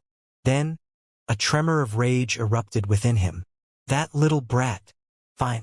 I accept your proposal. Send him to the North Bank. On Mount Daoseed, the cave where Bai Xiaochun's master had been interred was surrounded by tens of thousands of disciples, all of whom were glaring daggers. It was a restricted area, but the fact that they came as part of such a huge mob gave them the courage to enter. Bai Xiaochun, get the hell out here right now. Show your face. Bai Xiaochun, you villainous scoundrel. God will punish you this day. We will punish you this day. However, even as the sound of their voices rang out, someone inside the cave itself bellowed, "Pipe down!" The powerful shout was backed by the full power of Bai Xiaochun's cultivation base, causing it to echo out like thunder, completely crushing the sound of all other voices. Simultaneously, the slender Bai Xiaochun appeared, striding solemnly out of the cave. When the congregated disciples of the three mountain peaks saw him, they immediately hefted the rocks they held in their hands, angrily preparing to pelt him. But then, Bai Xiaochun let out a powerful shout and thrust a portrait out in front of him. It was the portrait of his master. It was also Zhang Yuandong's master, a spirit stream sect patriarch from the previous generation. Although somewhat nervous, Bai Xiaochun bellowed, "What gall! If anyone dares to harm the portrait of my master, elder brother sect leader and I will fight you to the death." When the mob saw Bai Xiaochun crouching behind the portrait of his master, they went stiff and many of them gasped. Not a single one dared to hurl a rock. That portrait depicted a patriarch of the sect, the master of the sect leader himself. If any of them dared to harm it, it could only be imagined how wrathfully Zhang Yuandong would respond. Furthermore, it was certain that not a single peak lord would interfere. The disciples were so enraged they were about to blow their tops. And yet, they didn't dare to do a thing. Completely shameless. Seeing that his tactic was working, Bai Xiaochun breathed a sigh of relief. Holding the portrait high, he glared around at the mob. "You people listen and listen well. I really didn't do it on purpose. If Bai Xiaochun hadn't tried to explain the situation, things would have gone much smoother. But as soon as he opened his mouth, the crowd started to lose control. Why you always say you didn't do it on purpose. Fragrant Cloud Peak got attacked by lightning, and you said it wasn't on purpose. Violet Cauldron Peak and Green Crest Peak got drenched with acid rain, and it wasn't on purpose. And now you're saying the same thing again. This is ridiculous." Bai Xiaochun quickly waved around the portrait of his master. Sounding genuinely apologetic, he continued, "My master just visited me in a dream and told me he forgives me. I guarantee this is the last time. There absolutely, positively won't be another." To hear Bai Xiaochun shamelessly claim that his deceased master had visited him in his dreams enraged the crowd even further. "I can't take this anymore. I'm gonna beat him black and blue. Even if he was the sect leader's son, I'd still beat the crap out of him. Take Bai Xiaochun down." It was at this point that numerous streams of Foundation establishment divine sense suddenly swept across the area. Moments later, several dozen people flew down from the summit of Mount Daoseed. There were elders of the various mountains, peak lords, and even Zhang Yuandong. Seeing what was happening, Zhang Yuandong shouted in a rage-filled voice that echoed like thunder, "Leave this place immediately!" The ear-splitting sound of his voice struck fear into the hearts of everyone present. Even Shangguan Tianyu and the other chosen. Trembling in fear, they withdrew. Bai Xiaochun's spirits were rising rapidly. He was just about to say something when Zhang Yuandong looked over at him with a ferocious glare. "Bai Xiaochun, as your elder brother, I won't let anyone else beat you, but I can certainly give you a thrashing." With that, he shot in Bai Xiaochun's direction. Bai Xiaochun's scalp began to tingle so hard it felt like it might explode. He was just about to brandish the portrait of his master when Zhang Yuandong swished his sleeve, causing the portrait to fly over to him. Bai Xiaochun let out a shriek, and a pair of wings sprouted out behind him as he prepared to flee. However, before he could get very far, a powerful smacking sound rang out, which was Zhang Yuandong's palm making contact with his rear end. Searing pain swept through him, and he screamed. Looking like he was about to cry, he shrieked, "Save me, Uncle Li! My elder brother's trying to kill me!" Li Qingho's eyelid twitched, and he pretended not to have heard. Zhang Yuandong's fury had not been sated in the least. Seeing Bai Xiaochun waving around the portrait of his master had him fuming. So next, he unleashed a kick. Bai Xiaochun screamed again, sounding even more anguished than before. "Save me, master! Save me!" Seeing Zhang Yuandong beating Bai Xiaochun caused the anger among the onlookers to slowly fade. Soon, strange expressions appeared on the faces of the elders, and they began to cough dryly. "This is a personal matter with the sect leader and his family." Right. "Oh, I have some medicinal pills in the furnace. I'll take my leave now." Hiding their smiles, the elders began to disperse. Soon, only Li Qingho and Su Meixiang were left hovering in midair. As Li Qingho watched Bai Xiaochun off in the distance, he seemed a bit emotional. After all, he had high expectations for Bai Xiaochun. Su Meixiang looked over at Li Qingho, her gaze soft. "In his heart, he views you as his father," she said softly. "Are you really willing to abandon him to the North Bank?" Li Qingho shifted his gaze from Bai Xiaochun to Su Meixiang. Shaking his head slightly, he said, "All the things Xiaochun did don't really matter. Deep down, he's a good person. Furthermore, I can tell that he really is sorry for everything. Sending him to the North Bank as punishment isn't really necessary. But I was being honest with what I said to the sect leader earlier.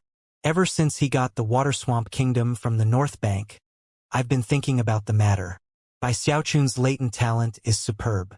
The ideal situation would be for him to combine the best aspects of both banks. Besides, if he can successfully cultivate the Water Swamp Kingdom and reach the great circle of the 10th level of qi condensation within a few years, well, then maybe we can accelerate the opening of the Fallen Sword Abyss. In that case, he might be able to forge a new path for himself." "The Fallen Sword Abyss?" Su Meixiang replied, looking shocked. "One of the 3 holy lands of the 4 great sects in the eastern lower reaches of the Heavenspan River. Supposedly, there are even traces of Heavenstring energy there. Whenever we open it, all of the 4 great sects of the eastern reaches, the Bloodstream sect, the Pill Stream sect, the Profound Stream sect, and our Spirit Stream sect, will send in disciples from the 10th level of qi condensation to participate in a bloody struggle. That bloody struggle is necessary," Li Qingho said with a light sigh. "If he doesn't master the Water Swamp Kingdom, I won't let him go. But if he does, then he absolutely must go.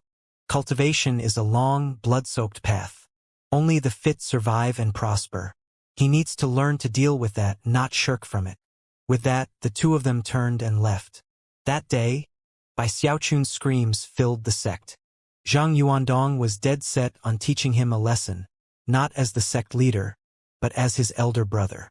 Late that night, Bai Xiaochun, his nose bloodied and his face swollen, trudged along behind Zhang Yuandong as they returned to their master's cave. "On your knees," Zhang Yuandong said, glaring. "Apologize to master."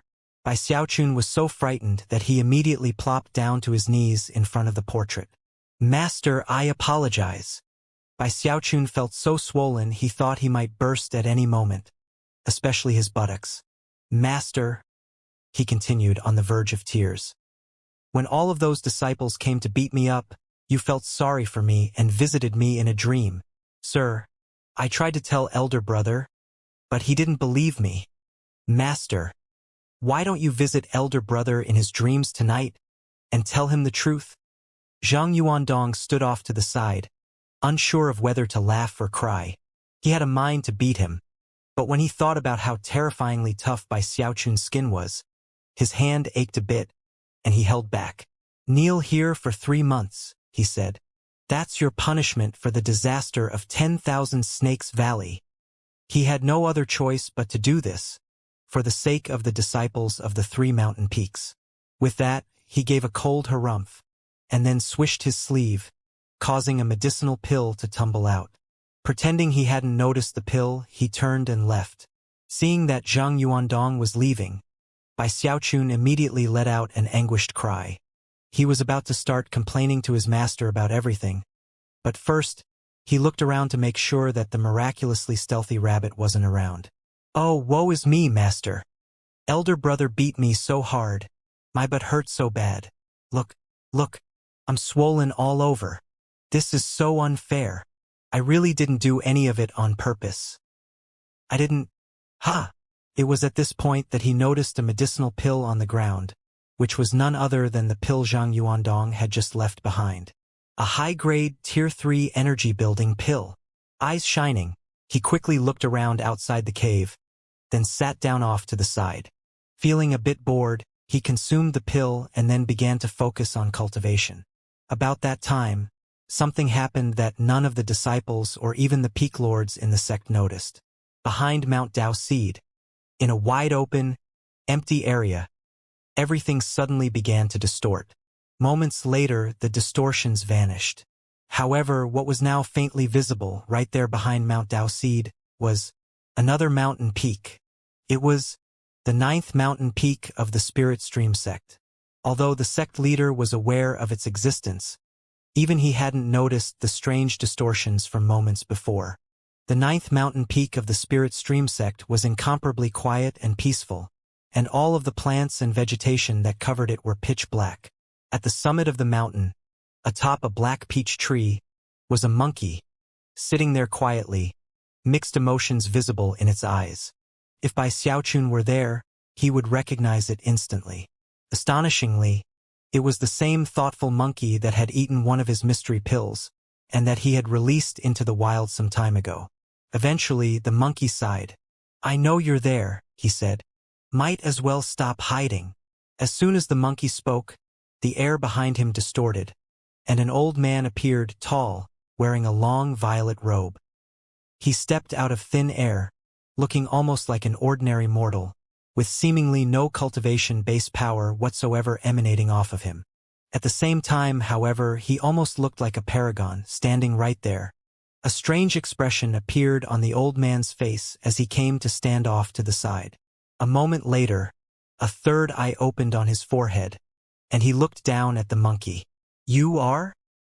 The monkey turned to look at the old man, eyes gleaming with profound light. "You don't recognize me, my apprentice? Or perhaps I should call you the founding patriarch of the Spirit Stream sect." Astonishingly, this old man was the same person who had led the Spirit Stream sect to its position as one of the 4 great sects, its founding patriarch. Currently, he seemed to be in a state of shock. Pupils constricting, he took a deep breath, disbelief flashing across his face. "Impossible. You died. What are you doing back?" Despite his status in the sect, his cultivation base, and his level of willpower, he couldn't help but gasp. Deep down inside, in the depths of his soul, he was sure that this was indeed his enigmatic master who had passed away 10,000 years ago. The monkey said nothing. He looked over at Mount Dao Seed, and his gaze passed through the mountain into a cave, where Bai Xiaochun sat meditating. Although no one would ever be able to tell, within the monkey's eyes could be seen a rare trace of reverence. "I'm not sure how I came to be here. Perhaps it was young Bai Xiaochun's medicinal pill. Or perhaps some other mysterious force guided his hand to bring me back. In any case, I am not the only one to have returned." The violet-robed old man followed the monkey's line of sight to Mount Dao Seed, and saw Bai Xiaochun sitting there. A qi condensation disciple? How could he have done this? The old man still couldn't quite believe what was happening. "Frigid sect," the monkey barked. "Do you remember why I gave you that name? Do you remember why your master gave you such a heaven-defying mission? Why I ensured that you could exist for 10,000 years? Answer me." The monkey's eyes shone with a piercing, menacing light. It even seemed as though thunder were rumbling in the area. However, the effects were apparently confined to a 30-meter area around them. Not even the other patriarchs on the 9th mountain peak were aware of anything strange. The violet-robed old man, the founding patriarch of the Spirit Stream sect, shivered slightly as he recalled memories from 10,000 years ago. Despite how many years had passed, he remembered things clearly. He was old, but with his master here in front of him, he suddenly felt like a young man again. He stood straight and tall, his face flushed a bit, looking almost like a soldier as he responded, "Sir, I remember. My mission is to guard the true spirit, to ensure that the Spirit Stream sect becomes one of the sects in the middle reaches of the eastern Heavenspan River, and then a sect of the upper reaches. After that, we must invade the northern Heavenspan River, fight our way through its upper reaches, and eradicate the 9 Heavens Cloud Lightning sect. Return to our ancestral home, restore the glory of the frigid school. So you do remember our ancestral home and the true spirit," the monkey said, a strange look in its eyes. "Well then, take a look at the magical symbol beneath Fragrant Cloud Peak." Frigid Sect looked over at Fragrant Cloud Peak and immediately frowned. Hidden within each of the 8 mountain peaks of the Spirit Stream sect was a complex magical symbol, which collectively were the lifeblood of the Spirit Stream sect. The extreme importance of those magical symbols was difficult to describe with words. However, Frigid Sect didn't notice anything out of the ordinary about Fragrant Cloud Peak's magical symbol. The monkey sighed softly, and the profound look in his eyes grew even stronger. "You can't see it, huh? Seems I came back a bit too late. Someone else returned before me and sent their dark disciple to use the variations of plants and vegetation to alter the spell formation. The primeval magical symbol beneath Fragrant Cloud Peak was tampered with, and reversing the situation with my current power wasn't really possible. The only thing I could do was use what little strength I have left at my disposal to guide by Xiaochun into inciting the spirit snakes. Then things can recover naturally. The hard part about damaging the Fragrant Cloud Peak symbol would be finding a way to do it without you noticing," the monkey said grimly. "Using the right method, even a chi condensation disciple could do it, given enough time. The south bank has been infiltrated." Frigid Sect's eyes shone with a cold light. He well knew that damaging the spell formation could be done easily, but that repairing it was the opposite. It was like a flower vase. Even a child could smash it, but only a professional, a grandmaster, would be able to put it back together. Infiltrated. Frigid Sect thought for a moment, then reached out toward Mount Daoseed and made a grasping motion. A moment later, a jade slip flew toward him and came to rest in his hand. Within were well-kept records of everything that had occurred in the sect during the past 30 years. That included all of the information about Bai Xiaochun, complete with accounts detailing the lightning, the acid rain, and the pill concocting incident in 10,000 Snakes Valley. After examining it, a strange expression appeared on his face. From the look of things, Bai Xiaochun seemed like a walking disaster. However, it only took a moment for Frigid Sect's eyes to glitter. "This kid's pill concocting. It's vile. The Tao of medicine has myriad paths," the monkey murmured in response. "A different version for everyone. Perhaps this Bai Xiaochun can..." "Fine. Give him the pill formula for the river-defying pill, as well as the Frigid School Medicine Manual. Perhaps he actually has a chance to concoct the river-defying pill." Frigid Sect's eyes widened. The river-defying pill hadn't been successfully concocted by anyone in the Spirit Stream sect during the past 10,000 years. The Spirit Stream sect had even sought aid from the Pill Stream sect, and paid handsomely, but to no avail. The river-defying pill was nothing more than a legend at this point. If it weren't for the fact that the Spirit Stream sect still happened to possess a single river-defying pill, Frigid Sect might not even believe it was possible to concoct it. It was a medicine that had only one function: to awaken the true spirit. Awaken the true spirit for 10 breaths of time. As for the Frigid School Medicine Manual, it was one of the 3 great foundation legacies of the Frigid School Spirit Society, which contained a great Tao of medicine that supposedly came from an outside world. After a moment of silence, Frigid Sect nodded. "His pill concocting methods are vile, and the river-defying pill is a vile medicinal pill. Perhaps He has a shot at concocting it. Master, what about your cultivation base? It won't be recovered easily. I need time.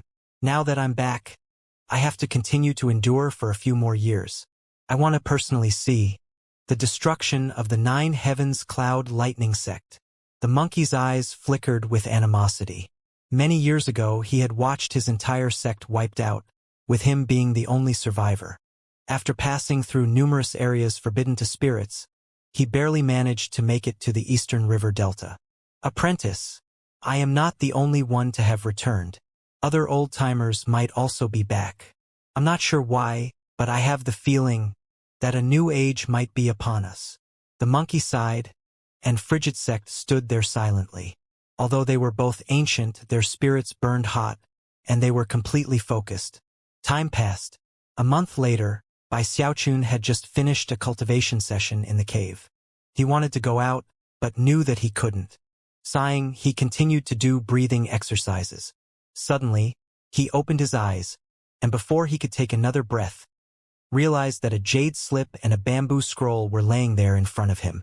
They looked extremely ancient, as though they had existed for countless years. They almost seemed to radiate a primeval air.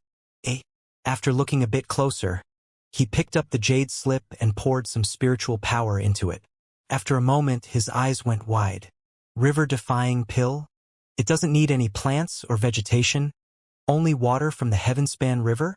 What kind of medicinal pill is this? It looks pretty incredible.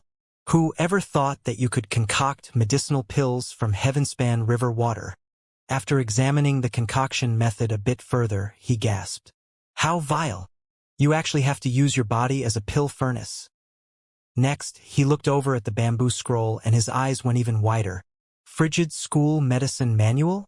Bai Xiaochun took a deep breath and opened the bamboo scroll. None of it made any sense to him. Only the first line of text was clear, and yet even that little bit was enough to drive Bai Xiaochun mad. Immortality begins with the Frigid School. Eternal life ends the cycle of reincarnation. Don't tell me that this medicine manual can be used to concoct a live forever, never die pill? Ah! He couldn't hold back the shriek that echoed out of his mouth. His eyes were as bloodshot as if he had just obtained the most precious of treasures. Elder Brother Sect Leader must have noticed how hard I've been working at my cultivation, and decided to give me a reward. You're so awesome, Elder Brother Sect Leader. This river-defying pill is a mere trifle. Once I'm a bit stronger, I'll concoct 1,000 of them for you. Looking very excited, he continued to study the Frigid School Medicine Manual. Although he couldn't see any of the other information inside, he was already obsessed with it. After studying it for a while, he realized that the bamboo which had been used to make the scroll emanated an ancient aura which had to be over 10,000 years old. He wasn't even sure how bamboo could survive for so long. On top of that, it contained a sweet aroma that caused his cultivation base to rotate rapidly after inhaling it. Bai Xiaochun only continued to get more excited, and was even more certain that this was a very precious item. In fact, he even started to wonder if his diligent cultivation really had attracted the attention of the sect leader, or whether it was the spirit of his master, bestowing gifts upon him from the underworld. That's not very likely, he thought. Gritting his teeth, he stopped thinking about it. After all, the treasure was in his hands now, so it belonged to him. What he didn't notice was that behind him, deeper in the cave, was a monkey, standing there looking at him with reverence in its eyes. Just how did he do it? Thought the monkey. Did some mysterious entity really guide his hands to bring me back? After some time passed, the monkey turned and merged into the stone wall of the cave. There he sank down through the mountain, until he was deep beneath the bank of the river. He found himself in an enormous subterranean cavern. Down below flowed the golden waters of the Heavenspan River, and an enormous spell formation filled the entire cavern. This spell formation was the nucleus of the entire Spirit Stream sect. It wasn't an offensive spell formation, it was solely defensive. In the middle of the golden river water was a coffin. It had no cover, and visible inside of it was the corpse of a baby girl. Despite being a corpse, the girl seemed to contain signs of life, as well as a profoundly ancient air. 2 months flashed by. Although Bai Xiaochun was frustrated that he couldn't understand any of the frigid school medicine manual, he refused to give up and was sure that once his medicine concocting skill improved, he would understand. Now that his punishment was over, he emerged from the cave in high spirits. His cultivation base had even advanced a bit. Soon, he received notice that he would be sent to the North Bank to observe a host of beasts and improve his water swamp kingdom. The North Bank. Shocked, he looked north and thought about the chosen battles, and how he had been named the archenemy of the North Bank. After a moment of hesitation, he murmured, "Ah, it's been so long. Everybody probably forgot about that already." Although he didn't seem very confident in that analysis, there was nothing he could do about the matter. After thinking about it a bit longer, his eyes began to shine with anticipation. After all, his bag of holding still contained that beast birth seed, and the thought of being able to finally have his own beast made the idea of going to the North Bank more tolerable. After returning to Fragrant Cloud Peak, he went to his destroyed Immortal's cave to pack his bags. 3 days later, he stood there on Mount Dao Seed, surrounded by the elders, peak lords, inner sect disciples, and quite a group of outer sect disciples, all of whom were there to see him off. They had all come of their own volition. Only by personally witnessing Bai Xiaochun go to the North Bank could they finally rest at ease. Bai Xiaochun was moved to see that so many people had come to see them off. As he stood there next to the sect leader, he waved his hand in farewell. "Ladies and gentlemen, fellow disciples, I'm going to the North Bank, and I shall miss all of you. I shall miss the South Bank, and I shall miss all of the plants and vegetation." Strange looks appeared on the faces of those present. After all, this was a somber farewell. Even the sect leader and the peak lords were present. Although most of the disciples were still angry with Bai Xiaochun, they still tried to look as though they didn't want him to go. The only people who truly felt bad were Big Fatty Zhang, Ho Xiaomei, and Ho Yunfei, along with a few other people he was truly close to. However, the South and North Banks were both part of the Spirit Stream sect, so the feelings weren't overwhelming. Elder Zhou walked out from the crowd and looked warmly at Bai Xiaochun. "Junior brother Bai, you have spectacular talent, and are just beginning to make headway with the Water Swamp Kingdom. Don't try to convince us you aren't set on pulling off a miracle and succeed in cultivating it. The North Bank has better resources than we do here on the South Bank. Continuing your cultivation there will be much better for you in the long run. In fact, you'll have an even greater chance of reaching foundation establishment there.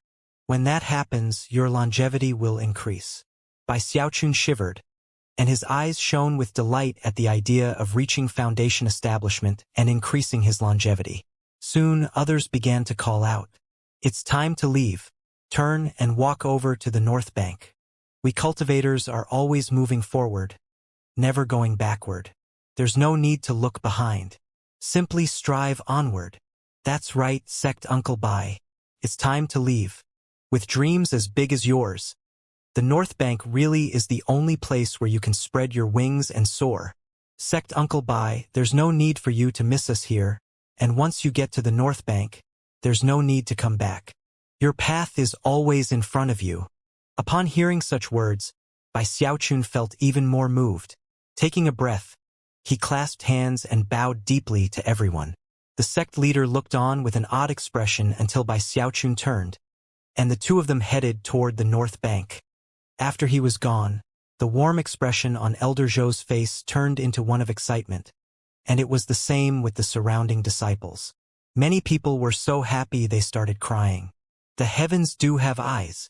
Bai Xiaochun is finally gone. Ha ha ha ha ha ha. The sect leader has bestowed favor upon us. The peak lords are wise and magnanimous. The Tao of the heavens truly is just. Spring has finally arrived for the South Bank. Is this real? Is Bai Xiaochun finally gone? Do I dare to believe that it's true? Everyone began to cheer, and some people even took out drums and cymbals and began banging and clashing them loudly. On the north side of Mount Dao Seed, Bai Xiaochun trailed behind the sect leader as they walked along. When he heard the racket behind him, he cleared his throat, and a strange expression appeared on his face. Something about the whole situation seemed familiar. He sighed. Can you hear that, elder brother sect leader? The South Bank misses me so much that my departure has sent them wild with grief. Zhang Yuandong's jaw dropped, and he looked up quietly into the sky. The Spirit Stream sect consisted of 8 mountain peaks. Other than Mount Daoseed in the middle, there were 3 mountain peaks on the south bank and 4 on the north bank. Those 4 were Sunset Peak, Archway Peak, Iris Petal Peak, and Ghostfang Peak. The number of disciples on the north bank vastly exceeded that on the south bank. Any one of the north bank mountain peaks' outer sects would have tens of thousands of disciples. As for their inner sects, they usually had over 1,000. Overall, the north bank was about twice as powerful as the south bank. It was for that reason that the north bank had long since come to be the leading force in the sect. Of course, the foundation of North Bank's power came in the form of the battle beasts that all disciples there raised. The vast numbers of beasts there ensured that animal calls rose up into the air constantly. The North Bank seemed more savage and barbaric, its disciples more fierce than their southern counterparts. Flying creatures could be seen in the air all the time, and it was even possible to occasionally catch sight of the special beasts assigned to protect the mountain peaks themselves. They were shocking to behold. As sect leader Zhang Yuandong escorted by Xiaochun to the North Bank, the disciples there quickly took notice. Quite a few even realized that this was the archenemy of the North Bank who had risen up in the chosen battles. The 4 peak lords of the North Bank emerged to offer greetings to the sect leader, leading him to the Grand Hall on Ghostfang Peak to discuss certain matters. Bai Xiaochun was left outside the hall. Of course, word of his arrival spread rapidly. After enough time passed for half an incense stick to burn, virtually everyone in both the outer and inner sects on the North Bank all knew what was happening. Did you hear? That villain Bai Xiaochun has come to the North Bank. Bai Xiaochun? He's the archenemy of the North Bank. I can't believe he dared to come here. Ha ha ha. This is actually a good thing. A wonderful thing. I heard the reason he's being transferred here is that he caused a huge disaster with the snakes in 10,000 Snakes Valley. Supposedly, he has some mystical ability to drive everyone crazy no matter where he goes. I'm not sure if it's true or not, though. Even if he really does have an ability like that, it won't do any good. He's on the North Bank now. If he thinks he's a dragon, we'll show him that he's nothing but a worm. If he thinks he's a tiger, we'll show him that he's a mere housecat. He inflicted unprecedented humiliation on the North Bank in the chosen battles, but the heavens have eyes.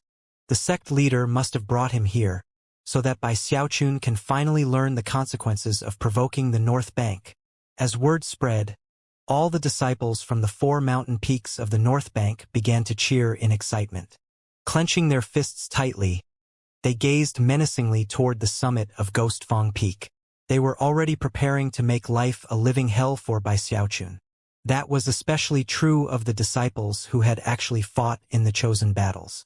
The Gongsun siblings, Su Song, and others were all extremely excited.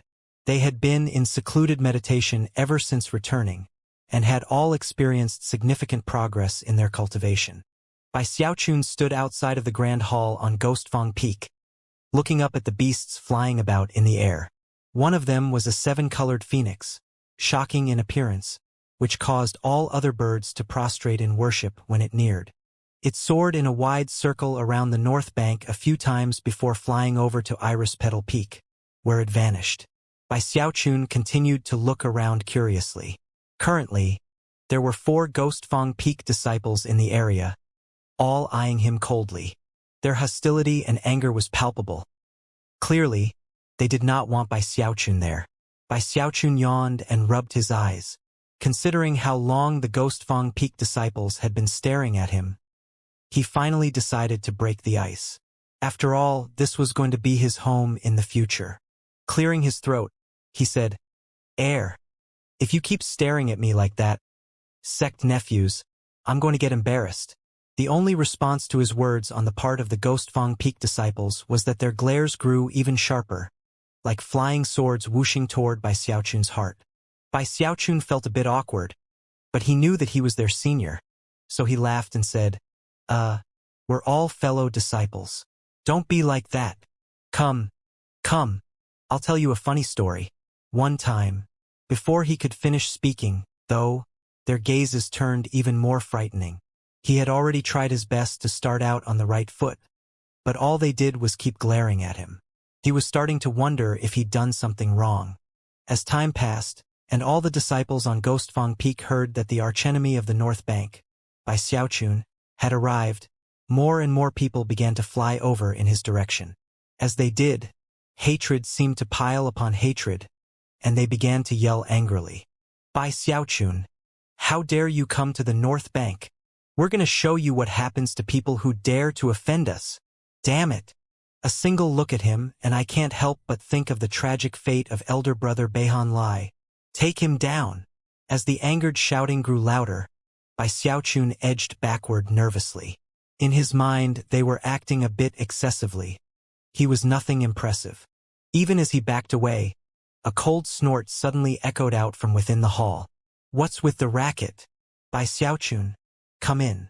The disciples immediately suppressed their anger, but their glares remained as icy as ever.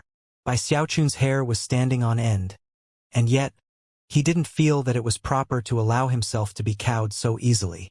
Glaring fiercely back at the crowd, he put on a proud posture as he strode into the hall. Sect leader Zhang Yuandong occupied the seat of honor, with the 4 peak lords sitting on either side of him. They had strange expressions on their faces, and as for Zhang Yuandong, he was sighing inwardly. He almost couldn't believe that Bai Xiaochun had caused such a scene after just having arrived. Bai Xiaochun, I've discussed matters with the 4 peak lords of the North Bank. We've arranged for you to serve as the honor guard of the Beast Conservatory. In addition to caring for the beasts, you can observe them as part of your cultivation of the Water Swamp Kingdom.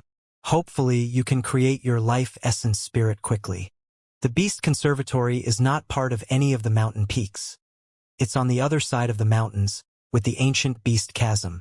You must not be naughty and mischievous there. You have to work diligently at cultivation, and treasure this opportunity. Giving Bai Xiaochun a meaningful look, he turned his attention to the 4 peak lords. My junior brother is a bit naughty and mischievous. If he does anything offensive, fellow Taoists, please punish him as you see fit. The 4 peak lords smiled, and then exchanged some more pleasantries with the sect leader. Finally, Zhang Yuandong departed the North Bank and returned to Mount Daoseed. Bai Xiaochun was left behind in the Grand Hall with the 4 peak lords. After studying him for a moment, the old woman from Iris Petal Peak spoke in a harsh tone of voice. Bai Xiaochun, the North Bank is different from the South Bank. We have rules here, and if you break them, you'll be severely punished. If the incident of 10,000 Snakes Valley happened here on the North Bank, we'd string you up above the Heavenspan River on the cliffs of Mount Daoseed for 10 years. And that would be considered a light punishment. With that, she tossed a jade pendant over to him, which contained all the information about the sect rules. Feeling a bit nervous, Bai Xiaochun merely nodded his head and tried to look as charming as possible. The 4 peak lords exchanged glances, then paid Bai Xiaochun no further heed. An inner sect disciple from Ghostfang Peak was assigned to escort him to the Beast Conservatory, whereupon everyone dispersed. The inner sect disciple who led him along was a long-faced young man with pockmarked cheeks. He had a very terrifying appearance, and glared coldly at Bai Xiaochun the entire way, not speaking even a single word. Blinking at the way the young man treated him, Bai Xiaochun followed as they walked through the North Bank. Quite a few people stared at him along the way, and none of them seemed friendly. Even some of the outer sect disciples looked at him with open hostility. To them, he was clearly an outsider. Because of that, and because of what the old woman had said in the Grand Hall, Bai Xiaochun was feeling very apprehensive.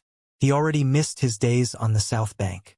After enough time passed for half an incense stick to burn, the long-faced disciple hurried him to a valley behind the mountain peaks of the North Bank. It was a large area covered by a spell formation. Lush vegetation abounded, and the occasional cries of various beasts could be heard. Even more shocking was the chasm in the middle of the jungled area, which emanated terrifying fluctuations that distorted everything around it. Bai Xiaochun's eyes went wide at the sight of it all. Then he turned to look at a building not too far off in the distance, which was the honor guard station. It had a stone stele erected in front of it, beneath which stood a gaunt inner sect disciple, clearly waiting there to meet them. The long-faced young man hadn't said a single word to Bai Xiaochun the entire time. After approaching the gaunt disciple, he briefly explained what Bai Xiaochun was doing there. The gaunt disciple looked frostily at Bai Xiaochun, then pulled out a jade slip and handed it over to him. "I'm Sun One," he said. "This jade slip has details about all of the 981 beasts that live here. Each and every one is a precious treasure of the North Bank. If any of them go missing, you will take responsibility." With that, Sun Wen left with the long-faced young man. Bai Xiaochun coughed dryly at the hostile interaction, but didn't take it to heart. He looked around the honor guard station and found that it didn't even compare to his destroyed Immortal's cave back on Fragrant Cloud Peak. However, it was better than the quarters of an outer sect disciple, so he couldn't complain. That old lady said that the North Bank pays a lot of attention to sect rules. Could it be that the rules here are different than the South Banks? Wow, I need to take a good look at them. I definitely don't want to break any on accident. After a moment of silence, he made his decision. I've come to the North Bank to study. I have to keep a low profile. With that, he poured some spiritual power into the jade slip Sun Wen had given him. Soon afterward, nearly 1,000 glowing lights appeared in his mind, each one of which was one of the beasts located in the area. "So, I'm supposed to take care of these beasts."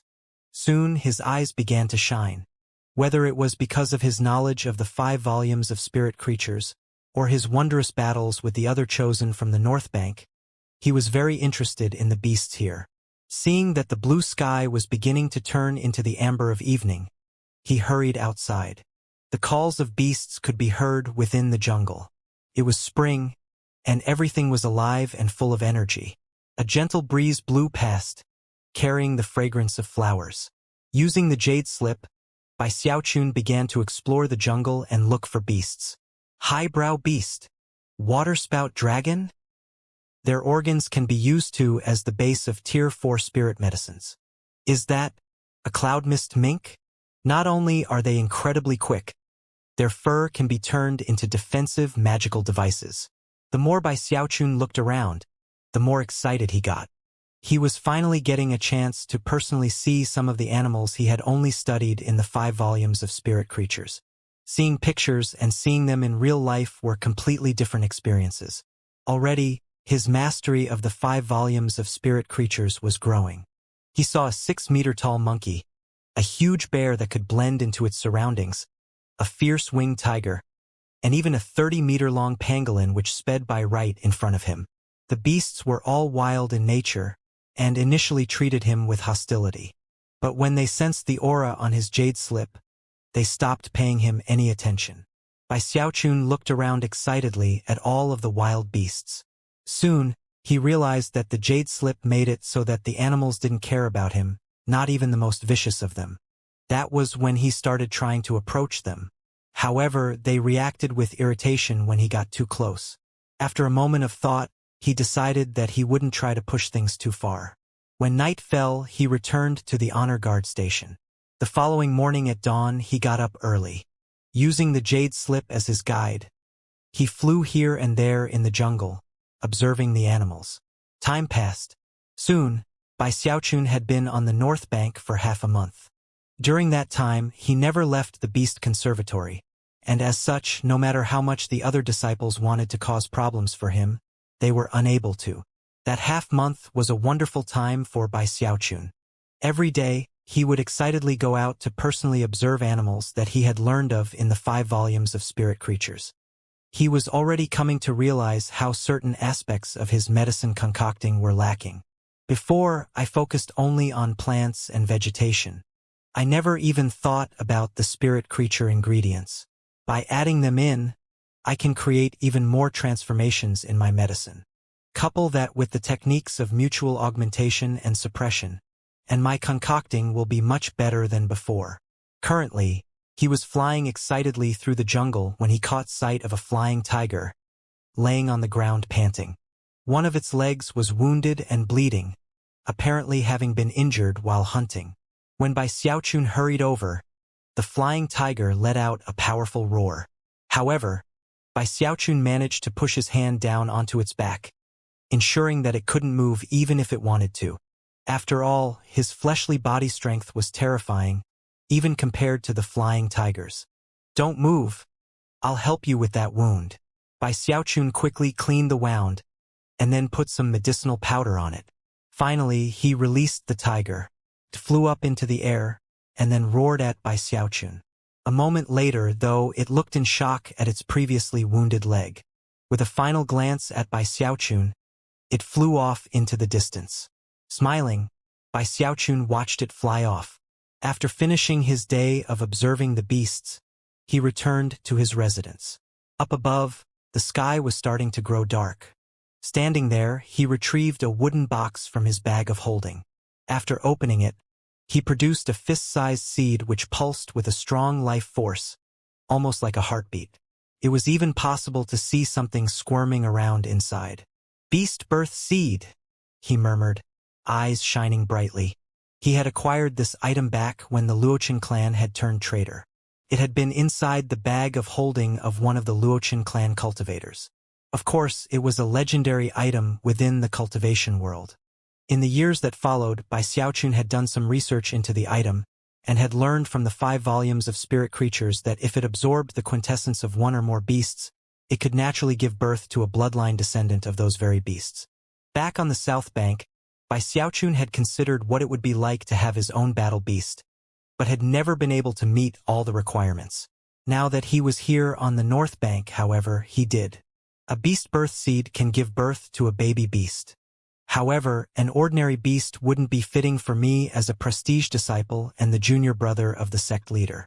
I need to tend to this beast birth seed very carefully. After it blooms, I'll collect the quintessence of all the most powerful beasts. That way it will give birth to a beast that has inherited the strong suits of all beasts. It will be unprecedented since ancient times, and something no one will ever see in the future. It will be the ultimate battle beast. Eyes shining with brilliant light, and feeling in higher spirits than ever, he took a deep breath and took the wooden box back to the rear courtyard of the honor guard station.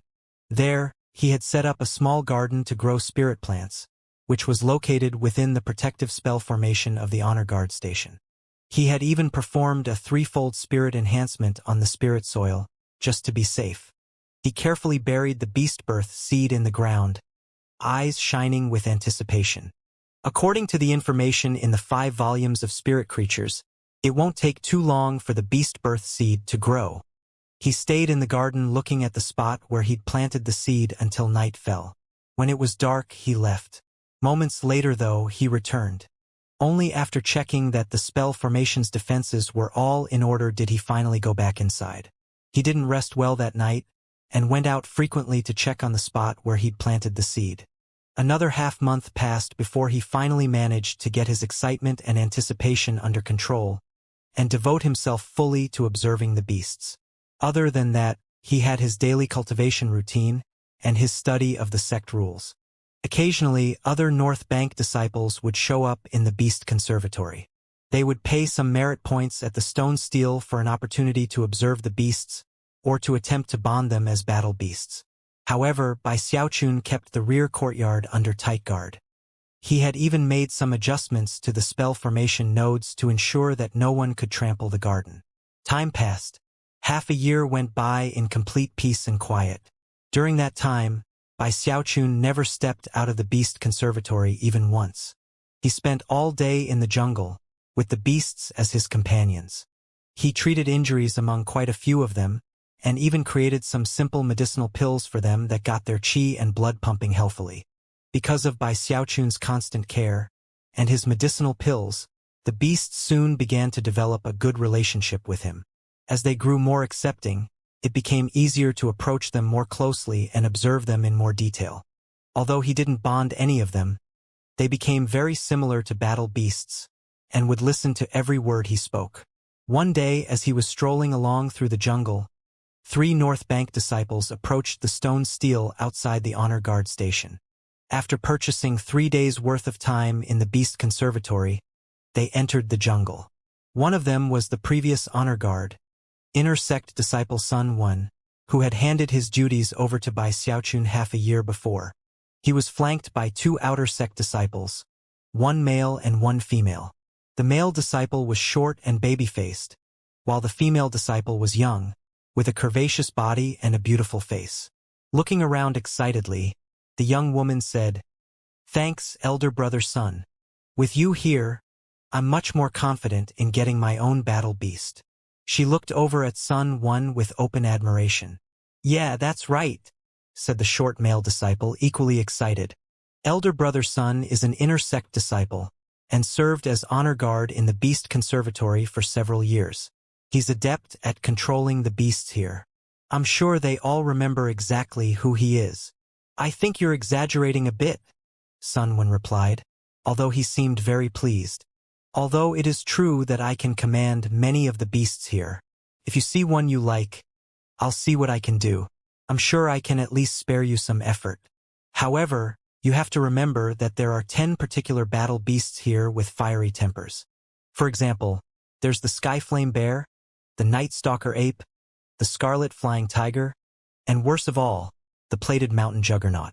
Sometimes, people need to be careful even when they come here with protection. Remember not to provoke any of the beasts." When Sun Wen looked at the female disciple, his heart surged a bit, but inwardly he sighed. There was a lot of under-the-table profit to be made in the Beast Conservatory, especially if you were posted there. You could help people find the right beasts using the Jade Slip, and could even make it easier for them to bond them. If he'd had his way, he would never have left his post. However, the sect had given him no other choice than to hand it over to Bai Xiaochun, a decision which he resented. Thinking about these things, he led the other 2 disciples into the jungle, and before long they had seen quite a few beasts. Many of them came to Sun Wen when he called out to them. Clearly, they still remembered him. "How about this kiwi deer? What about that flying cloud mouse? That's considered one of the top 600 beasts here. Want it? You two have pretty good luck. This saber-toothed Mustang ranks in the top 300. When I first saw it years ago, it wasn't even close to being this big. It's a dancing flame butterfly. Ha ha ha. It's in the top 300 and can cast hallucination magic. Do you want that one?"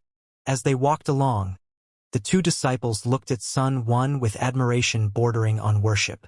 Many of the beasts in the area, upon catching sight of him, would stop what they were doing, as if they were simply waiting to be bonded. The male disciple excitedly picked the saber-toothed Mustang, but the female disciple hesitated a bit before abandoning the dancing flame butterfly. She turned to Sun Wen, clearly hoping to get a better beast. "Elder brother Sun, are there any that are in the top 200? Don't aim too high," Sun Wen said in a serious tone. "Battle beasts in the top 200 are very difficult to tame. Even after serving as the honor guard here for years, I was never able to successfully command them. I bet the new honor guard hasn't even been a third as successful as me. In all of the sect, not a single chi condensation disciple could tame such an animal. The 2 of you should be careful about which beasts you try to control. Can be a very dangerous thing. You..." Before he could finish speaking, the young woman's eyes went wide, and she pointed excitedly toward a nearby boulder. "Elder brother Sun, quick, look over there. It's a flying tiger." Assuming that since Sun Wen was with her, she didn't have anything to worry about, she began to perform an incantation gesture without even thinking about it. Instantly, the shamanic powers of the North Bank were unleashed and began to shoot toward the flying tiger. When Sun Wen turned, he saw a winged tiger lounging on the nearby boulder, looking at the 3 of them with ruthless coldness. Scarlet Flying Tiger. Damn it, it usually doesn't show up here. It's one of the top 10 battle beasts. His eyes widened, and then he realized that the female disciple was trying to cast shamanic magic on it, and his heart trembled. Grabbing the 2 outer sect disciples, he fell back at top speed. He had only been leading the 2 outer sect disciples into areas where the beasts were relatively docile. The sect wanted the beasts to maintain their wild nature, and because of that, the Beast Conservatory could be a very dangerous place, especially for outer sect disciples. Normally, they would only come in when escorted by someone from the inner sect. The flying tiger leapt to its feet and let out a roar as powerful as thunder. When the shamanic power hit it, the power instantly dispersed. However, the tiger's eyes turned bright red as it shot toward the group of three. Not good. Shocked, Sun Wen could only watch as the tiger flew up into the air, causing wind to blast out in all directions as power equivalent to the 9th level of chi condensation rose up. The two outer sect disciples were shocked, and were already shaking in terror. Sun Wen gritted his teeth and pulled out a jade slip to call for help. However, it was at that moment that a surprised voice could be heard from off in the distance. Tigger, stop being so naughty. Down, boy!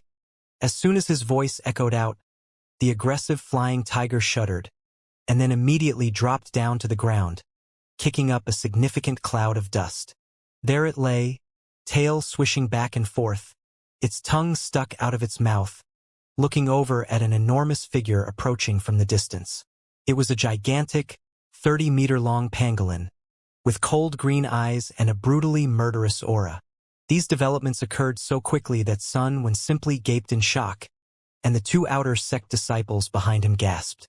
The female disciple was completely dumbstruck. To have seen the flying tiger suddenly become so docile, only to have the huge pangolin arrive, left her wondering if all of these things were really happening. She simply couldn't imagine how the flying tiger, which had caused her elder brother's son to flee at top speed, could be ordered down with a single sentence. Its current charming appearance was a complete contrast with the brutal ferocity it had exhibited moments before. "One of the 10 great battle beasts?" murmured the male outer sect disciple. Looking at the enormous pangolin, he couldn't help but gasp in shock. Plated, mountain, juggernaut. Sun Wen was also shocked by the sight of the enormous pangolin.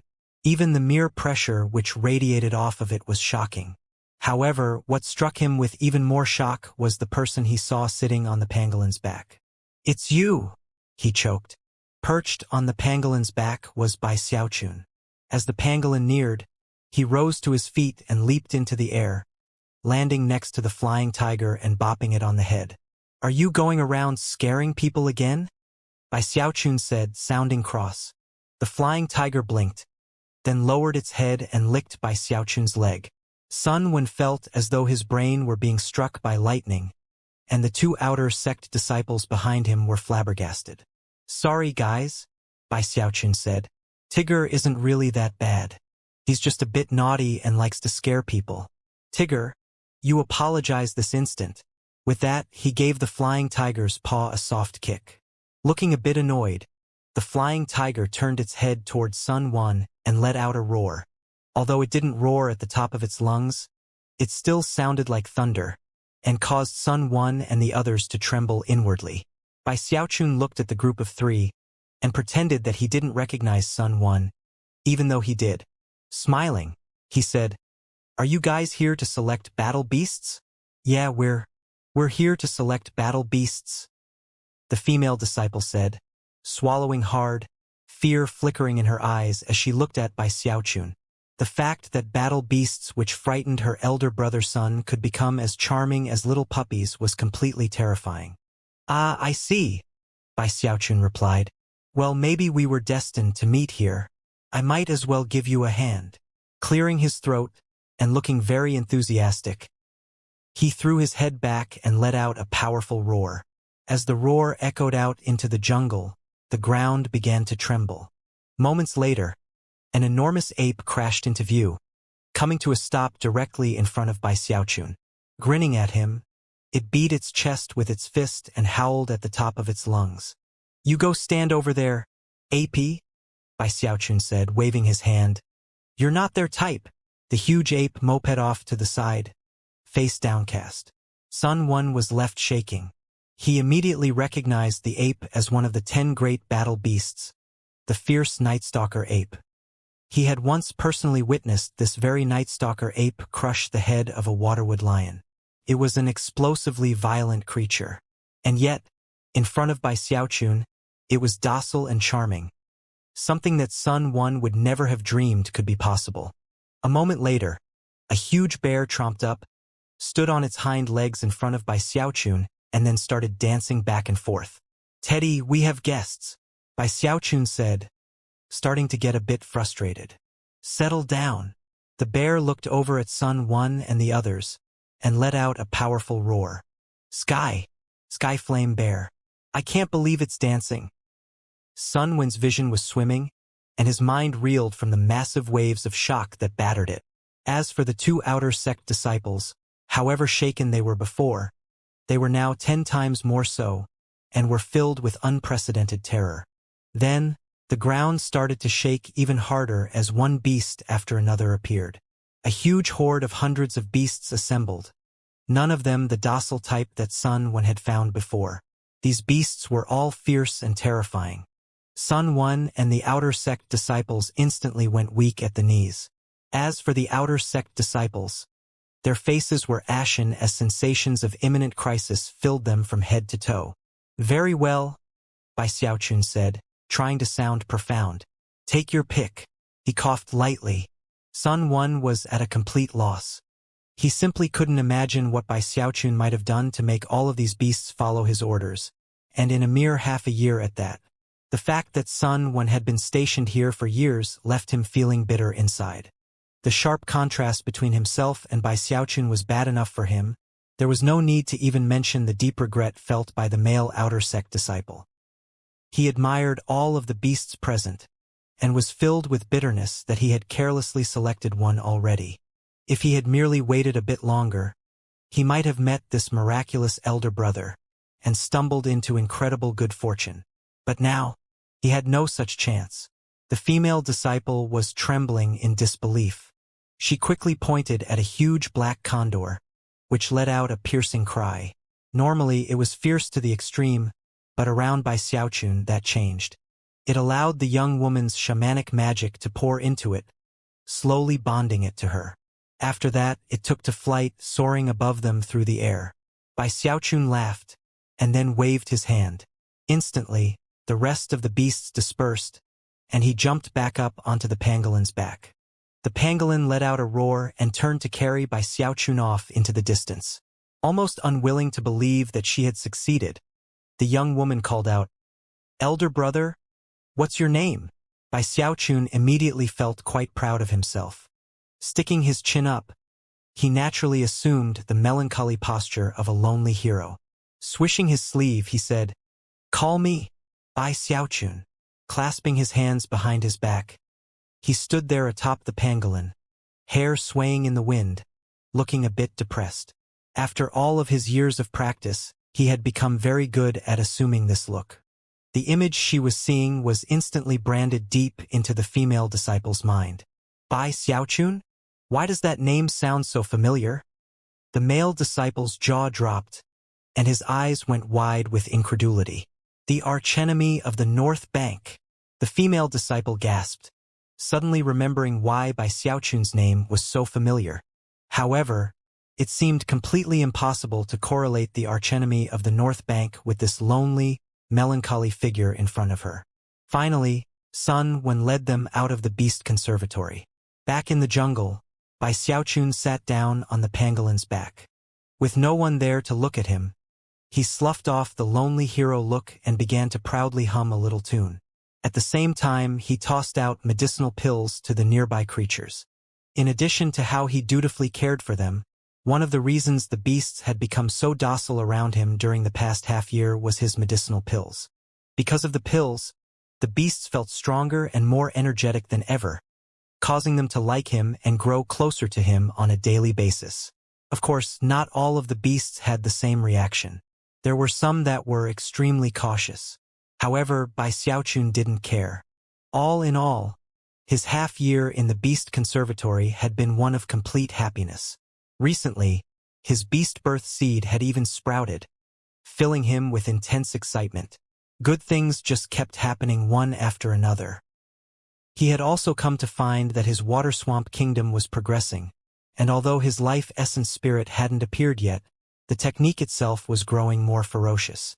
The way things were going, Bai Xiaochun had the feeling that his cultivation of the water swamp kingdom would definitely lead to the appearance of a life essence spirit. The main thing he was curious about was what type of beast it would be. He couldn't stop thinking about what it would be like to have a complete water swamp kingdom. a top-secret magic that was of the same caliber as Ghostfang's ghosts haunt the night. He also wondered what his battle prowess would be. Filled with anticipation, he focused on cultivation for another month. By this time, he had been on the North Bank for the better part of a year. Although he never left the Beast Conservatory and kept a low profile, stories about him taming the beasts began to spread among the disciples outside. That news, as well as stories about Bai Xiaochun's past deeds, became one of the most common conversation topics among the North Bank disciples. The scene that had played out during the chosen battles caused countless disciples to gnash their teeth. The thought of what had occurred with Beihan Lai left them feeling as if they were being stabbed in the heart. Then they would look at their own battle beasts, and the pain would become indelible shadows across their hearts. One day, Beihan Lai finally emerged from secluded meditation.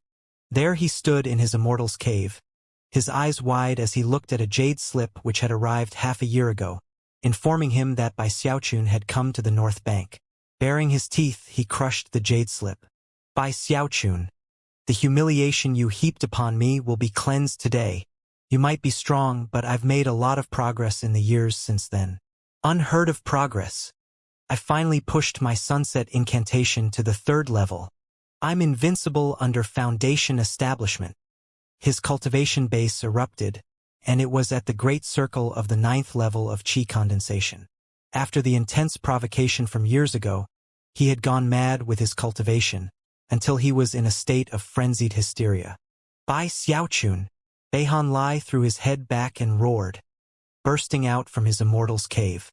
Many people noticed what was happening, especially the Gongsun siblings and Su Song. So powerful! He actually pushed the sunset incantation all the way to the 3rd level. Nobody's done that for the past 1,000 years. He's grown, but then again, so have we. It's hard to say how much more powerful he is compared to back then. Anybody who experienced such a tragedy would surely relive it every day and go mad, just like he did. Even as the Chosen observed Beihan Lai with trembling hearts, he transformed into a beam of light that shot toward one of the most popular locations on the North Bank, the centrally located trial platform.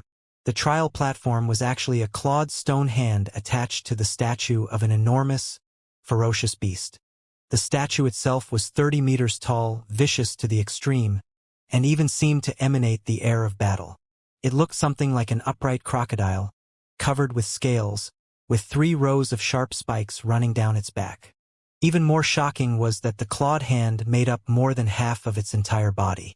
Its left hand was somewhat eroded from the wind and rain, but its right hand stretched up as if to rip apart the heavens. The trial platform was the palm of that right hand. The statue had been discovered 4,000 years ago in the Spirit Stream Sect's ancient beast chasm. It had taken quite a bit of work to extract it and set it up in its current location, where it became the North Bank's popular trial platform. Currently, Beihan Lai stood on the trial platform, eyes shining with the desire to fight. Throwing his head back, he howled, "I'm putting up all of the merit points I have. 37,000. I hereby challenge Bai Xiaochun." As the words left his mouth, the trial platform began to tremble, and the air distorted as a paper crane materialized. Without the slightest delay, it shot at top speed in the direction of the Beast Conservatory. The North Bank Trail platform was a very famous place in the Spirit Stream sect. Even the disciples in the South Bank had heard of it. According to the rules of the trial platform, anyone could pay some merit points to issue a challenge to anyone else on the North Bank. Once they did so, a paper crane would appear, which would fly to notify the other party of the challenge. The challenge would remain in effect for half a year. If the challenged party accepted, the fight would begin immediately. If the challenged party won the fight, they got to keep the merit points.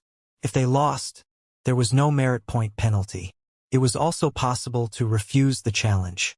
If that happened, then half a year later the challenge would be nullified, and the merit points would be returned to the challenger.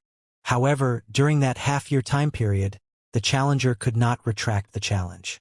Because of those rules, the challengers ended up being in a very passive position. However, that made things fair.